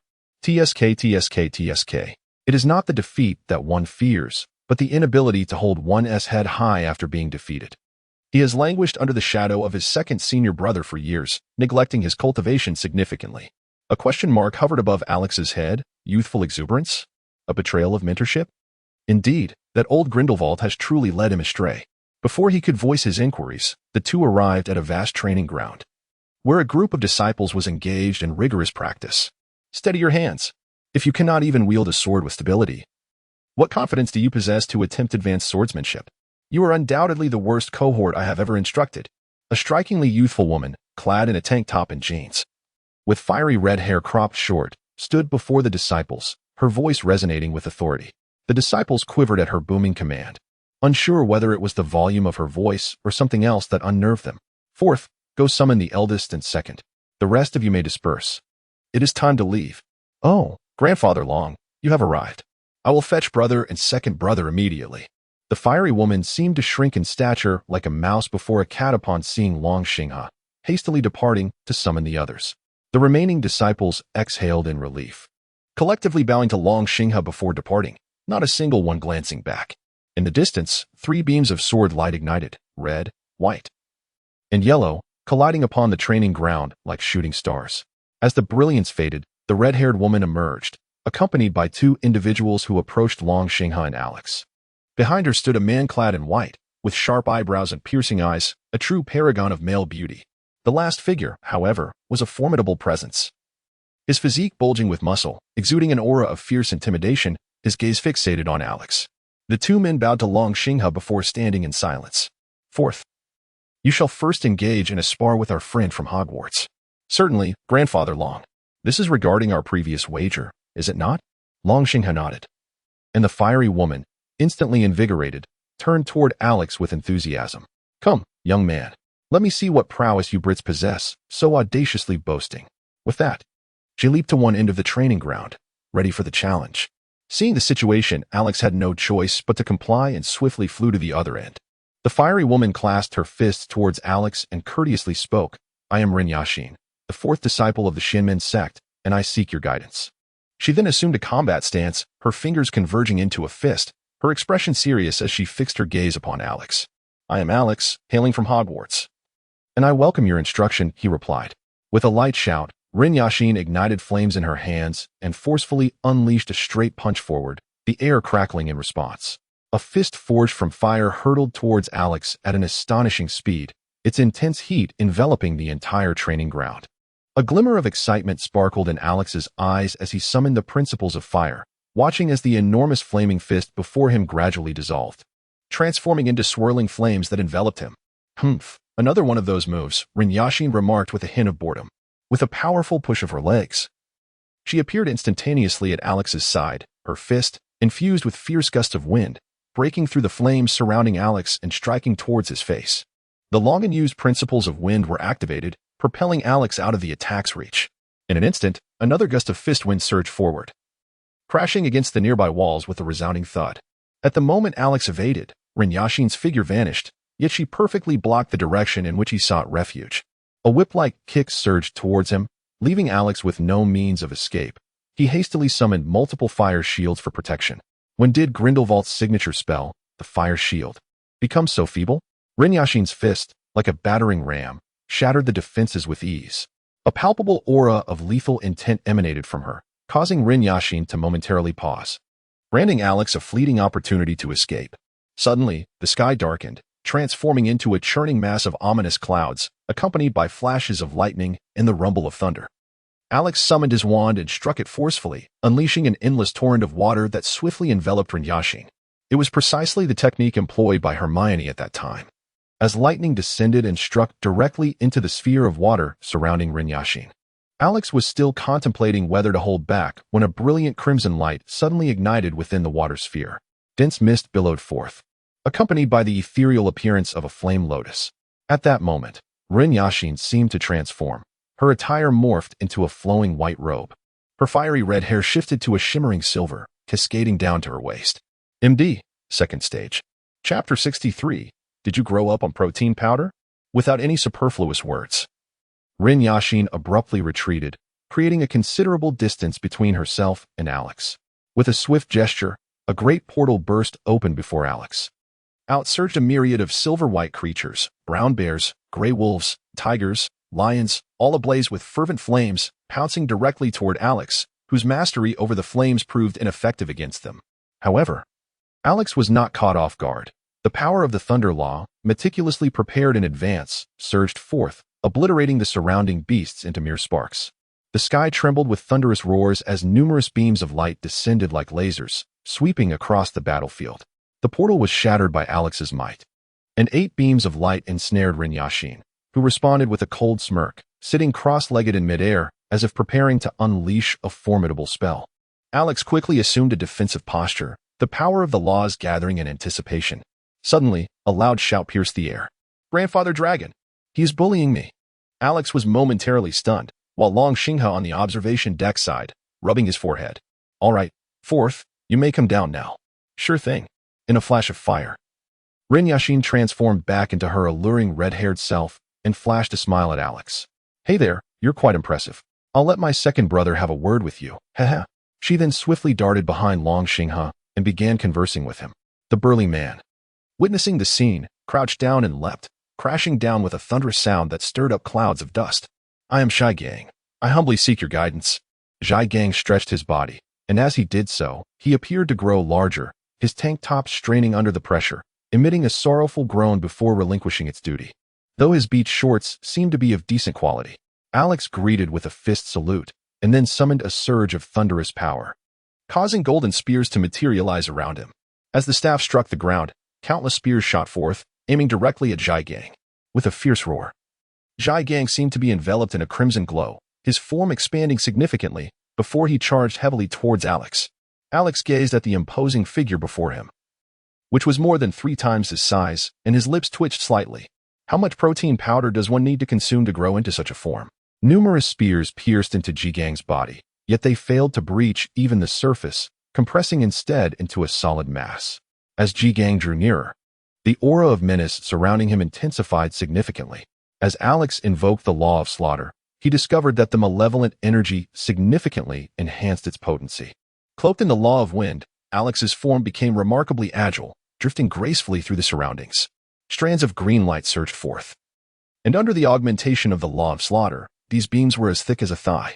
Yet, when such a deadly curse collided with Zhai Gang's body, it astonishingly failed to penetrate the crimson membrane enveloping him. Zhai Gang experienced a fleeting moment of disorientation but quickly regained his composure. After 2 rounds of pursuit, Zhai Gang seemed to realize that his speed had waned. With a thunderous roar, he summoned chunks of earth and stone that floated into the air, coalescing into a solid form. Gradually ascending, Zhai Gang became intertwined with the floating debris, which soon morphed into a colossal earthen giant, its toes towering above Alex. A shadow loomed on the ground, revealing the giant's hand descending with immense force, its reach encompassing the entire arena. As Alex deciphered the nature of Zhai Gang's crimson membrane, he began to comprehend its essence. With the law of slaughter in motion, waves of murderous intent manifested around him, coalescing into a blood-red armor that exuded a ghastly aura. Alex suddenly leapt, his staff vanishing and transforming into a broadsword crackling with fierce lightning. The blade shimmered with brilliance as thunder reverberated, and the massive stone hand was abruptly shattered. Yet, the earthen giant appeared unfazed, swiftly reconstituting an arm. Alex shifted his target, aiming for the joints, vital points, and leg muscles of the colossal stone giant. In an instant, these areas were utterly devastated. The immense body came crashing down, stirring a dense cloud of dust. Just as Alex thought he had finally deciphered the technique, he noticed countless shadows emerging in the arena. The scattered rubble had transformed into a legion of soldiers, each wielding long spears. Zhai Gang stood at the forefront, brandishing a fanged Yanua halberd that exuded an eerie aura, reminiscent of a general commanding his troops on the battlefield. Charge!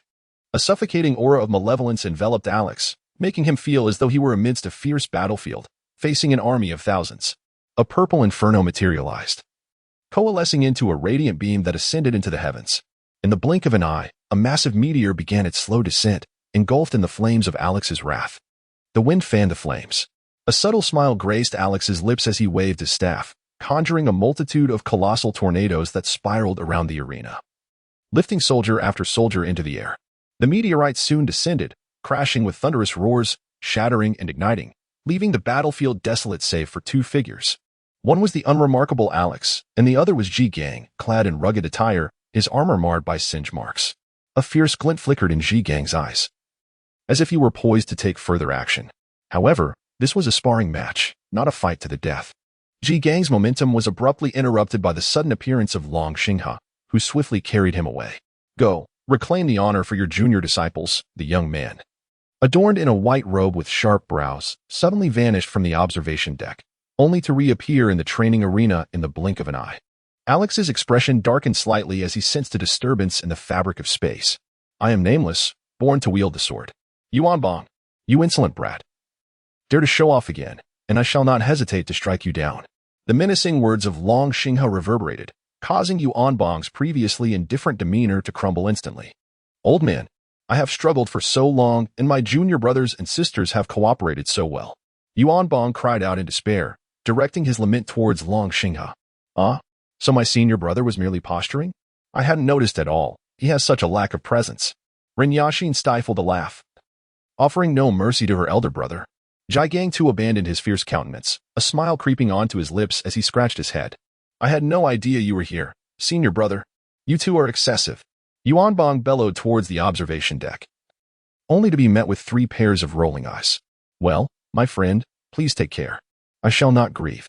It is entirely your fault for insisting on causing a scene, Now I might end up being reprimanded by Master. As he spoke, Yuanbong's head drooped in dismay. Alex observed the twitching at the corner of his mouth, pondering whether there existed a single normal individual among the esteemed disciples of the venerable dragon. Perhaps he himself was not entirely normal? Very well, you impudent lad. Hasten to engage in combat. I have yet to finish watching my television drama. Should you deliberately prolong this, do not blame me. Upon hearing Long Xingha's words, Yuanbong's formidable frame trembled, and he promptly responded, "Let us proceed with the duel. Master, do not fret. I am Yuanbong. You may simply call me Anbong. This sword is named Tianhong, my most cherished companion over the past 2 decades. I humbly request your guidance. Anbong, I implore you. Grant me your teachings." Chapter 64. The Laws of Space. As the Tianhong sword emerged, Alex sensed an extraordinarily sharp energy firmly locking onto him. At that moment, Yuanbong's expression grew exceedingly grave, seemingly reverting to that of the cold and unyielding senior disciple he once was. Alex exerted the power of the law, attempting to shatter the sense of confinement that surrounded him, yet regrettably, he faltered. Yuanbong, wielding his sword in a flourish with his right hand, initiated an incantation with his left. Suddenly, the space behind him rippled with waves of energy, revealing countless ethereal swords, shimmering like rainbows in the air. With a commanding presence, he summoned the myriad blades back to their origin, and the spectral swords surged towards Alex with astonishing speed, enveloping the entire expanse, leaving no avenue for escape. A crimson glow emerged, flames igniting as layers formed a colossal barrier before Alex. The sound of metal clashing echoed, as one after another, the ethereal swords shattered into fragments, gradually wearing down the wall. In a flash, Yuanbong materialized before the barrier, thrusting his sword forward. The distinctive sharpness of the golden element surged forth, and the barrier crumbled like a shattered mirror, debris cascading to the ground. With the Tianhong sword raised, Yuanbong continued his relentless advance towards Alex. Under the influence of the law of wind, Alex propelled himself forward at an extraordinary speed. Yet, Yuanbong clung to him like a shadow, drawing ever closer. A piercing sound resonated as a blade penetrated flesh, yet Alex, brandishing his staff towards Yuanbong, bore no wounds upon his body. The fusion of fire and earth elements formed a protective shield, imbued with the essence of gold, effectively dissipating the aura of the Tianhong sword. The sword, as if reluctant to yield, trembled slightly as it embedded itself within the shield. In an instant, Yuanbong withdrew his blade and vanished from sight. Alex, with an acute perception of the magnifying power of the law, abruptly gazed into the distance. To his astonishment, Yuanbong had instantaneously teleported to another mountain peak, rapidly charging toward him. A celestial being descending from the heavens, this audacious lad has finally resolved to get serious, remarked Long Xingha, stroking his long beard with a smile. Meanwhile, Zhai Gang looked on with a lingering sense of trepidation, as if the wounds inflicted by his senior brother during their last duel still throbbed faintly. Yuanbong's momentum had surged to its zenith, and his velocity escalated with each passing moment, even from a considerable distance. The sound of his blades slicing through the air could be distinctly heard. Alex sought to evade the brilliance of his own prowess, only to discover that the surrounding space had become a prison, rendering him immobile. The forces of the laws were summoned in their entirety, converging before him. While he closed his eyes, attuning himself to the sensations enveloping him, the space was unyielding, yet it seemed paradoxically fragile. Alex reminisced about his past experiences, the first manifestation of a phantom, the inaugural use of a key, and the encirclement by Voldemort. The surrounding space felt like an adversary, offering no opportunities for escape. Now, however, it seemed transformed into a friend, within easy reach. In a moment of reverie, silvery specks of light emerged, and as Alex attempted to grasp them, they autonomously entered his body. At that instant, Alex liberated himself from the constraints of space, and everything around him appeared remarkably benevolent. Congratulations, host, on comprehending the laws of space. The prodigious insight exhibited by this young one was truly astonishing. He had mastered various attributes with remarkable proficiency. At this moment, Long Xingha gazed at Alex in awe, for the Dragon Kingdom had not witnessed such a talent in a long time. In a moment of inspired clarity, Alex raised his wand and casually drew a circle. The figure of Yuanbong, who had rushed perilously close, crashed into a portal, reappearing behind Alex and hurtling towards the observation deck with unabated momentum. Yuanbong's previously impassive expression transformed into one of panic and fear as he desperately attempted to halt. Yet his accumulated force rendered control nearly impossible. Long Xinghe struck out with his palm, the air before him solidifying into a tangible force that barreled toward Yuanbong. Just as Yuanbong braced for a heavy blow from his master, his speed miraculously slowed, allowing him to come to an easy stop. You rascal! Why do you not apply such seriousness when sparring with your fellow disciples? You should know better than to build up momentum from so far away without the ability to control it. Long Xinghe chided Yuanbong, who sheepishly scratched his head and remained silent. Well done, young one. This round is yours. Long Xinghe warmly invited Alex, who obediently approached the elder. Truth be told, he had not comprehended the prior maneuver. Not understanding is perfectly natural, young one. Do not burden yourself with the expectation of mastering everything at your age. We are here to support you when the sky falls. Long Xinghe comforted Alex, yet his words bore an implicit meaning. He then led the group into the grand hall at the heart of the complex. Inside, the hall was surprisingly austere, with statues of the three pure ones standing tall and 6 cushions arranged in front. Come, take a seat, he beckoned. The others settled down, while Alex chose the furthest position at the back. Senior Long, I wonder what my teacher wrote in the letter that necessitated my involvement in this duel. Ha! You poor lad. It seems you've been quite tricked. After Grindelwald and Dumbledore parted ways, the capable disciples had been recklessly expanding their territories, encountering nothing but feeble opponents. Grindelwald, seeing they could handle matters on their own, decided to return to the Dragon Kingdom to reclaim his reputation. Old man, do you still remember me? Of course, I remember. Did you not say you needed more practice? Is this sufficient? I believe it is, old man. Please, impart your wisdom. After a brief pause, Grindelwald, with swollen eyes and a tearful expression, clasped his hands in a gesture of respect and hastily departed. Long Xinghe burst into laughter, observing Grindelwald's retreating figure. Old man, next time I visit, I shall surely defeat you. If not, at least I will triumph over your student, he called out as he fled in a rather disheveled manner. Upon hearing this, Alex fell into silence, while the 3 disciples of Long Xinghe displayed expressions of dejection. Now that you have bested my student, shall we engage in a friendly contest? The elder rose, stretching his limbs as his white robe fell away, revealing muscles even more robust than Zhigong's. With a mischievous grin, he fixed his gaze on Alex, causing the latter to break into a cold sweat. Alex hurriedly waved his hand. Old master, perhaps not. May I reside in the Xianmen for a while to learn? Ha! Good lad. I can see you harbor a genuine goodwill towards the Dragon Nation. Although I am uncertain of the origin of this goodwill, Xianmen welcomes you. Little fish, please arrange for Alex to have a suitable mentor. With that, the 2 brothers stepped out of the grand hall. Shortly after their departure, the doors of the hall closed tightly, sealing off any sound. An ominous aura seemed to permeate the air, heavy and foreboding. Chapter 65, Dragon Veins My Brother. Most of the Xuanmen's secret teachings require the cultivation of local spiritual energy for utilization. You may wish to try your hand at it. Local spiritual energy? Alex had previously been unfamiliar with such a notion, casting a perplexed gaze towards Yuanbong. Under the scrutiny of the formidable powers of our Dragon Nation, it is evident that all extraordinary abilities in this world rely upon the presence of our native spiritual energy. In the case of the Dragon Nation, 3 spiritual veins converge to form our Dragon Vein, with indigenous cultivation methods centered around the refinement of spiritual energy. For someone like you, hailing from a foreign land, the pursuit of spiritual cultivation is invariably fraught with challenges, akin to being bound to the dragon vein of one's homeland from the very moment of one's inception. Alex fell into deep contemplation. Since his arrival in this world, he had never uncovered any information regarding his own origins. The orphanage where he had initially resided merely followed protocol in taking him in, and he had never concerned himself with the details of his identity registration. Now, he stood before the very foundation of the mysterious sect, the scripture repository. Alex looked up to behold a towering structure that reached 5 stories high. This scripture repository was safeguarded by 3 layers of intricate formations, with the concealment array ensuring that one could not even perceive its presence from a distance.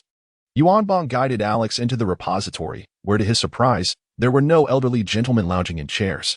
As if anticipating Alex's thoughts, Yuanbong proceeded to elucidate. These formations ensure that entry is strictly forbidden to the uninvited, and each tome within bears a corresponding mark, rendering them impossible to misplace and eliminating the need for guardianship. He then produced a piece of jade, inscribing and sketching upon its surface before tossing it to Alex. Your identity has now been recorded. Feel free to explore.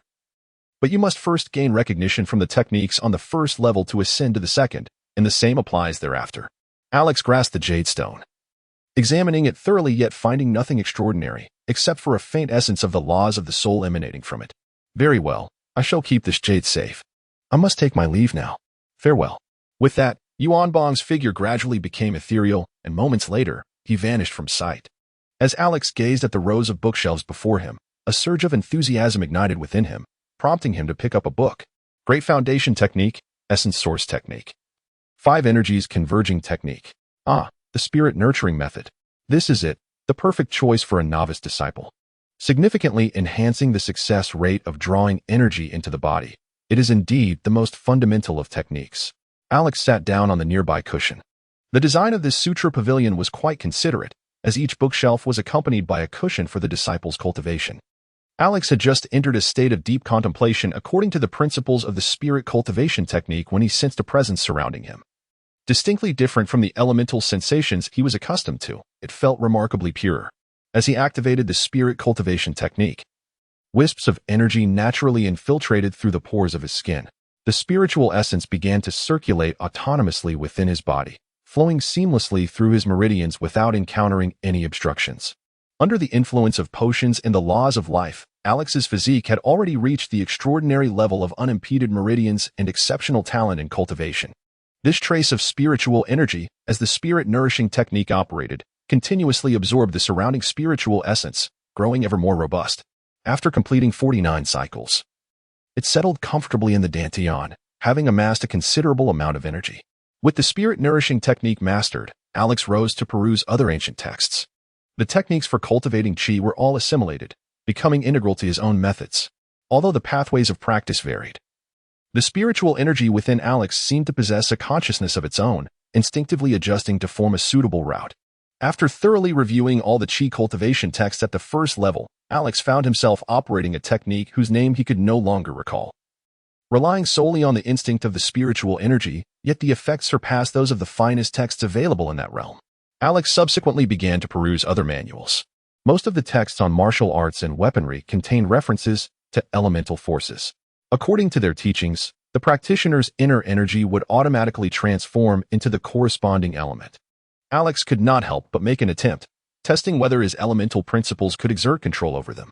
The technique of the burning wood blade, with the flow of spiritual energy circulating in a certain manner, naturally transformed into fire attribute spiritual energy. Alex astutely seized the opportunity, recognizing that the fluctuations were, in fact, the oscillations of elemental laws. His formidable combat prowess was predominantly reliant on these laws, while the text of the Xiamen sought to enable those of lesser strength to harness a fraction of this power. The forces thus generated surpassed the elemental manifestations invoked through the incantations of the West by a considerable margin. Elements devoid of the support of these laws were exceedingly feeble. As he perused each tome, Alex became exceedingly adept at the transformation of spiritual energy attributes, with the energy within him flowing seamlessly at his command, capable of traversing any domain. The remaining techniques pertained to formations, alchemy, and artifact crafting, and he felt no urgency in pursuing them. As Alex ascended the stairs, the moment he stepped onto the second floor, he felt as though he had traversed a delicate membrane, the detection formation. Within the grand hall, Long Xinghe, who was assisting his disciple in body refinement, paused momentarily, gesturing with his hand to direct his attention towards the scripture pavilion. Ha ha ha ha ha. What a promising youth. In less than a day, you have drawn energy into your body and assimilated the strengths of 100 schools. Your comprehension is truly astounding. After expressing his admiration, he playfully struck Zhai Gang, who was standing nearby. Zhai Gang, who was valiantly enduring, nearly fainted from the unexpected blows but managed to persist. You rascal! I warned you against practicing such nefarious techniques. Now you realize the suffering it entails, don't you? With this level of soul strength, without proper training, you will soon be devoured, humph. With that, Long Xinghe continued to strike Zhai Gang. Despite Zhai Gang's bronze skin bearing no visible wounds, not even a single mark, his breaths grew increasingly labored, as though each lash struck at the very essence of his soul. Hee, Grandpa Long, allow me to take over. I've long harbored a grievance against second senior brother. Very well, my dear, you may proceed. I shall take a moment to rest. A look of utter despair washed over Zhai Gang's face. 1 day, 2 days, 5 days. Alex had immersed himself in the sutra repository for 5 consecutive days. diligently exhausting the valuable text of the first 4 levels. Although he had not slept for an extended period, his spirit was remarkably invigorated. The spiritual energy within him surged joyfully, having multiplied countless times compared to 5 days prior. The trajectory of this energy's flow was extraordinarily intricate, with each movement defying expectations. It transcended mere meridians yet embodied their essence. At last, he arrived at the final level, where a fierce obstruction awaited him. However, the spiritual energy within Alex surged forth autonomously, enveloping his entire being and allowing him to advance. The 5th level was devoid of the towering bookshelves. Instead, it featured 3 pedestals upon which various items were displayed. Alex approached closely and discovered that only one pedestal held a secret tome, while the other 2 displayed various tokens. Lifting the tome before him, he noted the inscription, Heavenly Pattern Secret Map, Dragon Array, created in the Age of Prosperity. Chapter 66, Heavenly Pattern. As he opened the Heavenly Pattern Secret Map, Alex encountered an introduction penned by the author. I have lingered for over 7 centuries, and the flourishing of my mystical sect has become a source of inner turmoil. With the encroachment of the Buddhist sect and the imperial prohibitions, my mystical sect has dwindled. Today, I established this method, hoping that future generations will remember, survival of the fittest. In these few succinct lines, Alex felt the author's profound sorrow. It was as if a powerful essence resided within those words. Turning to the next page, he found clear annotations in ink. The teachings left by our ancestors have been squandered by you. Survival of the fittest. Do not aspire to practice the heavenly patterns that do not suit you. Many have fallen into madness for this reason. I implore future generations to choose the appropriate heavenly patterns to engrave. Do not be greedy. As he delved deeper into the text, Alex found himself utterly captivated. The fundamental principle of this method lay in inscribing various patterns upon the soul, harnessing these patterns to evoke formidable powers. The mere ability to manipulate the soul was an extraordinary feat, not to mention its potential for enhancement. The diverse patterns began to resemble the inscriptions of laws he had envisioned in his mind. Throughout the days spent perusing various tomes, Alex observed that the ultimate path often involved wielding the power of laws to confront adversaries, merely varying in degree. At that moment, a realization dawned upon him. Both the Dragon Kingdom and the extraordinary beings of the West, as their powers ascended, would ultimately traverse the path of laws. The path Alex embarked upon could be described as a celestial highway. With each analysis of the heavenly patterns, Alex discovered they not only allowed non-legendary beings to temporarily harness the power of laws, but also, to a certain extent, enhance the output of that power. The distinction between these heavenly patterns and the law inscriptions in his mind lay in subtle details. Once altered, their potency would undoubtedly increase. Alex closed his eyes, once again entering a state of deep comprehension. In his mind, the symbols of the laws danced vibrantly, radiating with a brilliant glow. At that moment, Alex was astonished to discover that his own symbols had undergone a transformation unbeknownst to him, particularly in relation to the advanced laws of slaughter, flames, and thunder. Subtle changes had manifested since his initial understanding. Remarkably, these alterations coincided with the celestial patterns depicted in the secret diagram. It was unfathomable to consider the level of mastery attained by the original creator of this technique. As he compared the symbols, Alex found no pathway forward for his laws of equivalent exchange, soul, and space. Only the law of life presented a potential reference. And it was evident that further content lay at the end of the book, yet no matter how fervently Alex flipped through the pages, he could not access the subsequent sections. Alex sighed inwardly, realizing that he could only refer to the intricate patterns of the laws of life for the time being, and later seek to refine his understanding. The power of the laws of life surged forth, seemingly resonating in harmony with the book before him. The laws and symbols within Alex's mind were continuously evolving. Over the course of 2 days, the principle of life seemed to have been refined to its pinnacle. And at this moment, the shape of the symbols mirrored that of the celestial pattern in the secret diagram. Alex sensed this formidable power and immediately grew skeptical. This force was undeniably potent. Alex could feel that as long as his soul was not utterly extinguished, the laws of life could restore him. Even if his brain were to be instantaneously obliterated, he could still harness the power of his soul to invoke the laws of life for recovery. With the unicorn's blessing, the expenditure of this life force was minuscule, allowing for the effortless and instantaneous restoration of hundreds, thousands, or even tens of thousands, without impacting the strength of those being restored. Elated by this immense power, Alex was startled to discover that he could now turn the pages of the book behind him. Expecting a wealth of additional content, he was surprised to find only 5 celestial runes. Among them were the laws of space and soul, along with 3 runes whose specific purposes were unclear. One of these emanated a particularly peculiar energy. Merely glancing at it, Alex felt as though he were being drawn into a vortex, his soul experiencing an outward pull. At that moment, the book snapped shut, remaining impervious to any attempts at opening it. In youth, there is no need for haste. Some things are simply beyond our current reach. Dragon Shingha suddenly appeared beside him, startling Alex. With no choice but to comply, Alex followed Dragon Shingha downstairs, reviewing several tomes on auxiliary techniques along the way, examining 3 or 4 volumes on alchemy and artifact forging. Subsequently, Alex was led into another grand hall, which was smaller in scale and resembled a conference room. Your teacher likely did not inform you that some unsavory entities are stirring restlessly. Alex was left in a state of perplexity, for neither Dumbledore nor Grindelwald had ever spoken of such matters. The old dragon nodded knowingly, affirming my suspicion that those 2 troublesome young men were utterly indifferent to this object. They had never beheld its true form. Alex cast a questioning glance towards Old Master Long, who merely shook his head. No riddles, please, Alex silently criticized. Yet Old Master Long merely regarded him with a knowing smile, his eyes sparkling with an enigmatic light. Ah, young man, I never anticipated your connection to this matter. Since a candidate has already been established, I shall refrain from intervening. Alex understood nothing at all. Just as he was about to inquire of the old man regarding the situation, he was abruptly propelled forward, finding himself standing in the training arena. At that moment, the old man's voice resonated directly within Alex's mind. Good lad, return and inform your master that the Xianmin is a friend, not a foe. Alex could only nod in acknowledgement, bowing respectfully in the direction of the elder. In recent days, he had amassed considerable gains.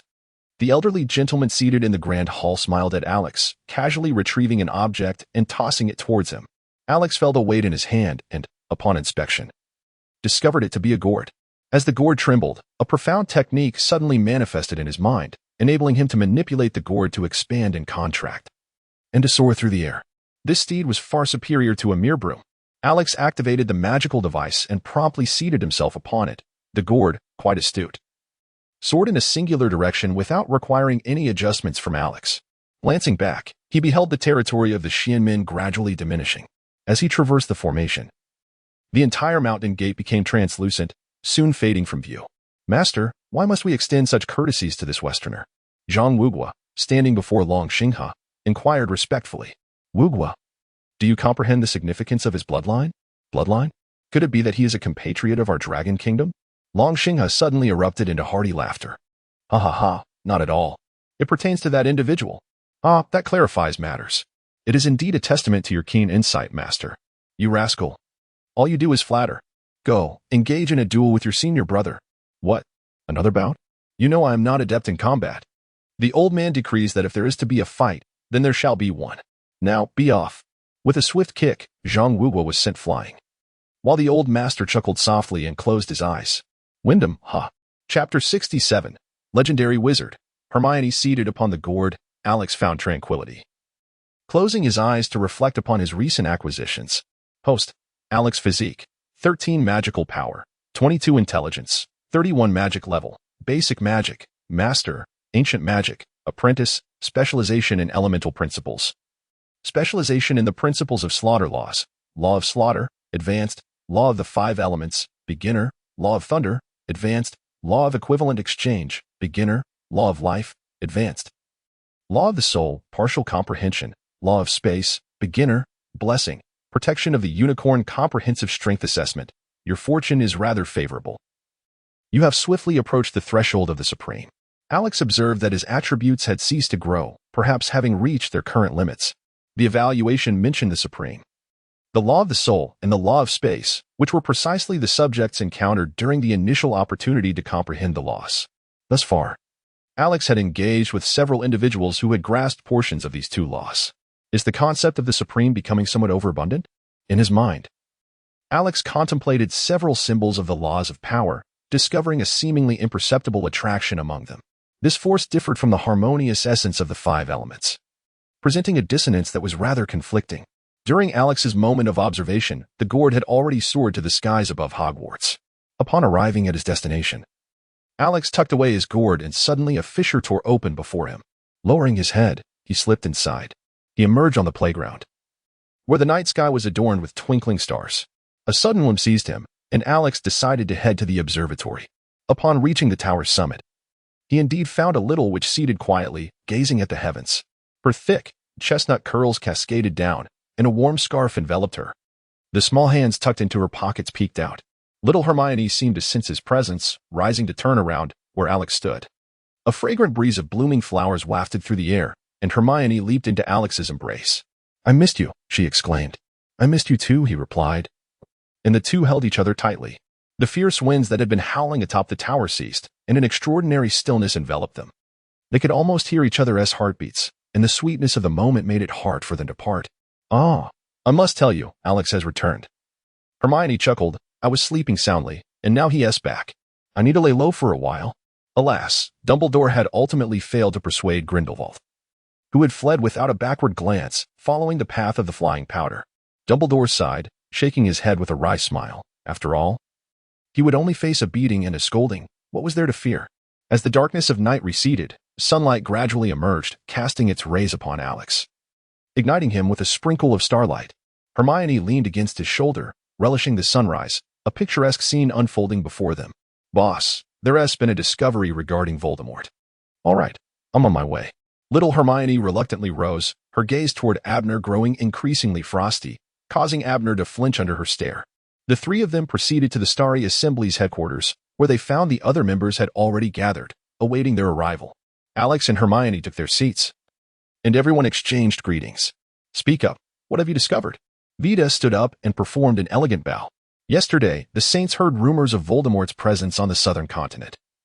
It seems he has been lingering near those pyramids for quite some time. Moreover, our team has encountered some peculiar creatures that appear to be human." Vita produced a photograph, revealing a humanoid figure moving in an eerie manner. Its body was covered in a thick layer of black slime. Yet its eyes shone with an intense gaze, exuding a palpable aura of menace that seemed to penetrate through the photograph.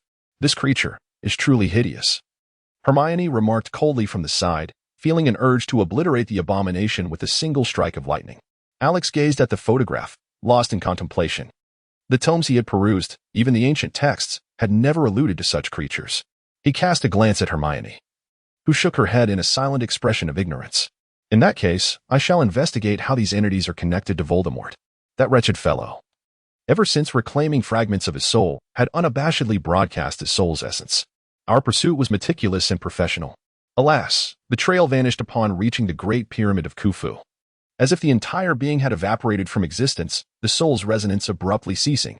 Alex nodded, resigning himself to the situation, hoping to uncover Voldemort's whereabouts through this peculiar creature. "Lucius, continue managing our affairs here in Britain. I intend for everything consumed, worn, or utilized in the British magical community to pass through our hands."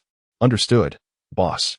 "Abner and Lizzie, you shall persist in training these students at Hogwarts. There are indeed a few promising candidates. Remember to cultivate relationships with them, as they are our potential allies." "Yes, Chief." "Vita, you must further advance our endeavors with the Saints. We are natural allies. Let us gradually integrate." Vita's gaze flickered momentarily before she nodded in agreement. "Old Boggin, how's that little bat faring?" "Chibman? He is living quite lavishly, thriving in the bustling black market of Albania. Although much of the wealth flows to us, it is sufficient for him to enjoy some comforts. The black market is indeed a valuable asset." "Proceed." "Very well, boss. Now, the meeting is adjourned. Severus and Lily, please remain." The others swiftly vanished, attending to their own affairs, while Snape and Lily stood quietly below, awaiting further instructions.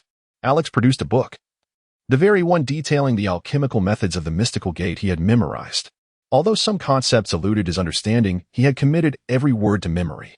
He handed it to Snape, accompanied by a look filled with high hopes. "This is the complete alchemical methodology, acquired from the East. I aspire for our organization to seize the final segment of the high-end potion market. With this, it shall suffice." Snape examined the book in his hands, his gaze imbued with determination. Apart from Lily, potions had been the sole focus of his life, and he had never ceased his pursuit of advancement. Lily, lively and eager, tiptoed to observe the two as they commenced their study, prompting Alex to take Hermione and depart. The pair made their way to the classic stronghold, the House of All Wishes. Upon entering the training room, Hermione promptly drew her wand, emanating a familiar aura. This was the complete essence of the water principle. Hermione had also successfully stepped into the realm of legend. At that moment, young Hermione beamed at Alex, her expression practically emblazoned with the words "praise me." Truly remarkable. My little Hermione is indeed exceptional, unwittingly having entered the legendary realm. Alex approached and affectionately tousled Hermione's hair. Little Hermione seemed overjoyed, her eyes sparkling with delight. Alex, let us practice again. Alex's hand froze. How could it be that upon his return, a confrontation was imminent? Before he could even process the situation, Hermione's wand was already thrusting toward him. A shard of frost began to spread from the point where the wand made contact, its pace astonishingly swift.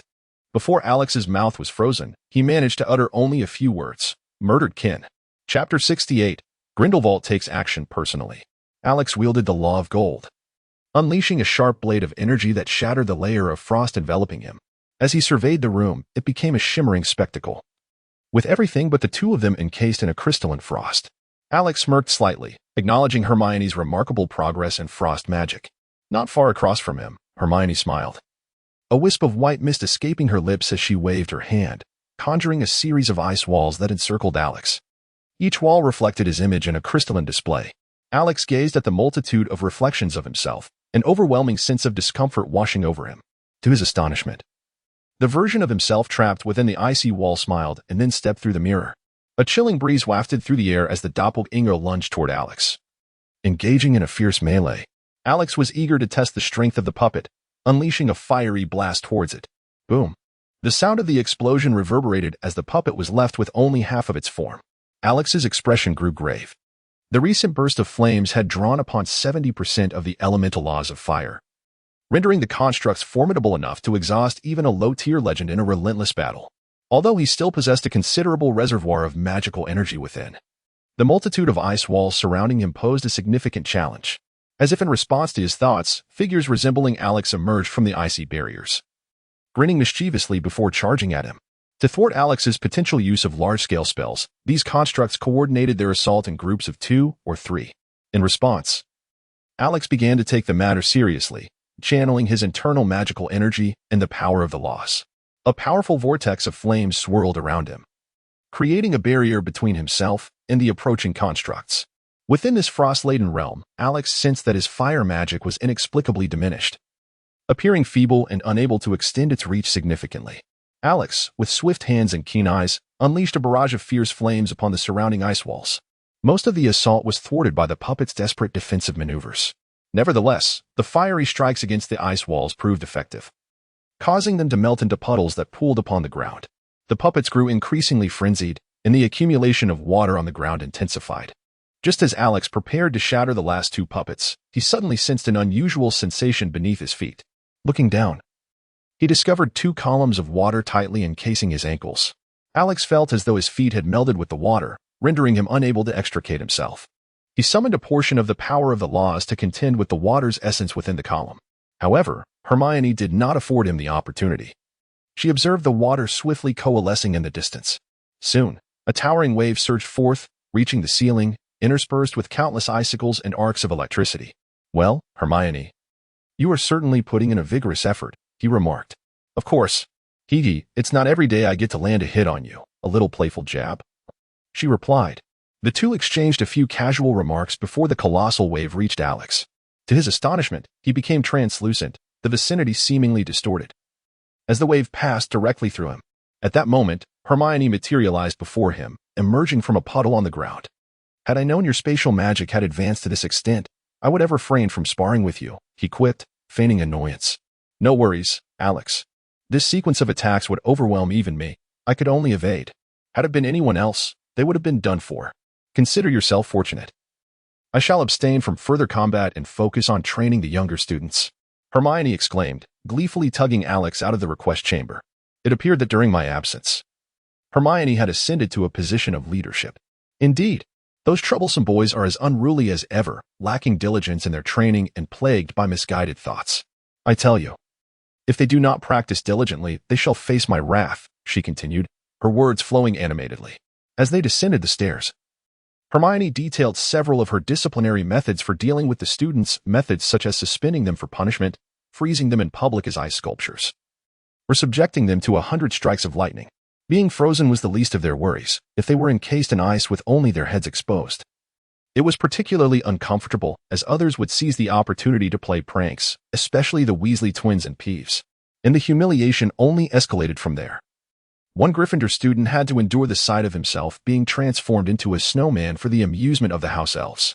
As they traversed the corridors, they encountered students from not only Slytherin and Gryffindor, but also several Ravenclaw students, who greeted Alex and Hermione with reverence. "Good day, Headmaster." "Greetings, Big Sister." Alex couldn't help but smirk. Could it be that these students had been transformed into delinquents under Hermione's strict tutelage? Little Hermione. To what extent have they been trained to avoid punishment? Of course, they must endure my training.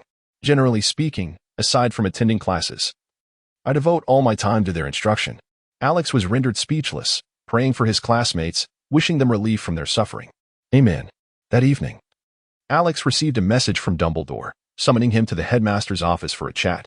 Upon entering, he found Dumbledore and Grindelwald seated across the table. Why was Grindelwald always present whenever he returned here? Alex sat across from them, gazing intently at the two individuals who were cheerfully sipping water, engaged in minimal conversation.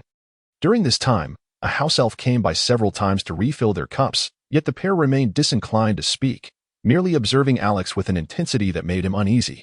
I must say, what kind of silent riddle are these two old gentlemen playing? Dumbledore and Grindelwald exchanged a glance, then burst into hearty laughter. Albus, it appears you have finally conceded. Remember the conditions you agreed to, Grindelwald remarked, rising to his feet and casually flexing his hands. Suddenly, Alex sensed a shift in the surrounding space, realizing that he had unwittingly fallen into a trap laid by Grindelwald. The power of spatial laws was invoked, and the surrounding area became so solidified that it confined him tightly to the table, preventing him from taking even 2 steps. Old man, I assure you, I have committed no wrongdoing. Yet, I must inquire, what is the situation with Elder Long? Alex let out a bitter chuckle, then suddenly recalled that there were accounts yet to be settled. Well, setting that aside for now, I just encountered that ominous entity in Blackstate, you know. The one associated with Voldemort.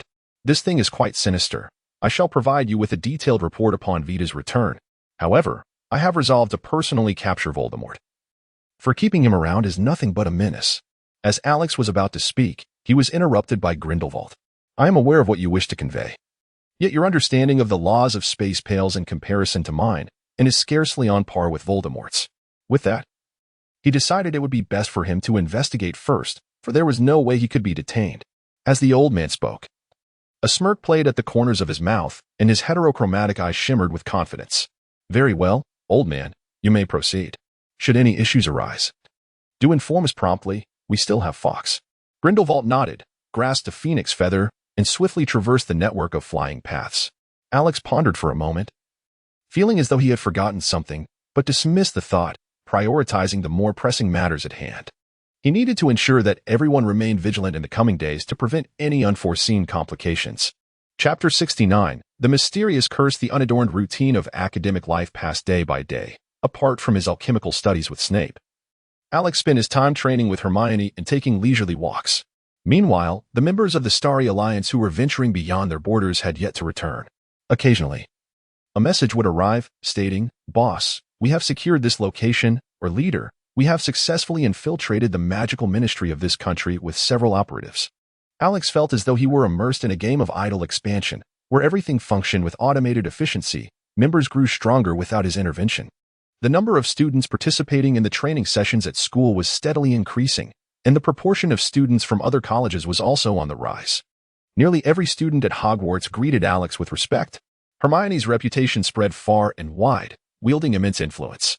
According to an anonymous member of the Potter family, the training led by Hermione was remarkably effective. "I haven't been here long, but my magical prowess has skyrocketed," he exclaimed, "though I must ask, what are those bruises on your arms and legs?"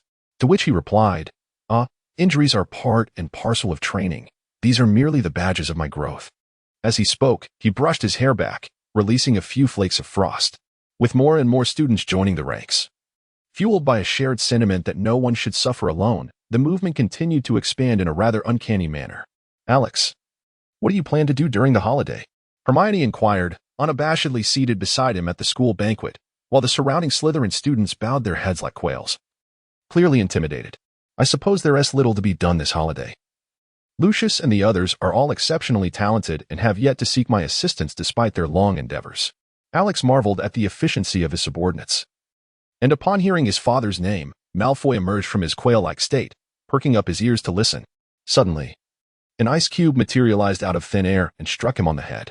"Go home and ask your father. When the time comes, they will naturally inform you," came a remark. "All right then, boss." Malfoy reverted to his quail-like demeanor, remaining utterly still. At the Gryffindor table, Harry and Ron erupted into laughter at the scene, finding it far more entertaining than the commotion at Slytherin's table. However, they dared not make as much noise as before, fearing it might disturb the headmaster and the boss. This year's House Cup undeniably belonged to Slytherin. It was a year without contest, and the hall's decorations remained unchanged, with Slytherin students becoming somewhat more animated. Noticing that the boss had not uttered a word, they began to chat and laugh among themselves. "Let us converse when it's time to converse, and eat when it's time to eat. Why keep staring at us? Enjoy your own activities," someone remarked, casting glances toward Alex, which prompted Hermione to express her irritation. A collective shiver ran through the group, and they began to seek out their companions to engage in conversation. As the final evening of the semester came to a close, everyone gathered by the train, ready to journey home. Alex and Hermione, hand in hand, boarded the carriage and casually chose a compartment to settle into. Harry, Ron, and Malfoy soon followed, taking seats opposite them, while Abner and Lizzie ventured off in search of the offspring of various prominent families, reportedly to convey some important messages. The group engaged in light-hearted conversation as the sunlight streamed through the windows, bringing with it the jubilant laughter of students enjoying their holiday. Just as the carriage had traversed halfway, Alex and Hermione abruptly received a message. They exchanged a glance, uttered a brief farewell, and vanished without a trace. "Do not mind us. We will disembark and make our own way. Remember to write during the holidays." In the momentary days of Harry and the others, Alex and Hermione had already arrived at the headquarters of the Xinglua Association. Upon meeting the boss, they recounted their recent challenges in the Asan region, mentioning that two of their subordinates were on the brink of collapse. "What is the situation? Please elaborate," Old Bojan urged urgently in the conference room, detailing their experiences in the Asan territory. He had led a group of dark wizards there with the intention of seizing control of the local black market. The first two markets had posed no trouble, but upon reaching the third, they were ambushed. The adversaries, extraordinary beings, danced and waved their hands, causing Old Bojan's subordinates to fall one by one. However, Old Bojan, possessing considerable strength and aided by an array of magical artifacts, managed to dispatch the troublesome foes. Yet, the conditions of his subordinates showed no signs of improvement. Their skin darkened ominously, and the affliction spread. After several days, he confirmed that this mysterious curse could not be cured by potions, only suppressed. Presently, the two most severely afflicted lay in their Asan headquarters. And even to the naked eye, the dark aura swirling around their heads was unmistakable. Alex furrowed his brow, noting that the effects of this curse bore a striking resemblance to the one cast by the old headmaster in the original tale. "Bring them here. I wish to see," he commanded. "Hermione, go and check on what Severus is doing." Before long, the two subordinates were brought into the headquarters, lying motionless on stretchers. Alex wielded the power of the law to observe the two individuals, discovering that this curse was directly affecting their souls, with a profoundly malevolent thought entangled tightly within them. As he employed the soul law, initially, when it merely brushed against their souls, nothing seemed amiss. However, the moment Alex's soul law made contact with that sinister thought, he suddenly experienced a moment of disorientation, realizing that the thought was attempting to infiltrate him through the very power of the law. Alex swiftly severed the supply of the power of the laws, and that fleeting thought returned to their minds. At that moment, he furrowed his brow, for upon first contact with that idea, he sensed something peculiar. It was a bizarre and grotesque scene, where a horde of monstrous beings was reveling in a city. The humans they encountered were either devoured as sustenance or transformed into their likeness. Behind that seemingly endless army of creatures loomed a colossal figure, as if emerging from the galaxy, fixated intently upon the city and the planet itself. In that instant, Alex disconnected from the sensation of the power of the laws, feeling that another moment would lead to his own erosion. Even with his strength, he was uncertain of his survival. At that moment, Snape arrived, enveloped in a strong scent of herbs, while nearby, Lily appeared disheveled, her hands still adorned with dirt-stained gloves. Upon seeing the two individuals lying on the stretcher, Snape's brow tightened. He promptly produced a vial of potion to administer to them, and their pallor improved significantly, though their eyes remained shut. Subsequently, he collected some of the infected tissue from their bodies and turned to face Alex. "I have never encountered such a curse. It directly affects the soul. Those creatures are indeed formidable. Once I return to my studies, refrain from approaching them and avoid any further contact with those creatures, he advised. Understood. I await your findings. Alex replied. Chapter 70. Faith in our Lord. These flesh fragments seem to possess a will of their own. This was certainly not a mere curse, but rather akin to parasitism. Snape and Alex stood within a laboratory at the Starry Council's headquarters. Before them lay a massive mass of flesh, magnified countless times through a spell, derived from the bodies of the cursed individuals.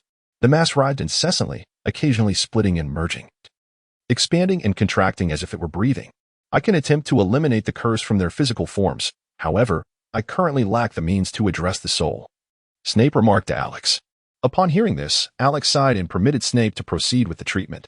Hermione approached Alex, gently smoothing the furrow in his brow. Alex, do not worry. Let us venture over there together, she suggested. That seems to be the only course, yet we must inform old Boggins and the others. I refuse. I have now stepped into the realm of the legendary, far surpassing them, Hermione pouted, her gaze firmly fixed on him. Her resolute expression rendering Alex unable to decline. Very well, but you must remember to heed my commands and be prepared to retreat at any moment. Understood, she replied. And they began to gather their belongings, readying themselves for departure. Before leaving, Alex sent an email to the Grangers to assure them of his safety. They arrived at the coastline, where a shoe-shaped key lay upon the ground. Hand in hand, they stepped upon it. A familiar sensation enveloped them as the hook latched onto their navels, and in an instant, they found themselves in a desert of the foreign land. Guide me forth. Alex unleashed a radiant burst of magic, guiding them toward the scene of the incident. Let us proceed in that direction. I hope no complications arise, he suggested. The two prepared to advance, surveying their surroundings, when they suddenly spotted a caravan of camels approaching from afar. They had no intention of causing unnecessary trouble, so they donned a spell of invisibility and swiftly slipped away. The site of the occurrence was a modest town nestled within the desert, surprisingly substantial in size. What struck them as peculiar was that this settlement was not situated near an oasis. It appeared as though it had been hastily established in an arbitrary location. The town's walls were low, seemingly inadequate to withstand even a sandstorm, and there were no traces of magic to be found. It resembled a mundane village. The city gates stood unguarded, allowing the two to enter while maintaining their invisibility. As they stepped into the town, a thin veil enveloped them, and they instantly sensed that they had crossed into a hidden realm. Alex attentively sensed his surroundings and realized that his spatial laws were sufficient for an immediate retreat, allowing him to continue his exploration with ease. The air within the secret realm was remarkably fresh, and not far off, clusters of trees could be seen, resembling a paradise amidst the vast desert. Welcome to Maymangia, esteemed friends from afar. A voice suddenly resonated, causing both individuals to become alert. At that moment, they maintained their illusionary forms, yet the speaker could see through them effortlessly. Do not be concerned, dear friends. Maymangia welcomes all who arrive. Please, step inside, the voice continued. Still elusive, with no visible figure accompanying it. Soon, the synchronized sound of footsteps approached. A group of more than 10 armored knights came into view, respectfully inviting Alex and Hermione to follow them. Alex hesitated for a moment, then dispelled the illusion spell, enveloping the two of them in a long-lasting protective armor as a precaution. They followed a group of knights into a house where a long table awaited them, stark and devoid of any embellishment, creating an atmosphere of desolation. At one end of the table sat a dark-skinned man, who greeted them with a smile, saying, "Welcome, welcome. It has been quite some time since we had guests. Please, take a seat and rest for a while. The meal will be served shortly." After uttering these words, the man abruptly fell silent, his entire demeanor frozen, staring blankly at the two. Alex, something is very off about this person. Indeed. And it was clearly him who just spoke, yet I sensed no magical aura emanating from him. Speaking of voices, are they deliberately conversing in English? Hermione's remark sparked a realization in Alex. Old Boken had mentioned to him that the current state of the nation was extremely isolated, particularly in this region, where they had encountered no one who spoke English. Ultimately, they had relied on magic to secure a few black market dealings. Who are you? Alex summoned his staff, poised and ready for action, while Hermione stood prepared beside him, the principles of water at her command. The dark man across from them appeared oblivious to their readiness, remaining utterly still. After a moment, a group of individuals resembling waitstaff approached, bearing platters of delicacies. At first glance, the dishes appeared exquisitely crafted, wafting an irresistible aroma. However, upon closer inspection, the contents revealed themselves to be cuts of flesh, leg bones, eyeballs, and kidneys. Clearly, they were made from human meat. Alex and Hermione's expressions instantly turned grave. The dark-skinned man across from them suddenly rose to his feet, his demeanor frenzied, his eyes wide with fury. He then turned away, kneeling towards the other side of the room, and shouted, "I beseech thee, my God, the supreme Nyarlathotep, grant me strength, that I may bring forth more followers in your name." Alex sensed a sudden presence surrounding him. The very essence of the will entwined within the souls of the two subordinates from before. Which, A voice abruptly resonated within the minds of Alex and Hermione, causing their expressions to darken significantly. The ability to disregard all their defenses and communicate directly in their thoughts was a power they had yet to encounter. A stream of water materialized in the air, gradually flowing into the dark-skinned man's body. The liquid was exceedingly murky, as if it were infused with countless particles of silt. Upon closer inspection, the seemingly inert grains revealed themselves to be writhing worms, utterly revolting. Yet, the man showed no sign of revulsion as he fully embraced this repugnant infusion. As he absorbed it, his form began to swell, while the stream continued to flow into him, seemingly inexhaustible. Alex and Hermione invoked the power of the laws, attempting to strike at the torrent of water and the dark man, yet their efforts were in vain. It was as if he existed on a different plane from the two of them, as all their attacks passed through his form without consequence.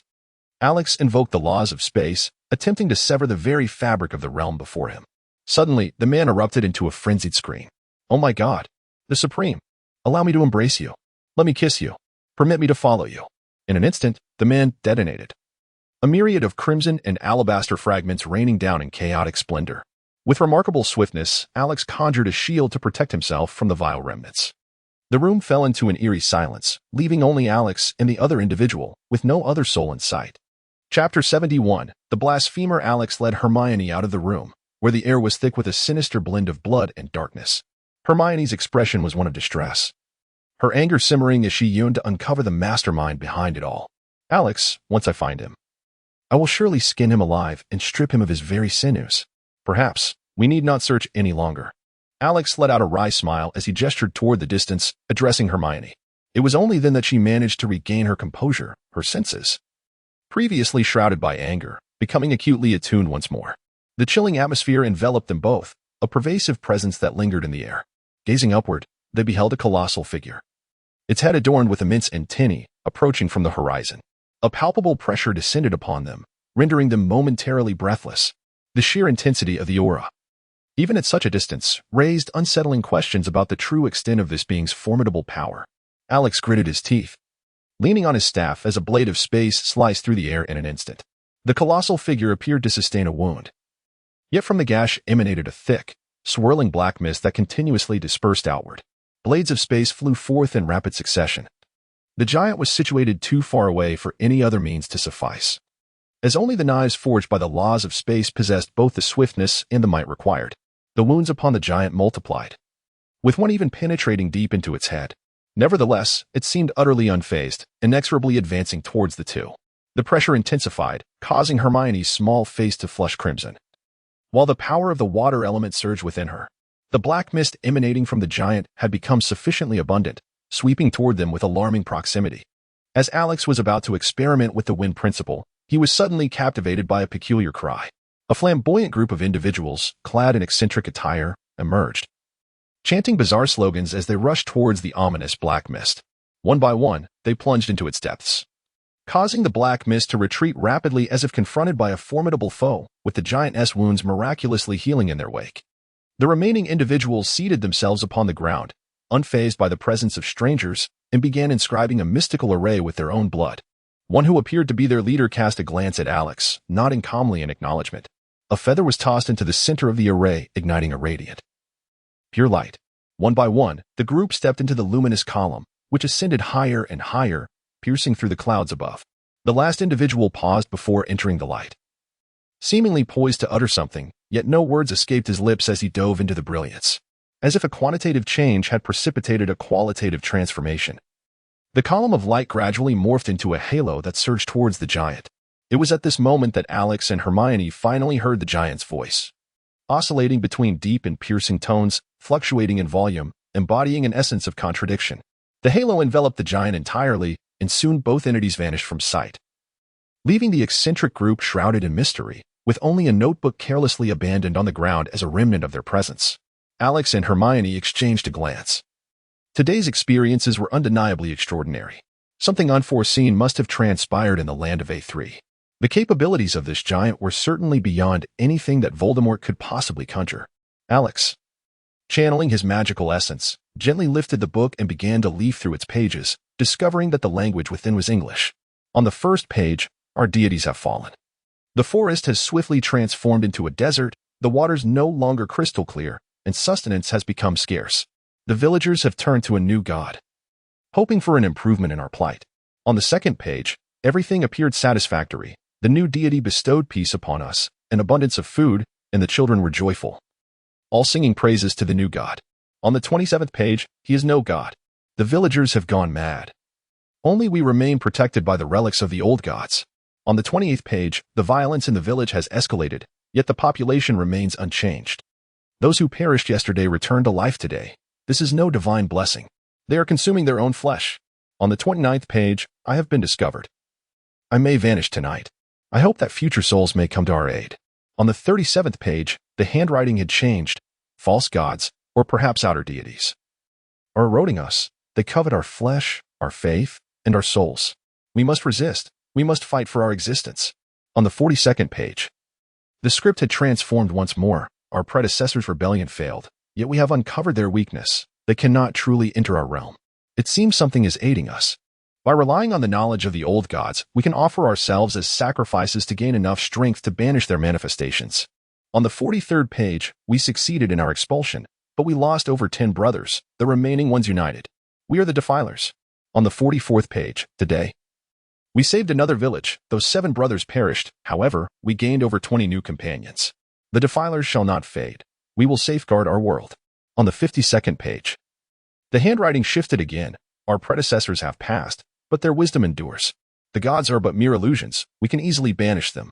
On the 53rd page, among us, a traitor has emerged. Kill, kill, kill. On the 54th page, it seemed a considerable time had elapsed. When will the struggle against the outer gods cease? I can no longer endure.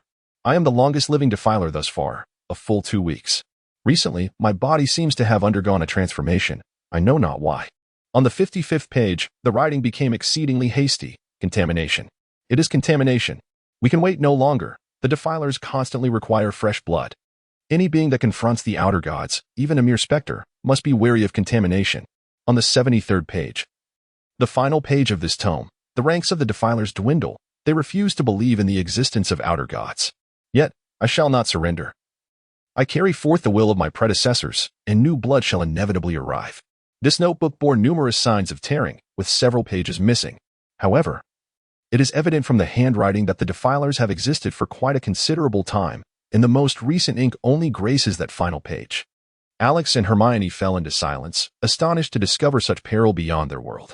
They pondered whether those so-called outer gods resided in the vastness of the cosmos or elsewhere. From the intelligence gleaned from the notebook, it appeared that when the ancient gods reigned, the outer gods dared not invade. On the very day of the ancient gods' downfall, the outer gods manifested, swiftly establishing their own cults. Yet, the most crucial matter remained the pollution referenced within the pages of the notebook. Alex hastily employed the laws of the soul to probe into the essence of the two individuals. At that moment, a black rose unfurled deep within their minds, becoming a neighbor to their souls. Chapter 72, The Chosen One. The rose in their minds continually emitted waves, as if it were conveying some form of signal. Alex wielded the power of the law, yet it proved ineffective against it. The two once again entered the room. At this moment, the space had transformed.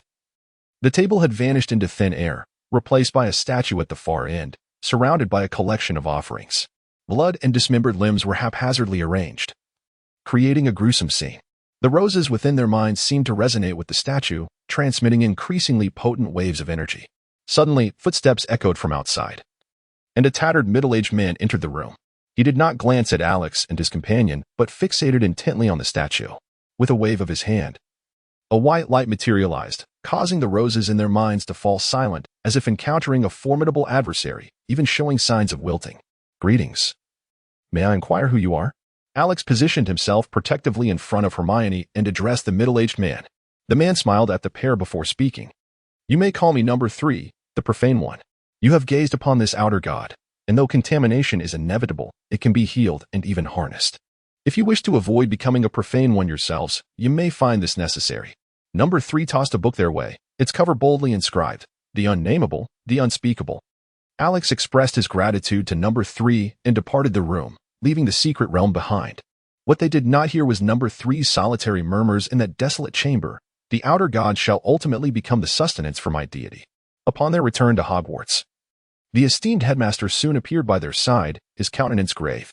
With his profound expertise, he instinctively sensed that there was an issue with the souls of the two individuals. What could have transpired? Alex elucidated the circumstances to Dumbledore, imparting knowledge regarding the outer gods. He handed over the book that had just been provided by number 3. Dumbledore, with a furrowed brow, accepted it and whispered something to Fawkes. Soon, Fawkes appeared alongside Grindelwald and Snape, attending to Alex and the other individual. As Dumbledore perused the book, a look of growing perplexity crossed his face, and the power of the laws began to waver. "Why, can I see nothing?" he queried. "Gellert, Severus, come take a look." Upon hearing this, Grindelwald and Snape approached Dumbledore, their expressions equally laden with confusion as they began to examine the tome. Alex approached, the book clearly detailing certain rituals and potions that others seemed unable to perceive. I could see that it contained peculiar rites and concoctions. Indeed, Hermione added, the specific formulas and arrangements are all included. Dumbledore led everyone to the headmaster's office, where the tome lay open upon the desk. Regarding the outer gods, I believe Gellert possesses some knowledge on the matter. Indeed, Grindelwald interjected, in my youth, I endeavored to explore various powers, one of which involved ancient methods of invoking divine forces. He continued, however, despite my attempts with numerous deities, none responded to my call. It was only later, upon encountering the term outer gods in a travelogue, that I began my search for related texts, ultimately succeeding in orchestrating a ritual. Yet, at the moment of communion, my sixth sense erupted in frantic warnings, compelling me to sever the connection. As he recounted this, a look of apprehension crossed Grindelwald's face. The situation was exceedingly perilous. At the instant I severed ties, a tentacle resembling that of an octopus fell to the ground. The dense, inescapable aura of dark magic is etched in my memory. That mere fragment of its power exceeded all the magic I possessed at that time. Grindelwald turned to Alex, his expression grave. Until you transcend that threshold, refrain from direct contact with the outer gods. I narrowly escaped being tainted by that dark magic. Although I was not directly corrupted, my mind remained affected for a considerable period. As for what transpired afterward, it is best left unspoken. As Alex listened to Grindelwald's experiences, an unsettling realization dawned upon him. It seemed as though he could no longer evade his fate. Perhaps we have already been tainted. Alex gazed thoughtfully at the book provided by number 3, his hand clasping Hermione's. Perhaps it holds some means of assistance for us. Dumbledore and the others fell silent as Snape quietly produced a vial of potion. Extending it to Alex, it was an antidote to alleviate the curse. Ever since the return of those two cursed subordinates, he had been diligently concocting this potion and had now accumulated a modest supply. Thank you, Severus. Alex expressed his gratitude and turned to Dumbledore, who was gazing at him with a look of conflicted emotions. Child, the unknown often instills fear. Perhaps we ought to explore alternative methods, Dumbledore suggested. However, Grindelwald interjected. You always regard Alex as a mere child. He is more than capable of making his own decisions. I am confident that this book will not deceive him. As he spoke, Grindelwald seized the book and handed it to Alex. Dumbledore sighed softly. Child, exercise caution. If you encounter anything amiss, do not hesitate to seek our assistance. We have other means. Very well, thank you all, Alex replied. Alex and Hermione bowed in gratitude to several individuals before departing from the principal's office, making their way to the room of requirement. The occupants of the principal's office, undeterred, continued their discussion. How was I unaware of your advancements in the soul law? You can even manipulate their minds now? Grindelwald inquired of Dumbledore, fully aware of his old companion's condition due to his own formidable prowess. Meanwhile, Snape seemed to sense something amiss. He cast a glance at the two before exiting the room. Before leaving, he placed a vial of elixir on the table, marked with a label reading concentration pill. Dumbledore picked up the vial, his gaze fixed upon it, remaining silent. Grindelwald also noted the inscription on the vial, as if recalling something significant. Surely you do not intend. Yes, the spells of Heilbo have their uses, Dumbledore replied in a voice devoid of emotion, chillingly indifferent. Witnessing Dumbledore's demeanor, Grindelwald felt his anger intensifying. Do you not consider whether your soul can withstand such intense strain? Do you believe that outer gods are akin to Voldemort? Yet Dumbledore seemed disinclined to engage further, turning to enter the inner chamber and locking the door behind him. I will not allow you to proceed, Albus. If necessary, I shall handle it myself. It is merely a flower. I shall smash it to pieces. Grindelwald stormed off, leaving the principal's office shrouded in silence once more. Chapter 73, the book that should not exist. After escorting Hermione back to the Gryffindor common room, Alex prepared to delve into the enigmatic tome. Upon entering the room of requirement, he opened the mysterious book in his possession. In an instant, a black luminescence erupted, plunging the entire room into darkness. Alex's consciousness began to blur, and in a daze, he seemed to transcend into the boundless cosmos. Stars twinkled around him as the universe whirled at an astonishing velocity, rendering time seemingly meaningless. Countless figures materialized before Alex, and at the moment he beheld them, their names were indelibly etched into his mind. They were what we refer to as the Outer Gods. A man clad in a black wizard's robe appeared beside Alex, elucidating the wonders that lay before him. This tome originated from an ancient sorcerer, who, at the cost of severing his own bloodline and dissipating his magical essence, constructed this ethereal realm. Within it lies a treasure trove of esoteric knowledge regarding the Outer Gods. At this moment, Alex absorbed knowledge like a sponge. He sought methods to combat pollution, to halt its spread, to communicate with the indescribable entities, to correctly observe the Outer Gods, and to usurp their powers until he himself became one of them. Upon reaching the final page, Alex shuddered violently, recalling the formidable presence of Nyarlathotep. Suddenly, the man in the black robe spoke up to remind him, stating that no one had ever successfully executed this particular technique. Even the great sorcerer who devised it confessed ignorance regarding its creation, as if it had simply materialized in his mind. Alex pondered for a moment before embarking on a thorough examination of the tome. In this vast cosmos, he sat cross-legged, suspended in the void, while the figure in the black robe had vanished, leaving him alone with the myriad projections of the extraterrestrial deities. Day after day, week after week, month after month, year after year, 10 long years passed. The knowledge contained within the book was profoundly esoteric, and it took Alex a full decade to unravel its complexities. During this time, he contemplated the idea of breaking free for a brief respite, yet he found himself unable to do so. The world around him conveyed an unyielding message. Until he mastered the knowledge, escape was not an option.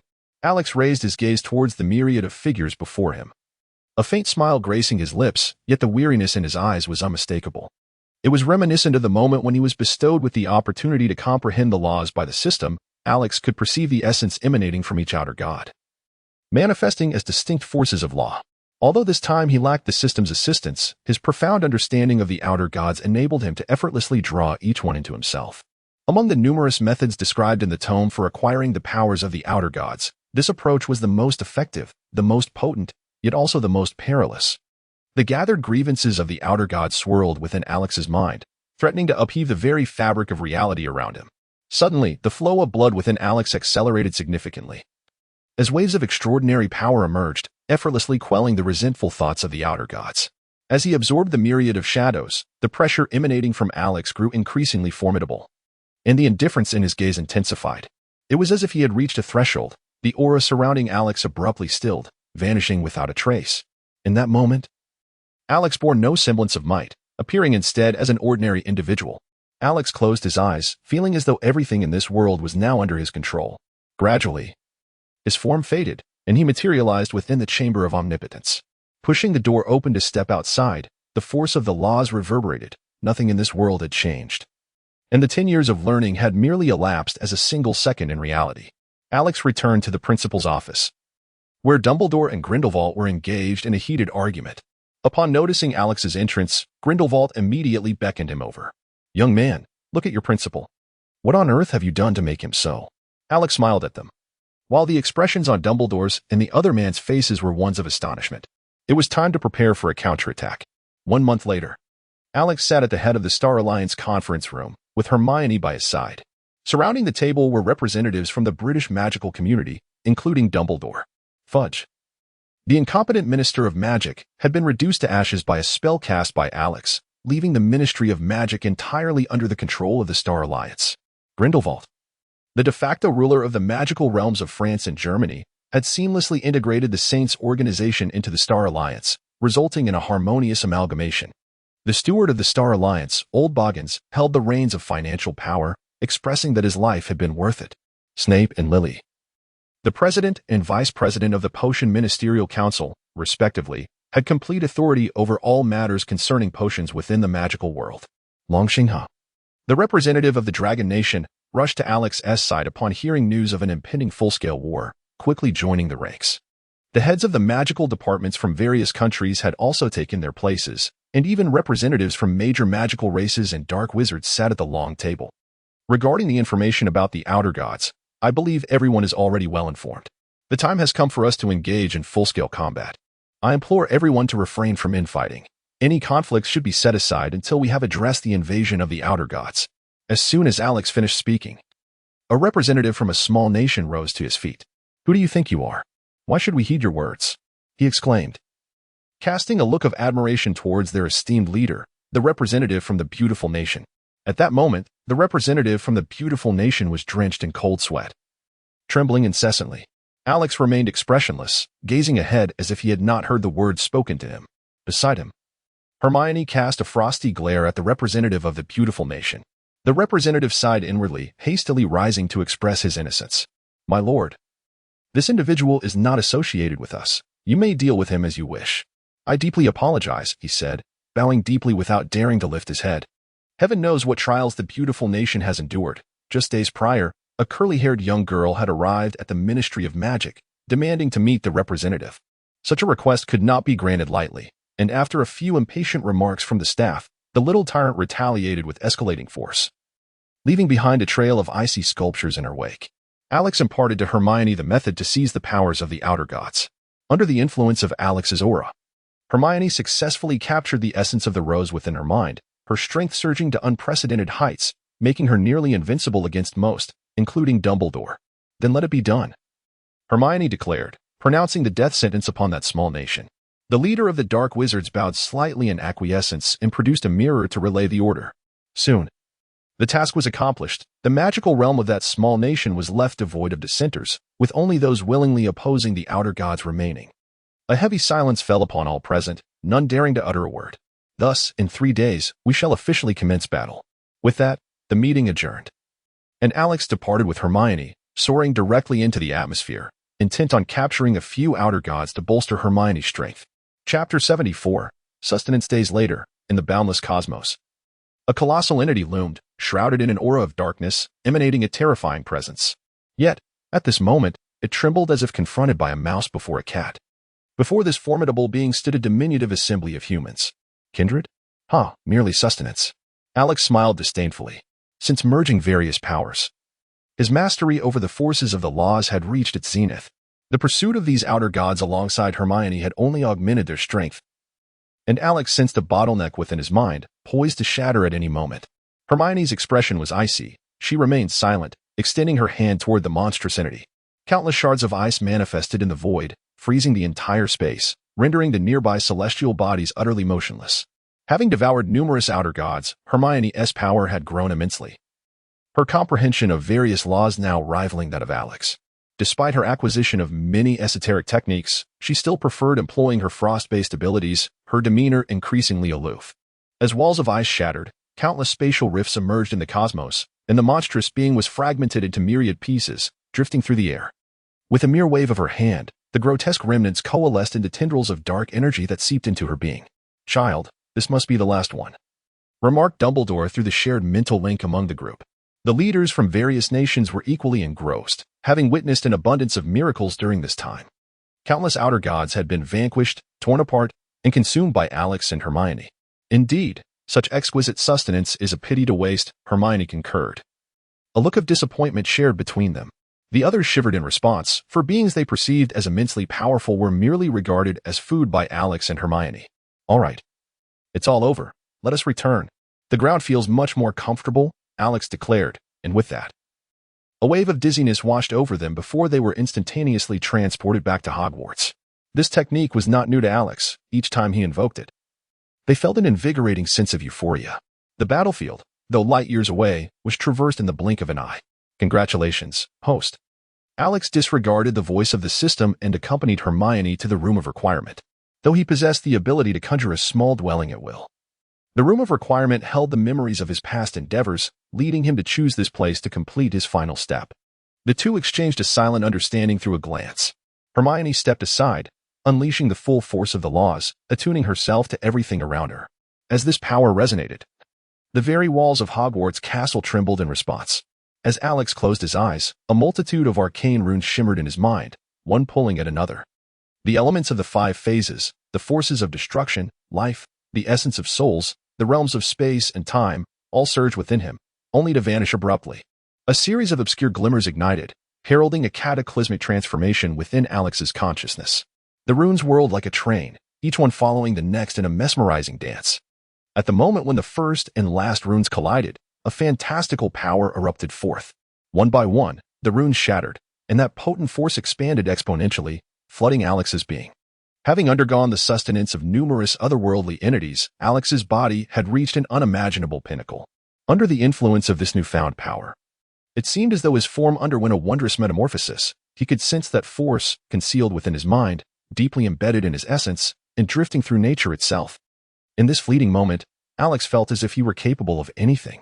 Opening his eyes, Alex embraced Hermione, who smiled sweetly at him, aware that her beloved had triumphed. In the blink of an eye, they found themselves in a quaint cottage in Hogsmeade. Hermione gazed at Alex with eager anticipation, and he did not disappoint her hopes. Everything appeared unchanged, yet it felt as though something significant had transpired, as a sphere of light suddenly materialized before them. "Host, what are you doing? Calm yourself. I know your origins. From now on, you shall be our pet." With that, Alex conjured the form of a small robot and integrated the system within it. The display screen on the robot's surface promptly manifested a look of despondency. With a wave of his hand, Alex conjured another luminous orb. A glimmer flashed in Alex's eyes as he and Hermione found themselves transported back to a long-ago night. They observed young Alex, expressionless, being tormented by 3 thugs. In that moment, a luminous orb was cast down by Alex, plunging directly into the body of the younger Alex. Subsequently, Alex and Hermione returned to their original timeline, with a look of profound relief gracing Alex's face. Since the moment he had gathered the full power of the laws, he had felt an ever-watchful gaze upon him from this world, a presence that had only now begun to dissipate. "Is Alex from the outside?" Hermione inquired. To which Alex responded with a wry smile and a nod. Transcendence, even when encompassing the entirety of the world, could not free one from its confines. After a moment of contemplation, Hermione reached out toward Alex's hair. As her hand drew nearer, Hermione's form began to elongate and exude an enchanting grace. "It's all right, young Alex. Your sister will always be by your side." Alex recognized that this was the effect of the law of time. At that moment, Hermione's face was adorned with a sly smile. The little girl dared to defy him. He thought to himself, "Let me teach you a lesson." Saying this, he instantly appeared much taller, and the aura surrounding both of them was undeniably regal. Alex seized Hermione by the waist and strode directly into the room. Hermione, her face flushed, pounded on Alex's shoulder, yet exerted no strength whatsoever. "You, mustn't speak out of turn." With a wave of his hand, Alex cast a protective spell, enveloping the entire house in a magical barrier. 3 hours later, Hermione, breathless, indulged in ice cream while tidying up the aftermath. "Oh, Alex, you are truly remarkable. I wish you could be by my side every day." After hearing this, Alex's lips twitched slightly, yet he smiled and nodded, confident that their physical prowess posed no issue. He gazed out the window as the sun gradually enveloped the landscape, the wind stirring the leaves into a graceful dance. Everything seemed so splendid. Such a life is indeed quite delightful. Synopsis: Alex has traversed into the world of Harry Potter, and after experiencing a month of wandering existence, the system has finally made its appearance. This system is remarkable. Within days, his strength surpasses that of an Auror in half a month. He stands shoulder to shoulder with a professor, and within a month, he is but a step away from legendary status. As for spells, the Fiery Vortex is no trivial matter. In terms of potions, Snape is my dear brother. Regarding power, with my multitude of laws, do you think I am jesting? He is genteel towards friends and ruthless towards foes.